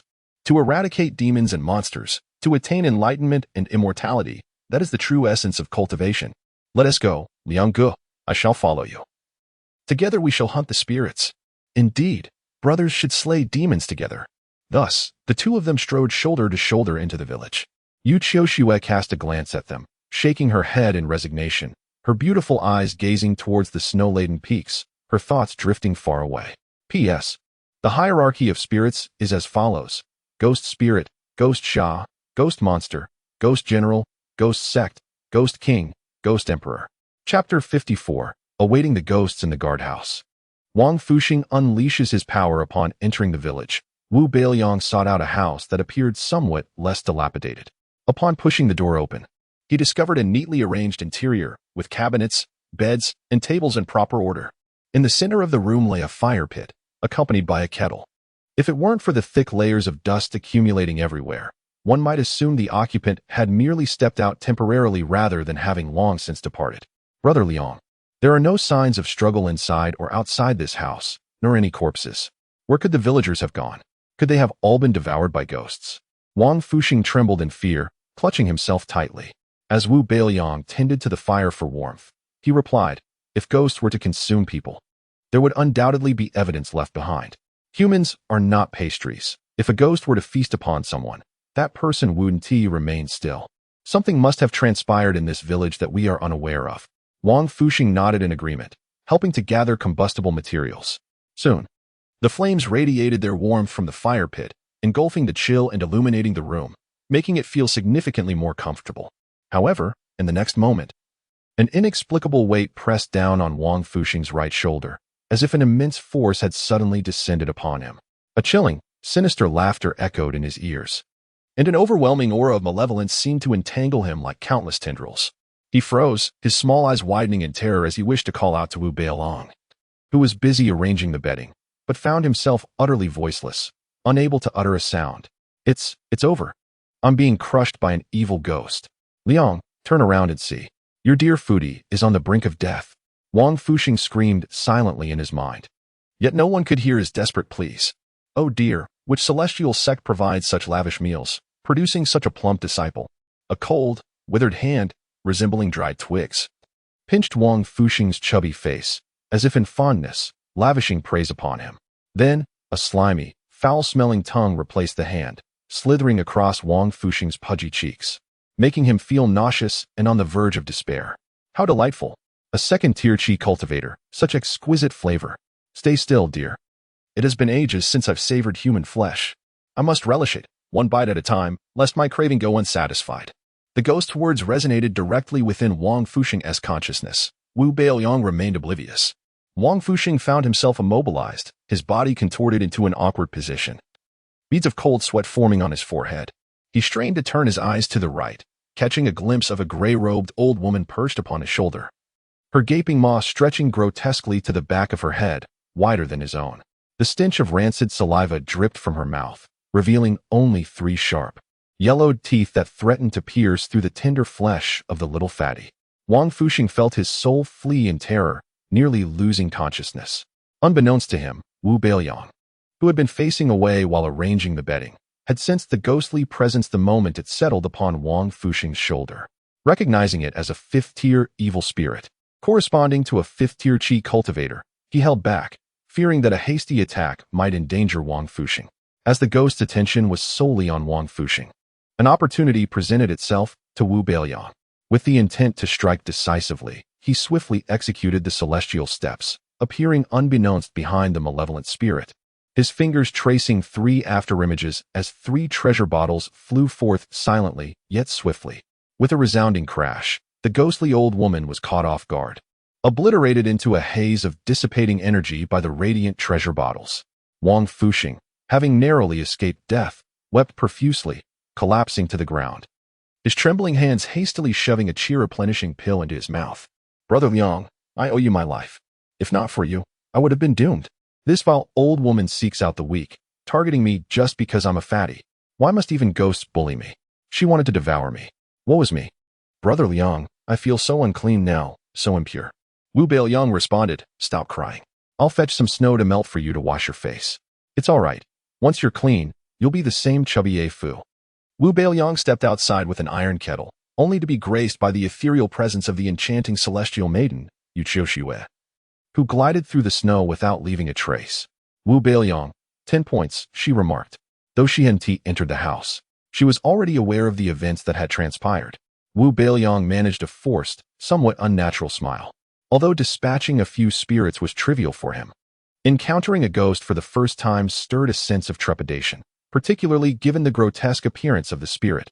Had he been the one licked, he would likely have vomited his New Year's feast. Taking a deep breath to steady himself, Wu Beiliang filled the kettle with snow and turned back to Yu Qiuxue. Sister Yu, would you like to come in for a moment? No, I'll take a stroll. As she began to walk away, she added casually, do not light a fire after dark. Indeed, malevolent spirits are not deterred by flames. The light could attract even more of them. During the day, they are less bold. But nighttime is another matter entirely. Thank you for the reminder, Sister Yu. Wu Beiliang returned to the house, hastily boiling water to soothe Wang Fuxing, allowing him to lie down and rest, calming his frayed nerves. The little fatty had felt the weight of the evil spirit upon him. And not far off were 3 brown ceramic urns, likely where the malevolent spirit had concealed itself. The young man approached, sniffing each urn, finding only a faint residue of ghostly energy remaining. That was careless. I should have checked thoroughly. After this encounter, Wu Beiliang gained a better understanding of ghostly energy. Unlike spiritual energy, which he could detect from a distance, ghostly energy was much harder to discern until the malevolent spirit revealed itself. Perhaps the reason lies in the fact that evil spirits conceal their presence. If that is the case, it poses a significant challenge. Wu Beiliang meticulously examined every container in the house that could harbor evil spirits, ensuring no threats remained before finally sitting down in peace. As twilight descended, he extinguished the fire, using snow to cool down the room, returning it to an inert state, and then roused Wang Fuxing to stand guard against the ghosts. Soon, darkness enveloped the village, plunging it into an eerie stillness. Wang Fuxing, feeling a tingling in his legs, inquired, Brother Liang, there is not a sound outside. How long must we wait? Wu Beiliang urged him to speak softly. Even a snow-capped mountain cannot be completely silent at night. If it is, then we are in grave danger. We must not act recklessly. If we venture out, who knows what level of evil spirit we may encounter. If it's a ghostly killer or even a more powerful entity, we would be doomed. Thus, the most prudent course of action was to wait patiently, ready to eliminate any spirit that approached, while being cautious of any formidable foes. Wang Fuxing, drenched in sweat from anxiety, exclaimed, Didn't Sister Yu say she would protect us? Do you really rely on her? She is nowhere to be seen. We must rely on ourselves. Wu Beiliang maintained vigilance, peering through the door crack at the outside world. Just then, a chilling wind swept through, stirring the fallen snow into a swirling vortex. And soon 2 dark, ghostly figures appeared, drifting toward their abode. Wu Beiliang felt a jolt of alarm and whispered, 2 ghostly killers. We cannot fight them. With that, he quickly pulled Wang Fuxing into the cupboard. The 2 ghostly killers kicked the door open, impatiently exclaiming, Old woman, time is running out. There is no movement inside. Wang Fuxing peered through the crack in the cupboard, catching sight of the ghostly killers' blood-red eyes and their terrifying, ghastly visages, causing him to stifle a gasp, trembling uncontrollably. Wu Beiliang restrained him, his heart racing with unease while maintaining an outward calm. He feared that if Wang Fuxing trembled, it could create a disturbance and attract the attention of the ghostly killers, leading to dire consequences. Strange. Upon witnessing the shattered altar and the ashes in the fire pit, the ghostly entity, Gui Sha, declared with certainty, it must be the disciples of the celestial sect who have slain her. However, with her meager cultivation, she posed no real threat. Let us, therefore, seek out a few more of our ghostly brethren, and together we shall capture that woman and present her to our master for a reward. With that, the 2 Gui Sha departed. Wang Fuxing finally dared to breathe freely, while Wu Beiliang stealthily approached the door to peer outside, only to be greeted by an ominous aura and shadowy figures. Soon, a dozen or so malevolent spirits of the Gui Sha realm converged, heading towards the village. Wu Beiliang recalled Yu Qiuxue. Could she be their target? After I shall venture out to investigate. You hide well, and only act when you encounter a ghostly entity of the Gui Ling realm. If it is not of the Gui Ling realm, continue to conceal yourself, understood? Wang Fuxing's plump face fell, and he grasped Wu Beiliang's arm. Liang Gu, in such perilous times, we must ensure our own safety before concerning ourselves with others. What if their target is Yu Qiuxue? She has concealed her aura, and I cannot sense her condition. Senior sister, you has reached the 7th rank of cultivation. Those Guei Sha are no match for her. If we go, we shall only be delivering ourselves as offerings. The young man's mind was restless, but he forcibly suppressed his anxiety and smiled. You make a valid point. Then let us remain here and await the arrival of the spirits. After the passage of a short incense stick, Wu Beiliang sensed a familiar and formidable surge of spiritual energy. Before long, 3 ghostly entities came rushing past the door in a state of panic. One exclaimed, "We are terrified. The beating we received was too brutal." So many Guei Sha vanished in the blink of an eye. That woman is simply inhuman, too ruthless. Another added, "Humans are even more cunning than ghosts, concealing their presence while luring us in. We cannot remain idle. Let us hasten to find that esteemed individual. If they grant us some ghostly energy, we too could become powerful and return for vengeance." The last nodded in agreement, but we cannot go empty-handed. It is said that the esteemed one has a penchant for women, particularly those who suffer, as their resentment serves as a source of power. Among the disciples of the celestial sect, there are surely a few of low cultivation. If we capture one and present her, the esteemed one may reward us with ghostly energy from the Guei Sha realm. Wu Beiliang shoved Wang Fuxing. "Go, eliminate them, and I shall assist you." The chubby lad straightened himself and burst through the door. Bang, bang, bang. He unleashed all his spiritual energy, launching 3 1-foot-tall spiritual bottles towards the 3 deluded ghostly entities. The 3 spirits attempted to evade, only to discover they were ensnared by an invisible force, rendering them immobile. As the binding dissipated, the spiritual bottles were already upon them, leaving no chance for escape. Ah, ah, ah. The 3 screams echoed in succession as the ambitious spirits had their souls shattered, departing this world in a state of unrest. Chapter 55. The Cloud Army. Eloquence. As the 3 ghostly spirits dissipated, the surrounding atmospheric pressure suddenly diminished. Wang Fuxing, blissfully unaware, returned to Wu Beiliang's side with a beaming smile, exclaiming, "Brother Liang, did you see that? I did it. I can slay ghosts too. But sister, you was here to witness me vanquish these 3 spirits. You must testify for me later." Observing his brother's jubilance akin to that of a hefty child, Wu Beiliang felt a sense of satisfaction, knowing his distant manipulation of the spirits was not in vain. "Indeed, I saw it. As expected of my brother, splendid work. I shall bear witness for you." Just as Wang Fuxing was about to respond, an eerie chill enveloped them. Wu Beiliang raised his finger, signaling silence, and cautiously scanned their surroundings. Only then did Wang Fuxing, sluggishly sensing the foreboding cold, shiver and clutch his shoulders nervously, whispering, "What is happening, Brother Liang? It feels like it's getting colder. Is it about to snow?" Crack, crack, crack.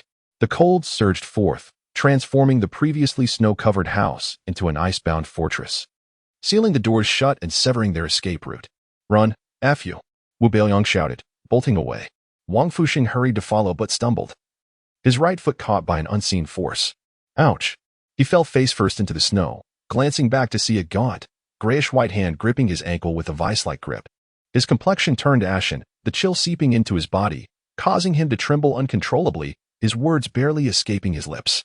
"Liang, Brother Liang, save me." Wu Beiliang sprang into action, employing the celestial step to rush back, stomping down on the ghastly hand. "How dare you seize my brother? I shall crush you." With each word, he delivered powerful kicks. The creature wailed in agony, its hand battered beyond recognition, joints shattered. Emerging from the snow, the ghoul grimaced in pain, revealing its true form. It had underestimated them, failing to recognize the unexpected boldness of a chi-refining disciple. Wu Beiliang realized the ghost's level of power was substantial. Its apparent spirit form, likely a ruse. He yanked Wang Fuxing to his feet, urging him to flee.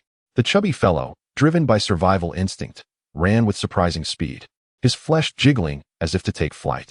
However, they had scarcely gone far when another ghostly hand shot out from the snow, causing Wang Fuxing to halt abruptly and grasp Wu Beiliang's arm. "Brother Liang, there's a ghost ahead." In an instant, a multitude of ghostly hands emerged, surrounding them. Wang Fuxing, his scalp prickling, nearly broke down in tears. "Brother Liang, there are ghosts everywhere." Wu Beiliang remained silent, discerning that these spirits were only around the 3rd tier of ghostly power, with the strongest among them barely reaching the 5th tier, comparable to the elderly ghost they had encountered earlier. The one he had just stomped on crawled out from the snow, reassembling its shattered joints with a sickening crack. It emitted a strange, eerie laughter as it approached. Draped in a black robe that concealed its face, The hem revealed glimpses of armor. Its black military boots untouched by snow, the edges adorned with a striking red cloud motif. Wu Beiliang recalled tales from his youth, where a city named Shameless, nestled beneath snow-capped mountains, was home to individuals naturally imbued with spiritual energy, born as prodigies of qi refinement due to their connection to a sacred vein. The city was peaceful and innocent, lacking any ambition for conflict, until a general they had rescued led an army into town, unleashing a horrific massacre. After 3 grueling days, the inhabitants were nearly exterminated, and the army suffered heavy casualties. The general, having seized the sacred vein, became infamous, earning the moniker Cloud Army.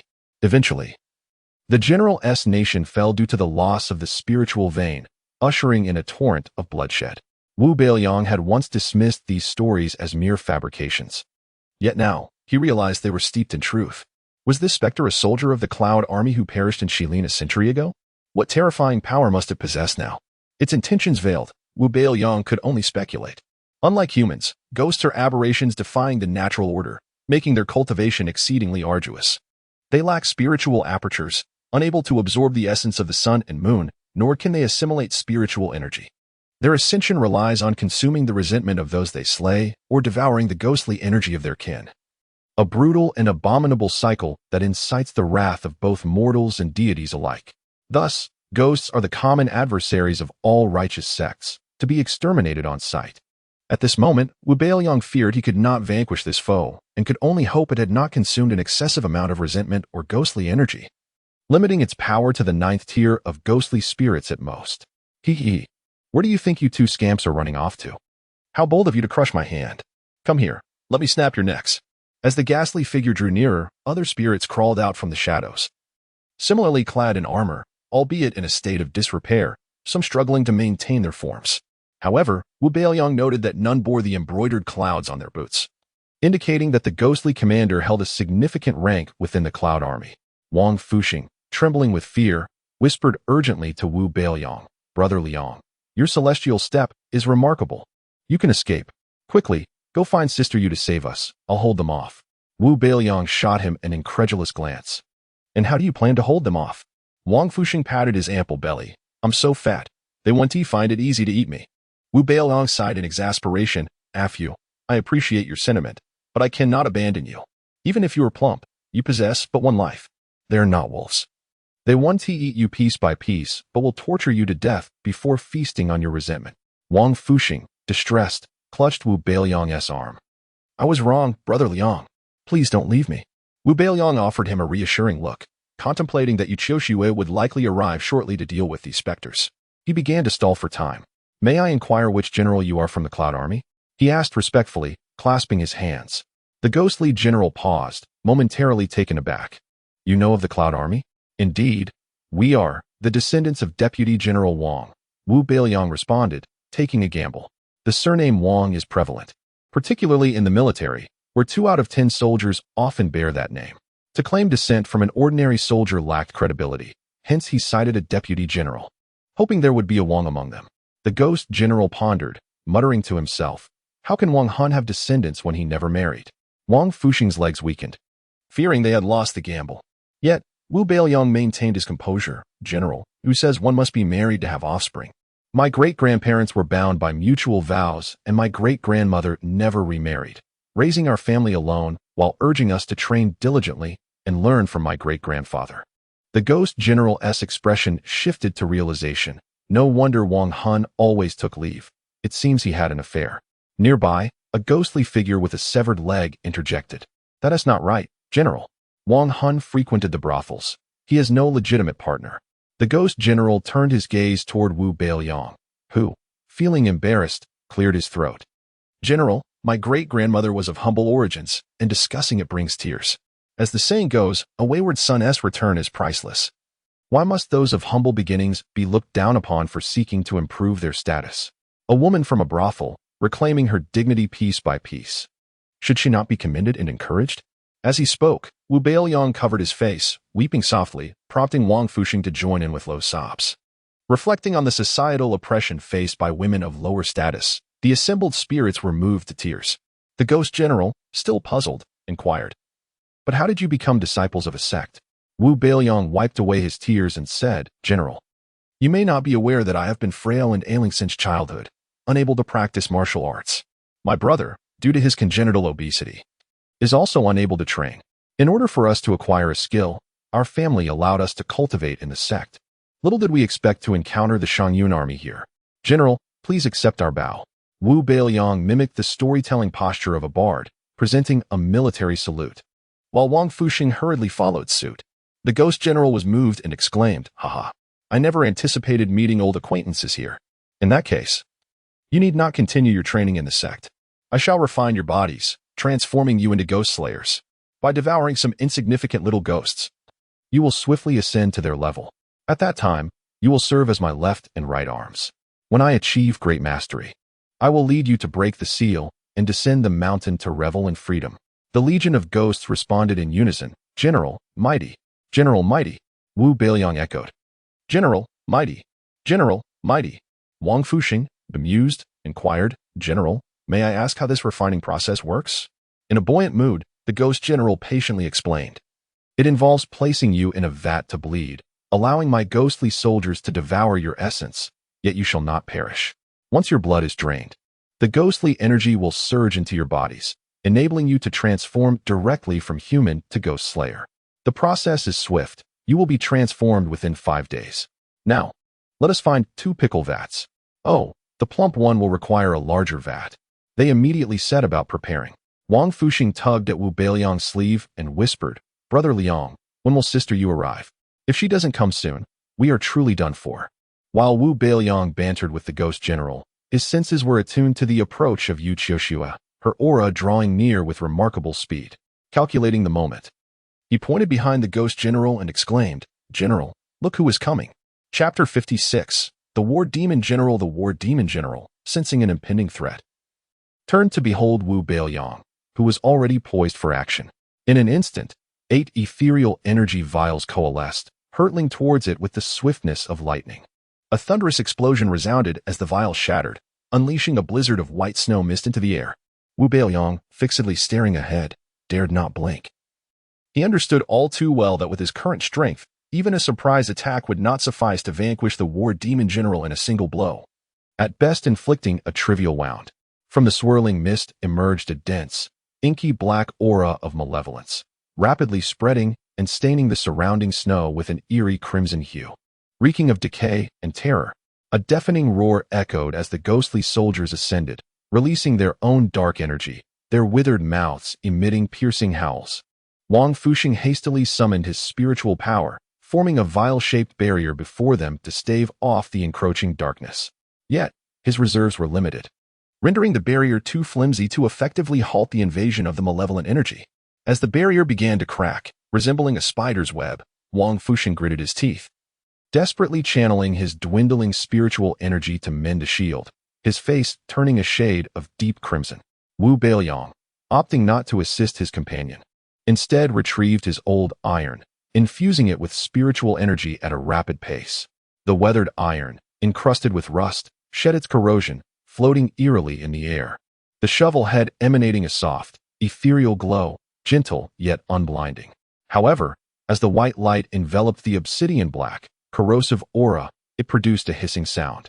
The dark energy billowed with smoke, burning and dissolving, releasing a noxious scent. The luminous energy spread, gradually consuming the dense malevolence, slow yet steady, just as the darkness of this world would inevitably yield to the light. Ultimately, the white radiance expanded into a massive protective dome, enveloping both him and Wang Fuxing. While the dark energy raged and surged against it, unable to penetrate even a fraction, without the suffocating presence of the malevolent aura, Wang Fuxing felt an immense relief. He had exhausted his spiritual energy, his limbs weakened, collapsing onto the ground, his complexion pale and gasping for breath. Wu Beiliang wielded the old iron, conjuring beams of light that morphed into small shovels, flinging them towards the ghostly soldiers. The spectral warriors, sensing danger, released their dark energy in a futile attempt to resist while dodging. Yet, the speed of the luminous shovels was overwhelming, gliding effortlessly across their forms, inflicting indelible damage in mere moments. Wu Beiliang executed the skyward step, his figure transforming into a fleeting shadow, racing towards the heart of the thickest malevolence. He leaped Tianzhong, gripping the handle tightly, delivering a forceful strike. The white light coalesced into a mountain peak, descending to suppress the dark energy, which materialized as a colossal ghostly hand, striking upwards towards the radiant summit. A resounding crash echoed as the luminous peak shattered, dispersing into countless motes of energy.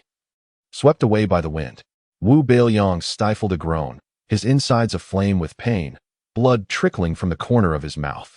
Undeterred, he focused intently, only to find his pupils constrict in shock. The true form of the war demon general emerged, cloaked in a dense aura. The preceding punch had unveiled its true realm, an entity of the second tier of ghostly monstrosities. Goodness, this creature exceeds expectations. Were we not told that the strongest here resided within the ghostly fiend realm? Wu Beiliang, making a split-second decision, activated the skyward step again, his form growing faint, retreating several dozen meters in the blink of an eye. Yet, a 2-meter-tall black claw materialized abruptly, where he had just appeared. The youth's internal spiritual energy was insufficient to sustain a second use of the skyward step, resulting in him being ensnared by the ghostly hand. Instantly, a chill swept through him. The war demon general, having gained the upper hand, grinned menacingly at Wu Beiliang, as if mocking, "You think you can kill me? You are far too naive." What it did not anticipate was that the previously alarmed youth suddenly burst into laughter. "Did you believe that by concealing your true power, I would foolishly walk into your trap? Fool, this move is known as luring the serpent from its den." With a hum, a divine sword materialized abruptly, its brilliance flashing as it severed the grasp of the ghostly hand. The ethereal figure of the goddess, Yu Qiuxue, clad in a pristine white gown, descended gracefully, her delicate feet treading upon spirit herbs. The war demon general, focused solely on Wu Beiliang, was utterly unprepared for the sudden arrival of a formidable opponent. "Stand back," Yu Qiuxue commanded, her jade hand gripping the sword hilt as she engaged the war demon general in combat. "Be cautious, senior sister Yu," Wu Beiliang advised, consuming 2 explosive spirit pills before retreating to join Wang Fuxing. Wang Fuxing presented him with several vitality restoration pills, exclaiming, "Brother Liang, though these are of a lower grade, they are crafted from excellent materials and will help you stabilize your essence."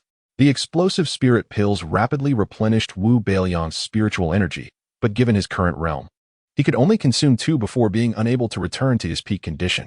Coupled with the soothing effects of the vitality restoration pills, he felt revitalized. After consuming the pills, his previously frigid body gradually warmed. Indeed, these were excellent remedies. While they lacked in grade, their quantity compensated, achieving the desired effect. Yu Qiuxue and the war demon general were evenly matched. Wu Beiliang's prior ambush and the subsequent divine weapon strike had weakened the demon. Otherwise, Yu Qiuxue, being a 7th-tier cultivator, could not contend with a being of the 2nd tier of ghostly monstrosities. Wu Beiliang and Wang Fuxing could not remain idle. They had to deal with the wounded, ghostly soldiers of the ghostly fiend realm. Confronting them was no challenge for Wu Beiliang. Their singular attack patterns and sluggish speed rendered them unable to capitalize on their higher realm. With his swift skyward step, the unparalleled divine weapon, the old iron, and the resilient diamond divine skill protecting him, alongside the precise energy vials, he swiftly gained the upper hand, soon slaying 6 ghostly soldiers. Witnessing Wu Beiliang's prowess, Wang Fuxing's confidence surged as he unleashed a barrage of his treasured artifacts, the All Things Rope, Spirit Restoration Net, and Thunder Bell. The spendthrift Wang Fuxing drew forth all his magical tools, launching a relentless assault. With Wu Beiliang's assistance, he dispatched the remaining 7 ghostly soldiers of the ghostly fiend realm. With the threats finally eradicated, Wang Fuxing collapsed onto the ground, his artifacts scattered about, too exhausted to collect them. Having more magical tools is always beneficial. I must remember to bring even more next time, Wang Fuxing lamented, glancing at Wu Beiliang. "Thank you, Brother Liang, for the opportunity to slay the ghostly soldiers." As he spoke, he handed Wu Beiliang a pile of vitality restoration pills and spirit stones, which Wu Beiliang accepted without hesitation. Raising his gaze towards the ongoing battle between the war demon general and Yu Qiuxue in the distance, Wu Beiliang gathered Wang Fuxing's artifacts, arranging them around him, selecting the most potent as the array's focal point, and adding a few spirit stones to create a simple defensive formation. Wang Fuxing's eyes widened in astonishment. "An array? Brother Liang, you can set up formations now? Truly impressive. Enough flattery. I'm off to assist senior sister Yu. Stay here and remain safe," Wu Beiliang instructed. Wang Fuxing, still anxious, queried, "Will this formation withstand the ghosts?" Wu Beiliang reassured him. Though simple, this formation, bolstered by your magical tools, should be able to withstand the assaults from the ghostly fiend realm. Worry not. I am merely going to lend a hand, not disappearing indefinitely. Off I go. Chapter 57, The Lingxi Sword. Chui Han's plea for help as urgency to assist stemmed from the realization that the battle between Yu Qiuxue and the Ghost General was nearing its conclusion. Should her spiritual energy remain intact, the 7th-tier cultivator Yu Qiuxue would effortlessly vanquish the 2nd-tier Ghost General. However, she had recently slain over 20 malevolent spirits, which, while leaving her physically unharmed, had severely depleted her spiritual energy. Sensing the precarious situation of Wu Beiliang and Wang Fuxing, she hastened to engage in combat against the otherworldly fiends that should not exist in this village. Unable to deploy her most formidable techniques, the relentless struggle caused her spiritual energy to wane rapidly. If this continued, she feared she would meet her end here. Should Yu Qiuxue perish, Wu Beiliang and Wang Fuxing, both aspiring cultivators, would naturally share her fate, as their speed would not suffice to escape the clutches of the malevolent fiends. Wu Beiliang's desire to assist was not rooted in a chivalrous impulse to rescue a damsel in distress, but rather in the pragmatic understanding that the loss of one would lead to the loss of all. The Ghost General unleashed a torrent of ghostly energy, forming emaciated claws, sharp as daggers, that assailed Yu Qiuxue from every direction. The purple spiritual mushroom emanated a formidable spiritual force, coalescing into a nearly tangible protective barrier that grew thin and fragile under the onslaught of ghostly claws. In an instant, the barrier shattered. The purple mushroom emitted streaks of violet light, resembling daggers, which clashed with the ghostly claws. In a fleeting moment, the claws disintegrated into wisps of ghostly energy. Suspended in the void, the Ghost General inhaled deeply, drawing the dissipating energy into its gaping maw, causing its withered form to swell, its loose armor suddenly taut. Yu Qiuxue, her jade-like fingers poised, unsheathed the Qing Feng's sword with a resounding clang. In a flurry, she wove several strikes into a net of blades, ensnaring the Ghost General. She shouted to the approaching Wu Beiliang, "Take Wang Fuxing and flee. I will hold the rear. Be cautious." Wu Beiliang suddenly warned her. The Ghost General brazenly surged through the sword net, shattering it into hundreds of fragments, before reforming into a whole and delivering a powerful blow to Yu Qiuxue's chest.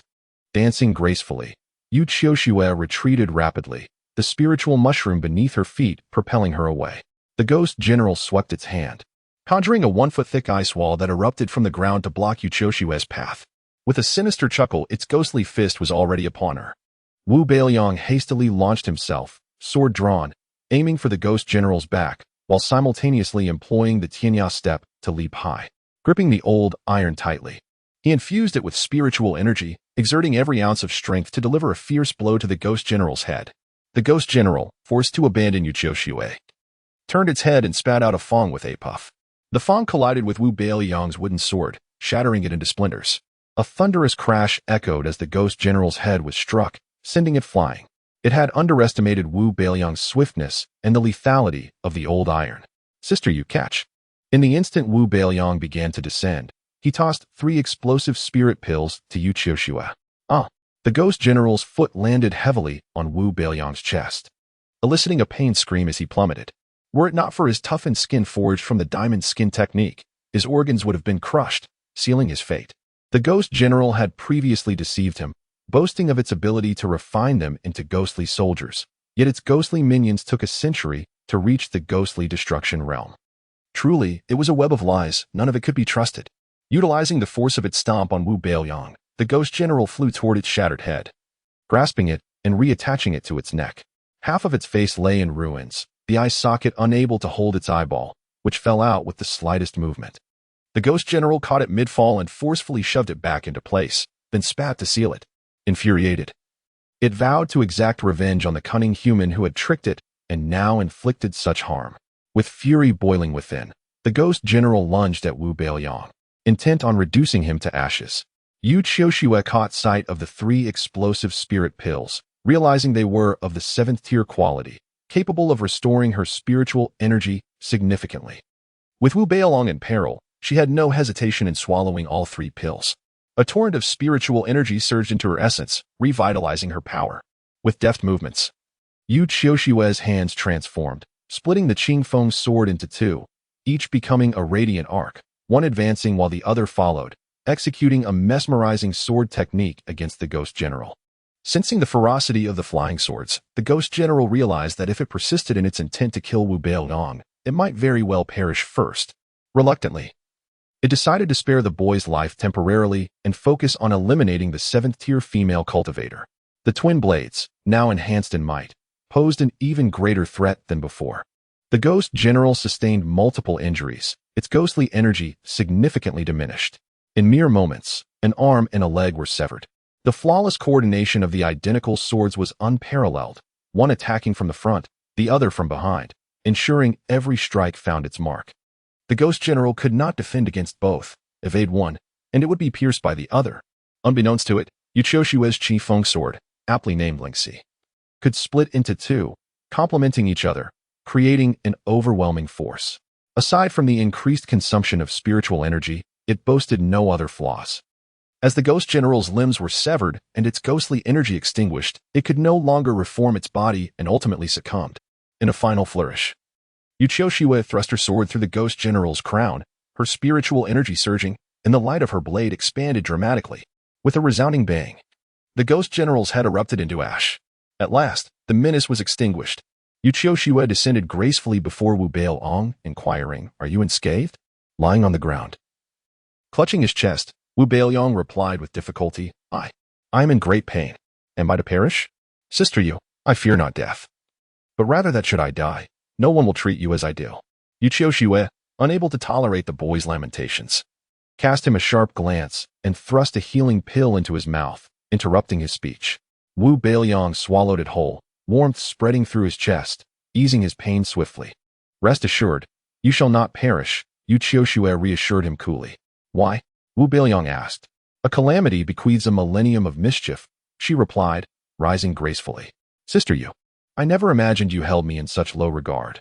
I am, in truth, a benevolent man of noble heart, dedicated to righteousness."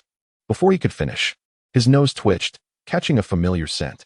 Suddenly, a green paper crane stumbled through the air towards Wang Fuxing. Upon receiving it, Wang Fuxing's expression shifted dramatically. For the paper crane bore only 2 words, "Save me." He turned to Wu Beiliang, exclaiming, "Yang Gu, something has happened to Chui Han."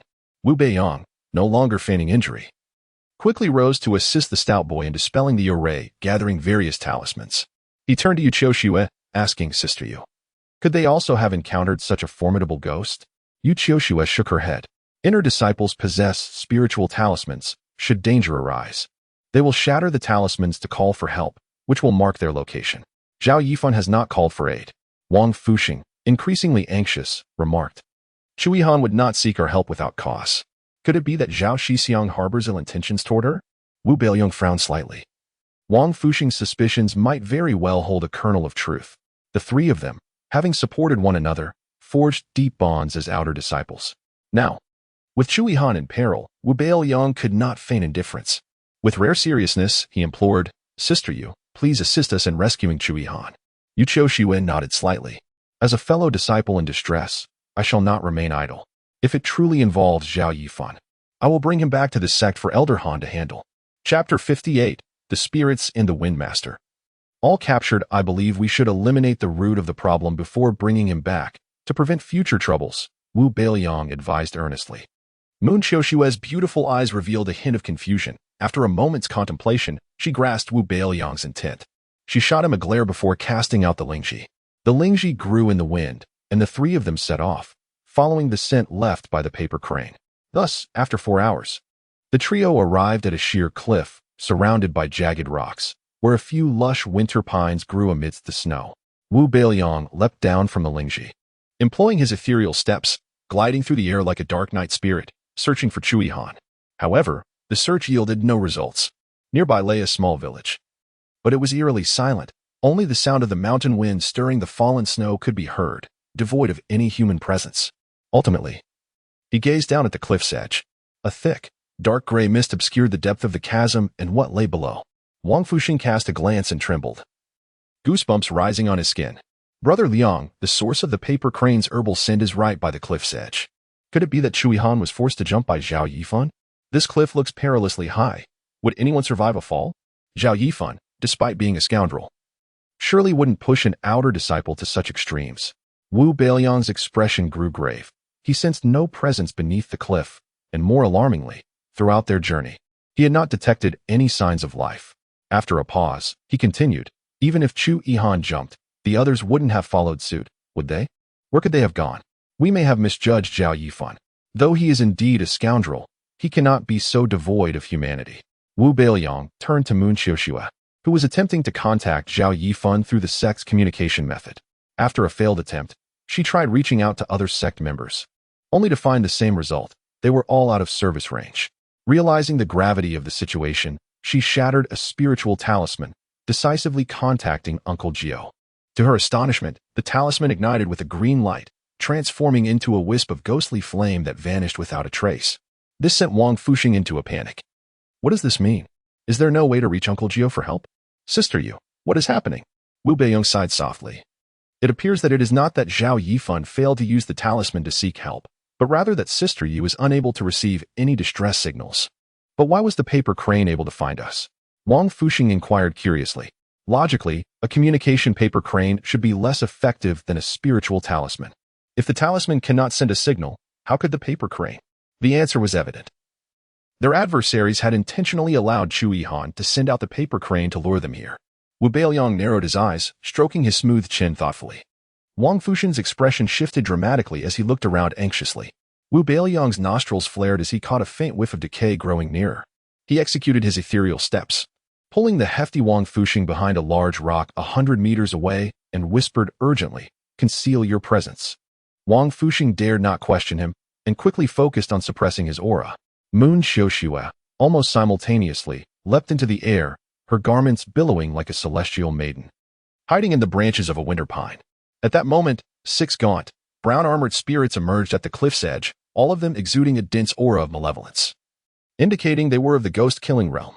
Their hollow eye sockets flickered not with eyes, but with 2 small flames of red light. Then a tall, dark-haired male spirit appeared, dressed in red and wielding a paper fan. He possessed striking features and an imposing stature, were it not for his pallid complexion and blackened lips. One might not recognize him as a spirit. Windmaster, there is a lingering aura of spiritual talismans here. Someone has definitely visited. One of the spirits sniffed, stepping forward. Is that so? I did not come here merely to hear your observations. I am here for those 3 elusive prey, the Windmaster replied, fanning out a wisp of cold wind that spread rapidly. Behind the large rock, Wu Beiliang hastily handed a mimicry pill to Wang Fuxing and consumed one himself. This mimicry pill, one of the 3 types he had concocted over the past 3 months, allowed the user to blend in with their surroundings. In simpler terms, as they hid behind the rock, being closest to it, they would appear as mere stones to any probing senses. As the chill wind swept past, both men felt their very souls being invaded, eliciting a wave of goosebumps. The Windmaster failed to detect them and commanded the spirits, spread out and search. They should be nearby. One loquacious spirit remarked, Windmaster, the remaining 3 are said to be quite formidable. Even a second-tier ghostly realm cultivator perished at their hands, along with dozens of our comrades from the ghost-killing realm. If we find them, it would be like delivering a feast. It is nearly dawn. Perhaps we should cease our search. After all, the others are in our grasp, and they cannot escape the snowy mountains. Let us leave this difficult prey for others and follow stealthily to reap the benefits, the Windmaster pondered, glancing around nervously. Very well. We shall say we found nothing and return to report. With that, the 7 spirits vanished. Wang Fuxing sighed in relief, but just as he was about to speak, Wu Beiliang covered his mouth. Moments later, the Windmaster reappeared, wielding his paper fan. After 3 attempts to summon the cold wind and finding nothing, he finally leaped down the cliff. This time, he truly departed. Moon Xiuxue descended from the tree, her skirt billowing, landing gracefully beside the 2. It seems the situation is even more dire than I imagined. Wang Fuxing cradled his chubby face in his hands, terror-stricken. 27 outer disciples and 6 inner disciples have been captured. Those spirits are exceedingly powerful. Wasn't it said that the strongest adversaries we might encounter in this mission were of the ghost-killing realm? Yet here we are, facing 2 from the ghostly realm. Wu Beiliang agreed. Indeed, I suspect that someone within the sect is deliberately sabotaging us, feeding us false information to ensure the demise of all newly initiated outer disciples and exceptional inner disciples during this mission. Why not surrender? Don't novels say that surrendering guarantees survival? Wang Fuxing suggested weakly. Moon Xiaoxue shot him a disdainful look. You overestimate the situation. They are malevolent spirits. Relying on surrender for survival is pure folly. What then? We cannot fight them, and fleeing is not an option. Are we doomed? Moon Xiaoxue pondered for a moment, equally perplexed. For now, let us remain still, conserve our strength, and devise a plan once dawn breaks. Wu Beiliang nodded. It is the only course of action. Wang Fuxing timidly asked, what do those spirits want with the sect disciples? Revenge? Will Chu Yihan and the others be in grave danger? Wu Beiliang analyzed. From my perspective, prior to our capture, Chu Yihan and the others should not be in immediate mortal peril. It seems the spirits intend to capture everyone, likely for a purpose we are yet unaware of. After a pause, he inquired of the exquisite Moon Xiaoxue, Sister Yu, have there been any sect members here before us? Moon Xiaoxue replied, 2 days ago, Uncle Jiao and Elder Shui visited, confirming that there were no anomalies and reinforcing the soul-locking array to ensure your safety. No other brothers or sisters have been here for the past 6 months. The spirits must have tampered with the soul-locking array to suppress the spiritual talismans. Their ability to evade the scrutiny of Uncle Jiao and Elder Shui indicates their formidable prowess. Wu Beiliang understood this implicitly. The Wind Master from earlier was already at the 5th layer of the ghostly realm, and the master they spoke of was certainly even more unfathomable. Wu Beiliang nodded slowly, therefore. We must be cautious in our rescue efforts. We must rely on wits, and once we escape, we can summon the elders to vanquish these malevolent spirits. Moon Xiaoxue concurred. You too should rest in the village. I will examine the soul-locking array and explore other avenues to see if I can transmit a message with the talismans. Moon, dear sister, please take great care, Wu Beiliang said with concern. Are you afraid that if I perish, there will be no one to protect you? Yu Xiaoxue retorted. Well, no, that is not it. I genuinely care for you. Alas, my sincere feelings are as bright as the full moon, yet the moon seems to overthink. Wu Beiliang nearly revealed his true thoughts. Humph. The moon fairy snorted coldly and took flight. Chapter 59. The soul lock array is altered. Manifesting into ghosts, Wu Beiliang inhaled deeply, savoring the tranquil fragrance lingering from Yu Xiaoxue. Enchanted for a moment, the pair ventured to a nearby village. As Wu Beiliang had anticipated, the village was devoid of both the living and the dead. However, out of an abundance of caution, he refrained from igniting a fire to boil water, instead pouring the snow into Erlüüzi, allowing her to transform it into spiritual liquid within the storage bag to prevent the leakage of spiritual energy, which might attract malevolent spirits. Erlüüzi, this time, permitted Wu Beiliang to utilize her only once before ceasing her function, evidently displeased with her heartless master's ruthless treatment. After extracting several bottles of the spiritual liquid, Wu Beiliang and Wang Fuxing each consumed one. The liquid invigorated Wang Fuxing, revitalizing his nearly desiccated spiritual channels and restoring a significant amount of spiritual energy. Wu Beiliang, having previously consumed the explosive spirit pill, had already replenished much of his energy. Thus, with a bottle of spiritual liquid, the small pond within his dantian was nearly full. Seated back to back, the little chubby fellow succumbed to slumber while Wu Beiliang remained vigilant, his consciousness extended outward. At last, dawn broke. As the fluffy orange sunlight pierced through the lingering clouds, casting its glow upon the snow-draped moon god peak, offering a subtle warmth. The rejuvenated Wang Fuxing stepped into the sunlight, filled with exhilaration from having survived, and earnestly prayed, "May the sun not set today. And may we successfully rescue our fellow disciples." No sooner had he uttered these words than a profound, ominous cloud drifted in, precisely obscuring the sun. The light was almost entirely swallowed by this dark layer, causing the temperature on Moon God Peak to plummet and casting a shadow over the surroundings. Wang Fuxing's face fell in dismay. Could it be that we're so unceremoniously disregarded? Wu Beiliang sensed the brewing trouble and quickly pulled him back inside. The two held their breath, peering through the tattered paper of the window. Moments later, the flamboyant figure of the red-clad Wind Lord, resembling a grasshopper, fluttered by with a paper fan, his black hair swaying in the breeze, embodying an indescribable grace. The Wind Lord expressed his delight in this sensation. Shortly after floating past, he returned. Wang Fuxing grimaced, muttering under his breath, "This ghost is too much. Is it insane?" The effect of the mimicry pill lingered, and the Wind Lord, unaware of their presence, did not return. Once he had moved further away, Wu Beiliang scolded the little chubby fellow, "Could you not exercise a bit of caution? During the day, only low-ranking spirits roam, and the more powerful ghosts in this snow mountain are not deterred by a mere ray of sunlight." Wang Fuxing, still trembling, replied, Brother Liang, I owe you my life. What bad luck we have, encountering such bizarre events. If I can return unscathed, I will persuade my father to gift me more spiritual stones and acquire protective talismans. Oh, and for you too, Brother Liang, I'll buy you several protective talismans. Wu Beiliang felt a swell of gratitude. Good brother, your words inspire me to fight tooth and nail for your safety. Yu Qiuxue entered through the back door, observing the two still engaged in light-hearted banter, and sighed softly. Wu Beiliang turned to her. Senior sister, you have returned. I was worried for your safety and couldn't sleep all night. How is the situation with the soul lock array? Yu Qiuxue disregarded his earlier concern. Her beautiful eyes clouded with worry and replied, The eye of the soul lock array has been tampered with, incorporating the function of the soul absorption array. Wang Fuxing, unfamiliar with formations, looked bewildered. What does that mean? Is it dangerous? Wu Beiliang explained. The soul lock array suppresses ghosts and limits their cultivation, while the soul absorption array does the opposite. It absorbs resentment and ghostly energy, enhancing the cultivation of the malevolent spirits within, akin to a spirit-gathering array tailored for ghostly cultivators. Wang Fuxing's jaw dropped, his features contorting. So we have walked into a tiger's den? No wonder that ghost general is so formidable. Yu Qiuxue added. The formation has only recently changed. The ghost general's strength is not derived from the array, but from devouring the energy of other spirits.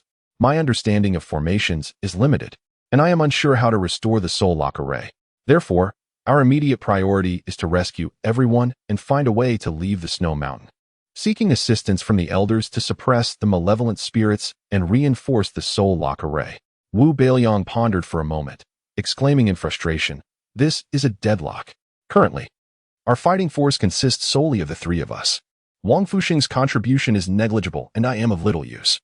Relying solely on senior sister, you may not suffice against the countless spirits and formidable evil ghosts. Even if we manage to rescue them, how do we escape? We are trapped within the array.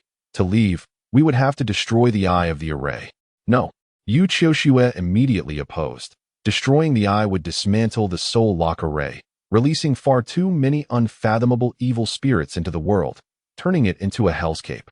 I understand that it's not feasible, which is why I said it's a deadlock. Wu Beiliang spread his hands in resignation. Yu Qiuxue fell silent for a moment before finally stating, How to escape is a matter for later. Our priority is to rescue everyone first. Wang Fuxing's round face contorted in despair, the earlier vigor dissipating. How do we rescue them? Should we just charge in and confront the horde of ghosts? Know thyself and thy enemy, and you shall win 100 battles. We cannot gain anything without entering the tiger's lair. A spark of inspiration ignited in Wu Beiliang's mind, and he devised a plan. What do you mean? Please elaborate. Wang Fuxing, sensing Wu Beiliang's sudden excitement, felt reassured. Brother Liang was indeed clever. Wu Beiliang retrieved 2 blue pills, each the size of a peanut, from his storage bag. Do you recognize this? Wang Fuxing picked one up, squinting his small eyes at it, utterly puzzled. No, I don't recognize it. Yu Qiuxue glanced at it and remarked, Illusion Transformation Pill. You intend to disguise yourselves as ghosts to scout the enemy below the cliff? Before their departure, Wu Beiliang had successfully refined 6 batches of pills, including 3 batches of explosive spirit pills, 1 batch of mimicry pills, 1 batch of illusion transformation pills, and 1 batch of wind whispering pills. The illusion transformation pill allowed the user to transform into any image they envisioned in their mind. Wu Beiliang snapped his fingers. Clever. Truly. You are my beloved senior sister, you, possessing both beauty and wisdom. Yu Qiuxue's lips curled slightly, but she quickly suppressed the smile, retorting, less flattery. From where did you acquire this pill? Having delved into alchemy for 5 years, she could discern at a glance that this was a 3rd-tier yellow-grade pill, obtainable for a mere 100 contribution points, but worth a significant value of 500 spiritual stones outside. I refined it myself, Wu Beiliang replied nonchalantly. Though Yu Qiuxue had suspected as much, hearing him admit it still shocked her. Master said you were a genius in alchemy. I was initially skeptical, but now it seems you truly deserve his praise. She was an inner disciple, instructed by the head of the Dahei Pavilion, Elder Qingsong. Elder Qingsong's praise is unwarranted. My skills pale in comparison to yours, senior sister you. Wu Beiliang feigned humility. Spare me the insincerity. Were the explosive spirit pills you gave me earlier also refined by you? Yu Qiuxue suddenly recalled the 3 yellow-grade explosive spirit pills that had saved her life. Indeed, those were also refined by me. I prepared them for emergencies, but I never anticipated they would come in handy, Wu Beiliang confirmed. Yu Qiushue gazed at him thoughtfully, truthfully. This young man was rather handsome and incredibly talented in alchemy. Having only been in the outer sect for 3 months, he had already produced yellow-grade 7-tier pills. If this were to spread, it would astonish the entire Great Wilderness. Well, perhaps there are a few prodigies like him in the Great Wilderness, but certainly not many. Senior sister you should rest now. Wang Fuxing and I will transform into ghosts to gather intelligence. Wu Beiliang observed the red veins in her beautiful eyes, realizing she was weary from the consecutive battles and an entire night of vigilance. Wang Fuxing, with a forlorn expression, "Huh? Am I going to?" Wu Beiliang shot him a glare. "What do you think?" A moment later, having consumed the illusion transformation pill, Wu Beiliang and Wang Fuxing transformed into 2 fierce spirits clad in brown armor, their eyes ablaze with red flames, exuding an aura of malevolence. The 2 stealthily departed the village, walking side by side towards the cliff. Wang Fuxing felt stiff with apprehension, whispering, "Brother Liang, is this really going to work? Will our disguise be detected by powerful specters?" Wu Beiliang reassured him, "Rest assured. The combined efficacy of the shape-shifting pill and the mimicry pill is such that even the ghost sect cannot see through us. We only have 6 hours after that. The pill's effects will dissipate, and then even Master Feng alone will give us a hard time." Wang Fuxing, his forehead beaded with cold sweat, nodded blankly. Wu Beiliang nudged him with his foot. "Relax. Do specters perspire? Do not betray our deception, otherwise we are both doomed." Wang Fuxing quickly wiped away the sweat. At that moment, a voice echoed from behind. "What are the 2 of you doing here?" Wang Fuxing involuntarily shuddered, but Wu Beiliang turned around calmly, obsequiously saying, "Master Feng, we are here to assist you in locating those 3 disciples." Master Feng narrowed his eyes, scrutinizing him. Weren't you cowards terrified before? How dare you venture out now?" Wu Beiliang shifted the blame. "They are afraid, but we brothers are not. How could those 3 possibly be a match for Master Feng? Your spectral aura is unparalleled. By following you, we aspire to contribute and receive the adult's commendation and be bestowed with spectral energy." He nudged Wang Fuxing with his elbow, and the chubby youth aped a fawning demeanor, nodding and bowing to Master Feng. Master Feng waved his paper fan, amusement twinkling in his eyes. Indeed, flattery is universally effective. Even ghosts appreciate it. "Very well, you 2 shall accompany me as we search again." Master Feng turned to leave, but Wu Beiliang intercepted him. "Master Feng's disciples of the sect are adept at concealing their presence. Rather than searching aimlessly, why not use a hostage as bait? Surely they will emerge to rescue them." Upon hearing this, Master Feng nodded. "A splendid idea. You possess a certain spectral cunning. Go, fetch a hostage. I shall await you here." Wu Beiliang, "How am I supposed to know where anyone is?" He feigned perplexity, scratching his head. "Master Feng, those sect disciples are under strict orders from the adults to be closely guarded. We 2 do not possess the influence to extract a person. Furthermore, the wardens of the prisoners are unaware that we serve you. If we were to presumptuously invoke your name, and they were to refuse the hostage, your prestige would be diminished. Dare they?" Master Feng's countenance darkened, but he quickly relented. "Very well, I shall accompany you." Chapter 60, The Ghost City. Choosing the bait with that, Master Feng leaped off the cliff with a swift motion. Wang Fuxing gazed down at the sheer height of the precipice, contemplating his meager cultivation at the 2nd level of qi refining, and realized that a fall from such a height would surely cripple him, if not kill him outright. Trembling uncontrollably, his face turned pale, and he resolutely refused to jump. "Brother, allow me to assist you," exclaimed Xiaoliang, with a decisive kick. Wu Beiliang sent the chubby boy tumbling down. Before he could express his gratitude, his cry morphed into a near-silent scream. Wu Beiliang skillfully utilized the heavenly step technique, deftly maneuvering down the rocky outcrop, and soon caught up with the plummeting Wang Fuxing. Bending his knees, he pushed off the stone wall, launching himself toward the boy. Extending his hand, he channeled his spiritual energy to cushion Wang Fuxing's descent, transforming his precarious, head-down position into a more upright stance. Master Feng landed softly on the ground, and shortly thereafter, the 2 companions followed suit. Wu Beiliang descended with composure, his breath steady, while Wang Fuxing was far less at ease. His legs quaked, his heart raced, and his complexion turned ashen. Had he not feared ruining their mission, he would have undoubtedly screamed in terror all the way down. As soon as Wu Beiliang released him, the chubby boy collapsed onto his knees. Master Feng glanced over and, perplexed, inquired, "Why are you kneeling before me?" Wang Fuxing, trembling, raised his head to meet Feng's gaze, his mind racing. I was so captivated by your magnificent silhouette that I couldn't help but prostrate myself. Master Feng burst into laughter, fanning himself with his paper fan in delight. Is that so? I believe my face is even more handsome. Wu Beiliang sighed with relief, grateful for Wang Fuxing's cleverness. However, Master Feng's next statement sent shivers down both their spines. Unfortunately, this skin has grown old. To maintain its perfection, I have expended a considerable amount of ghostly energy. I plan to change my visage. Pray tell, which of those disciples possesses the most striking appearance? Of course, it is I, Wu Beiliang declared boldly. In the vast wilderness, I am the most handsome. Allow me to assess them for you. As they journeyed forward with Master Feng, they encountered numerous malevolent spirits, yet they were merely minor ghosts, none surpassing Master Feng in cultivation, which reassured Wu Beiliang. To Wu Beiliang's astonishment, he discovered a city nestled beneath the cliff. The high walls, constructed from yellowish-green bricks, hugged the cliffside, and the streets within were immaculate, devoid of even a single snowflake. The architecture exhibited an exotic charm, with buildings of varying heights arranged in an aesthetically pleasing manner. Wu Beiliang, lacking knowledge of architecture, could not discern its significance. The city was inhabited by numerous ghosts, all of whom displayed their cultivation levels openly, allowing Wu Beiliang to perceive them clearly. Upon turning a corner, they arrived at a grand courtyard, more lavish than the surrounding structures.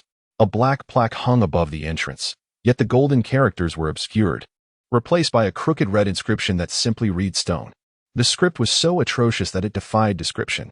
Master Feng, unfazed, continued onward, entering the main hall and then the back courtyard, where the prison cells were located.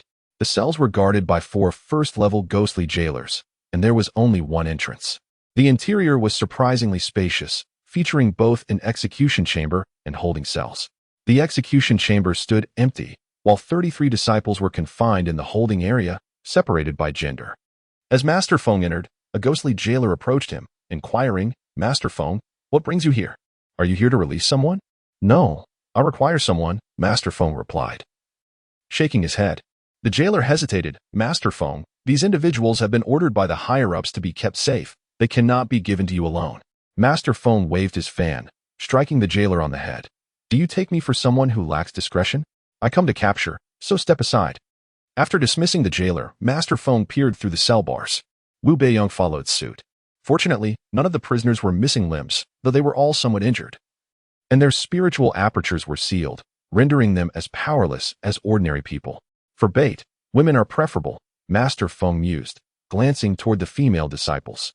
Upon hearing this, Chu Yihan immediately burst into tears, thinking to herself, "I am so adorable. Surely I will be chosen. Wu Shixiang, where are you? I'm so scared." Situlan shot her a disapproving glare and deliberately positioned herself in front of Chu Yihan, blocking her. Wu Beiliang interjected, "Master Feng, the quality of the bait is crucial. And it is not merely about gender, it chiefly depends on their value. In other words, we must select someone whom those 3 will feel compelled to rescue." Master Feng nodded slowly in agreement. "That makes sense. But how can we discern which disciple possesses the highest value?" Wu Beiliang pointed discreetly at Gu Fengyan in the male holding area. "Master Feng, look at this fellow. Although he wears the sect's uniform, his boots are made of genuine silk, and the hairpin on his head is a valuable magical artifact. This one clearly holds significant worth. He might even be the illegitimate son of a sect elder. Choosing him would be a wise choice." Master Feng found Wu Beiliang's analysis compelling and decisively proclaimed, "It shall be him." Gu Fengyan, noticing the 2 ghosts pointing and murmuring about him, instinctively shrank back, attempting to hide behind others and retreating to a corner. Wu Beiliang called out, "What are you hiding for?" "I am speaking of you, the handsome lad with the striking features. Come here. I am handsome. I am striking. Your ghostly eye for beauty is commendable, but I shall not come over." Gu Fengyan retreated further, pretending not to hear. "Still playing deaf? It's you. Open the door." Master Feng's temper flared, and he commanded the jailer to unlock the cell. The accompanying jailer exhaled a cloud of smoke that rapidly morphed into the shape of a key, which then slid into the specially designed black lock. With a soft click, the lock opened. Wu Beiliang discreetly noted the mechanism before following Master Feng into the cell. Master Feng extended his hand. A formless cyclone swept toward Gu Fengyan, drawing him closer against his will, and Master Feng seized him firmly. Gu Fengyan, panic-stricken, stammered, "What do you want? I warn you, Our sect's most formidable senior sister is just outside. If you dare to harm me, she will not let you off. Wu Beiliang stepped forward and delivered a kick. What nonsense are you spouting? Close that foul mouth of yours, lest I unleash my wrath upon you. Gu Fengyan grimaced in pain, glaring at Wu Beiliang, who was disguised as a ghostly figure, yet he dared not utter another word. Master Feng, recalling Wu Beiliang's earlier praise of Gu Fengyan's appearance, scrutinized his face with keen interest, nodding appreciatively, his ghostly hand caressing Gu Fengyan's visage, seemingly enamored. Gu Fengyan felt a chill run down his spine, his legs instinctively tightening, pondering, is this ghost actually infatuated with me? This perverse fiend. Master Feng broke the tension, exclaiming, "Ah, youthful skin, how delightful. I find this hide quite appealing. It gleams with vitality and is rather handsome. Why not strip him of it now?" The jailer interjected. "Master Feng, that may not be advisable. If you peel off his skin, he will die? He won't die. I will personally ensure he remains alive. And it will not interfere with the higher-up's intentions," Master Feng asserted, raising his wrist to reveal his sharp black claws. Gu Fengyan trembled in terror, pleading, "Please don't skin me. No, no, I beg you spare me." While Gu Fengyan was indeed a criminal, his crimes did not warrant death. And Wu Beiliang could not stand idly by. Just as he prepared to intervene, Gu Fengyan hurriedly exclaimed, "I'm not handsome. I am not handsome at all. I have skin conditions and athlete's foot. That fellow over there is much more attractive than I." He pointed toward Zhao Yifan, fervently promoting him. "Master Ghost, look at him. His skin is fair, he is tall, and his features are well-defined. Women adore his type." Zhao Yifan shot a glare at Gu Fengyan, meeting Master Feng's intense gaze.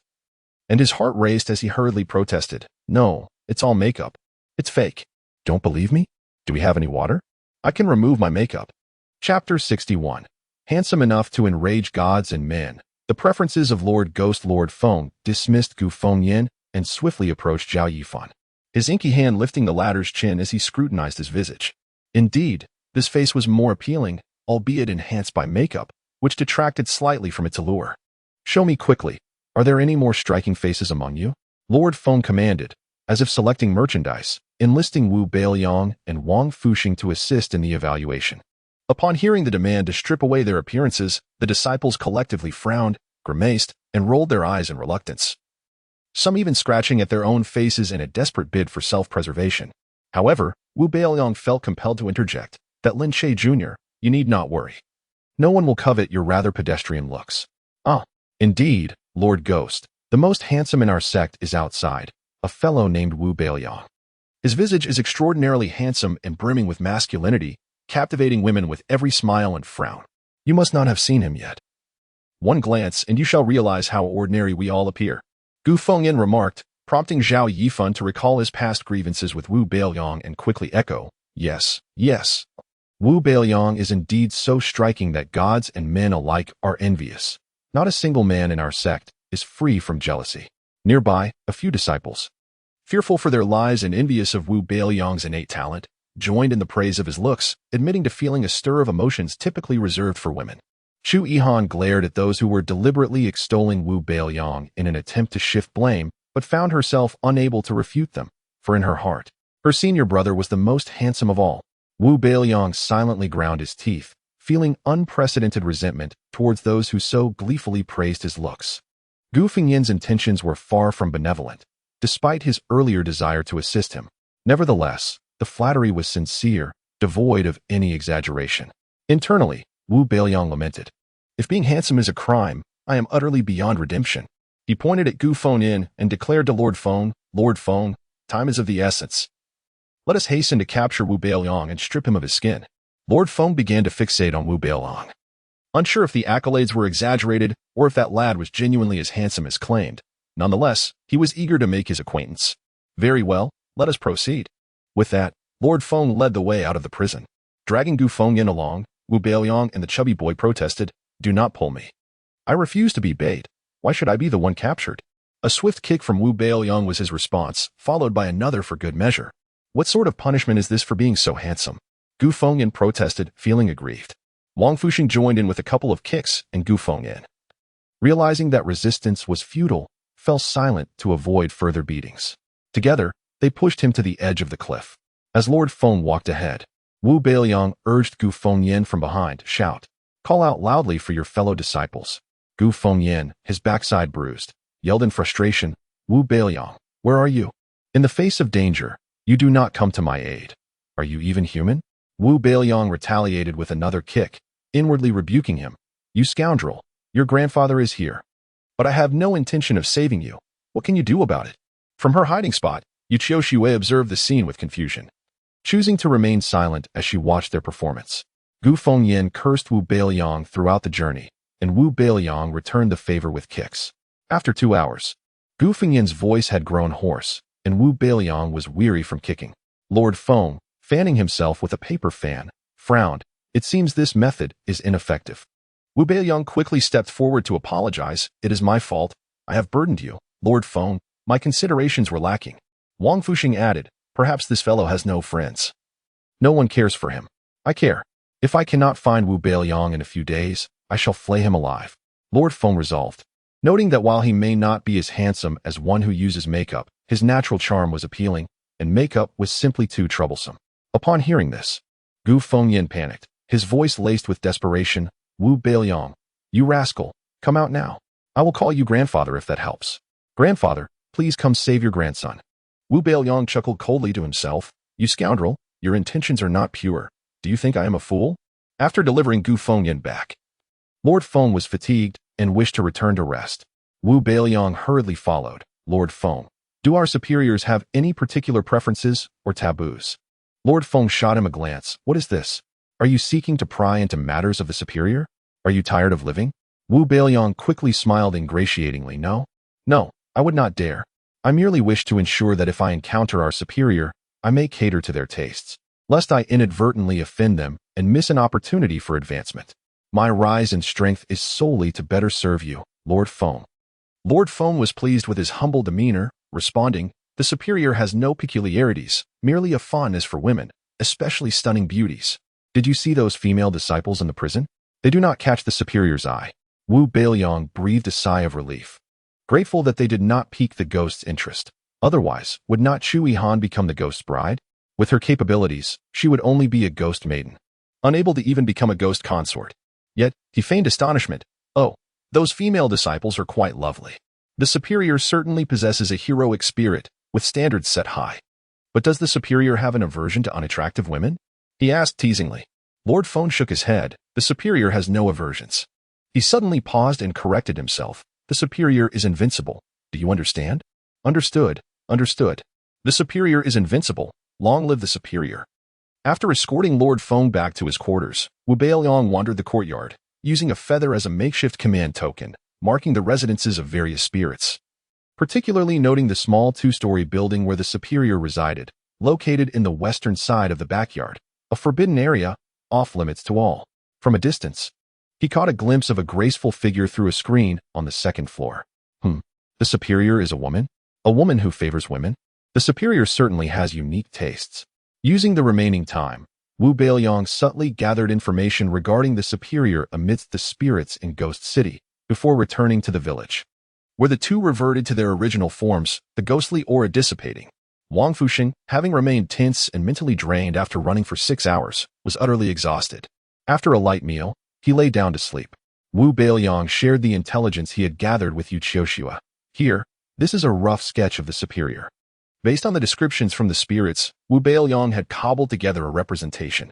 Yu Qiushui gazed at the hastily drawn image, astonished by its abstract and hasty strokes. She furrowed her delicate brows. Are you certain this bearded figure with eyes like bronze bells is not merely a folk depiction of the king of hell? Wu Beiliang tucked away the drawing, feeling somewhat guilty. They described it this way, so I drew it. What could I do? Should I beautify it instead?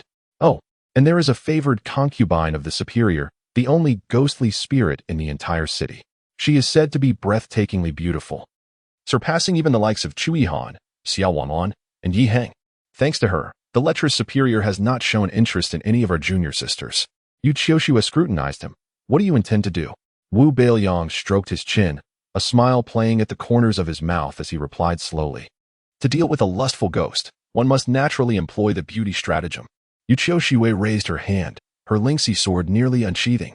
Wu Beiliang hastily intervened. Sister Yu, do not act impulsively.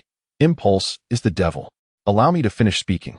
As evening fell, the spirits Xiaoyang and Xiaofeng achieved success, capturing a wayward female disciple from Ling Tian's sect.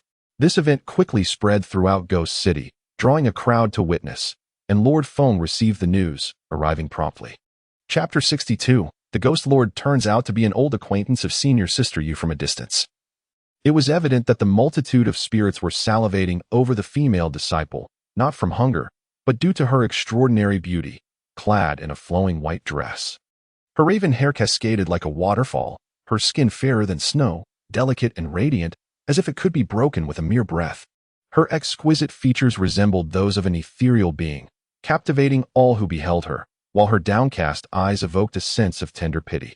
Occasionally, she would lift her gaze towards the onlookers, hanging ghosts, headless spirits, long-tongued phantoms, and stitched-up apparitions. Her peach blossom eyes, clear as water, appeared to ensnare the very souls of those with weak resolve, causing some to falter. Beside her, the little fortune spirit, tethered by the soul-binding rope, exuded an inexplicable eeriness. A mere glance at the female disciple sent shivers through its body, as if its very soul had been snatched away. Lord Feng approached, visibly pleased.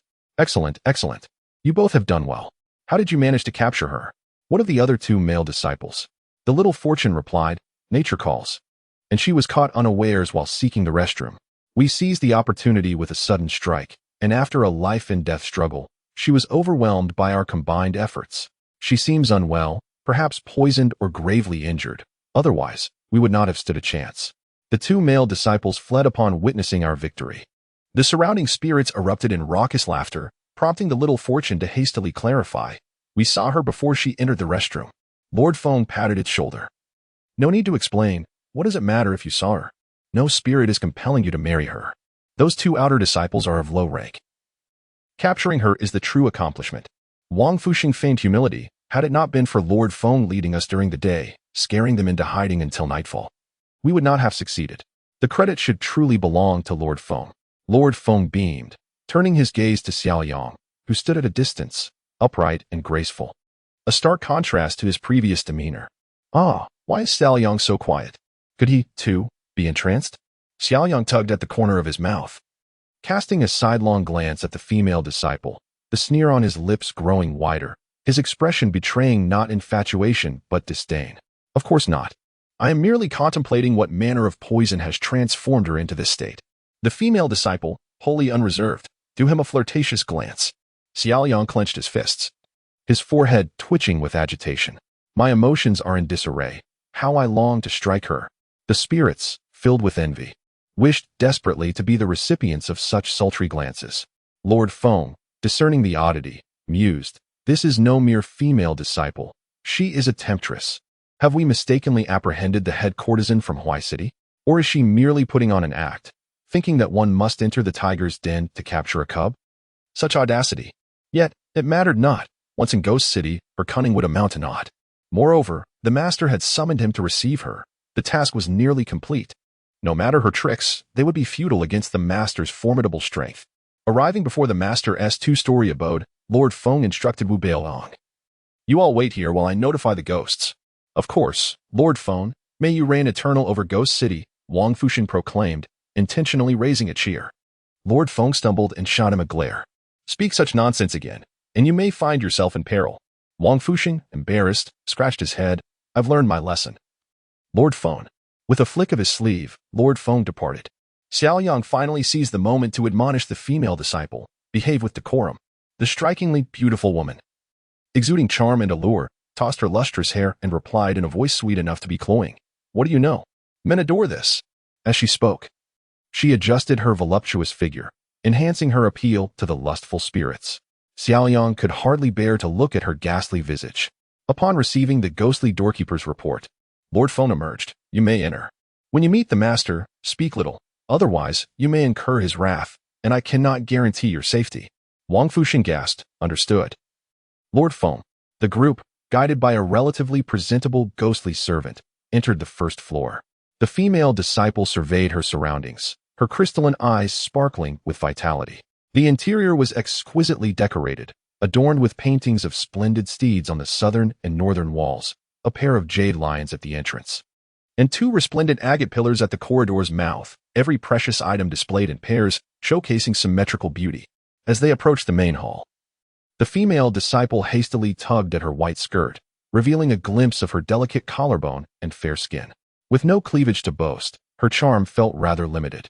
She tugged at her long skirt again, desperate to create a deeper neckline. Wang Fuxing was nearing chaos, inwardly lamenting, Xiaoyang, enough already. You might truly ensnare the ghost leader. The pain could be excruciating. Taking advantage of the spirit's inattention, Xiaoyang elbowed him in frustration, whispering a warning. Do not forget you are the chief disciple of the Lingtian sect. Maintain your dignity. Disguised as the female disciple, Wu Beiliang realized the necessity of maintaining an aloof demeanor befitting a celestial maiden, lest he be suspected of being a courtesan with too much passion. Tightening his attire, he adopted an air of cold detachment, his brow furrowed with distance as he gracefully entered the main hall. Within, a dozen ghostly henchmen stood at attention. While at the head seat, a male spirit clad in silver-white finery, adorned with a golden crown and possessing a countenance akin to that of a nobleman, sat regally. At first glance, Wu Beiliang was taken aback. Had the surroundings not been filled with terrifying visages, he might have mistaken this figure for a young aristocrat. His complexion just right, each hair in place, utterly indistinguishable from a living being. Upon seeing Wu Qiuxue, the spirit's eyes brightened, clearly captivated.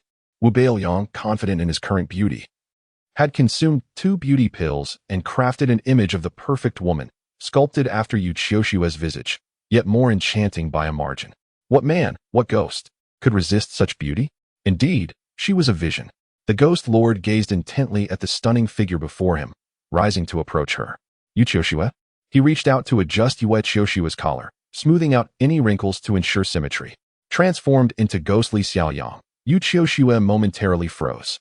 Disguised as Wu Qiuxue, Wu Beiliang was equally bewildered. He had not even introduced himself, and yet her name was already so renowned? Had the inmates in the prison betrayed them? How curious that I know your name. The spirit remarked, raising a hand to caress Wu Qiuxue's cheek, only for her to coldly evade him, her gaze sharp and piercing. Unperturbed, he continued. We met 13 years ago. You were but a child then, likely unaware of my presence. I was not as handsome as I am now. He reveled in the sensation of his own face. Wu Beiliang, upon hearing this, realized that the ghost leader had known Wu Qiuxue for 13 years. This ghostly figure was indeed an old acquaintance of senior sister Yu. His gaze instinctively shifted to the genuine Wu Qiuxue, who wore an expression of disbelief tinged with resentment. Perhaps her youthful innocence had indeed prevented her from recalling their past encounter. Chapter 63. The sister of Wu Qiuxue. Although the events of that year remain a mystery, it is evident that the 7-year-old Wu Qiuxue's connection to the ghost was far from fortuitous. Wu Beiliang, concerned that she might lose her composure, intentionally interrupted Lord Ghost. I can hardly recall what transpired 13 years ago, so let us refrain from revisiting that. What is it that you intend to do with my fellow disciple whom you have captured? The Ghost Lord responded with a radiant smile. What can I do? Establish a sect? Naturally, I shall torment them to death and then devour their resentment. You see, for us ghosts, the resentment of cultivators is far more delectable and easier to absorb, akin to a 16-year-old vintage of fine wine. He licked his lips and leaned closer to Wu Beiliang, an obsession gleaming in his eyes. Fear not, I shall keep you and transform you into a ghost, making you my beautiful concubine. Rather than being your concubine, I would prefer death. Wu Beiliang shot him a disdainful glance, about to retort further when a peculiar gas emanated from the ghost's emerald ring on his right hand, swiftly infiltrating Wu Beiliang's body and sealing his dantian. He found himself unable to wield spiritual power, just like Zhu Yihan and the others. The Ghost Lord chuckled coldly, brazenly grasping his chin. On my territory, your life and death are at my discretion. I have a grand gift for you. I have no desire for your gifts. Remove your filthy hands, Wu Beiliang retorted, feeling nauseated by the ghost's presence, which was as foul as it was repugnant. Do not be so hasty in your rejection. Soon, you will express your gratitude. The Ghost Lord released Wu Beiliang and instructed Wang Fuxing, take her to the small building in the backyard. The ghostly lackey nodded in compliance and escorted Wu Qiuxue out of the main hall. Just before they exited, Wu Beiliang glanced back at Wu Qiuxue, and Feng Yi patted her shoulder with a smile, saying, come on, to the back. The Lord has a reward for you. Wu Beiliang's heart sank. Despite Wu Qiuxue having consumed the illusory form pill and the mimicry pill, she appeared indistinguishable from a ghost. However, that did not imply she could absorb ghostly energy, Wouldn't this reveal her true identity? Alone in the presence of the Ghost Lord and Feng Yi. Was she not akin to a lamb entering the lion's den? He halted his steps, and Yu Qiushue subtly shook her head, conveying a reassuring glance. Wu Beiliang steadied himself. They had come this far, and exposing their ruse would lead to utter failure. He walked out of the main hall, exchanged a glance with Wang Fushan, and then, with a sudden movement, kicked him to the ground. The kick appeared forceful, yet Wu Beiliang intentionally held back. Additionally, with his dantian sealed, it was challenging to inflict harm on the chubby lackey. Nonetheless, Wang Fushan immediately began to wail, his cries echoing like a plucked chicken in its final throes. Wu Beiliang approached, disregarding any pretense of grace, and kicked him again. This commotion attracted the attention of all the ghosts in the courtyard and main hall, led by the Ghost Lord and Feng Yi. Feng Yi, exasperated, remarked, "You pathetic wretch. She is unarmed and has had her spiritual pathways sealed. What are you afraid of? Strike back."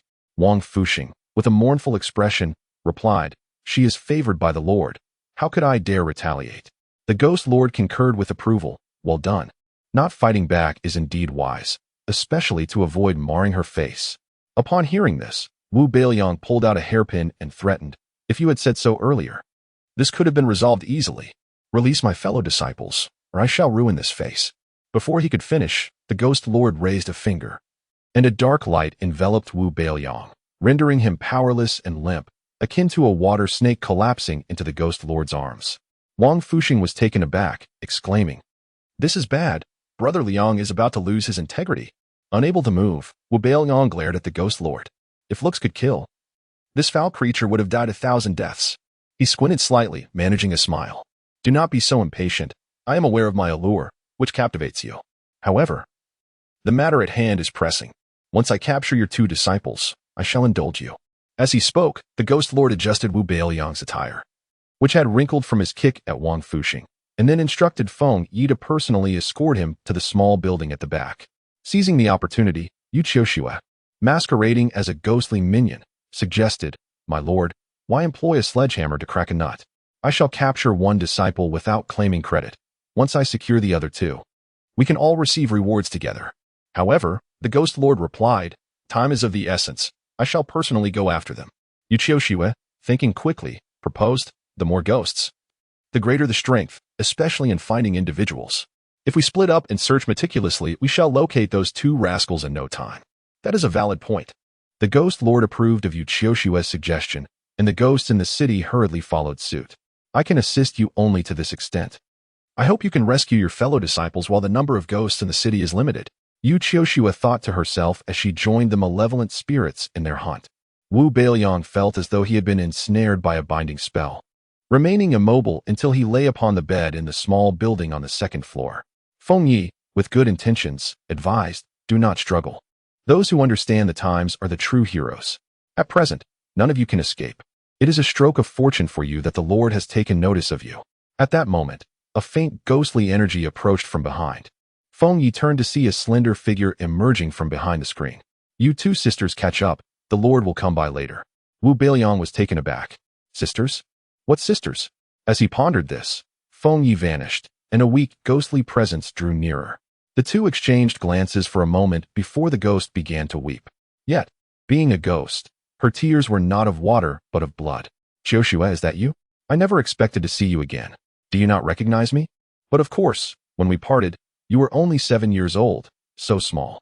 She gestured beside her, unable to contain her sorrow, and this time, true blood flowed instead of tears. The resemblance between the ghost and Yu Qiushue was striking. It would be hard for Wu Beiliang to believe they were not sisters. "Sister Yu, I am not Yu Qiushue. I am her junior disciple. To prevent the Ghost Lord from taking advantage of her, I am impersonating her. Do not cry. We must find a way for me to regain my strength so that I can rescue you." Yu Qiushue hesitated for a moment, then scrutinized him closely. "You are truly not Qiushue? Where is she?" As she inquired, she began to dispel the Ghost Lord's magic, restoring Wu Beiliang's strength.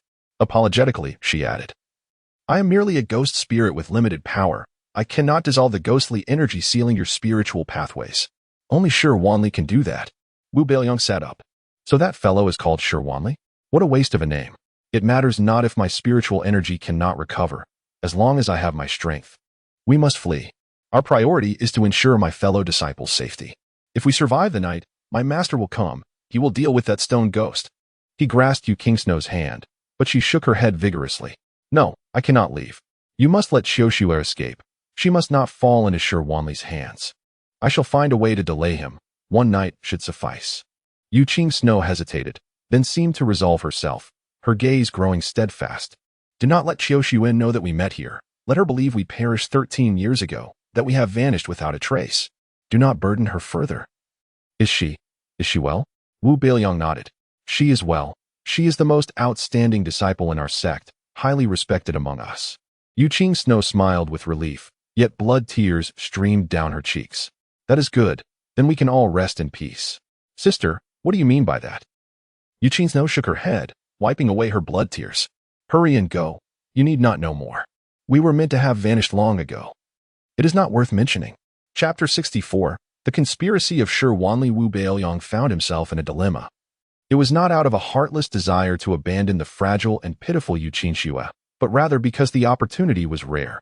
He had just overheard Shi Wanli's grandson agree to the suggestion of teaming up with Yu Qingsue, claiming that it would expedite their search for someone. At that moment, the city was desolate, and it was likely that the guards at the prison were not overly vigilant. There was a glimmer of hope in rescuing her. Although the odds were slim, it was worth attempting. Upon exiting the prison, he had mistaken this two-story building for a mere abode of Yu Qingsue, only to discover the absurdity of his assumptions. What astonished him even more was that Shi Wanli, this wretched creature, was so ostentatious. The two-story building, which housed his prized possession, appeared identical from the outside to the one he had just visited, yet the interior was far more exquisite and lavish. Truly, it was a case where the living seemed less fortunate than the dead. It was better to be dead than live in such despair. My apologies, dear you, he thought. Urgency overtaking him. I vow to rescue you and your kin. Even if I lack the capability, my master and senior sister will surely find a way. I must take my leave now. We shall meet again. With that, Wu Beiliang hastily ascended the staircase, only to return shortly in a fluster. Yu Qingsue, not having had the chance to wallow in her sorrow, looked at him in confusion. Why have you returned? Weren't you eager to save us? Wu Beiliang, visibly frustrated, replied. There are several fierce spirits guarding outside. I currently lack spiritual power and cannot escape. Sister Yu, please recount the grievances you bear against Shi Wanli. He attempted to extract information from me earlier, but I managed to deflect his inquiries. If he comes back to interrogate me, I shall find it difficult to maintain my facade. Yu Qingsue sighed, gazing into the mirror at her own striking resemblance to Wu Beiliang. She began to narrate the tale. It was then that Wu Beiliang realized that the stories he had heard were indeed true, albeit lacking in precise timelines. The massacre of Shilin City by General Shang Yun took place 12 centuries ago, and Yu Qingsue was a descendant of the city's former lord. Back then, as General Shang Yun led his troops to slaughter the city, the lord's youngest son managed to escape through the spiritual vein's secret passage, protected by a dozen guards, and lived in obscurity. The spiritual vein was seized, causing the entire city to submerge underground, resulting in geological upheaval. The once distant moon god peak shifted to this very location. Eventually, the nation that seized the spiritual vein, the Shi Kingdom, was annihilated and the vein vanished, rumored to have returned to the buried Shilin City beneath Moon God Peak. The remnants of the Shi Kingdom blamed the people of Shilin City for their downfall. They transformed into vengeful spirits, seeking the souls of the deceased from Shilin City to consume and augment their own power. The Shi family's royal specters. After a century of frenzied consumption and cultivation in the ghostly arts, birthed numerous formidable malevolent spirits, including ghost generals and even Emperor Shi Mingyang, who ascended to the rank of Ghost King. They severed Moon God Peak, hollowing out its mid-lower regions to establish a ghost city of their own. The greedy Shi family not only devoured the souls of Shilin City's denizens, but also ventured forth to slaughter innocent humans, absorbing their resentment to bolster their strength. This audacious act attracted the attention of nearby celestial sects, and several powerful beings discovered a dragon bone deep within the mountains and pinpointed the location of the dragon vein.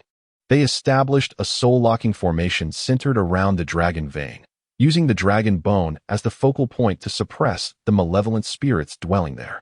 Within this formation, spirits of significant strength were confined at its core, unable to escape, while most lesser spirits were imprisoned within the ghost city. Ordinary ghostly entities were treated with indifference. as they posed little threat to the descendants of Shameless city residing in the villages that began to sprout upon Moon God Peak. The celestial sects, aware of the persistent ambitions of the ghostly bandits, relocated the survivors of Shameless city to Moon God Peak to serve as guardians of the formation. They periodically replenished the formation's spiritual energy with spirit stones and promised to send assistance promptly should any significant disturbances arise. The descendants of Shameless city embraced this arrangement, aspiring to reclaim their ancestral spiritual vein, believing it rightfully belonged to them. They envisioned a future where they could restore the once great Shameless city. Nurtured by such dreams, they settled on Moon God Peak, forming an increasing number of small villages. However, for reasons unknown, since the formation was established, heavy snowfall began to blanket Moon God Peak intermittently. The days grew shorter, and before the snow could melt, it would fall anew. Over the course of a millennium, Moon God Peak transformed into a majestic snow-capped mountain. At some point, celestial sects began to deposit captured spirits onto Moon God Peak, where strong malevolent entities were confined at the formation's center, while lesser spirits were disregarded. After all, they posed no threat to the descendants residing in the villages. Centuries ago, sects within a 1,000-mile radius began to utilize this place as a trial ground for their outer disciples, sending them to hunt ghostly entities. Due to the frequent emergence of spirits evolving into malevolent entities, inner disciples were assigned to lead expeditions, ensuring the safety of the outer disciples. To prepare for any potential ghostly confrontations, the sects provided inner disciples with teleportation talismans, enabling them to swiftly escort outer disciples away from Moon God Peak.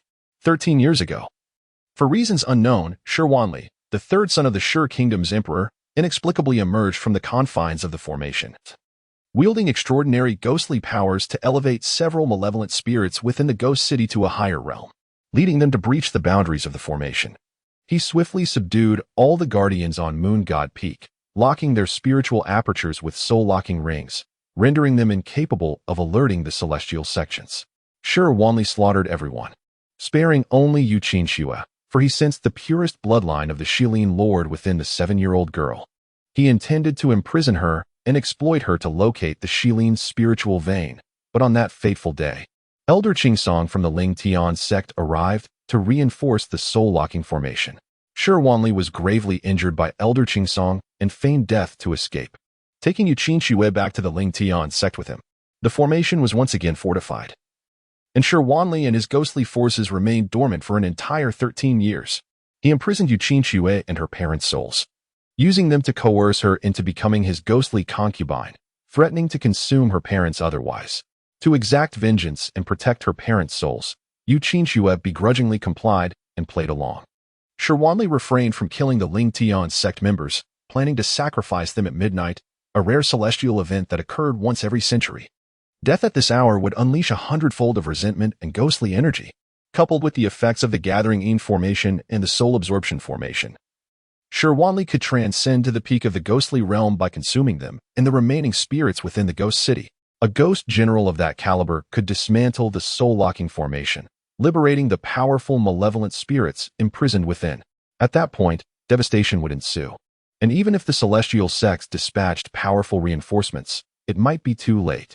Having grasped the full extent of the situation, Beiliang felt an unprecedented weight upon his shoulders. If Shi Wanli were to succeed, it would not only spell doom for all within Moon God Peak, including himself, but also for countless innocent lives outside. Chapter 65. Only the unattractive develop deep affections. Over time, those foolish beings claim that the Great Ones are benevolent and will bestow upon them ghostly powers to enhance their strength. Yet they remain oblivious to the fact that they will ultimately become mere sustenance for their masters, returning both principle and interest to Shi Wanli. There is no such thing as a free lunch. This immutable truth applies not only to humans.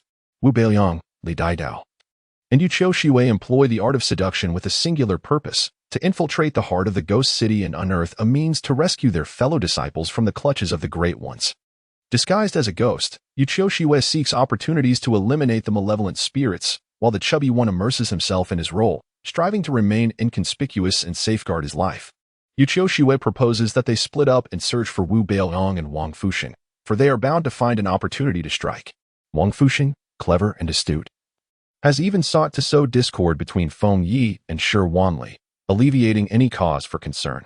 The only one ensnared in a dire predicament is Beiliang. let alone rescuing his comrades. He cannot even save himself. Seeing the despair etched upon Yu Qiushui's delicate features, Wu Beiliang offers forced reassurance. Sister Yu, fret not.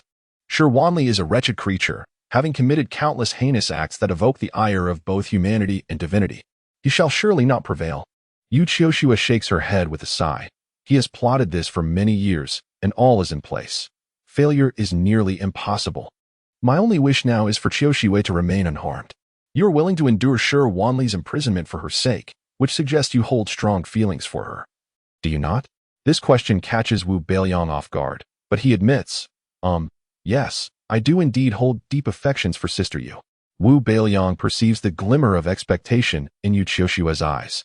As an elder sister, she naturally wishes for her younger sibling to find a man who genuinely cherishes her and is willing to sacrifice everything for her, even his life. Very well. I confess, I am that man. Wu Beiliang's intention to protect the innocent and untainted Sister Yu from the taint of vile spirits was never to embrace death. You must survive and safeguard Qiushua. She is a child destined for suffering, Yu Qiushua insists, grasping Wu Beiliang's hand. He nods vigorously. Rest assured, Sister Yu. I shall protect Sister Qiushua and rescue you and your esteemed parents, guiding you towards liberation. Do you know where Shi Wanli has imprisoned them? Yu Qiushua's lips curl into a gentle smile as she shakes her head. I do not know where Shi Wanli has confined them. You need not concern yourself with us. Go find Qiushua and devise a means to extricate her. Wu Beiliang's exquisite face contorts in despair. My dantian is sealed. I cannot utilize my spiritual powers and cannot leave. Yu Qiushua's eyes flash with determination. You can take me hostage. If those malevolent spirits refuse to let you go, threaten them with my life. And they will surely permit your escape. Wu Beiliang resolutely declines. No, if I escape this way, Shi Wanli will undoubtedly torment you upon his return. I shall seek another method. Noticing a wooden tub behind the screen, he instructs Yu Qiushuai to fill it with water. He then jumps in, fully clothed, and retrieves a lian, placing her at the bottom of the tub. Instantly, a rich, sweet-scented spiritual liquid begins to form. Yu Qiushua pauses, her brow slightly furrowed as she murmurs, this fragrance, why does it seem so familiar? Wu Beiliang assumes the posture depicted in the third illustration of the Baoping Tianxian Gong's Qi cultivation manual, allowing the abundant spiritual energy to transform into countless minuscule molecules that permeate his skin and flow into his extraordinary meridians, surging towards his dantian. His dantian is enveloped in an intangible black gas, obstructing the circulation between the dantian and the extraordinary meridians. Gritting his teeth, Wu Beiliang channels his energy, causing the spiritual essence within the small pond in his dantian to expand outward, while the overwhelming spiritual energy within the extraordinary meridians presses inward. The dual forces converge, and in less than half a stick of incense, the black gas is shattered by the influx of spiritual energy, dissipating into nothingness. The youth opens his eyes, first retracting a lian, then absorbing all the spiritual energy from the tub to avoid leaving any trace that might arouse Shi Wanli's suspicion. He then leaps out of the tub, drying himself thoroughly. Wu Beiliang's eyes gleam with vitality. Sister Yu, I have broken the seal on my dantian. I can escape now? Yu Qiushua's face lights up with joy. You are the first to break the seal of the spirit lock. Truly remarkable. No wonder Qiushua is fond of you. Wu Beiliang scratches his head, feeling bashful. Ahem, Sister Yu. I fell in love with Sister Qiushua at first sight, but she remains aloof towards me. At first sight? More like infatuation. Yu Qiushua remarks incisively. Ahem, Sister Yu, you are quite direct. Indeed, I was captivated by Sister Qiushua's beauty, Wu Beiliang admits candidly. The affection between men and women often begins with visual allure. It is the unattractive who develop deeper feelings over time. Yu Qiushua finds Wu Beiliang rather commendable. At least he is not hypocritical. With a light laugh, she urges, you must leave quickly. If Shi Wanli returns, you shall be trapped. Wait a moment. I have a way to unlock the spiritual locks placed on our fellow disciples by Shi Wanli. Wu Beiliang pours clean water into the lotus basin. And after the spiritual liquid forms, he fills over 30 bottles. What is this miraculous substance? Yu Qiushua inquires, pointing at the lotus basin. Were it not for the gravity of the situation, Wu Beiliang would not reveal a lian's extraordinary abilities to others, but since Yu Qiushua is his sister-in-law, he deems it acceptable. This is my treasure, known as a lian. Yu Qiushua responds with an O of understanding. You may go now. Wu Beiliang bows to take his leave. Sister Yu, take care. I shall definitely rescue you and your esteemed parents. He descends the stairs and opens the door, only to be confronted by 4 third-tier ghostly henchmen who advance towards him one after the other. What do you want? Ghostly henchman A demands. Wu Beiliang leans against the door, casting a mournful glance at them. I am feeling quite bored. Would you care to play with me?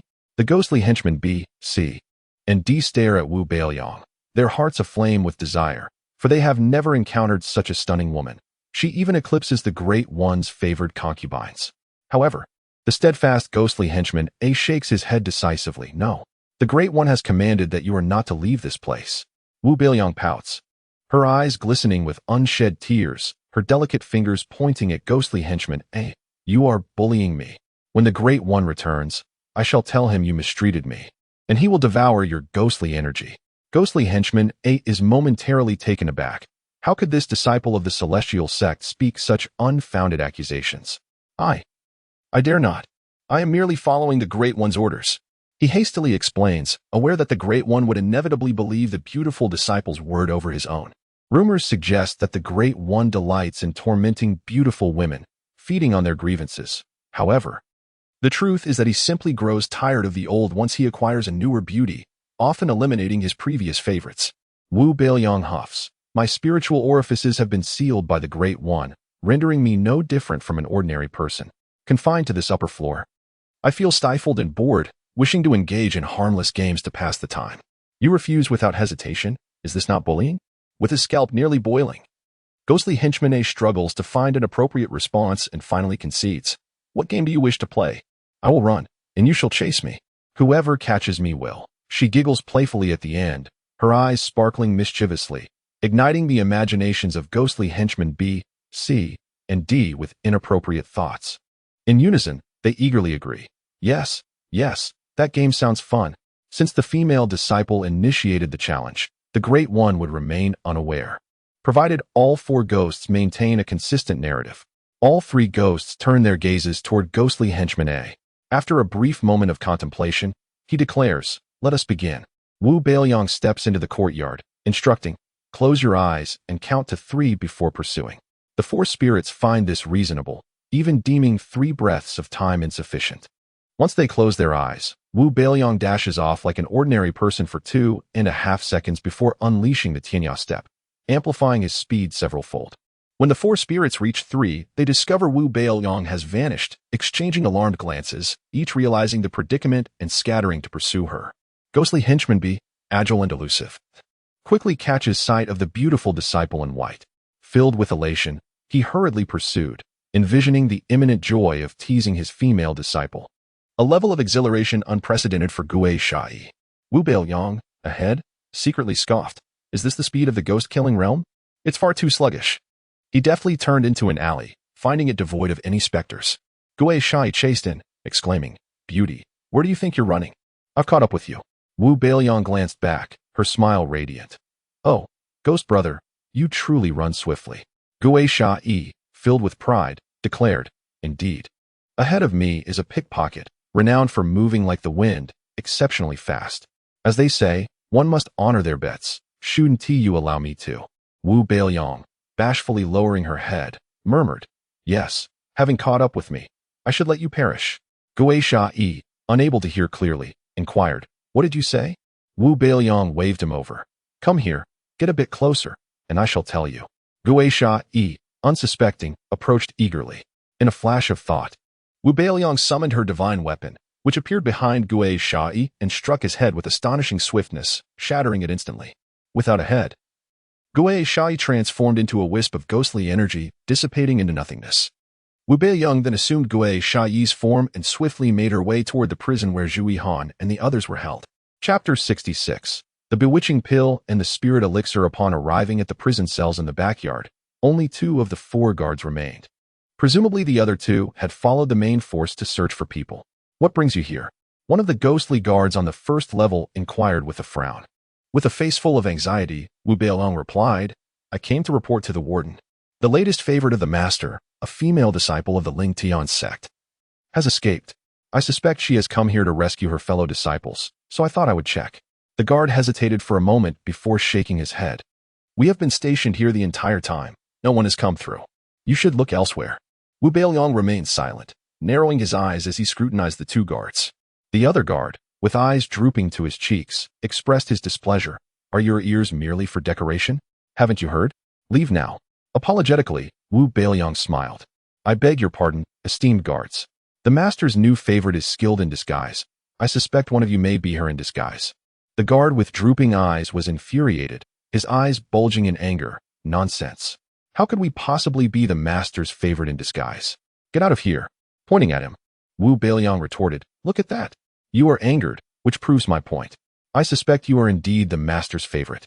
The other guard instinctively moved away from the droopy-eyed one, his expression filled with suspicion. His head tilted, and he nearly let it slide onto his shoulder, but quickly pushed it back. Your acting is exaggerated. I suspect you are the master's favorite in disguise, Wu Beiliang accused, pointing at the guard whose head had slipped. The two guards were thrown into disarray, exclaiming in unison, Who the hell do you suspect? Wu Beiliang glanced from one to the other and declared, I suspect both of you. How about this? I have 2 revealing pills. If you take them, whoever transforms into the master's favorite is the one in disguise. If not, then you are the true guards. The 2 guards, filled with doubt, yet eager to prove their innocence, immediately agreed without hesitation. They each took a purple pill the size of a longan from Wu Beiliang's hand and swallowed it. Then, neither of them changed their appearance. I told you we aren't. Suddenly, the guard with the drooping eyes rolled his eyes back and fainted. The other guard pointed at Wu Beiliang. You. His eyes rolled as well, and he too collapsed. Before leaving the sect, Wu Beiliang had successfully refined 6 batches of pills, 3 batches of spirit-exploding pills, 1 batch of mimic pills, 1 batch of illusion pills, and 1 batch of bewitching pills. Having rendered the 2 guards unconscious, Wu Beiliang closed the door, reverted to his original form, and hurried to the cell housing the disciples of the Ling Tian sect. The disciples were taken aback to see Wu Beiliang, filled with both excitement and surprise.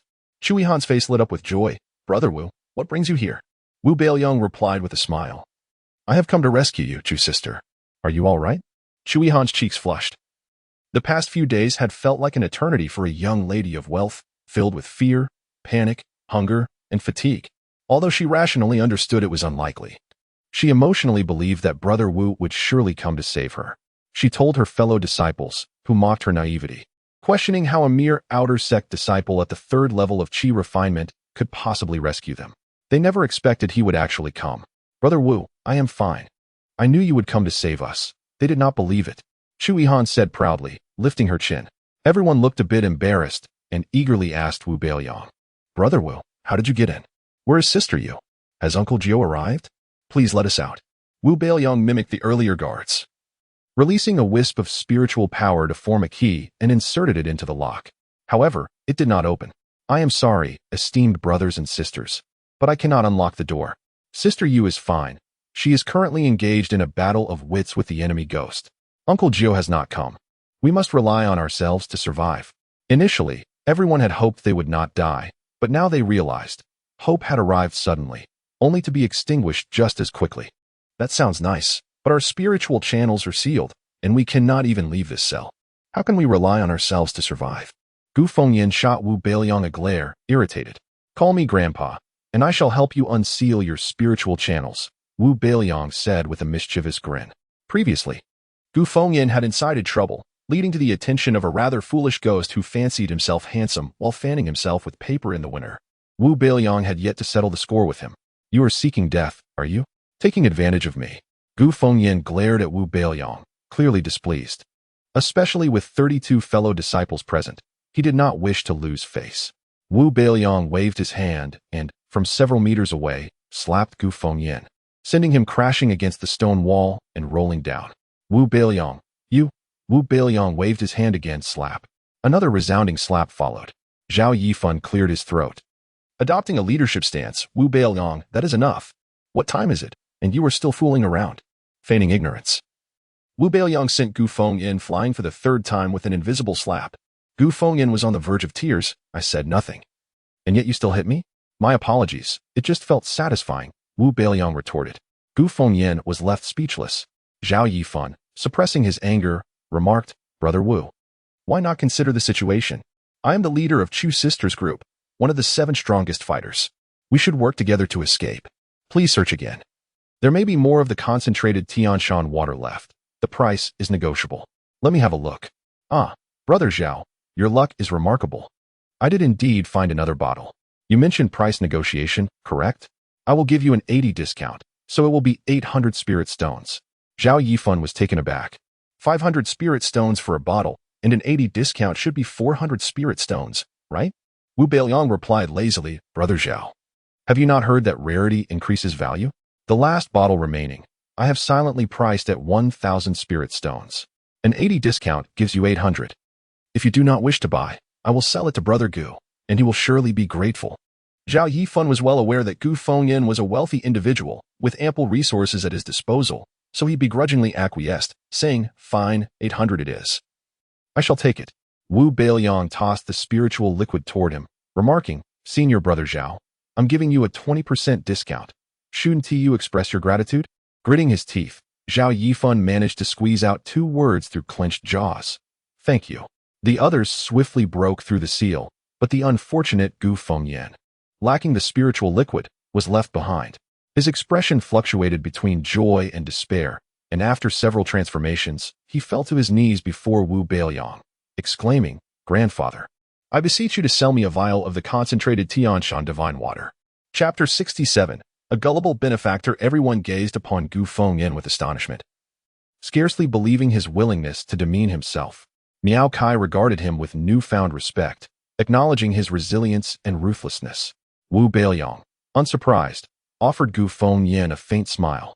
Since you beseech me with such sincerity, I shall rummage once more. Should I find it, I may deign to sell it to you. Thank you, benefactor, Gu Fengyan replied, inwardly vowing, Wu Beiliang, you'll rue this day. I shall ensure your demise.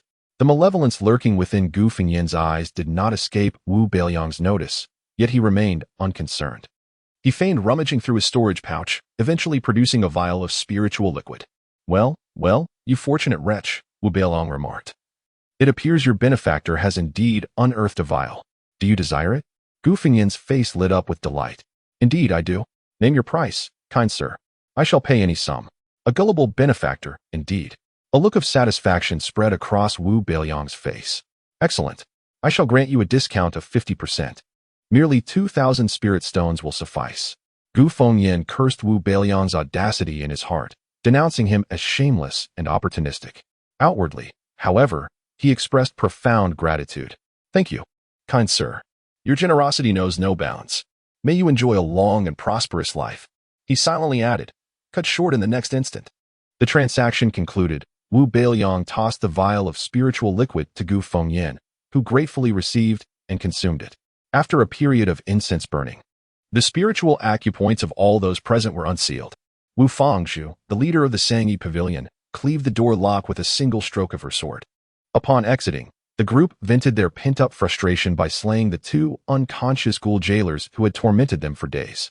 Senior Sister Wu, one suggested, I propose we divide into 3 groups, each led by one of the leaders, along with their respective outer sect disciples. Upon exiting, we shall each choose a direction to break through, eliminating as many malevolent spirits as possible to thwart the Ghost Lord Shi Wanli's attempt to ascend to the Ghost General Realm and disrupt the soul-locking formation. Most importantly, we must evade capture by Shi Wanli before the hour of the ox. Should we endure until dawn, we shall be saved. Wu Fangzhu, a soul formation 6th-stage cultivator, was second only to Yu Qiuxue in strength among the 7 leaders. She possessed a straightforward, yet insightful nature. She paused, endure until dawn? Has Senior Sister Yu made contact with Uncle Jiu? Our communication talismans have been destroyed, rendering us unable to notify him. The Ghost Lord is a ghoul transformation 9th-stage cultivator, a realm above us. Even combined, we would be no match for him. Furthermore, he commands dozens of ghoul transformation experts, hundreds of ghoul fiends, and countless ghost spirits.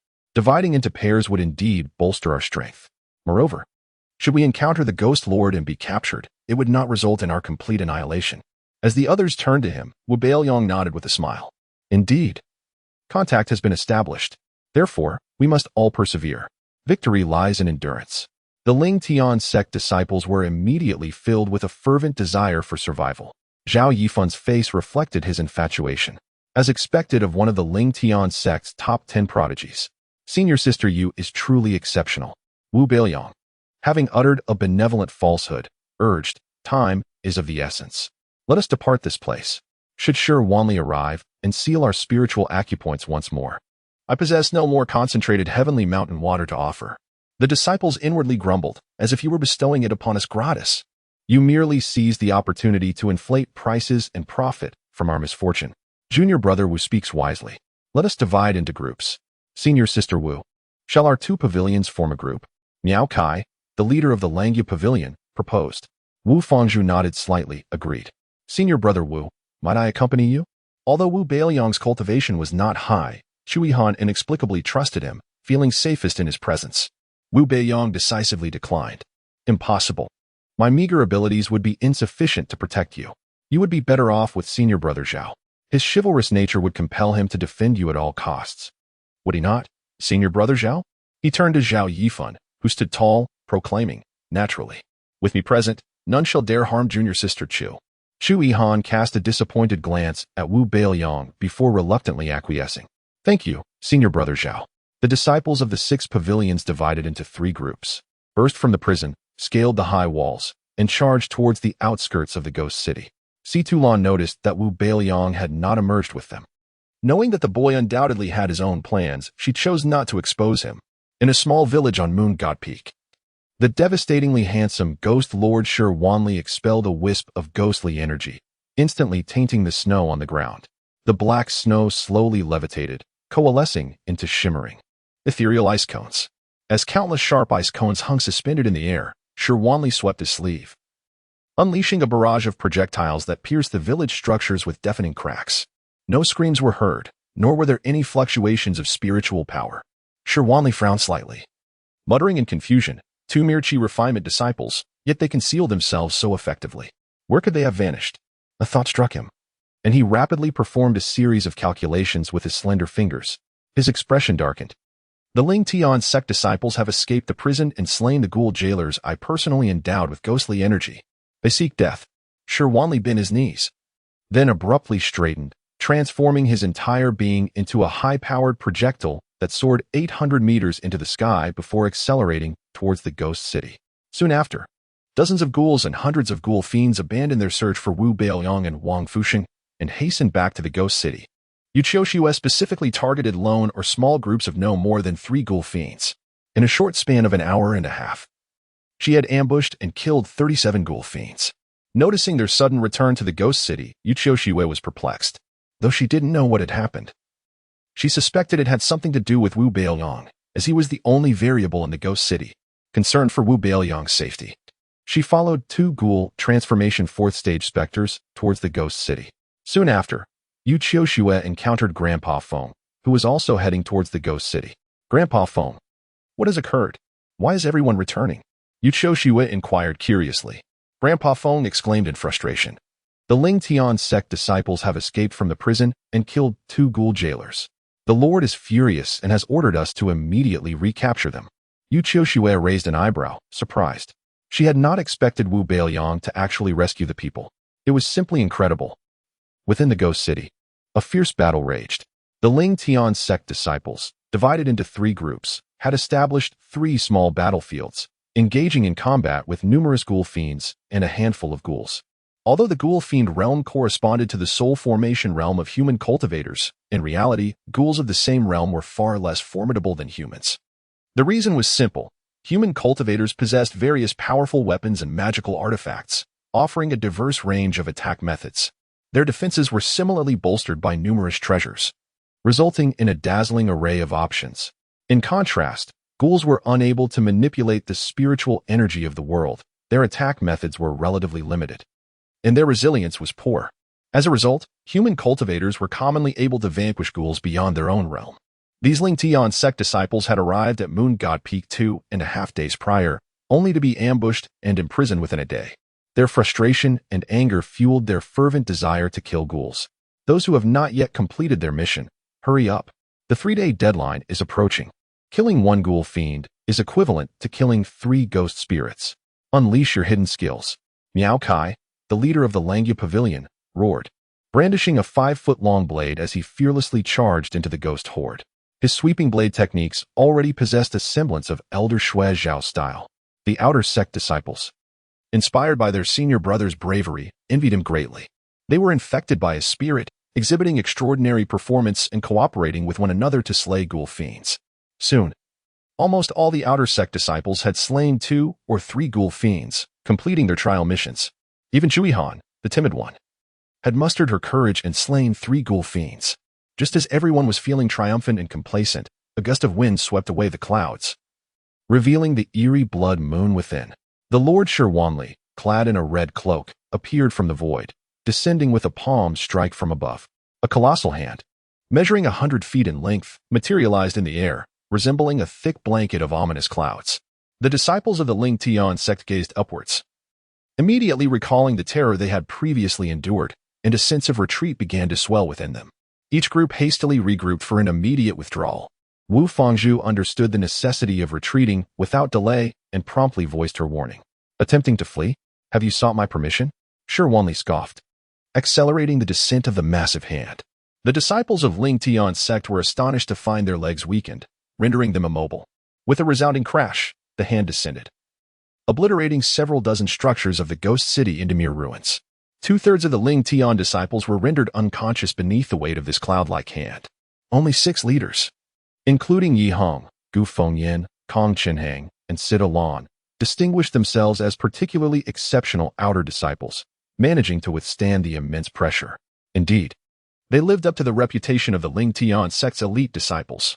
Shirwanli chuckled softly, tearing off his crimson cloak, his right hand transforming into a dark hue, with razor-sharp nails visibly extending a half-foot. Then, a flash of black light surged forth. With a swift motion, the red cloak was torn into 6 strips, hurtling towards Wu Fangzhu and her companions. The 6 leaders found themselves entangled in a fierce struggle against the serpentine strips of cloth, and within mere moments, they were ensnared like dumplings. Shirwanli flickered like a specter. A series of crisp sounds echoed as he struck, rendering Wu Fangzhu and the others unconscious with swift precision. The remainder is entrusted to you. Remember, leave some alive. Shirwanli instructed his ghostly subordinates before his form grew faint and vanished from sight. It was his suspicion that Yu Qiuxue had released her fellow disciples. But how could she have achieved that, given that she was sealed and under strict supervision? Chapter 68. The beautiful concubines escape in front of the 2-story residence of Shirwanli. The specters of Gue Sha Jia, Bing, and Ding gathered once more, their expressions filled with confusion and concern. Where has the Lord's beautiful concubine gone? We have searched high and low, yet she remains elusive. One exclaimed. Indeed, we have scoured the area multiple times without success. Strangely, even Song too has vanished. Could it be that he has caught up with the Lord's concubine and sought a place of merriment with her? That lad is remarkably fortunate. Look, it is the Lord's beautiful concubine. She has returned. Gue Sha Jia pointed towards the enchanting Wu Beiliang, who approached with a languid grace. Wu Beiliang dismissed the 3 specters with a disdainful curl of her lips. You 3 are far too slow to keep up with me. I shan't play with you any longer. It is dreadfully dull. With a yawn, she turned and entered the dwelling. The 3 specters exchanged glances, their hearts heavy with envy and resentment towards Song Tu, lamenting their own lack of cunning in life. On the 2nd floor, Yu Qingxue was momentarily taken aback upon seeing Wu Beiliang return. What brings you back? She inquired. Wu Beiliang had deliberated this decision deeply. That scoundrel Shirwanli, devoid of humanity in life, has become even more deranged in death. If I were to flee and he were to take out his wrath on you and your parents, leading to their annihilation, how could I ever face you, senior sister you? Do you think I would believe you if you claimed to be lost? Wu Beiliang replied with an innocent smile. Yu Qingxue, possessing a keen intellect, quickly discerned the true reason behind Wu Beiliang's return. Touched, she sighed softly. In truth, for me, the scattering of one's soul would be a form of liberation. If my parents were to know that Qiuxue is thriving, they could depart without concern. You need not carry any burden. You must leave while Shirwanli is still absent. Just as Wu Beiliang was about to respond, she suddenly sensed an urgency. It is too late, she murmured. No sooner had the words left her lips than the voice of Shirwanli resonated from outside. Where is Yu Qiuxue? Returning, my lord. She is inside, came the trembling reply. Shirwanli paused momentarily, then the sound of a door creaking open followed.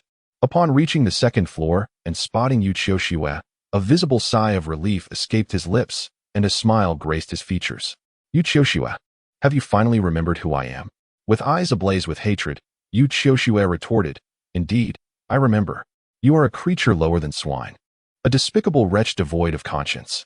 Shi Wanli, unfazed, merely shook his head with a bemused smile. Qiushua, you harbor a profound misunderstanding of me. Because of the Shiline's spiritual vein, our nation, Shi, fell, my family and the entire royal lineage perished, not a soul survived. Is it not justified to seek vengeance upon you remnants of Xiling? Why must you label me as lower than beasts? Wu Beiliang was thoroughly exasperated by Shi Wanli's ludicrous reasoning. How absurd. The people of Xiling are kind and pure. They saved your generals. Yet, your nation coveted the Shiline's spiritual vein and repaid kindness with slaughter. The few survivors of Xiling did not even seek revenge against you. It is only fitting that your nation was annihilated for your greed.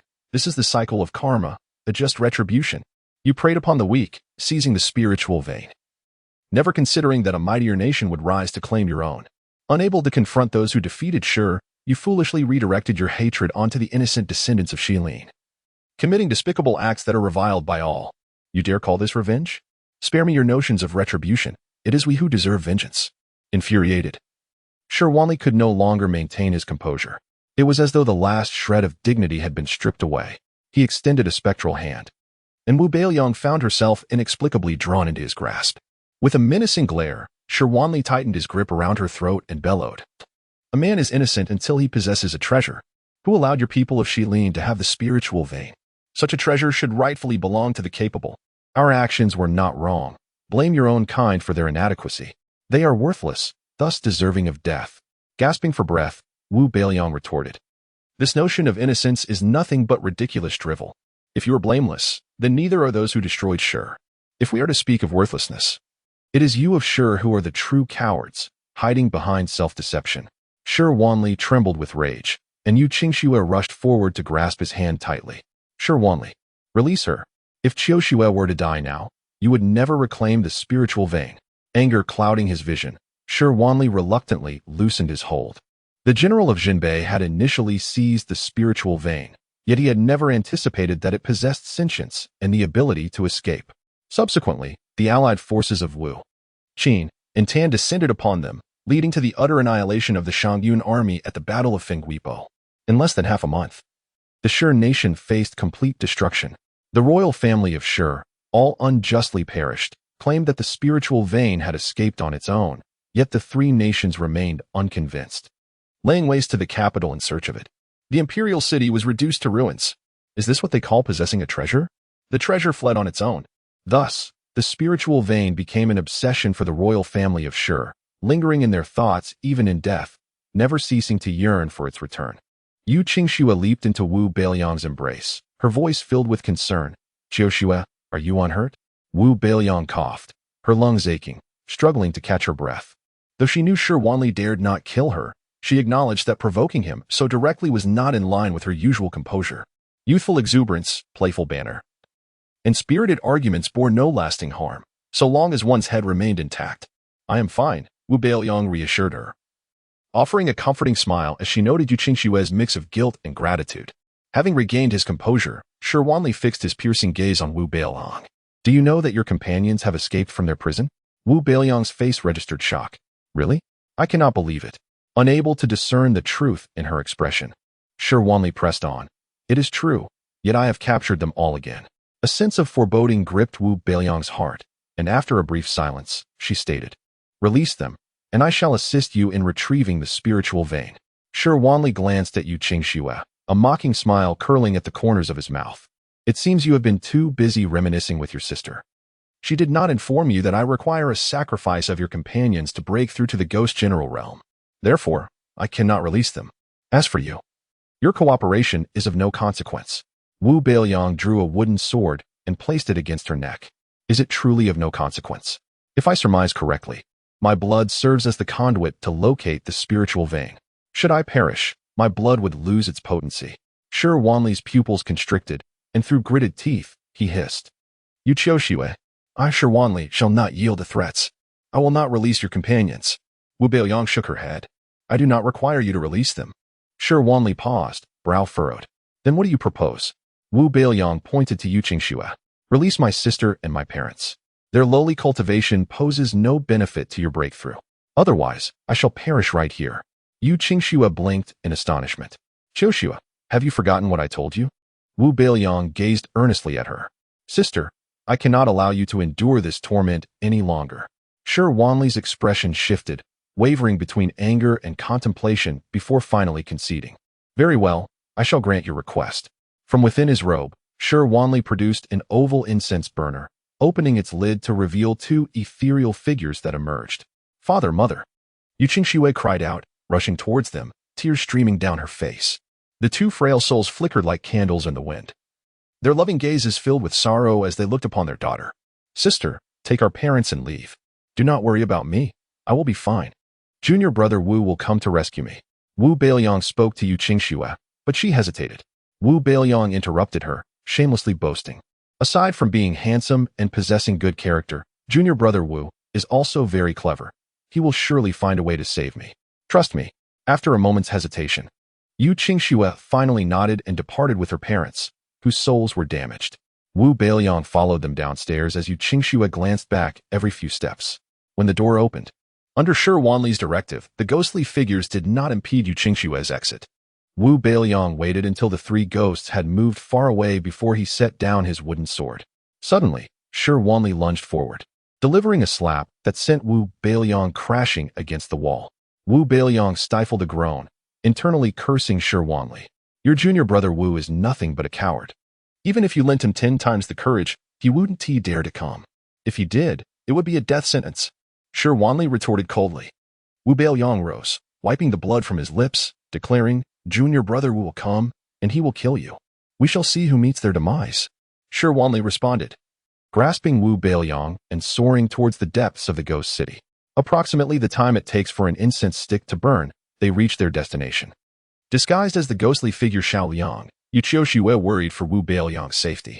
Seizing a moment when the other ghosts were distracted, she stealthily made her way to Shi Wanli's residence.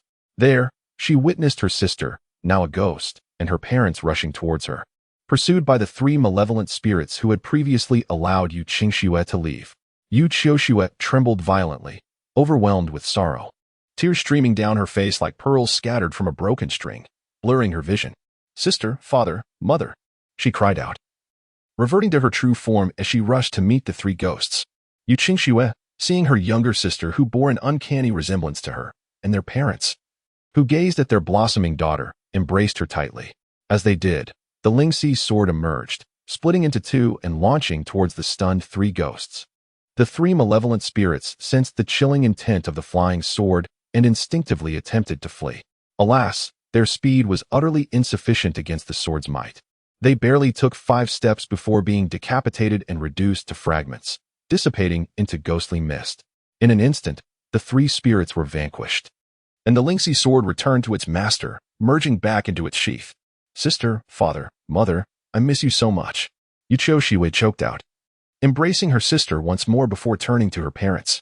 Qingxue has grown up, so beautiful more so than her sister. Seeing you brings me and your father peace. Yu Qingxue lovingly stroked her sister's dark tresses, her voice gentle. What is wrong with father and mother? Why are they not speaking? Yu Qingxue noticed her parents' tears but could not find her voice, furrowing her delicate brows as she questioned her sister. Yu Qingxue sighed softly. It is Shi Wanli, the young prince of the Shi nation, the monster who slaughtered our village. He imprisoned our parents in an incense burner for 13 years, damaging their souls, rendering them temporarily mute. But do not worry, they will recover soon. Yu Qingxue's beautiful eyes glinted with cold resolve. I will ensure that Shi Wanli suffers eternal torment, never to be reborn. Yu Qingxue grasped her sister's hand firmly. Qingxue, do not act impulsively. His strength surpasses yours greatly, and you are not his match. By the way, it was Wu Beiliang who saved us. I can see he cares for you deeply. He is a responsible young man worth trusting. Yu Qingxue's expression shifted, becoming somewhat uneasy. Sister, Wu Beiliang is my junior brother. He is only 15 years old. I harbor no romantic feelings for him. And what of him? He has been captured by Shi Wanli, Yu Qingxue explained.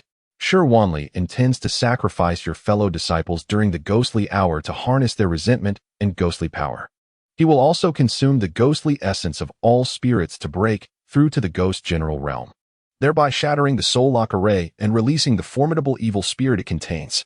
Chapter 69. The 7 Killings gathering in formation at the hour of the rat. Moon Qingxue immediately said, Sister, you should take our parents to a safe place to hide. I will go to rescue Wu Beiliang.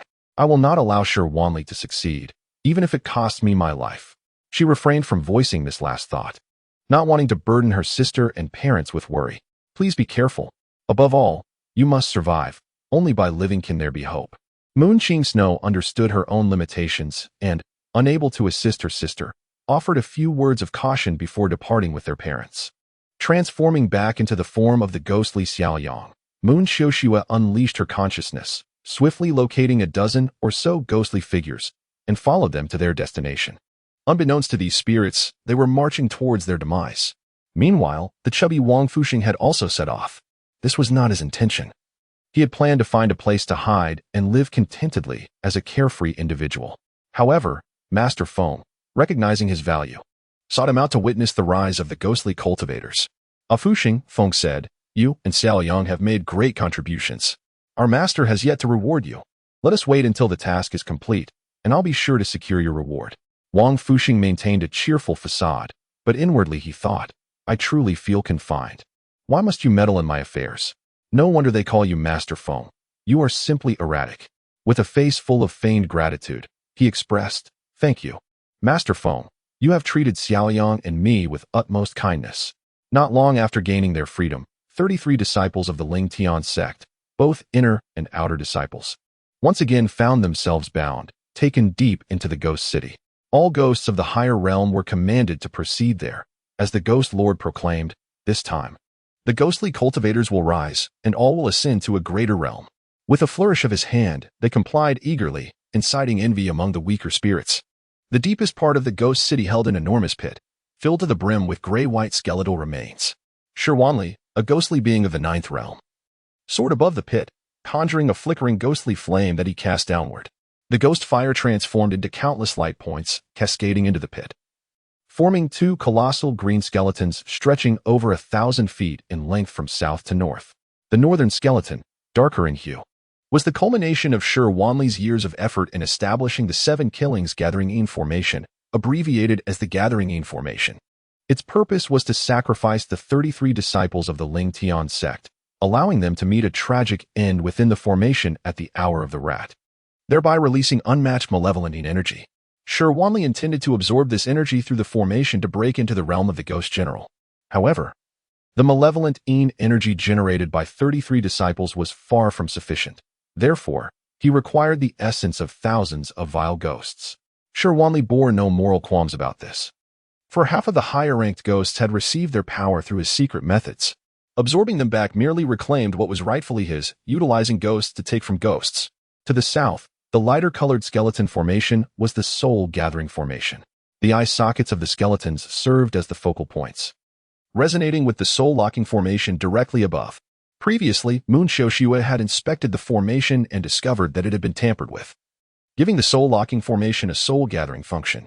However, the true soul-gathering capability lay beneath the soul-locking formation, hidden in the depths of the ghost city.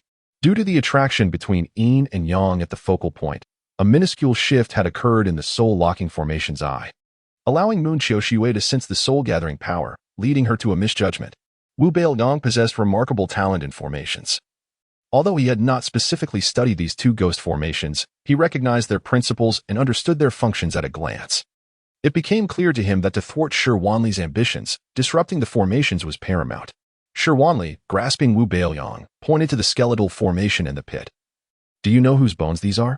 Wu Beiliang, sharp-witted, sensed the pride in Shi Wanli's tone and realized that this pit was where the Shilin people had been buried over 1,200 years ago.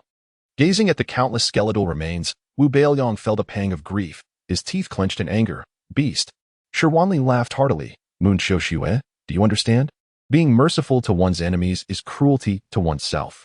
We seized the spiritual veins of Shilin and forged a deadly enmity with the Shilin people. Naturally, we do not wish to face retaliation. Complete annihilation is the only correct course of action. What is so beastly about that? I deem it entirely reasonable. Wu Beiliang scoffed. Beasts never perceive themselves as such, but right and wrong will have their own judgments. Those who commit heinous acts will face retribution in the end. The fall of the Shi nation was destined from your betrayal of the Shilin city. Shi Wanli seethed with rage, but refrained from further action against Moon Xiuxue. knowing it would reveal his embarrassment.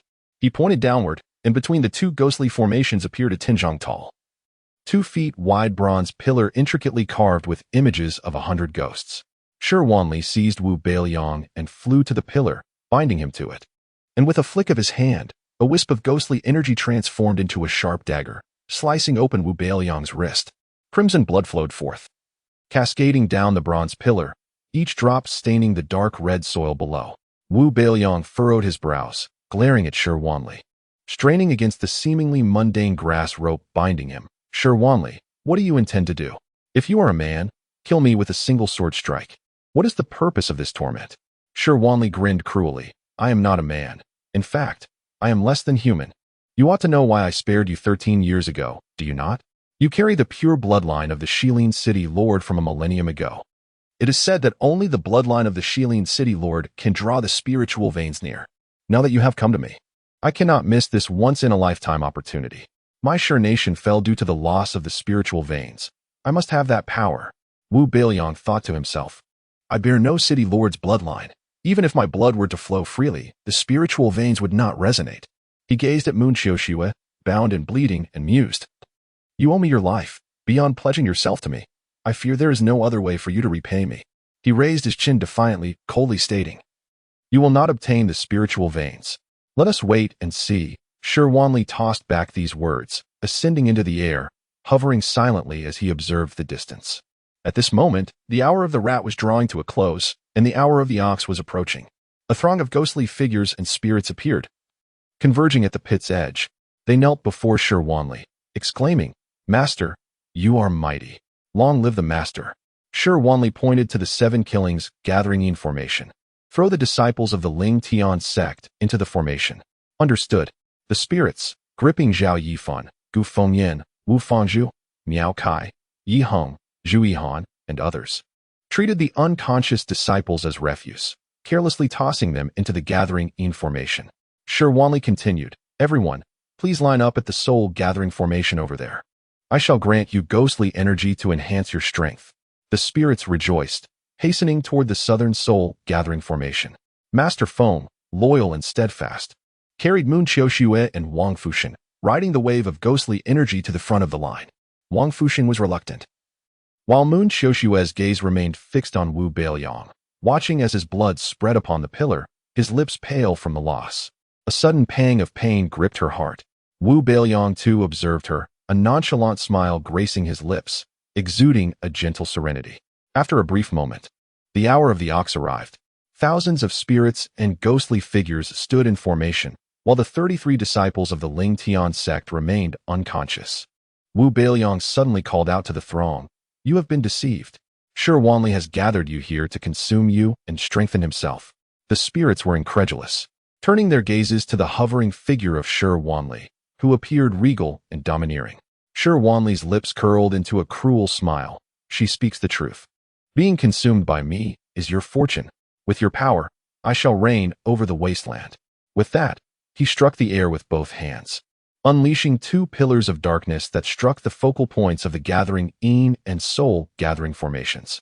2 grand formations are simultaneously activated. Chapter 70. Shi Wanli slays the Wind Master. Shi Wanli's words rendered the multitude of malevolent spirits momentarily speechless, before they erupted into a cacophony of howls and fled in panic. Yet, the soul-capturing array had already been activated, unleashing countless streams of verdant light from the eye sockets of the skeletons, intertwining to weave an impenetrable net. The throngs of vengeful spirits relentlessly battered against the green light barrier, their bodies battered and bloodied, limbs flailing, yet their efforts proved futile. The spirits, accustomed to the might of the Windmaster, seethed with rage. The Windmaster tore away his handsome facade, revealing a visage grotesquely burned and disfigured, his flesh rotting and his eyes gleaming a sinister crimson. Clutching a paper fan crafted from bones, he spat forth a noxious drool that instantly corroded the fan's surface, leaving only the skeletal frame.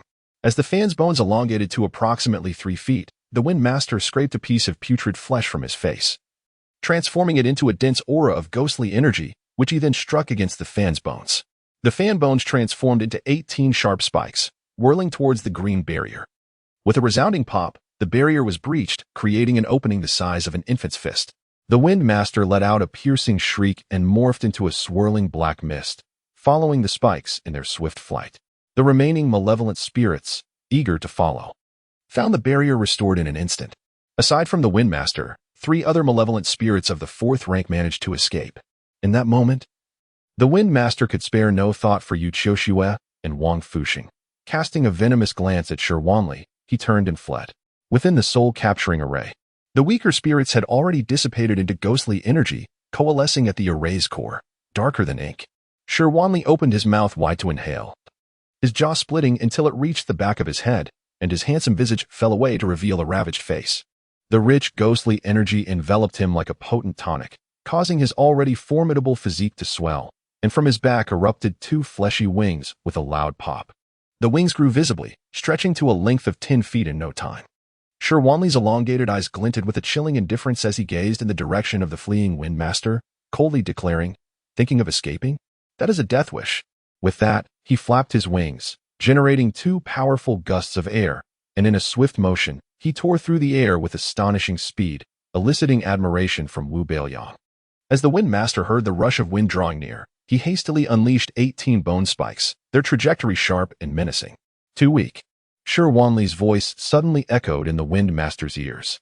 With a flick of his wings, the rapidly approaching spikes were transformed into dust, swept away by the wind, leaving no trace behind. The Wind Master's pupils constricted as Shi Wanli's wings flickered, a dark glow descending upon him, cleaving the entire spirit in 2. Shi Wanli enveloped the 2 halves of the Wind Master in his wings and, with a ravenous intake, consumed him as a sumptuous feast. Instantly, his ghostly energy surged, and he felt thoroughly satisfied. Indeed, the Wind Master was a substantial supplement. With a powerful flap of his wings, he soared back at an even swifter pace, nostrils flaring as he pursued the direction of another fleeing spirit. Within the soul-capturing array, the spirits screamed as they transformed into a thick, inky ghostly energy. They were unwilling and resentful, but could not alter this irreversible reality. A few spirits noticed that Gui Sha Xiaoliang and Gui Sha Afu appeared unscathed, which was utterly absurd. Even more astonishing was that the 2 spirits, taking advantage of Shi Wanli's distraction as he pursued the Wind Master, easily escaped the soul-capturing array. This revelation left the surviving spirits in utter disbelief. "Afu, Xiaoliang, how did you manage that? Please, enlighten us," one spirit implored.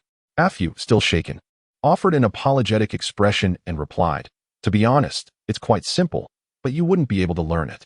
Just find a way to escape." "Simple? How could I possibly not learn it? Just tell us." The spirit insisted in a fluster. "All right, since you must know, I'll tell you. As long as you transform into a human, you can easily walk out." The spirit was momentarily taken aback. "Are you joking? How can a ghost transform into a human? You 2 managed to escape. Are you still human?" Wang Fuxing blinked his ghostly eyes and grinned innocently. "What if I said yes? Would you believe me?" The spirit, although of a higher rank and considerably stronger than the ghostly energies, was still no match for truly powerful spirits. It let out a despairing wail as it succumbed to its fate, dissolving into a mass of dense ghostly energy. Yu Qiuxue, sensing the urgency, directed the Lingxi sword towards the grass rope binding Wu Beiliang to the bronze pillar, intent on rescuing him.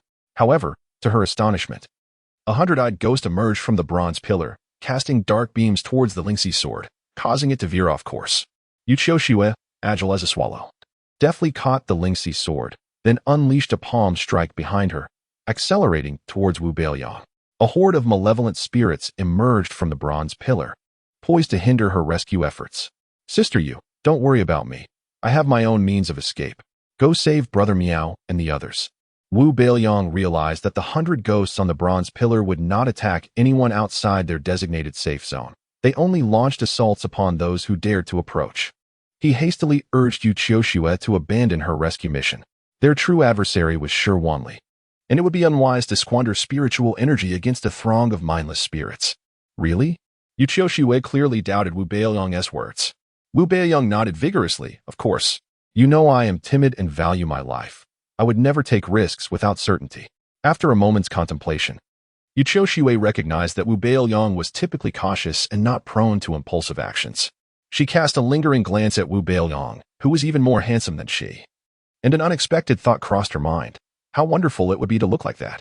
Without further delay, she headed straight for the northern direction towards the 7 killings and gathering in array. This formation was far more terrifying than the soul-capturing array. With ferocious, malevolent spirits clawing their way from the earth, hellish in nature, they lunged at the disciples of the Ling Tian sect, intent on tearing them apart and devouring them piece by piece. Besides the spirits emerging from the ground, deep green beams of light intermittently struck from behind, rendering them defenseless. Fortunately, the leader of Sang Yaoga, Wu Fangshu, awakened promptly and retrieved a silken scroll from her storage bag, casting it into the air. The scroll unfurled across the void, its silky edges extending to block the green light's assaults and the spirit's onslaught. She then swiftly roused her fellow disciples, and they banded together to resist the increasingly overwhelming onslaught from the array. Had it not been for the commendable strength of the 6 leaders, who were determined to protect the outer disciples, they would have suffered devastating losses. Even so, several disciples sustained minor injuries. They were fortunate that Shi Wanli had been in a hurry to return home to check on Yu Qiuxue. Had they been sealed within their spiritual apertures any longer, they might have faced total annihilation. Upon seeing Yu Qiuxue, Shi Wanli had become so engrossed in their verbal sparring that he paid little heed to the identity of those who had aided them. He had indeed investigated Wu Beiliang's dantian, but found no signs of spiritual energy fluctuation, assuming her spiritual aperture remained sealed. Little did he know that Wu Beiliang's spiritual aperture differed from that of ordinary practitioners and could easily be concealed when desired. Chapter 71. Dark clouds pressing down on the mountain, increasing numbers of malevolent spirits crawled forth from the depths of hell, hundreds, thousands, 5,000, 8,000, 10,000. They surged madly toward the disciples of Ling Tian's sect. The 6 inner disciples drew forth their most treasured artifacts, slaughtering wave after wave of evil spirits. Yet their spiritual energy diminished rapidly. Wu Fangzhu furrowed her delicate brows. After slaying a dozen malevolent spirits with her flying sword, her complexion paled considerably. This cannot continue. If we cannot escape this gathering formation, we will inevitably be ground to dust. Zhao Yifan, having extinguished 7 ghostly entities, lamented, fortunately. The spirits that have come are merely low-level ghosts. If higher-tier specters were to emerge, we would be in grave danger. Unbeknownst to them, deep within the pit of the ghost city, dark clouds roiled ominously in the sky, resembling an army of demons descending upon them. The once luminous moon appeared drenched in crimson, casting a ghastly red light over the snow-capped peaks of Moon God Mountain. The gates of hell swung wide open, unleashing countless vengeful spirits that yearned to rend the living apart. Unfazed by the prospect of their soul scattering, they viewed it as a release. Deeper, more ferocious spirits sensed the call of the gathering formation, their bloodlust driving them forth to ascend.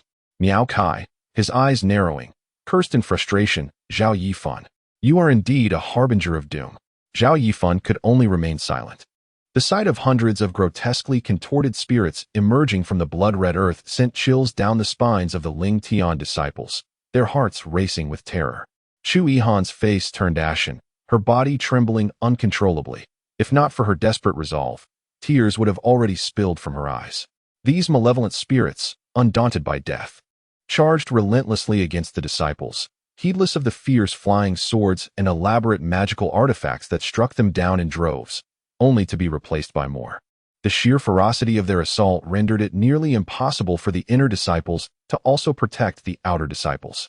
The outer disciples could hold their own against individual spirits, but stood no chance against the relentless waves, especially for someone like Chu Yihan, who was only at the 2nd level of Qi refinement. Without her protective artifact, she would have been ruthlessly torn apart long ago. Though timid by nature, she was not foolish. When faced with life and death, she felt fear, yet did not falter or panic. She understood that panic would cloud her judgment, rendering her incapable of effective resistance against the onslaught of spirits, drawing her closer to death. Among the outer disciples, those with exceptional talent, such as Yi Hang, Situlan, and Kong Chihang, displayed remarkable combat prowess. Notably, the aloof Situlan wielded twin blades, their handles interlocked and spinning rapidly under her command, creating a vacuum that repelled any approaching spirits. Yi Hang also showcased her prowess, deftly maneuvering her sword to eliminate foes, but her spiritual energy waned after slaying 20 spirits, leading to a painful loss when one spirit clawed a chunk from her thigh, causing her to gasp in agony. Even though the trapped disciples inside the formation were unable to escape, those outside faced no such constraints. Moon Qiuxue had not yet arrived, yet her lynxy sword had already darted into the fray. Its silvery gleam sliced through the air, dispatching dozens of spirits in the blink of an eye, alleviating the pressure on the 6 inner disciples. Furthermore, she rescued the beleaguered Chu Yihan and Gu Fengyin. Despite Wu Beiliang's disdain for Gu Fengyin, he could not forsake a fellow disciple in peril. As Moon Qiuxue charged into the formation, the onlookers were astonished. The inner disciples recognized her Lingxi sword, yet found her appearance puzzling. Without offering an explanation, she simply stated, "Those who understand formations should analyze how to break it. Otherwise, we shall all perish here." Miao Kai sighed. "I have studied formations for over a decade and can only dismantle elementary ones. The scene gathering formation is of intermediate level, and under the influence of the extreme prison hour, it rivals advanced formations.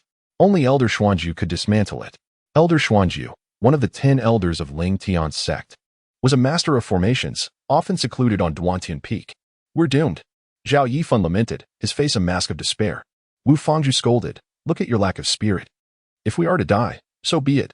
We must not give up until the very last moment." Upon the bronze pillar, Wu Beiliang summoned the small shovel for the 3rd time. "Old Iron, I need your help. Time is of the essence. If you don't act now, I will surely perish." Yet Old Iron feigned indifference. Wu Beiliang recognized that this entity held a grudge against him, wishing for his demise. "You think that once I am gone, you can find a more powerful master? Dream on. Watch how I deal with you." Seeing that Shi Wanli had yet to return, Wu Beiliang channeled his spiritual energy into his storage bag. Reluctantly, Old Iron emerged from the bag, responding to the influx of energy. As the air thickened with malevolent energy, 100 powerful evil spirits manifested before him. Clang! Old Iron's rusty exterior trembled, revealing a glimmering metallic core within. The spirits exchanged wary glances, trembling in fear as they retreated. Wu Beiliang could not help but commend Old Iron, truly a legendary weapon. Even the spirits fear it. Old Iron, brimming with pride, soared behind Wu Beiliang, a flash of cold light severing the resilient grass rope that bound him. He leapt from the bronze pillar, regaining his freedom. Wu Beiliang staggered slightly, feeling dizzy, and quickly consumed a vial of spiritual liquid.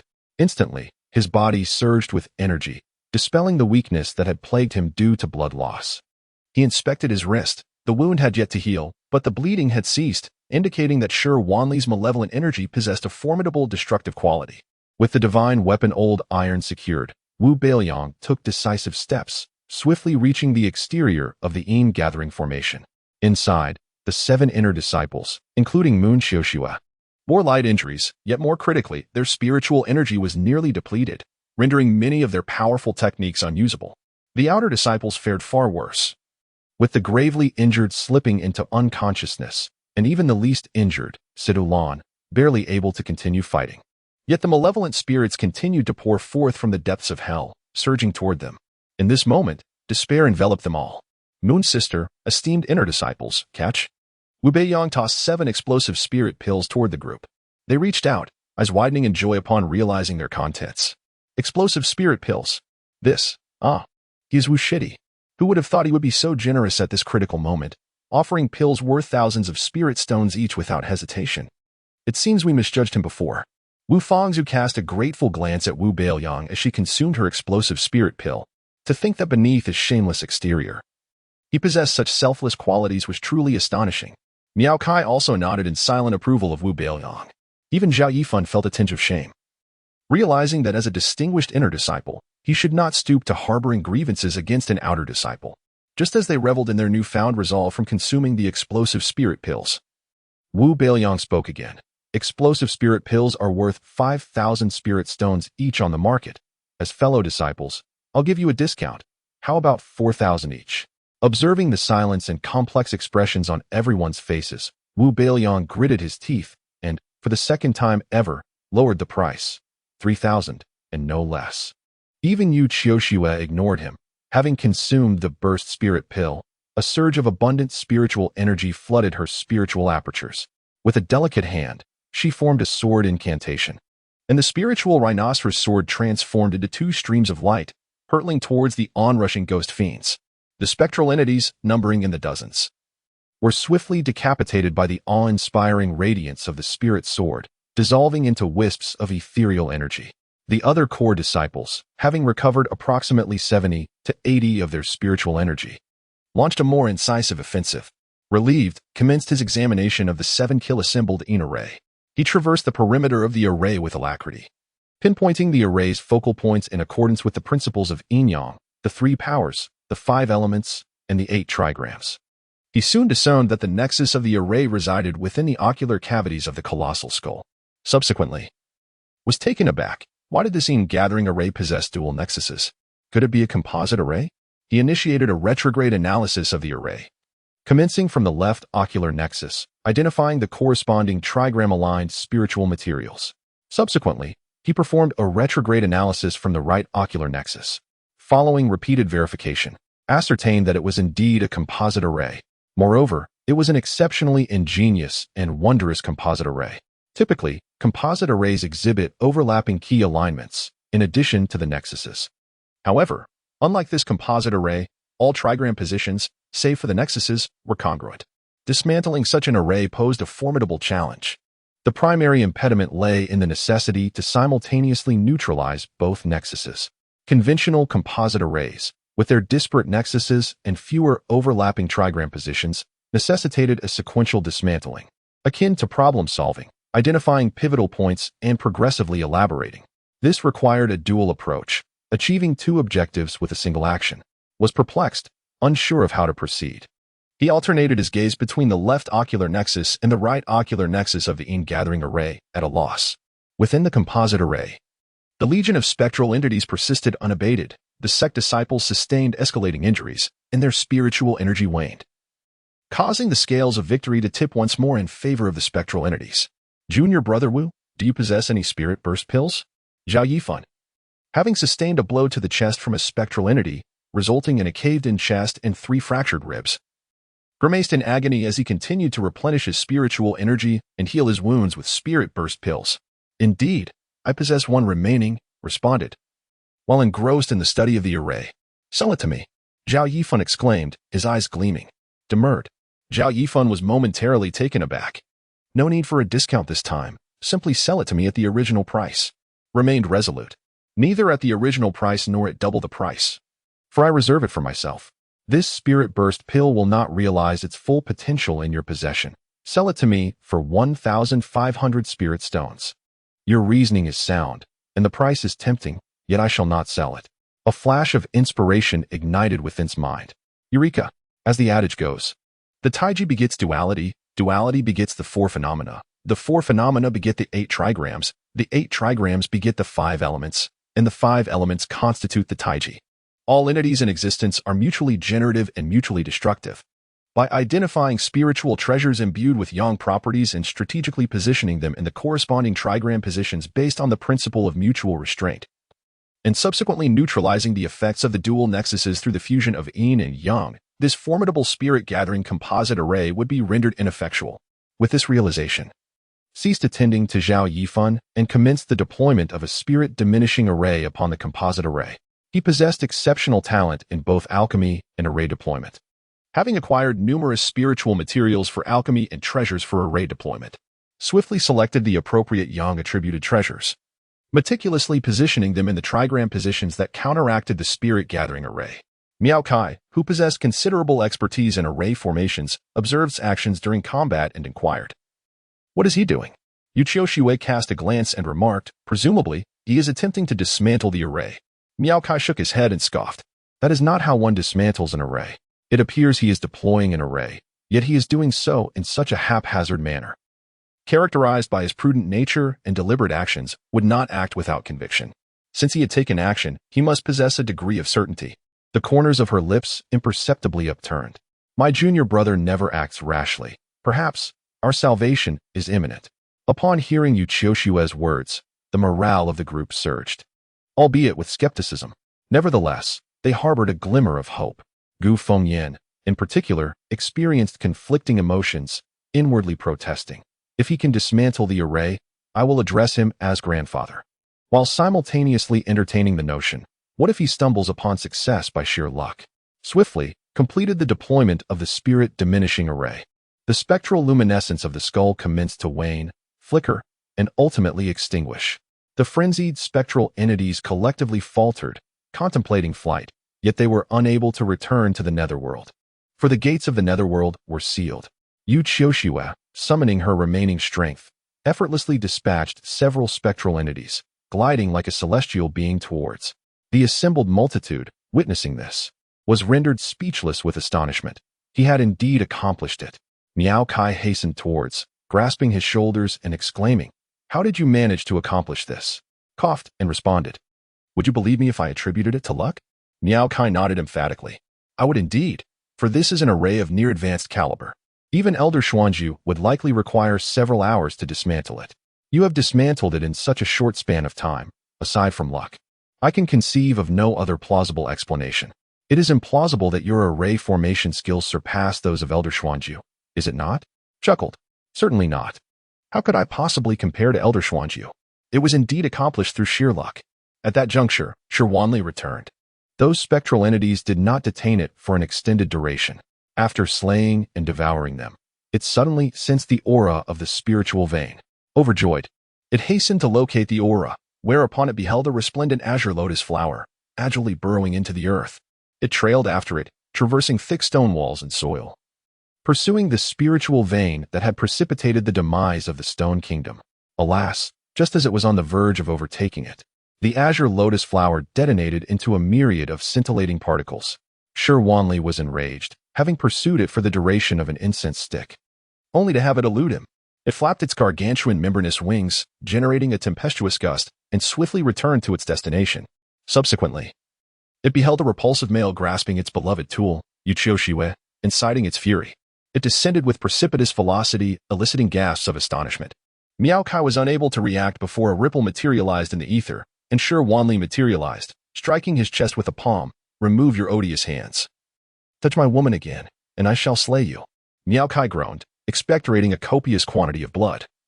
His body plummeting like a kite severed from its string in a tempest, impacting a hard, smooth skull 800 meters distant. Ouch! Miao Kai emitted a soul-piercing shriek, his buttocks throbbing with excruciating pain. Having dispatched Miao Kai, Shi Wanli glared at Yuqiu Shiwei, grinding his teeth. "Who rescued you? And how did you dismantle my 7-kill assembly array? If I divulge the information, would you release me?" Yuqiu Shiwei inquired earnestly, her captivating eyes fluttering. Affirmatively. Shi Wanli responded, his anger barely contained. The Dahei scheme had largely failed at this point, with the spirit-gathering array rendered ineffectual. It would be arduous for him to ascend to the ghost general realm solely through the agency of the assembled ghosts. While verbally assenting, his sharp talons lunged towards. Chapter 73. The pinnacle of spirits and demons. Wu Beiliang was utterly unconvinced by the fantastical tales spun by the spectral entity before him. Before Shi Wanli could make a move, he had already executed the Tianshi step, vanishing from sight.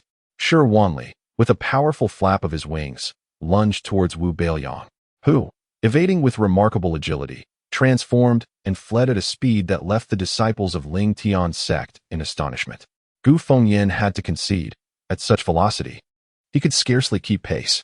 Zhao Yifan felt a tinge of frustration. Even at the 5th level of concentration, he could not match this speed. How had this young man achieved such a feat? Their only hope of survival lay in uniting to vanquish the creature. Wu Beiliang narrowly dodged Shi Wanli's claws, his heart racing with terror. Before he could utter a word, Yuqiu Shiwei had already launched several attacks, though none could rival Shi Wanli's swiftness, resulting in futility. Wu Fangzhu and the others, taking heed of Wu Beiliang's words, exchanged glances and charged forward in unison. Shi Wanli, intent on capturing Yuqiu Shiwei to bind her to the bronze pillar and continue siphoning her spiritual essence, refrained from attacking her directly, as he fancied himself a connoisseur of beauty. Upon witnessing the inner disciples rally against him, Shi Wanli's fury ignited. His left eye glowed a menacing crimson, bizarre runes coalescing within to form a bolt of lightning that shot forth like a spear. "Ah!" Wu Beiliang cried out in agony. Had it not been for his modest mastery of the diamond divine technique, he would have been pierced through. "Wu Beiliang!" Yuqiu Shiwei shouted, shedding her guise as the ghostly Shaoyang to reveal her true self. Shi Wanli paused, perplexed. If she truly was Yuqiu Shiwei, who had been masquerading as her and bound to the bronze pillar all this time, his gaze shifted to the more enchanting Yuqiu Shiwei. The overwhelming malevolent energy gnawed at Wu Beiliang's wounds, spreading inward, and he could no longer maintain his guise, reverting to his original handsome form. He summoned his spiritual energy to dispel the ghostly aura, consuming half a bottle of alien brand spiritual liquid, while pouring the remainder onto his grievous injury. Shi Wanli suddenly grasped the situation. No wonder he could not locate the two elusive targets. They had already infiltrated the ghost city. His attention turned towards the ghostly Xiaofu. In the soul-gathering array, the other spirits were trapped, on the brink of death, yet this little ghost had escaped. The reason was evident. Furthermore, he was tending to an injured female disciple of Ling Tian's sect. Upon seeing Wu Beiliang wounded, he shouted, "Lianggo," and rushed over. Shi Wanli, aware of the truth, found himself enraged, his ghostly form quaking with fury. It was no wonder he had lost the spiritual essence earlier. The one bleeding was not the true Yu Qiuxue. How dare they toy with a prince? Shi Wanli was beside himself with rage, particularly at Wu Beiliang, who had impersonated Yu Qiuxue. He kicked Zhao Yifan aside and charged at Wu Beiliang. Startled, Wu Beiliang exclaimed, "What now? Am I digging up your ancestors' graves or what?" With most of the ghostly energy expelled, his wounds began to heal rapidly. As he fled, he produced 4 soul-confounding pills, infusing them with spiritual power before tossing them into the nearby soul-gathering array. Upon entering the array, they detonated, releasing intangible wisps of confounding smoke. The mist enveloped many of the ghostly entities, causing them to roll their eyes and faint. Once unconscious, they could no longer be influenced by the soul-gathering array. Shi Wanli's fury escalated. The in-gathering array had been disrupted, and his ascent to the peak of ghostly power became increasingly challenging. This impudent youth had audaciously utilized pills to affect the cohesion of the ghostly energy within the array, an act he deemed unforgivable. Fearing Wu Beiliang might possess more soul-confounding pills, he scoffed and ascended into the air, opening his cavernous maw to absorb the dense ghostly energy coalescing above the soul-gathering array. As the malevolent energy surged into him, Shi Wanli's form expanded, his power escalating towards the pinnacle of ghostly might. "Stop him," Wu Beiliang gasped, realizing that the creature had grown to over 20 feet tall, its wings spanning an impressive 30 feet. Its resilience had dramatically increased, and it was rapidly advancing towards the apex of spectral power. With the odds stacked ever higher against the Ling Tian sect disciples, Wu Fanggu gritted her teeth and charged forth, followed closely by Miao Kai. Just as Yu Qiuxue ascended, Wu Beiliang called out to her, offering 2 pills, one a 7th-tier explosive spirit pill, the other his cherished 7th-tier spirit god pill. Your current realm is insufficient to confront him. Consume the explosive spirit pill to restore your spiritual energy, then use the spirit god pill to break through. With your talent, reaching the 9th level of concentration should be within your grasp. Yu Qiuxue's eyes widened in shock. She had never anticipated that Wu Beiliang, a mere outer sect disciple at the 3rd level of qi refining, possessed 7th-tier pills, which he certainly had not forged himself. She promptly returned the spirit god pill to him, resolute in her refusal. "This pill is far too precious. I cannot accept it." Annoyed, Wu Beiliang retorted, "Precious or not, it's pointless if you're dead. Shi Wanli is at the pinnacle of ghostly power. Even at the 9th level of concentration, you are at a significant disadvantage. You might manage a fight, but victory remains elusive. If you are merely at the 7th level, to be blunt, you're as good as dead. If you perish, we are all doomed. So hurry and take it. If you feel indebted to me, you can repay me with your body. What is the big deal?" Wu Beiliang's reasoning was sound, and Yu Qiuxue did not protest further. "If we survive this ordeal, I will repay you, but not with my body." With that, she consumed the explosive spirit pill, channeling her energy through the Baoping Tianxian skill, restoring her peak spiritual power in mere breaths. Taking a deep breath, she solemnly swallowed the invaluable spirit god pill. A torrent of spiritual energy erupted within her dantian, coursing through her limbs and revitalizing her meridians, fortifying her organs, and expanding her spiritual apertures. Her cultivation level visibly soared, akin to Shi Wanli's ascent. What would have taken at least a year to reach the 8th level of concentration, she accomplished in mere moments. Remarkably, only 2/5 of the spiritual energy had been consumed. The residual energy continued to cleanse her meridians and organs, enhancing her consciousness and further expanding her spiritual apertures. Ultimately, her spiritual apertures resembled a great river, brimming with surging energy like tumultuous waves. In an instant, Yu Qiuxue opened her eyes, her demeanor now radiating an even more ethereal grace, reminiscent of the purest snow atop Tian Shan or the serene waters of a mountain spring. Her skin, flawless and delicate as jade, captivated Wu Beiliang, who marveled inwardly, "Wow, my wife is truly beautiful." Yu Qiuxue had indeed attained the 9th level of concentration. Her consciousness, now immensely powerful, allowed her to perceive everything at a glance. With a mere thought, her spiritual essence surged forth, effortlessly traversing 1,000 meters in an instant. Meanwhile, Shi Wanli had absorbed the ghostly energy from all the malevolent spirits, nearing the zenith of his ghostly prowess, just a step away from the ghost general realm. Yet, sometimes, that step seemed both near and distant. If the 35 disciples of Ling Tian's sect perished within the gathering array, he could easily absorb their vengeful spirits, effortlessly crossing that threshold. However, time was of the essence. With the hour of the pig almost past, he needed to incapacitate all remaining disciples before the hour of the tiger to restart the gathering array, allowing the hellish spirits to feast upon them, awakening them in a maelstrom of pain, rage, and terror, ensuring his efforts would not be in vain. At this moment, Shi Wanli towered over 30 feet tall, his wings extending to a formidable span of over 20 feet. With each powerful flap, he transformed into a blur, engaging in combat with Miao Kai, Wu Fangzhu, Zhao Yifan, and the other 6 inner disciples. Thunderous cracks echoed through the air.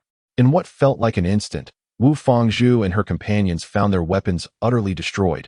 Broken swords, shattered spears, and splintered instruments lay scattered across the ground. Stripped of their weapons, they had no choice but to rely on their combat skills against the overwhelming force of Shi Wanli. The descending mass, once a mere mound, was now crushed to powder by the colossal ghostly claws. 2 three-eyed leopard beasts met a tragic fate. One was pierced through the heart by a ghostly claw, its innards strewn across the ground, while the other was cleaved in 2 by wings sharp as blades. 8 towering vases, each standing a meter tall, were forcefully hurled towards Shi Wanli. He enveloped himself with his wings, unleashing a torrent of dazzling sparks from his frenzied spiritual energy, yet they inflicted no tangible harm. Were it not for Shi Wanli's need for their resentment, requiring their demise within the gathering formation, Wu Fangzhu and the others would have been annihilated in an instant. Shi Wanli rendered the group unconscious and cast them into the formation, then swiftly took flight, capturing all external disciples who attempted to flee, stunning them before tossing them into the gathering formation as well. Even the chubby Wang Fuxing was not spared. Taking advantage of the chaos during the battle between Shi Wanli and Wu Fangzhu, Wu Beiliang seized the opportunity to escape the pit using the Tianen step.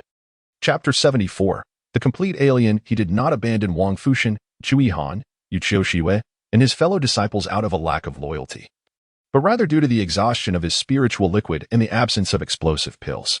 In battle against Shi Wanli, his cultivation level proved utterly ineffective, unless he resorted to extreme measures. This would entail consuming a spirit god pill to temporarily open the bottomless pit beneath his dantian, allowing him to harness the immense spiritual energy contained within. However, such an act bore immense risks, including the potential for backlash and fatal consequences, which he wished to avoid unless absolutely necessary. Moreover, that represented his greatest secret, the ultimate trump card he possessed. Wu Beiliang did not wish for others to know this. Thus, he decided to have Alien produce some spiritual liquid for his senior brothers and sisters, a modest way of contributing. More importantly, he needed to rally support. Without the protection of powerful allies, his juniors were struggling far too much. He retrieved a talisman gifted to him by Daoist Qingsong from the deepest recesses of his storage pouch and, without hesitation, crushed it. Daoist Qingsong. You mentioned that I could seek your help when facing insurmountable challenges. My life hangs in the balance. Please, come swiftly. From the jade talisman, a small green fish began to swim through the void, darting towards the stone wall. Wu Beiliang hurried to the nearest structure, located a water tank, and promptly submerged Alien. In a brief moment, he quickly filled 50 vials with spiritual liquid. Then, bending down, he opened his mouth and drank voraciously, emptying a portion of the tank in a matter of moments. Burp. Wu Beiliang let out a satisfying belch, releasing a breath of spiritual energy. He retrieved Alien and mused. What a remarkable treasure. Thanks to you, my cultivation speed matches that of ordinary disciples. Deep within the earth, something trembled and swiftly burrowed upwards, completely disregarding the thick layers of soil. Wu Beiliang examined his wrist. The wound had faded to a mere pink line, yet the injury on his chest remained ghastly, with blurred flesh and a foul, dark stench. He removed the cork from a vial and used the spiritual liquid to cleanse the wound while simultaneously expelling the lingering ghostly energy within him with his surging spiritual power. After a brief moment, the ghostly energy was forced to the surface, coalescing on the patch of decaying flesh. Wu Beiliang drew a dagger, gritted his teeth, and excised the necrotic tissue, black blood oozing forth until, moments later, the blood transformed into a vibrant crimson. Next, The youth consumed a flesh-reviving pill crafted by Erlürzi, combining it with the breathing techniques of the diamond divine art. In less than half a stick of incense, fresh pink flesh sprouted, healing the wound. Wu Beiliang smiled broadly, murmuring his gratitude to Erlürzi. Suddenly, Alien leaped out from the storage pouch, spinning rapidly on the ground. Wu Beiliang blinked. What does this mean? Are you celebrating my recovery with a dance? With a thump, a small, dark figure emerged from the ground, resembling a stout creature with legs, gliding gracefully towards Alien. Alien jumped up and landed atop the stout creature with a clang. Wu Beiliang was bewildered. What on earth is this squat little thing? Why is Alien riding it? Alien, have some decorum. The stout creature appeared to understand Wu Beiliang's words and blew a dismissive puff of air at him. An intense chill enveloped him, and before he could react, he was encased in ice. As the stout creature shed its dark exterior, it revealed a silver core resembling a lotus root, intricately carved with delicate lotus patterns, mirroring Alien's design. Wu Beiliang shivered, shattering the surrounding ice. He shook off the cold, realizing, when I first acquired Alien, I sensed something was amiss. Its base was too fragile and its appearance unremarkable. Like an aluminum basin, it lacked the grandeur expected of a supreme artifact. It turns out it was missing a pedestal. Now it not only appears harmonious but also divine. He fetched a bucket of water from the courtyard well and poured it into Alien, eager to see if it could still produce spiritual liquid. In the blink of an eye, the ordinary water transformed into azure spiritual liquid, shrouded in mist, with a potency far exceeding its previous form. Wu Beiliang, suppressing his excitement, extended a trembling hand and took a sip from Alien. Wow! The spiritual liquid slid down his throat, icy and sweet, bursting with energy that vibrantly coursed through his limbs, ultimately converging into the small pond. Of course, the majority was absorbed by the chaotic energy beneath his dantian. This complete Alien was truly extraordinary, tripling the production speed of spiritual liquid and enhancing its potency by at least 100-fold. This was astonishing, far superior to anything else. Alien, from this day forth, you shall be my utmost treasure. Wu Beiliang promptly filled 30 more vials with the super-enhanced spiritual liquid, storing them separately from the initial 50. Just as he intended to stow Alien away, a stunning blue lotus flower emerged from the ground, exuding rich spiritual energy from its petals. Wu Beiliang was enchanted, feeling an overwhelming sense of joy. What a beautiful lotus! He exclaimed, reaching out to pluck it. In a flash, the blue lotus vanished, reappearing 10 meters away. Wu Beiliang was momentarily stunned, pointing excitedly. I realize now, you are the spiritual vein of Shilin City. The petals of the blue lotus unfurled, conveying an air of haughty pride. Wu Beiliang's heart raced with intrigue, secretly contemplating. Indeed, it must possess a flower spirit. No wonder it could escape. If I were to stew it, it would be a tremendous tonic. The petals trembled slightly before burrowing into the earth, attempting to flee. Wu Beiliang was astonished. No way. Can you read minds too? That's too uncanny. Rest assured, I have no intention of actually cooking you. Please don't run away. The blue lotus conveyed a message of skepticism before disappearing underground. Wu Beiliang sighed, gathering the complete Alien, changing into a clean set of clothes, and employing the celestial step as he made his way towards the great pit at the edge of the ghost city. Moments later, Wu Beiliang returned to the battlefield. Shi Wanli was locked in a fierce duel with Yu Qiuxue.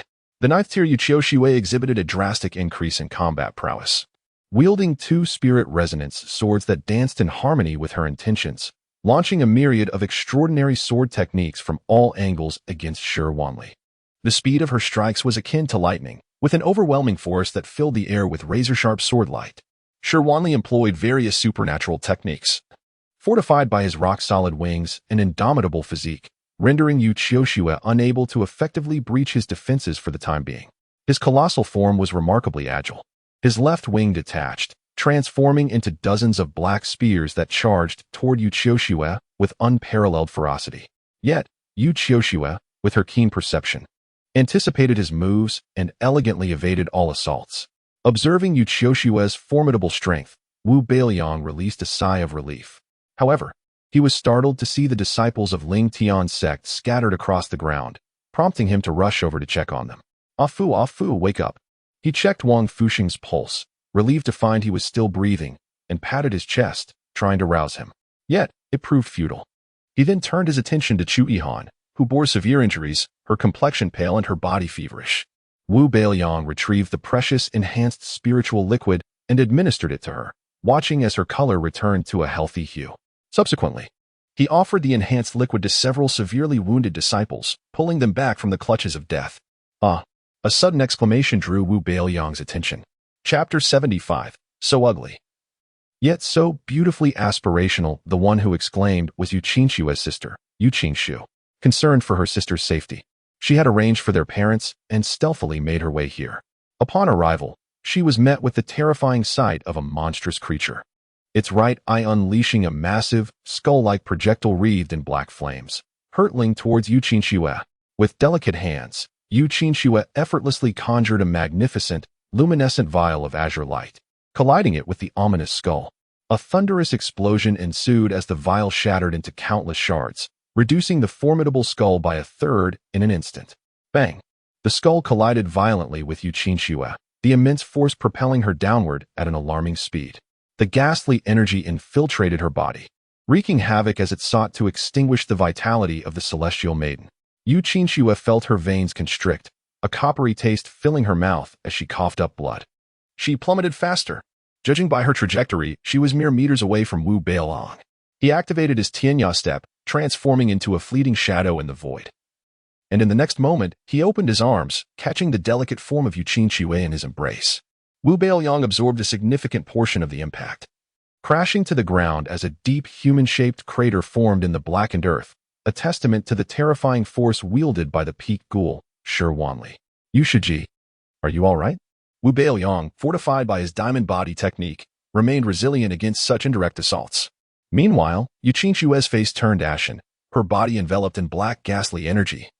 Though her eyes remained clear and bright, she shook her head, saying, "I'm fine, thank you." For the first time, the pure and ethereal Yu Qinshu found herself in such intimate proximity to a man, feeling quite awkward. She attempted to break free from Wu Beiliang's embrace, preparing to soar into the air to confront Shi Wanli once more.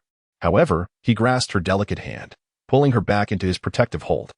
Yu Qinshu's pale cheeks flushed with a hint of color as she glared at him. "Wu Beiliang, what are you doing?" He presented her with a bottle of enhanced spirit liquid, saying, "Drink this, it will help you recuperate for now." Indeed, Yu Qinshu's spiritual energy was nearly depleted, exacerbated by the thin aura in this place, which rendered her vulnerable to the ghastly forces. Nodding slightly, she accepted the liquid and took a sip. Instantly, her beautiful eyes sparkled with delight as she looked at the handsome youth in surprise. Wu Beiliang felt a surge of satisfaction at her reaction, a smile tugging at his lips as he produced 3 more bottles, generously declaring, "Drink as much as you wish. If it's not enough, I have more." Unable to suppress a smile, Yu Qinshu accepted the 3 bottles. "Release my woman," Shi Wanli bellowed, flapping his wings as dozens of ghastly bats formed from the eerie energy surged towards them. Wu Beiliang scoffed, "What do you mean your woman? Yu Shiji is mine." With that, he bent his knees, launching himself like a cannonball, conjuring a series of astonishing vials that met the ghastly bats in a dazzling display of explosive light.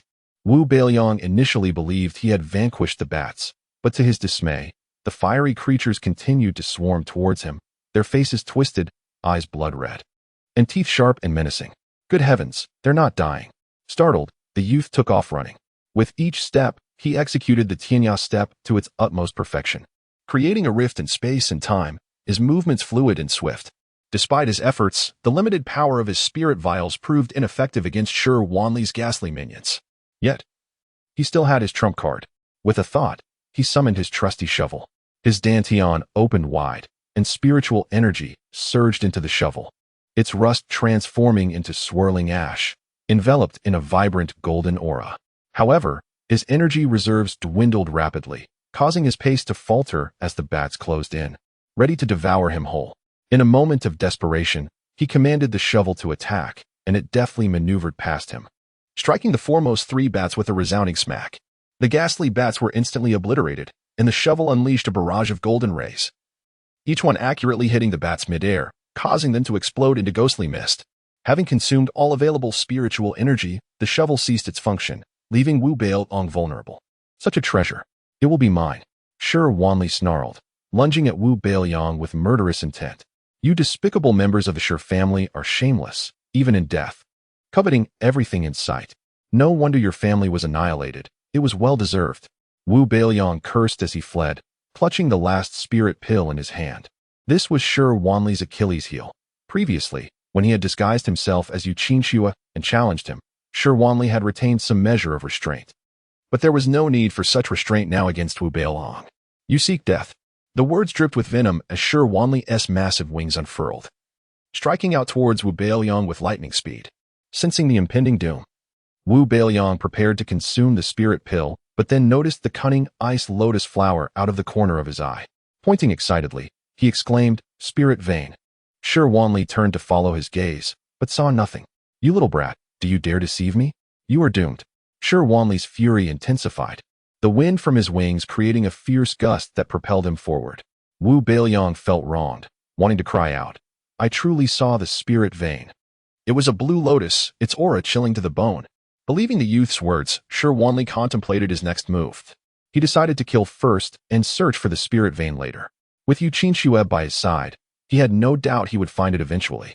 As for Yu Qingxue, she was merely a ghostly spirit, not worth fearing, and could not escape his grasp. Indeed, it was a spirit vein.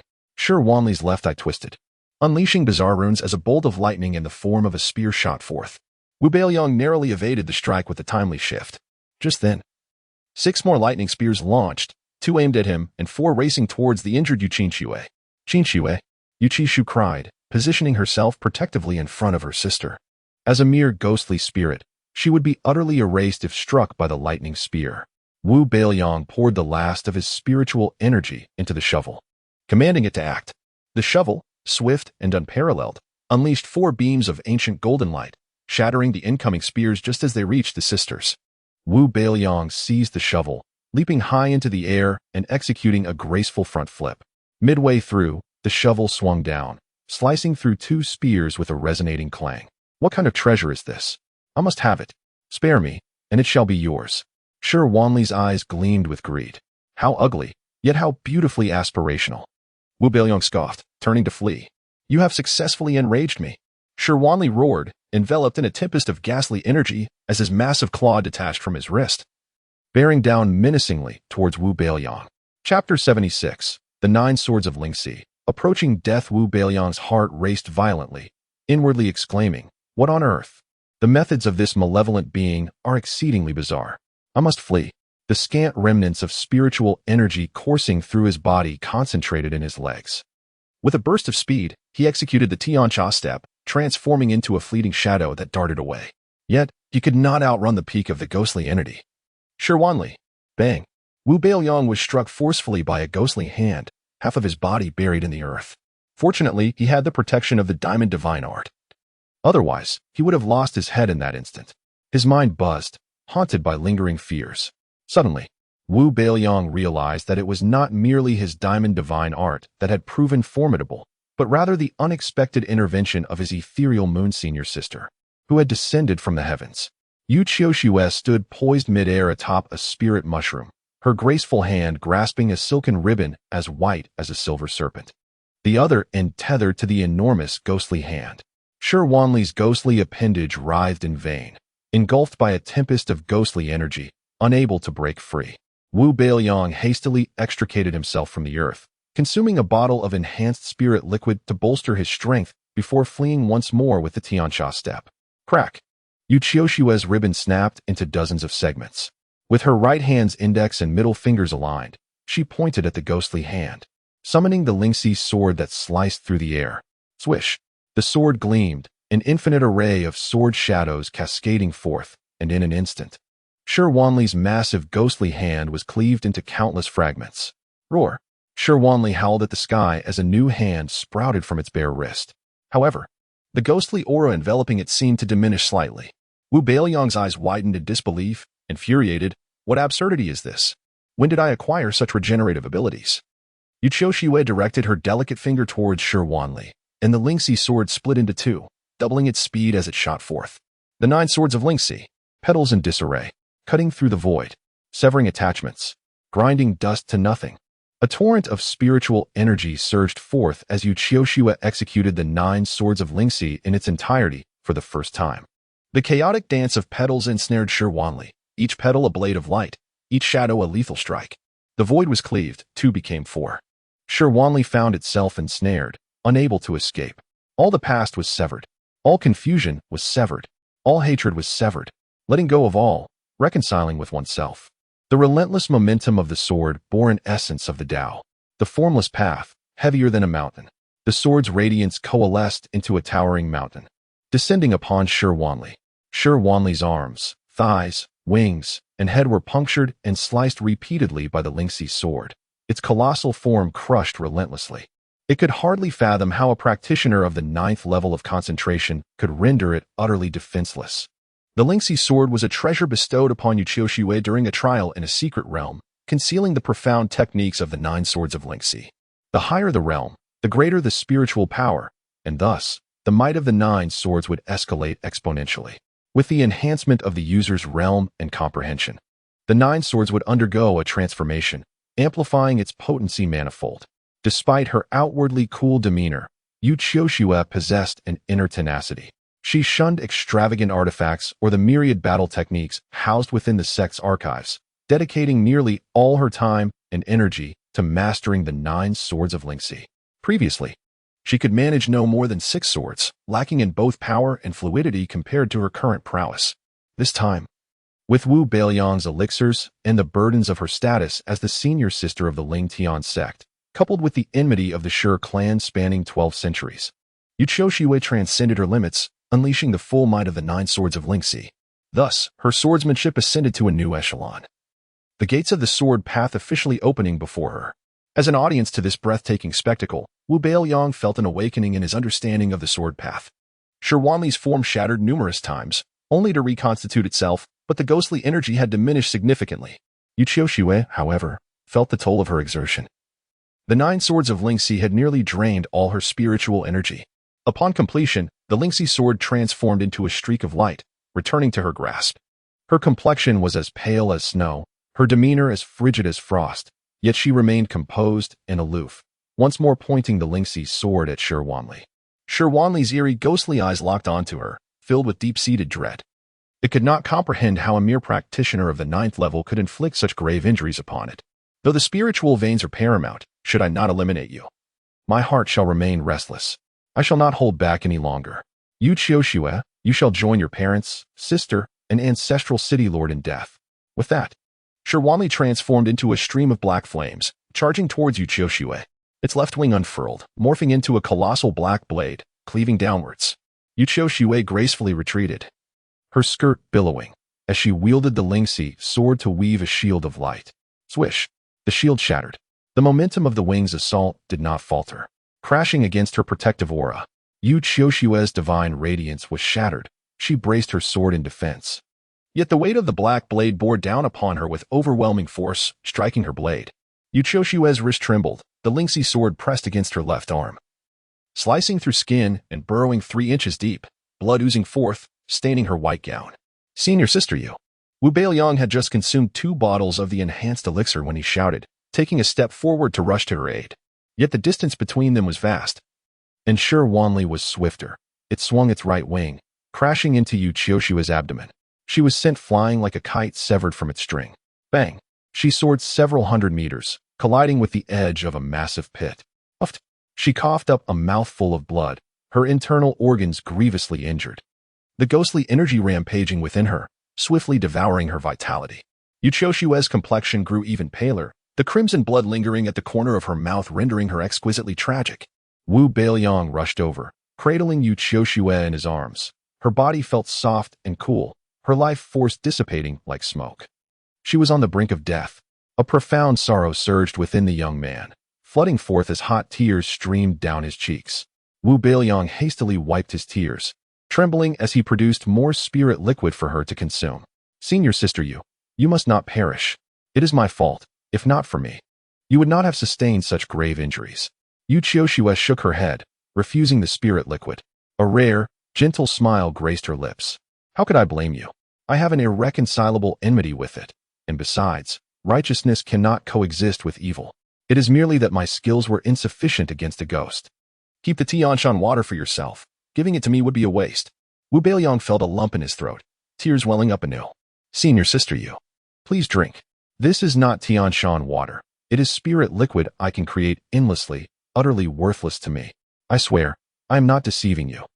Yuqiu Shui recognized the sincerity and urgency in Wu Beiliang's eyes, understanding he spoke the truth. She opened her mouth, allowing him to feed her. After consuming the spirit liquid, she felt slightly better, yet the ghostly energy had already infiltrated her limbs and internal organs, irreversibly consuming her vitality. The spirit liquid lacked the potency to reverse this trend. It merely slowed it down. Wu Beiliang swiftly retrieved 3 healing pills crafted by Erlǘzi, disregarding all else as he fed them to her. I will save you. I will not allow you to die.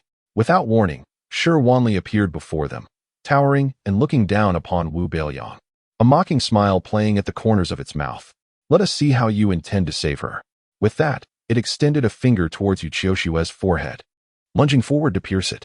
Wu Beiliang, cradling Yuqiu Shui, rolled over to shield her. Just as Wu Beiliang was about to be impaled, Yuqiu Shui forcefully pushed him away, sending him several dozen meters back. The sharp claws glimmered with an eerie green light, nearly grazing Yuqiu Shui's porcelain skin. Her beautiful eyes remained unwavering, devoid of fear. Senior sister you. Wu Beiliang's desperate howl echoed as he unhesitatingly shoved the spirit pill into his mouth. Chapter 77. The thunderclap of the divine palm, a slap in the face. SHWNL's finger, poised to pierce the heart of Yuqiu Shu, halted abruptly.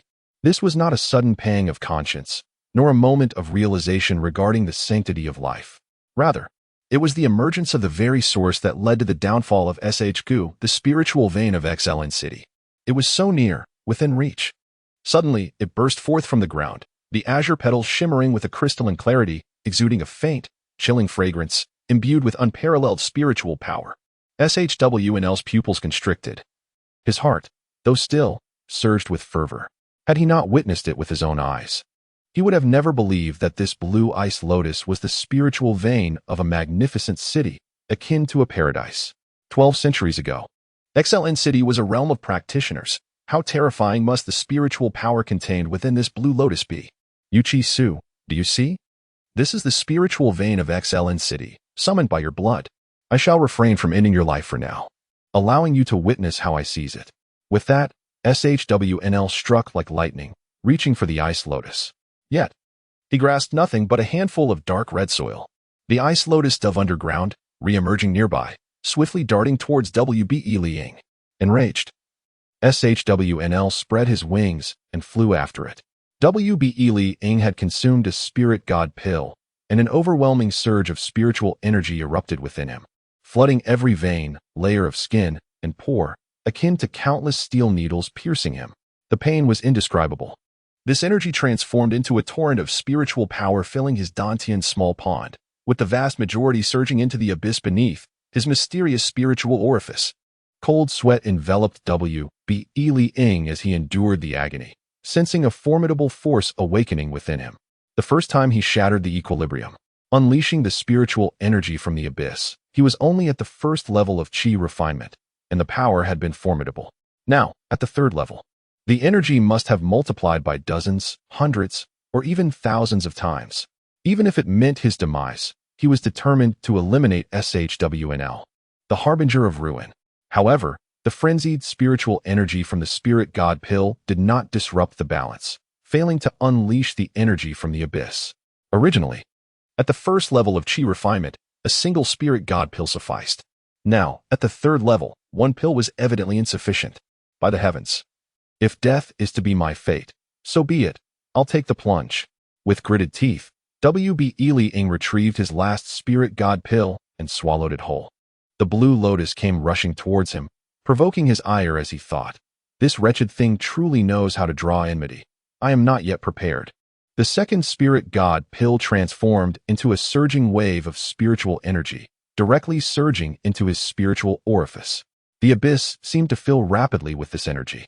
The blue lotus was now right before him, and Beiliang did not wish to confront this scalding dilemma. He activated his any step and fled. Yet, unexpectedly, the blue lotus darted into his storage pouch with a swish. Beiliang, by the heavens. SHWNL erupted in fury. The spiritual vein belongs to me. Hand it over. It moved like lightning, its claws extending, sharp and wicked, lunging for Beiliang's throat. Call me Grandpa, and I might spare you. WB Li Ying intentionally disheveled his clothing, making it appear chaotic. This infuriates me. SHWNL felt as if its mind would explode. It could not endure chaos or asymmetry.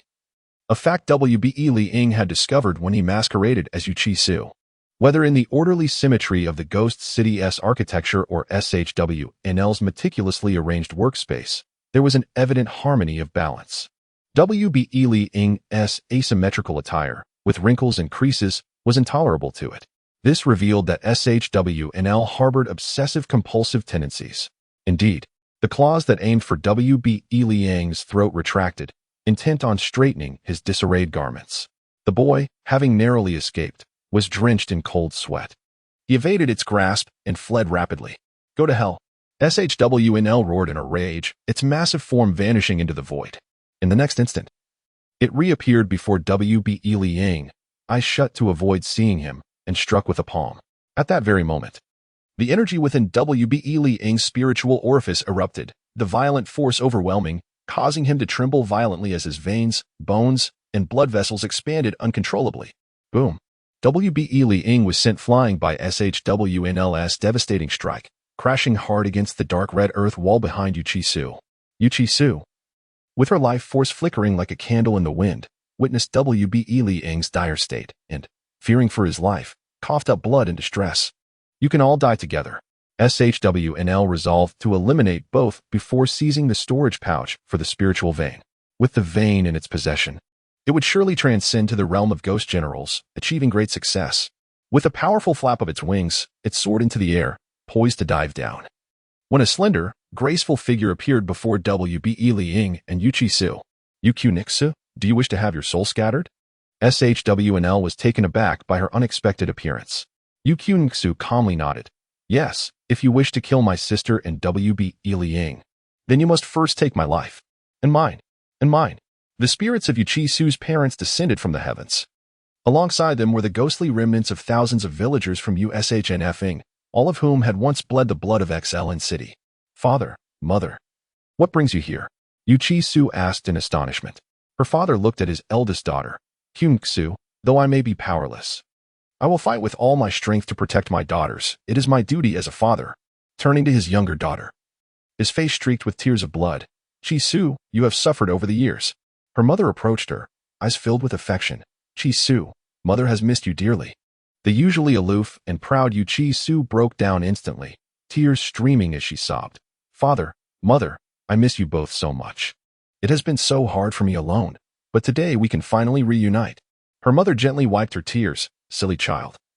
Your father and I hope for you to live well. However, we are powerless to protect you. Yuchi Su shook her head vigorously, choked with sobs. Haha. What a heartwarming scene of familial love. I am almost moved to tears. But now, you can all perish, a mere swarm of ants.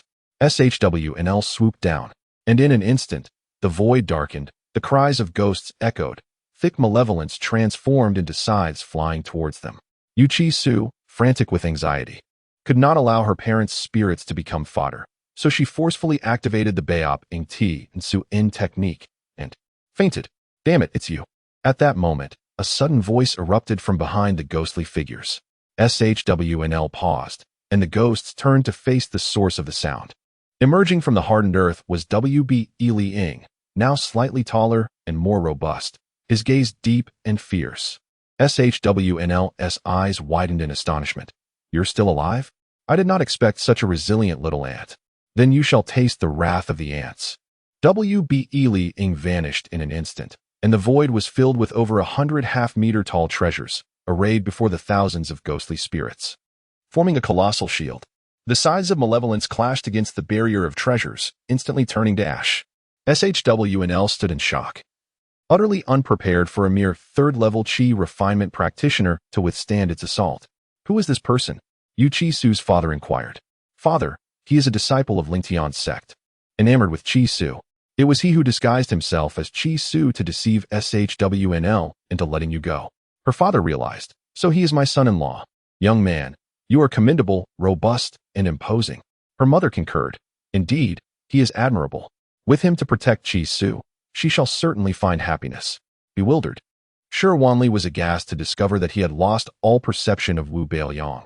as if the latter had evaporated like a droplet of water upon encountering intense heat. As he warily scanned his surroundings, a subtle undulation manifested in the air ahead. With a swift beat of his wings, he retreated. Too slow. Wu Beiliang's voice echoed in his ears. Immediately, Shi Wanli's face was assailed by a series of stinging blows as Wu Beiliang unleashed a rapid succession of 6 earboxing strikes. Celestial Thunderclap Palm, a modified rendition. The fragments of the Celestial Thunderclap Palm that Wu Beiliang had acquired were incomplete, and although he had not devoted much time to practicing them, he had perused them. However, they had left him perplexed and bewildered. But now, the 2 spirit god pills had stimulated his spiritual apertures, disrupting the equilibrium. Terrifying spiritual energy surged forth like a tidal wave, inundating his limbs and bones. The abundant energy transformed him in an instant, making him taller and more robust. The horizon-reaching stride had finally achieved a modicum of success, allowing his body to flow with the wind, concealing itself in the void and increasing his speed tenfold. With his brain cells undergoing 100-fold division and recombination, his comprehension ability soared, and he even grasped 2 moves of the Celestial Thunderclap Palm. Of course, his comprehension was incomplete, so he supplemented the palm technique according to his own ideas. One of these moves became the earboxing strike. Shi Wanli was dumbfounded. What was happening? Even if he was severely injured and his ghostly energy had diminished significantly, how could he be so easily dominated by a mere chi refinement novice? He was enraged. Roar. Roar your grandpa. Wu Beiliang retorted as he drew back his arm and lunged forward, delivering a straight hook to Shi Wanli's chin. Spiritual power, vast as the ocean, coalesced upon his fist, erupting with explosive force. Shi Wanli shrieked in agony as his massive body was launched into the air, hurtling away like a cannonball. With tremendous effort, Shi Wanli managed to avoid a calamitous fall, his massive fleshy wings beating desperately, the wind generated from his dorsal wings slowing his descent. Damn you! How dare you treat this prince in such a manner? Shi Wanli hissed, his fury uncontainable. You're nothing. Wu Beiliang spat contemptuously. A mere imp daring to spout nonsense before me, acting like a big shot. With a thought, the ancient iron, radiating a dense, earthy yellow glow, materialized in his hand. He vanished in an instant, reappearing behind Shi Wanli, and thrust the iron fiercely into the base of its left wing. I'll roast your wings and feed them to the dogs. See how you fly then. Shi Wanli's incredibly tough chitinous skin was like tofu against the ancient iron. In the blink of an eye, the massive wing was severed and plummeted to the ground. Severed. The wing gushed black, foul-smelling blood. Shi Wanli screamed in agony as if half its heart had been ripped out, its already hideous form becoming even more grotesque. What it found even more unbearable was that its wings were now asymmetrical, driving it to the brink of madness. Unable to maintain balance in the void with only one wing, Shi Wanli fell faster. Wu Beiliang, barely touching down, leapt up again, using the ancient iron to sever the remaining wing with swift, unerring precision. Wu Beiliang, I thank you for severing my wings. But I swear I will never coexist with you under the same sky. I will kill you. Shi Wanli crashed heavily to the ground, creating a deep crater. It scrambled out, howling at the detestable youth, its severed wrist healing rapidly as it charged toward him. Undeterred, Wu Beiliang wielded the ancient iron with blinding speed. Dozens of yellow beams weaving together into an incredibly sharp net of force. The ghostly hands, passing through, were sliced into dozens of irregular pieces of flesh. Shi Wanli was nearly driven insane. If not for Yu Qiushua's devastating blow, I could have killed you with a flick of my finger. Wu Beiliang leapt high into the air, hurling the ancient iron with all his might. I am grateful to senior sister you. Crack. Shi Wanli's left arm was completely severed. Black blood spurting out like a rain of arrows. But it did not end there. The youth beckoned, and the ancient iron looped back around, severing Shi Wanli's right arm as well. Shi Wanli held in agony, staggering and barely able to stand. It mustered its remaining ghostly energy to regrow its wings. And strange runes appeared in its scarlet eyes, firing 2 bolts of black lightning without warning. Wu Beiliang opened his right hand, rapidly sketching a treasure bottle in the air. The lightning bolt slammed into the azure bottle that suddenly appeared, the concentrated, terrifying ghostly energy clashing with the pure and profound spiritual power, creating a sizzling sound as black sparks flew. Wu Beiliang caught the ancient iron, gripping it with both hands, channeling surging spiritual power into his legs, his knees slightly bent. Then, he pushed off the ground, transforming into a rapidly spinning human cannonball, using the ancient iron as its tip, and charged toward Shi Wanli. Sensing an unprecedented danger, Shi Wanli frantically flapped its newly sprouted, fragile wings, attempting to fly upward. Wu Beiliang adjusted his trajectory accordingly. Bang! He passed straight through Shi Wanli's body, the ancient iron tearing a gaping hole in its abdomen. Splatter! Foul-smelling organs spilled out in a torrent, Shi Wanli suffering a devastating, irreparable wound. For a moment, it was dazed, looking down at the gaping hole in its stomach, feeling for the first time the threat of utter annihilation. Wu Beiliang fell with the momentum, casually pulling out a wooden sword and throwing it. The wooden sword streaked through the air, and the youth channeled his energy upward, leaping onto the sword, flying erratically but with surprising speed around Shi Wanli. Still bragging? Wu Beiliang mocked loudly. Shi Wanli. It was Wu Beiliang's first time wielding a sword, and his control was far from perfect. Helpless, he could only stomp down with his legs, launching himself skyward, teleporting, and landing firmly on Shi Wanli's large and hideous face. Then, channeling spiritual power into his feet, he stomped down on Shi Wanli, sending it plummeting to the ground. Moments later, bang, the ghost's massive body crashed into the ground, creating a human-shaped crater. Wu Beiliang jumped up, using every ounce of strength to stomp its face into a pulp. Shi Wanli opened its mouth, its fangs snapping fiercely at the youth's foot. Wu Beiliang snorted, raising the ancient iron and hacking down. Crack, crack, crack. Shi Wanli's mouth, full of sharp, hard teeth, was shattered by the ancient iron, most of them swallowed along with black blood. Wu Beiliang asked with a smile, "Is this what they call swallowing your teeth along with blood?" Wu, cough, spit, spit. Shi Wanli was consumed with rage, its throat lacerated by broken teeth. Unable to cough them out, it spat them out desperately, unable to even utter threats. "You dare spit at me? Who gave you the courage?" Wu Beiliang was displeased, raising his foot and kicking Shi Wanli's face relentlessly. "This is for my dad, for my mom, for those you've bullied, for the innocent people of Shilin City, for the birds in the sky, for the fish in the water, for the wind, for the rain, for the air." Shi Wanli cried out in agony and indignation. "I didn't spit at you. I spit out teeth. The teeth went down my throat. I can't get them out. Besides, if you want to kick, just kick. Why make excuses? And the excuses are too ridiculous. Kicking for the air? Did I pollute the air? Everyone, since you're all here, those with grudges, those with grievances, come and stomp on him." Wu Beiliang shouted, his radiant smile directed at the thousands of ghosts who watched in disbelief. These villagers had been killed by Shi Wanli and his ghosts, their hatred as deep as the sea, their resentment overwhelming. Now, with the chance for revenge, they were more than willing, worried that Shi Wanli might still have some tricks up its sleeve. Wu Beiliang grabbed the ancient iron and severed 3/4 of its neck before feeling relieved. Generally speaking, it was not easy for ghosts who died unjustly or violently to reincarnate. Their resentment unappeased, their time not yet come, they could not be reborn unless a master performed a ritual to release them. The villagers floated over, vying to attack Shi Wanli and vent their anger. After 13 years of death, they finally had the chance for revenge. In this battle, Wu Beiliang had exhausted nearly all of the violent spiritual power he had accumulated over half a year. He felt utterly drained, so weak that a 7-year-old child could have easily defeated him. He put away the small iron shovel and used the celestial step to reach the unconscious Yu Qiuxue. Yu Qingxue and her parents were anxiously surrounding her. "Uncle, Auntie, Sister Yu, how is Senior Sister Yu?" Wu Beiliang greeted the three. Yu's father floated over, grabbing Wu Beiliang's hand. "Son-in-law, you must save Qiuxue." She. Wu Beiliang was stunned, coughing twice. "Uncle, you can't call me that. It's just my one-sided admiration for Senior Sister Yu. She doesn't like me." Yu's father waved his hand. "Parents' orders, matchmaker's words. Her mother and I have decided. You saved Qiuxue, and we will betroth her to you." Yu's mother echoed. "We can see that you are truly good to Qiuxue. If she marries you, we can leave in peace." Wu Beiliang was overjoyed, but maintained a composed expression. "Uncle, Auntie, it's my duty to save Senior Sister Yu. It doesn't matter who Senior Sister Yu marries. As long as she's happy, I'm happy." Yu's father was even more pleased with Wu Beiliang. "You are my son-in-law. If Qiuxue doesn't marry you, I'll have Qingxue marry you." Yu Qingxue. Wu Beiliang was startled, thinking, "Father-in-law, your eldest daughter is too much for me. I don't want to have a love affair with a ghost. I am deeply devoted to Senior Sister Yu, and I will not marry anyone else." "Uncle, the situation is urgent. Let me save her first."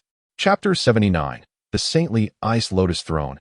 A debt to my son-in-law Wu Beiliang extracted the azure lotus from his storage pouch, clutching it tightly as if fearing its escape. To him, it represented the sole glimmer of hope for saving Yu Qiushue. The external wounds were grievous, compounded by severe blood loss, organ failure, and a pervasive, destructive spectral energy that had diminished her vitality to a mere flicker. With utmost care, Wu Beiliang brought the lotus close to Yu Qiushue, gently parting her parched lips. He carefully detached a petal, brimming with concentrated spiritual energy, and placed it in her mouth. The petal dissolved, releasing a surge of pure, cerulean energy that coursed through Yu Qiushue's body. Wisps of spectral energy dissipated, while her meridians, flesh, and organs were enveloped in a soothing spiritual aura, initiating a process of restoration. Wu Beiliang administered another petal. The spectral energy continued to recede, and the external wounds visibly began to mend. Her complexion regained its color, the dark aura between her brows faded, and the desiccated river of spiritual nodes within her was replenished with pure energy. Yu's parents and Yu Qingshui watched with bated breath. She regained her former serene and exquisite beauty, yet her eyes remained closed, and her heartbeat remained faint, almost imperceptible. Why hasn't Qiushui awakened? Yu Qingshui inquired anxiously. Wu Beiliang remained silent, equally concerned.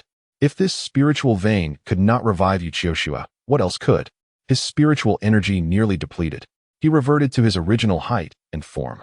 He gazed at the lotus in his hand, a hint of surprise in his eyes. Why isn't this spiritual vein trying to escape? Little rascal, I am not a spiritual vein. I am the materialized spirit of the saintly ice lotus throne, imbued with hundreds of thousands of years of ice lotus divine power. The saintly ice lotus throne is one of the 9 most treasured divine artifacts in legend.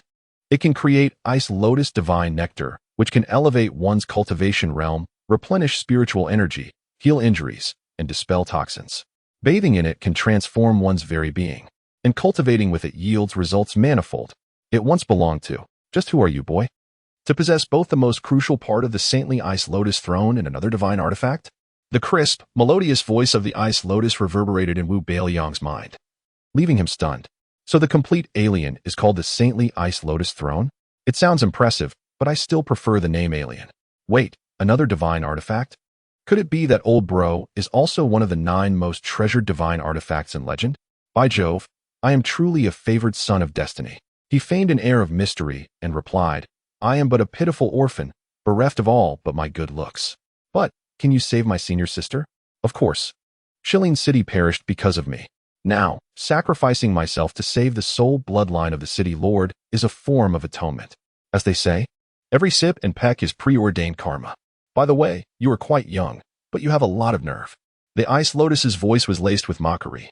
Wu Beiliang rolled his eyes inwardly, feigning heartfelt emotion as he transmitted, Elder Sister Ice Lotus, you are truly magnificent. I admire you. The ice lotus mercilessly exposed him. Humph. Aren't you just flattering me because you fear I won't save your woman? Rest assured, I keep my word. With that, the ice lotus detached from Wu Beiliang's hand and flew into Yu Qiushue's mouth. The young man clasped his hands together in silent prayer. Elder Sister Ice Lotus, I will forever remember your great kindness. Your death, in exchange for a vibrant life, is worthwhile and meaningful. The ice lotus's voice echoed from Yu Qiushue's abdomen. Who said I would die? Stop cursing me, you brat. Wu Beiliang was taken aback. Didn't you say something about sacrificing myself to save the city lord's sole bloodline? Every sip and peck is preordained karma. Isn't sacrifice synonymous with death? The ice lotus's voice dripped with ennui, no? The sacrifice I spoke of is the loss of freedom, the inability to roam freely across the heavens and earth, confined to your woman's spiritual nodes until her demise. That is worse than death. Wu Beiliang's lips twitched, inwardly deriding. So, it's a spirit who values life, but freedom even more. If you're so fond of wandering. Does the divine ice lotus throne know? Then, he transmitted with a heavy heart. I'm sorry to inconvenience you, Elder Sister Ice Lotus. Oh, now that I recall. Since you possess the divine ice lotus throne, I can still return to the throne. However, what's the point of following a stinky man like you? I'd rather stay with your woman. Wu Beiliang. The ice lotus employed its miraculous healing abilities to stimulate Yu Qiushue's heart, causing it to beat anew, brimming with vitality. Moments later, Yu Qiushue's long, thick eyelashes fluttered like butterfly wings, and she slowly opened her beautiful eyes. She blinked, uttering in confusion, I didn't die? Her parents rejoiced. Yu's mother wept uncontrollably, her tears stained with blood. That's wonderful, Qiuxiwei. You're alive. Yu's father also shed tears of emotion. All thanks to my son-in-law. Yu Qiuxiwei was taken aback. Father, when did I get married? And where did you get a son-in-law? Yu's father pulled Wu Beiliang forward. This is my son-in-law. To save you, he even fed you the invaluable spiritual vein of Shilin City. That's true love. Yu Qiuxiwei stared at Wu Beiliang in astonishment. The latter scratched his head sheepishly. The spiritual vein belonged to Shilin City in the first place. Using it to save senior sister Yu was merely returning it to its rightful owner. Yu Qiuxiwei was touched. But the prospect of choosing a young boy as her Dao partner was a hurdle she couldn't overcome. So, she changed the subject. Where's Shi Wanli? By this time, Shi Wanli had been thoroughly annihilated by thousands of villagers and ghost spirits. Wu Beiliang replied matter-of-factly, gone. Completely and utterly dead. Not a single speck remained. Yu Qiuxiwei furrowed her delicate brows. Before she lost consciousness, she saw Shi Wanli launching attacks at her and Wu Beiliang, the villagers, and her parents. Knowing full well that their souls would be obliterated, selflessly stood in front of them. Shouldn't the outcome have been the obliteration of her parents and the villagers? With her and Wu Beiliang meeting their demise? How did the tables turn? What happened after I lost consciousness? Who killed Shi Wanli? Yu Qiuxiwei asked Wu Beiliang. Wu Beiliang shrugged, stating casually, nothing much happened. I just casually tossed out a treasure vase to block Shi Wanli's attack, then beat him half to death. And then the villagers finished him off. Yu Qiuxiwei didn't believe a word he said. She turned to her father, who nodded in agreement. That's right, that's exactly what happened. My son-in-law is incredibly capable. Yu Qiuxiwei. Wu Beiliang waved his hand modestly. Father-in-law? Cough. Uncle Yu, you flatter me. Senior sister Yu is the one who's truly formidable, heavily injuring Shi Wanli. I merely seized an opportunity to deliver the final blow. Yu's father nodded approvingly. As expected of my son-in-law. Humble and virtuous, just like me. Yu Qiuxiwei. Unable to bear it any longer, she changed the subject. Her voice filled with sorrow. Mother, father, Shi Wanli is dead. After suffering for so many years, you can finally reincarnate. Yu's father shook his head, sighing. We died unjustly. Reincarnation is no easy feat, unless someone can help us find redemption. Just as Wu Beiliang was about to speak, Yu Qiuxiwei said gravely, someone is coming. A bronze-colored peachwood sword, 2 meters wide and 5 meters long, with yin-yang symbols carved on its hilt, pierced through the air. Standing atop it were the benevolent and ethereal Qingsong Daoist and the perpetually inebriated wine Shirshu. Seeing that Wu Beiliang and Yu Qiuxiwei were still alive, and that the other disciples, though unconscious, were not in mortal danger, Qingsong Daoist breathed a sigh of relief. What happened here? Wu Beiliang seized the opportunity to quickly recount the events, embellishing them with fabricated details, omitting any mention of the spiritual vein and the saintly ice lotus throne. Of course, he also left out the part about consuming the spirit god pill, activating his hidden spiritual nodes, and defeating Shi Wanli with the aid of old bro. Yu Qiuxiwei saved us all, Wu Beiliang concluded. The Daoist Qingsong cast a profound glance at Wu Beiliang before turning to Yu Qiuxiwei with a warm and benevolent smile. You have performed admirably, Qiuxiwei. This is a significant achievement. Upon our return to the sect, I shall report this matter to the sect master and several esteemed elders. You shall certainly receive a worthy reward. Yu Qiuxiwei, feeling unworthy, replied, Master, I seek no reward. I only ask that you assist me in guiding my parents and fellow villagers to the afterlife. Daoist Qingsong nodded and said, This task is but a trifling matter. The reward is rightfully yours. There is no need to decline it in advance. After a brief moment of silence, Yu Qiuxiwei added, In truth, Wu Beiliang played a substantial role in this entire affair. I believe his contributions far surpass my own. Daoist Qingsong glanced at Wu Beiliang and remarked casually, His reward shall be given by me personally. As for credit, Wu Beiliang, do you desire it? Wu Beiliang quickly waved his hand and responded, Revered Daoist. Fame and fortune are as fleeting as clouds to me. I have little interest in them. Just grant me more resources for alchemy and array formation. He had no desire to become the target of attention. With his humble standing, he believed it wise to cultivate discreetly. Venerable Elder Qingsong, stroking his immaculate beard, succinctly affirmed, It is permissible. With a gesture, he presented Wu Beiliang with 2 flawless jade vials, their translucent depths hinting at the herbal fragrance of the Huang grade. Tier 2 elixirs contained within. Wu Beiliang's eyes gleamed with delight. So many? Are they all for me? He exclaimed, his youthful countenance radiant with joy, thinking, This old Daoist is a true friend, actually giving me elixirs. Not bad. However, Elder Qing Song demurred. These 2 vials contain 34 spirit cleansing pills to aid in dispelling evil influences and restoring spiritual energy. Administer them to the unconscious disciples. Wu Beiliang's ardor cooled. Not for me. He lamented inwardly. The severely injured had already received his enhanced spirit elixirs, while the merely unconscious would find such pills a wasteful indulgence. Wu Beiliang, on the other hand, had depleted his spiritual energy reserves, consuming 2 spirit enhancement pills in the process. Though no immediate backlash had occurred, his internal organs were beginning to ache ominously, a harbinger of dire consequences. This is for you, Elder Qing Song declared, producing a light cyan sandalwood vial containing a single elixir, a Xian grade, Tier 5 Divine Essence Pill. Wu Beiliang accepted it with alacrity, recognizing its superior value compared to the 34 spirit cleansing pills. Grateful thanks for the Elder's munificence, he exclaimed, hastily ingesting the Divine Essence Pill. As the elixir dissolved, a refreshing coolness mingled with a delicate floral fragrance permeated his body. A gentle medicinal force spread, nourishing and repairing his internal organs and strengthening his bones and meridians, alleviating the pain and burning sensations. Opening his eyes, he met the concerned gazes of Yu Qiuxue and her family. He flashed a dazzling smile. I suffered a minor, inconsequential injury. The Elder's elixir has completely healed me. Please continue your conversation. I shall administer the pills to my fellow disciples. After Wu Beiliang departed, Elder Qing Song addressed Yu Qiuxue. I shall commence the transcending incantation. You have 1 incense stick's time to bid farewell to your family. He glanced at Yu's parents, offering a heartfelt admonition. They have long since passed, and reincarnation is their proper path. Do not grieve excessively. Yu Qiuxue nodded. Thank you for your consolation, Master. I understand. Elder Qing Song withdrew to prepare the spiritual materials for the incantation. Jiu Tianqiu, clutching his wine gourd, approached, unskilled in consolation. He felt compelled to offer some words of comfort. After a moment's contemplation, he shook his gourd and inquired, You, my niece, would you care for a drink? I assure you, this wine is exceptionally potent, the finest within 1,000 miles. Yu Qiuxue hesitated, observing her parents and sister. The realization that she would never see them again pierced her heart, evoking a profound sorrow. In such a moment, a drink seemed fitting. Then I thank you, Uncle Jiu. She replied. Jiu Tianqiu left the gourd. We cultivators seek the great Tao and strive for longevity. As long as we live and fate allows, reunion is not impossible.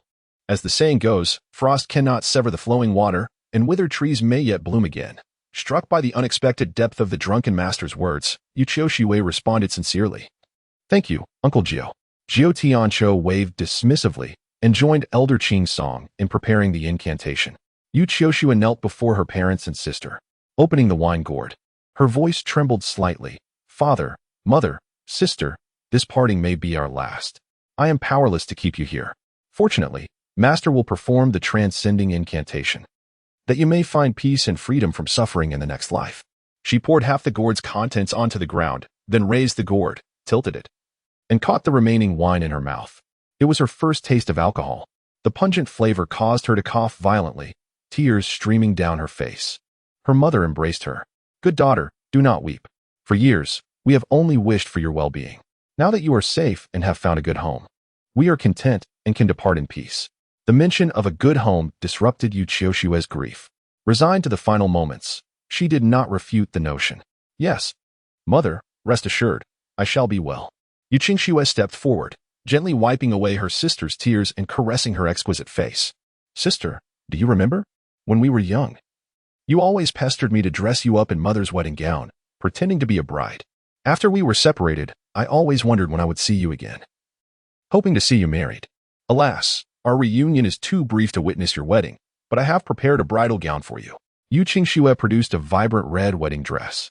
Yu Qiuxue glanced self-consciously at Wu Beiliang, who had been surreptitiously observing them, and her cheeks flushed. Sister Yu. Yu Qiuxue's gaze was tender, her smile warm. This gown was fashioned from mother's wedding dress, and the embroidery was done by mother and me. Yu Qiuxue's heart ached. She accepted the gown. Sister, I love it. When I marry, I shall wear it. Good, Yu Qiuxue replied, embracing her tightly. Qiuxue, you are too thin. Eat more. Yu Qiuxue nodded tearfully. Yes, I will.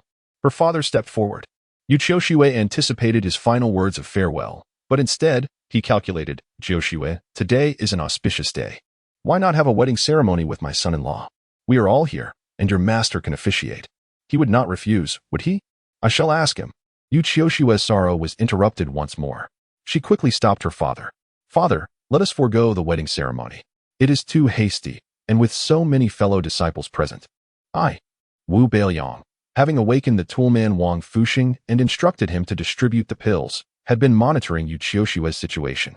Hearing his future father-in-law propose a wedding, Wu Beiliang's grin nearly split his face. Despite his youth, marrying a celestial being like Yu Qiushue was an opportunity he could not miss. He hastily washed his hands and face with a vial of spirit elixir, restoring his handsome visage. Noticing his soiled and tattered clothes, he retreated from the pit to change. Gazing at his reflection in a bronze mirror, he mused. This young man is truly handsome. Which fair maiden is fortunate enough to marry you? All the beauties of the great wilderness must envy her. Wu Beiliang, tall and elegant, emerged with a confident air. Yu's father, a jovial spirit, disliked his daughter's hesitancy. He declared, a joyous occasion should be celebrated grandly. You say. Bus. A cyan blue incantation enveloped an area of several hundred meters, thick fog swirling, revealing a path leading to the underworld. Elder Qingsong intoned, the hour has arrived. May all of you relinquish your past, abandon your hatred, and depart. The surrounding spirits, including Yu Qingxue, her father, and her mother, were drawn into the incantation. Yu Qiushue's heart clenched, yet she also felt a sense of relief. She did not wish to marry so hastily, especially to a younger fellow disciple. Her father's wish remained unfulfilled. Taoist, wait. Allow my daughter and son-in-law to complete their wedding ceremony and fulfill our wish. Wu Beiliang, radiant and dashing, returned to the pit only to find the transcending incantation already in progress. He sighed inwardly, lamenting, the wife I was about to obtain has vanished. Elder Qingsong inquired. Puzzled, wedding ceremony? Qiushue with whom? She yearned to vanish into the earth, at a loss as to how to explain herself to her master. Rushing to the forefront of the formation, she declared, Father, once activated, the array cannot be halted. I have heeded all your instructions. May you depart in peace. Her recently awakened fellow disciples were stunned by this explosive revelation. This was the juiciest gossip about the most beautiful woman in the Lingtian sect. And they strained to hear more. Yi Heng exclaimed in astonishment, a wedding ceremony? Who is senior sister you marrying? Is that a bridal gown she holds? Xiao Wanwan echoed the shock, indeed. What is happening? Are those two spirits her parents? How are they here? Wu Fangzhu mused with a sigh.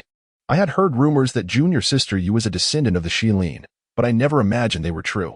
It seems her parents are concerned about her being alone in the world and wish to entrust her care temporarily. Zhao Yifan perked up, tossing his hair back and straightening his posture. In that case, I shall also bid them farewell. Wu Fangzhu cast a sidelong glance at him. What business is it of yours? Zhao Yifan remained silent but hastened forward as if propelled by the wind, eager to display himself. Perhaps he might catch the eye of Yu's father, which would be ideal. However, just as he was within arm's reach of Yu Qiushue, a dark figure flashed past. In an instant, a handsome and refined youth stood beside the graceful beauty. His hand even rested possessively on Yu Qiushue's slender waist. Yu Qiushue's eyes flashed with coldness, and she nearly drew her sword. But before she could, she heard a subtle voice, audible only to her. Senior sister Yu. Please do not misunderstand. I do not mean to take liberties, but rather to reassure your future father-in-law, him, uncle and aunt, and your sister. So they may depart in peace. Yu Qiushue slowly unclenched her fist, forcing a stiff yet beautiful smile. Together with Wu Beiliang, she faced her parents and sister to bid them farewell. Chapter 81. No more pretense. I reveal my true intentions initially. The Moon Father, who was filled with indignation and wished for his daughter to publicly wed, fell silent upon witnessing Wu Beiliang standing alongside Yu Qiushue. His weathered eyes, tinged with sorrow, brimmed with unshed tears, which he forcefully suppressed, transforming them into a bitter smile as he nodded reluctantly. Indeed, no father relishes the thought of his daughter marrying. Regardless of how perfect the suitor may seem, in his heart, they are never quite good enough. After all, she is his cherished princess, tenderly nurtured. And how could he entrust her to another without dire necessity? His antics were merely an attempt to shield Yu Qiushue from excessive sorrow at their eventual parting. At that moment, Yu mother was inconsolable, her tears flowing freely, while Yu Qingsno supported her, waving at her sister and casting a hopeful glance towards Wu Beiliang. Wishing him to cherish Yu Qiushue, to accompany and be considerate towards her, so she might rediscover the warmth of home. Wu Beiliang understood the unspoken sentiment and nodded gravely. Being an orphan himself, he shared a bond of empathy with Yu Qiuxue, two souls with similar fates, finding solace in one another's company. His affection for her began with her beauty. To put it plainly, he was captivated. Yet, as their relationship deepened, he increasingly recognized her wisdom and grace, deeming her the ideal companion on his path. In the tender throes of youthful love, his feelings blossomed unexpectedly and profoundly. He vowed to protect Yu Qiuxue for all eternity, never to abandon her. It was then that Moon Father finally spoke, but his words were directed at Wu Beiliang rather than his daughter. Young man, I shall not be reborn. You must treat my daughter well, or I will claw my way back from the netherworld to seek vengeance for her. A chill ran down Wu Beiliang's spine, and he responded earnestly, I dare not fail you, esteemed father-in-law. Rest assured, I shall treat Qiuxue better than I would myself. Should I falter, there will be no need for you to return. I would take my own life to atone. Moon Father smiled with relief, casting a deep glance at his daughter before turning to disappear with Yu Mother and Yu Qing's no into the formation. Yu Qiuxue, having held her composure for so long, finally crumbled at the moment of their departure. Clutching her crimson wedding gown, she squatted by the formation and wept bitterly. Father, mother, sister, may you journey well. As she sobbed, Wu Beiliang longed to offer her comfort, yet before his fingers could graze her hair, the lynxy sword buzzed ominously, seemingly sensing its master's distress and issuing a warning. Embarrassed, he retracted his hand and instead offered her a handkerchief. You sister, please accept my condolences. Yu Qiuxue ignored him but took the handkerchief, rising to leap from the pit, retreating into solitude to mourn. Watching her depart, Wu Beiliang refrained from pursuing her further. Yu Qiuxue possessed a proud and aloof nature. Unless absolutely necessary, she preferred to conceal her vulnerabilities and sorrow from others. Moreover, he understood that unreciprocated affection led to no fruitful outcome. In romance, it was the ebb and flow of mutual attraction that prevailed. Turning around, he met the incredulous gazes of his fellow disciples, Elder Qingsong and Uncle Jiu, and he shrugged, declaring, All right, no more pretense. I reveal my true intentions. Your sister is indeed my chosen partner. Please refrain from looking at me with such awe. Remember, idolizing others can lead to the loss of oneself. Fear not, there will be wedding candies distributed upon our return. When the time comes for our wedding, I hope everyone can attend, if not in person. Your gifts will suffice. The last remark was directed at Zhao Yifan, who glared at him with a complex expression, simmering with unexpressed frustration. You must be joking. I absolutely will not attend your wedding, nor will I offer any gifts. Aside from him, the one with the most conflicted feelings was Chu Yihan. I never anticipated that Senior Wu would wed, and the bride is not me. No, he must think my cultivation has been too lax, using this as a means to spur me on. Hoping I will surpass you, sister, and one day walk hand in hand with him, free from envy of couples or immortals. Yes, that must be it. With this thought, Chu Yihan felt considerably better and resolved to return and diligently cultivate her skills. Wang Fuxing approached Wu Beiliang with a beaming smile. Good job, Brother Liang. Managing to win the favor of our Ling Tian sect's most beautiful disciple. Please share your secrets with me. When I encounter a sister I admire, I wish to have the means to pursue her. Wu Beiliang stood resolutely against the wind, tilting his head slightly to present a perfect profile. There's no secret, merely good looks. Wang Fuxing's smile faltered, his forehead overshadowed by a multitude of dark lines. Brother Liang, this is ridiculous. Zhu Tianxiu let out a retching sound, nearly losing his composure. He patted his chest and said, Apologies, I suddenly feel a bit nauseous. Perhaps I've had too much to drink. I did not expect such an unexpected turn during this trial. This place is no longer suitable for us. Let us depart. As he spoke, the belt that had previously caused much embarrassment now appeared exceedingly familiar, unfurling into the air. The disciples, some lightly injured, others more severely, quickly climbed aboard. Though they had consumed the pills gifted by Elder Qingsong, full recovery would still require time. Wu Beiliang hastily interjected. Uncle Jiu, your sister has yet to return. I must search for her. No need, Elder Qingsong remarked. Your sister will be safe while I am here. Zhu Tianxiu restrained him. Wu Beiliang responded with a mild "oh," and said, Then I shall remain to assist with the rites. I can recite the Sutra of Rebirth and the Ksitigarbha Sutra. Zhu Tianxiu seized his wrist and checked his pulse, shaking his head in disapproval. With your injuries, if it weren't for Elder Qingsong's elixirs, you'd have to be carried back. Come along with me. Thus, Wu Beiliang was led away by Jiao Tianqiu. The rite of passage enveloped over 3,000 ghostly spirits. Though the gates of the underworld stood wide open, hundreds of ghostly messengers vigilantly guarded them, forbidding any spirits with unresolved karmic debts or unfulfilled lifespans from entering. Elder Qingsong folded his hands, reciting the four-sweet Du mantra with devotion, Namo Amit Ba. Following this, he recited the purification mantra and the Ksitigarbha Sutra until every ghostly spirit was successfully guided into the underworld. No one noticed a wisp of faint residual soul drifting from the pit beneath the bronze pillar, heading towards the soul-locking array deep within the moon god peak. Due to its feeble ghostly aura, it didn't trigger any seals and slipped into a stone cave. Within the vast darkness of the cave, only a black flame flickered at the center, exuding an inexplicable allure that was both mesmerizing and terrifying. The residual soul lunged towards the flame, crying out, "Sister, I have failed. My soul is extinguished. You must take revenge for me. Wu Beiliang and Yu Qiuxue, not one shall be spared." After delivering its final words, the soul dissipated entirely, leaving no trace of Shi Wanli in this realm. The black flame surged violently, its flickering tongue spreading throughout the cave, painting the darkness with shades of black and crimson, illuminating the entire cavern. In the shadows behind the black flame lay a massive coffin, intricately carved with a phoenix soaring towards the heavens. The coffin lid crashed to the side, and a woman in a scarlet palace dress, with meticulous makeup and a snow-white complexion, opened a pair of crimson eyes. Upon learning of her dear brother's demise, her face betrayed no sorrow. "Wanli, incompetent fool. To fail even with my expenditure of so much ghostly energy to send you forth. It seems I must intervene personally." The woman huffed in displeasure, ascending slowly.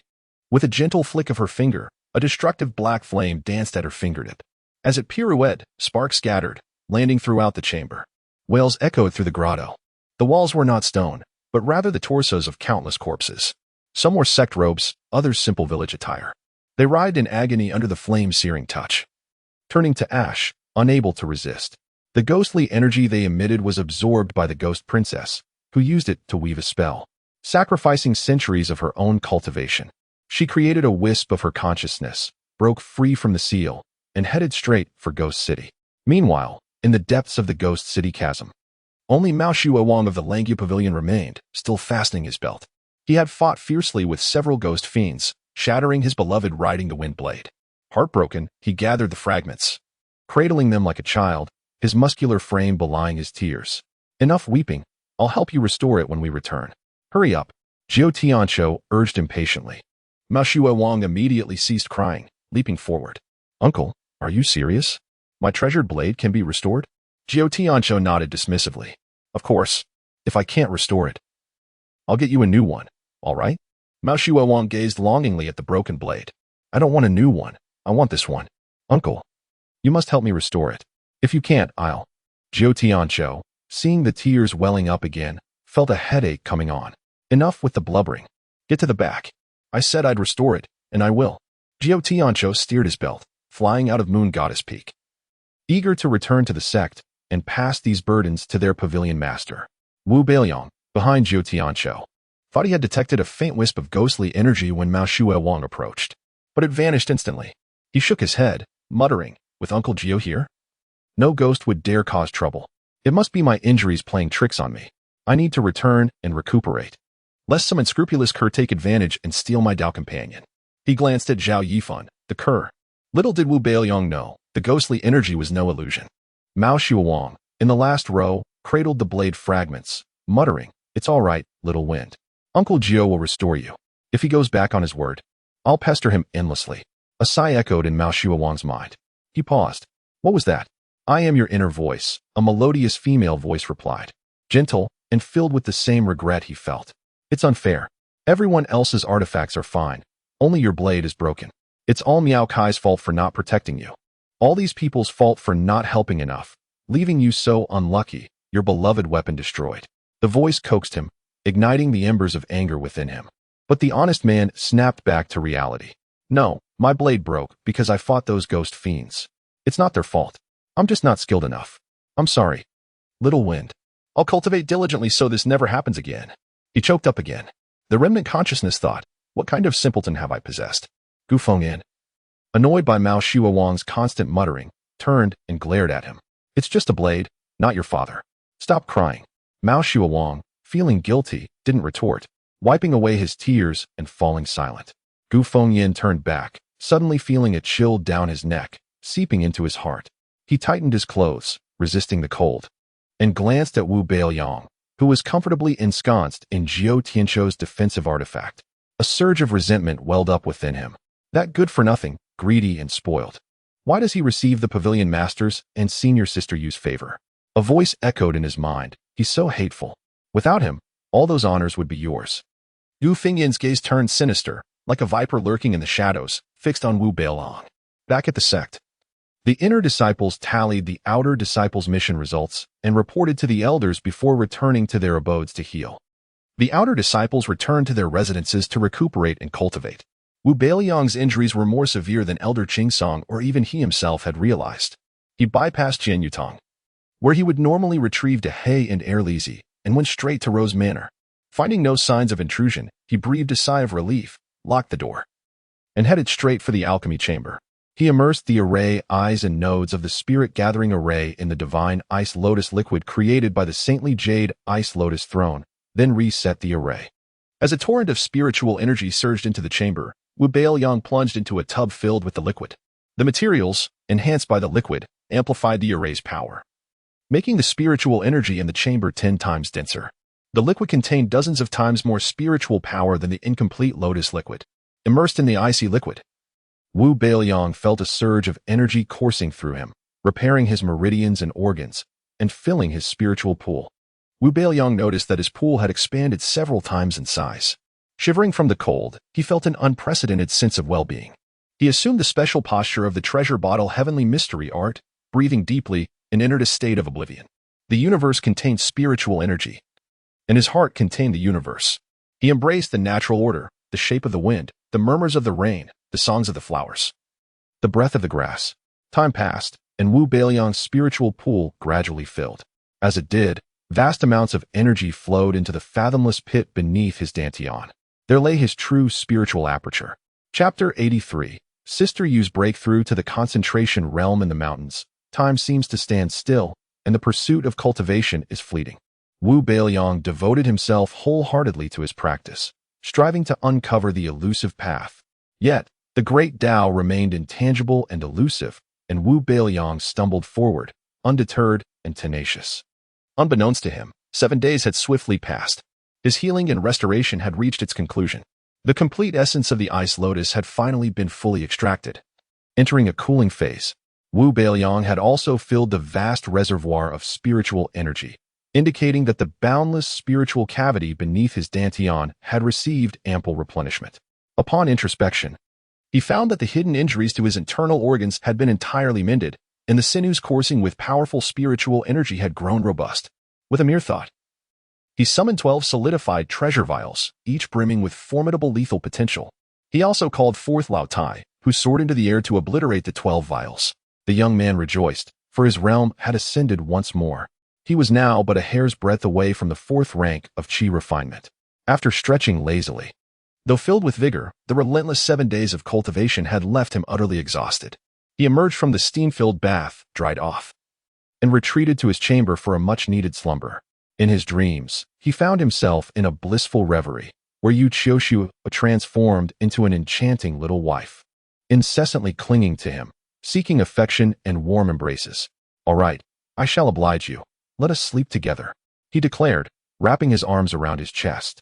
Yet, he soon heard a voice of complaint. "What are you doing? Just having a lovely dream, are you? Do you think you can embrace me whenever you wish? When I'm as pure as ice and jade?" Wu Beiliang blinked sleepily, only to discover that it was not Yu Qiushu before him, but the spirit of the ice lotus. "Ah, it is you, little flower. How did you end up here?" he inquired, puzzled, for he believed the ice lotus resided within Sister Yu.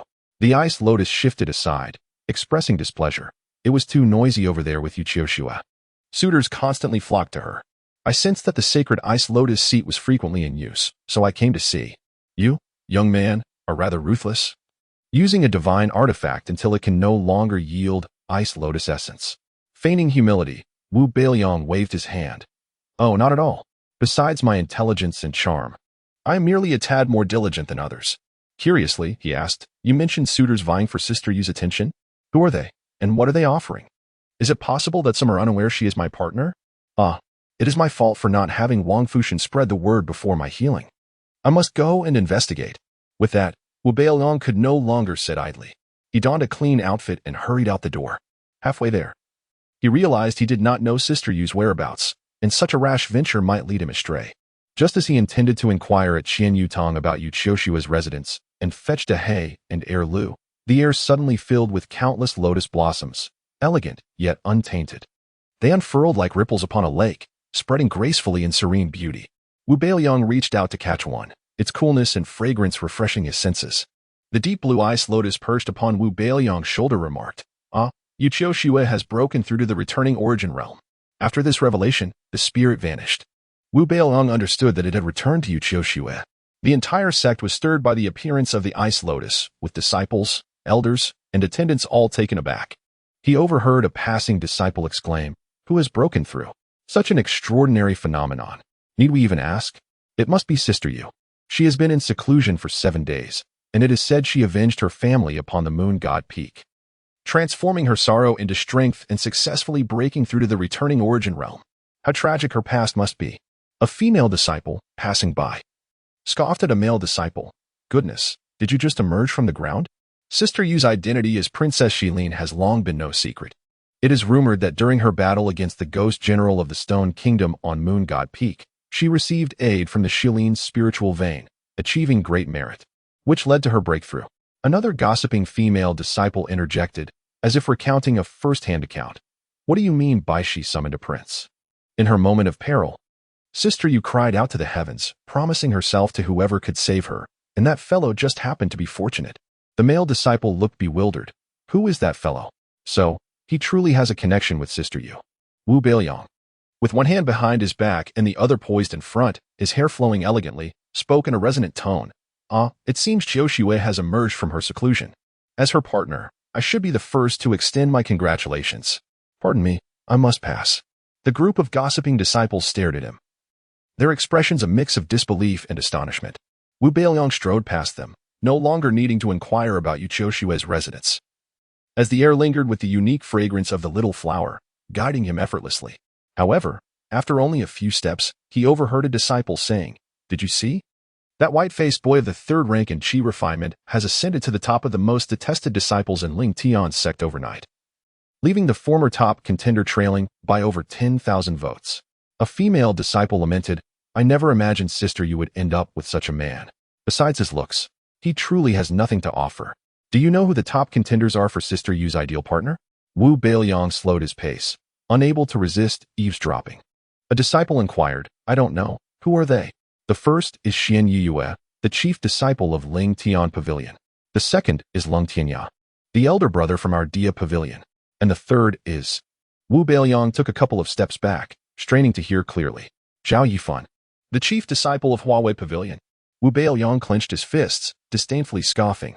"I can tolerate Xian Yuyue and Lang Tianya, but Zhao Yifan is nothing but a wretch. What right does he have to be ranked 3rd? He wouldn't even be worthy to carry my shoes." Accelerating his pace, Wu Beiliang knew that many would be gathering to congratulate Yu Qiushua, and he must not allow those insipid men to approach his partner. Yu Qiushua was an inner sect disciple, residing separately from the outer sect disciples. Wu Beiliang headed north, exiting Lanxing Garden and entering Huasong Garden, where the inner disciples dwelled.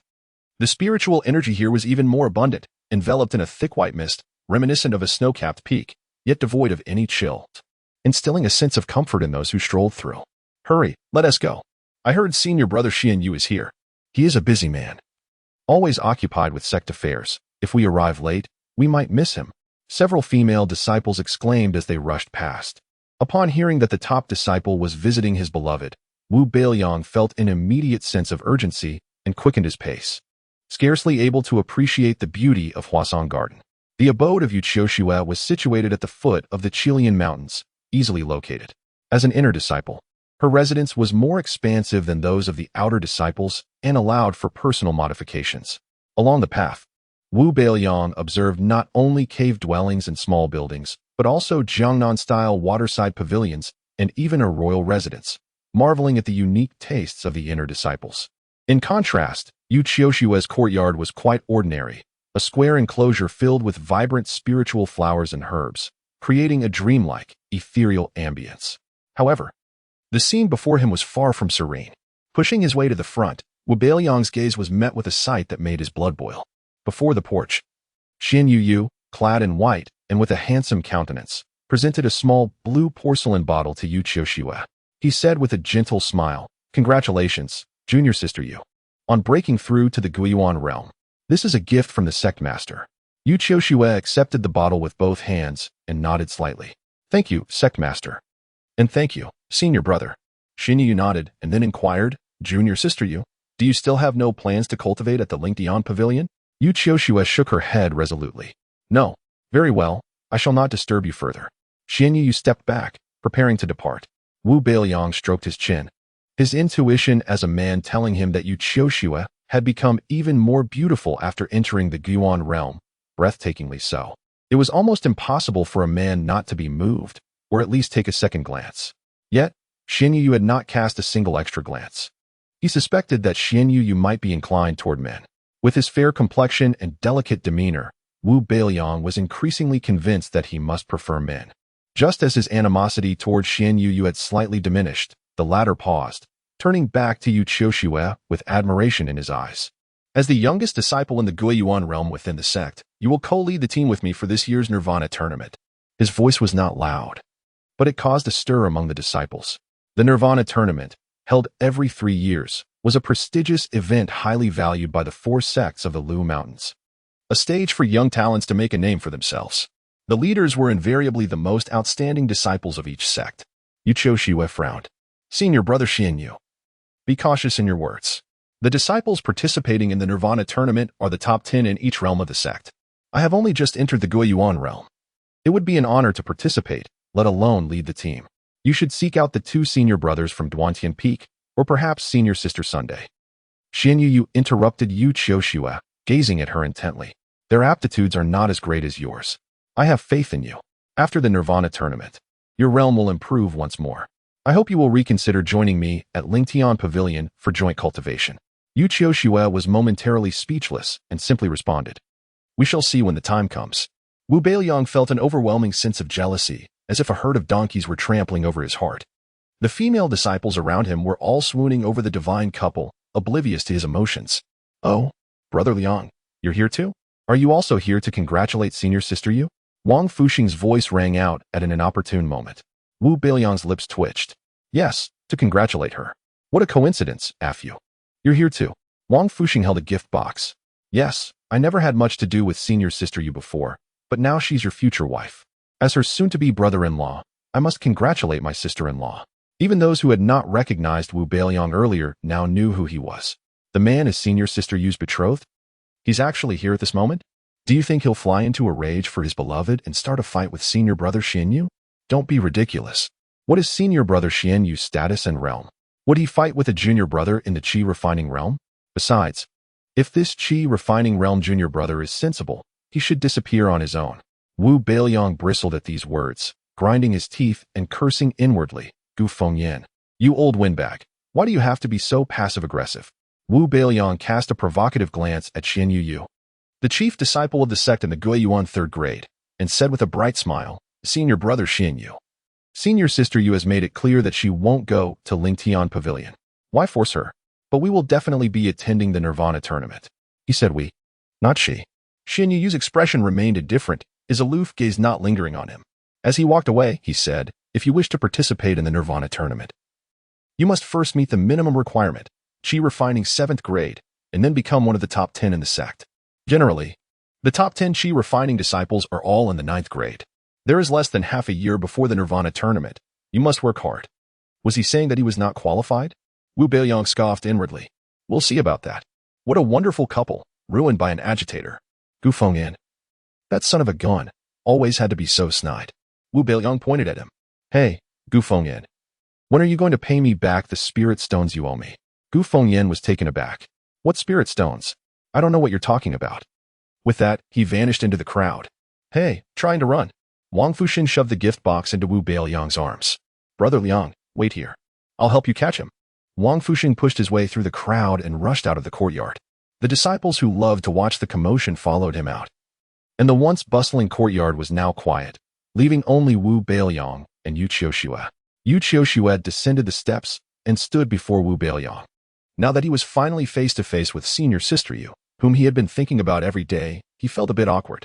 This is Wang Fuxing's gift to you. Congratulations on becoming the youngest Guiyuan realm disciple in the sect. You're truly amazing.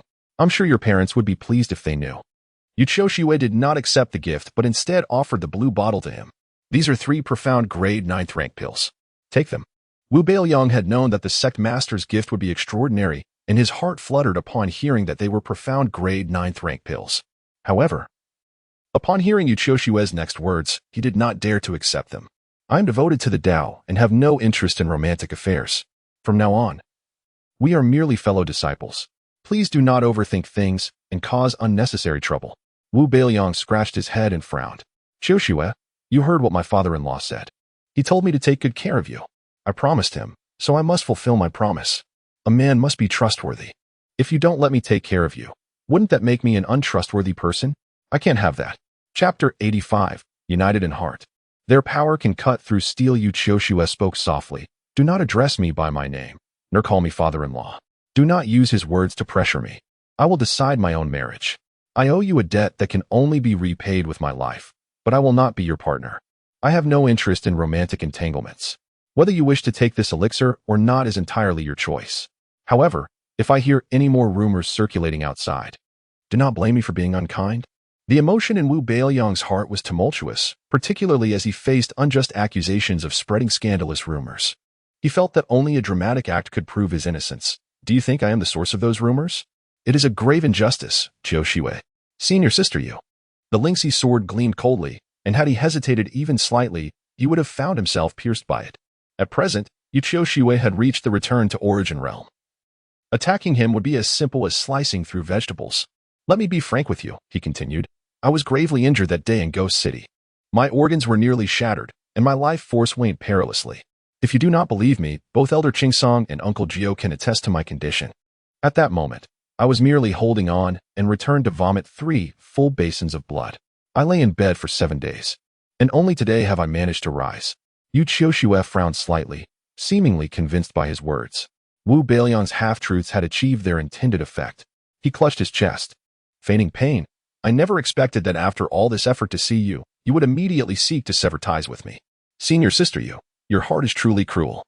Unmoved, Yu Qiuxue handed him a blue porcelain vial. Consider me heartless, but I will ask you once more. This is a 9th grade elixir of the highest quality. Are you certain you do not wish to take it? Wu Beiliang waved his hand, refusing resolutely. Senior sister Yu, I am but at the qi refining stage. If you give me such a precious elixir, my body cannot withstand it, and I will surely perish. My health is already compromised, and recovery will be difficult. But do not worry, I will not pursue you further.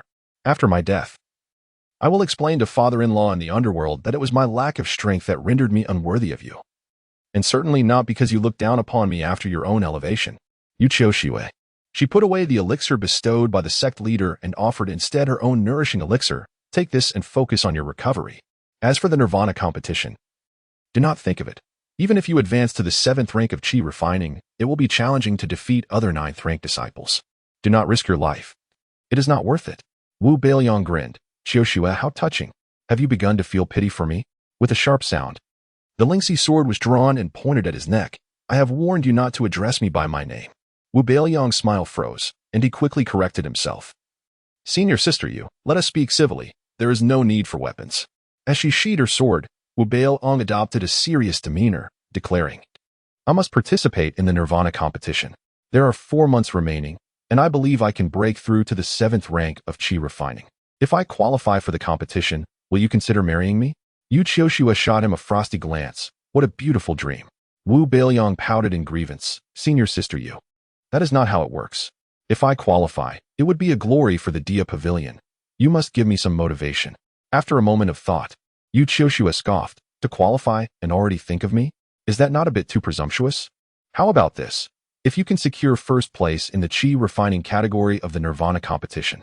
She paused, and Wu Beiliang gazed at her with hopeful anticipation. I will consider giving you a chance. Wu Beiliang raised an eyebrow, feeling a bit dejected. Just a chance? Do I want it? If not, forget it. Yes, yes, yes. Having a chance is better than none. Senior sister, rest assured, I will not let you down. Wu Beiliang's smile faded as he looked at Yu Qiushui with earnestness, stating solemnly, before your parents, we are already wed, whether you acknowledge it or not. You are my wife. In 3 years, I will surpass you and become the man you can rely upon. At that time, Qiushui, let us consummate our marriage. Yu Qiushui. Veins throbbed visibly on her smooth forehead. Clang. The lynxy sword flew from its sheath, aimed at the shameless lad. Ah, help? Attempted murder of my husband. Wu Beiliang exclaimed, employing his Tianchi step to flee at breakneck speed. Yu Qiushui did not truly intend to kill him. Watching Wu Beiliang flee in such a panicked state, she could not help but smirk. Her previously cold and indifferent eyes softened slightly. A moment later, Wu Beiliang returned. Flying on the lynxy sword. Senior sister, the spiritual herbs in the Baichao Garden No. 1 are grown by you, aren't they? He asked as he landed. Yu Qiushui was momentarily taken aback, replying, How do you know? Wu Beiliang smiled. The celestial herbs and spiritual stocks here are identical to those in No. 1 garden. They reflect your aesthetic and habits, unique and hard to alter. Yu Qiushui remarked in astonishment, Your powers of observation are indeed remarkable. I have my own strengths in certain areas. Wu Beiliang feigned modesty, waving his hand dismissively. He handed her a storage bag. Inside are dozens of bottles of iced lotus essence, which can enhance your cultivation speed. Let us unite in heart, for our combined strength can cut through steel. As we strive for excellence in the Nirvana competition and aim for the top position in both Qi refining and return to origin realms, bringing glory to our sect. Yu Qiushui's cheeks flushed slightly as she glared at Wu Beiliang in mock reproach. If you keep babbling nonsense, I will sew your mouth shut. Keep it for yourself. I do not want it. I have no use for excess. Do not be polite with me. When you run out, just come to me for more. As husband and wife, do not hold back. You're courting death. Yu Qiushui erupted in anger, drawing the lynxy sword once more toward Wu Beiliang. Look at you, brandishing a blade at the slightest disagreement. This is unacceptable. Do not act impulsively. Impulse is the devil. If you were to kill me, you would be left a widow. He protested as he continued to flee. Yu Qiushui's anger was genuine, yet she did not truly wish for his demise. Although he was annoyingly cheeky, he treated her with kindness. Thus, she opted for a small punishment rather than a severe one. Moments later, Wu Beiliang, now adorned with 18 holes in his robe, sought out Qian Yutong for his beloved black donkey. Qian Yutong, taken aback by his appearance, asked, Junior brother Wu, what happened to you? Why are there holes all over your clothes? Wu Beiliang waved his hand dismissively. Nothing, just a little playful banter between partners. Qian Yutong's lips twitched, silently cursing.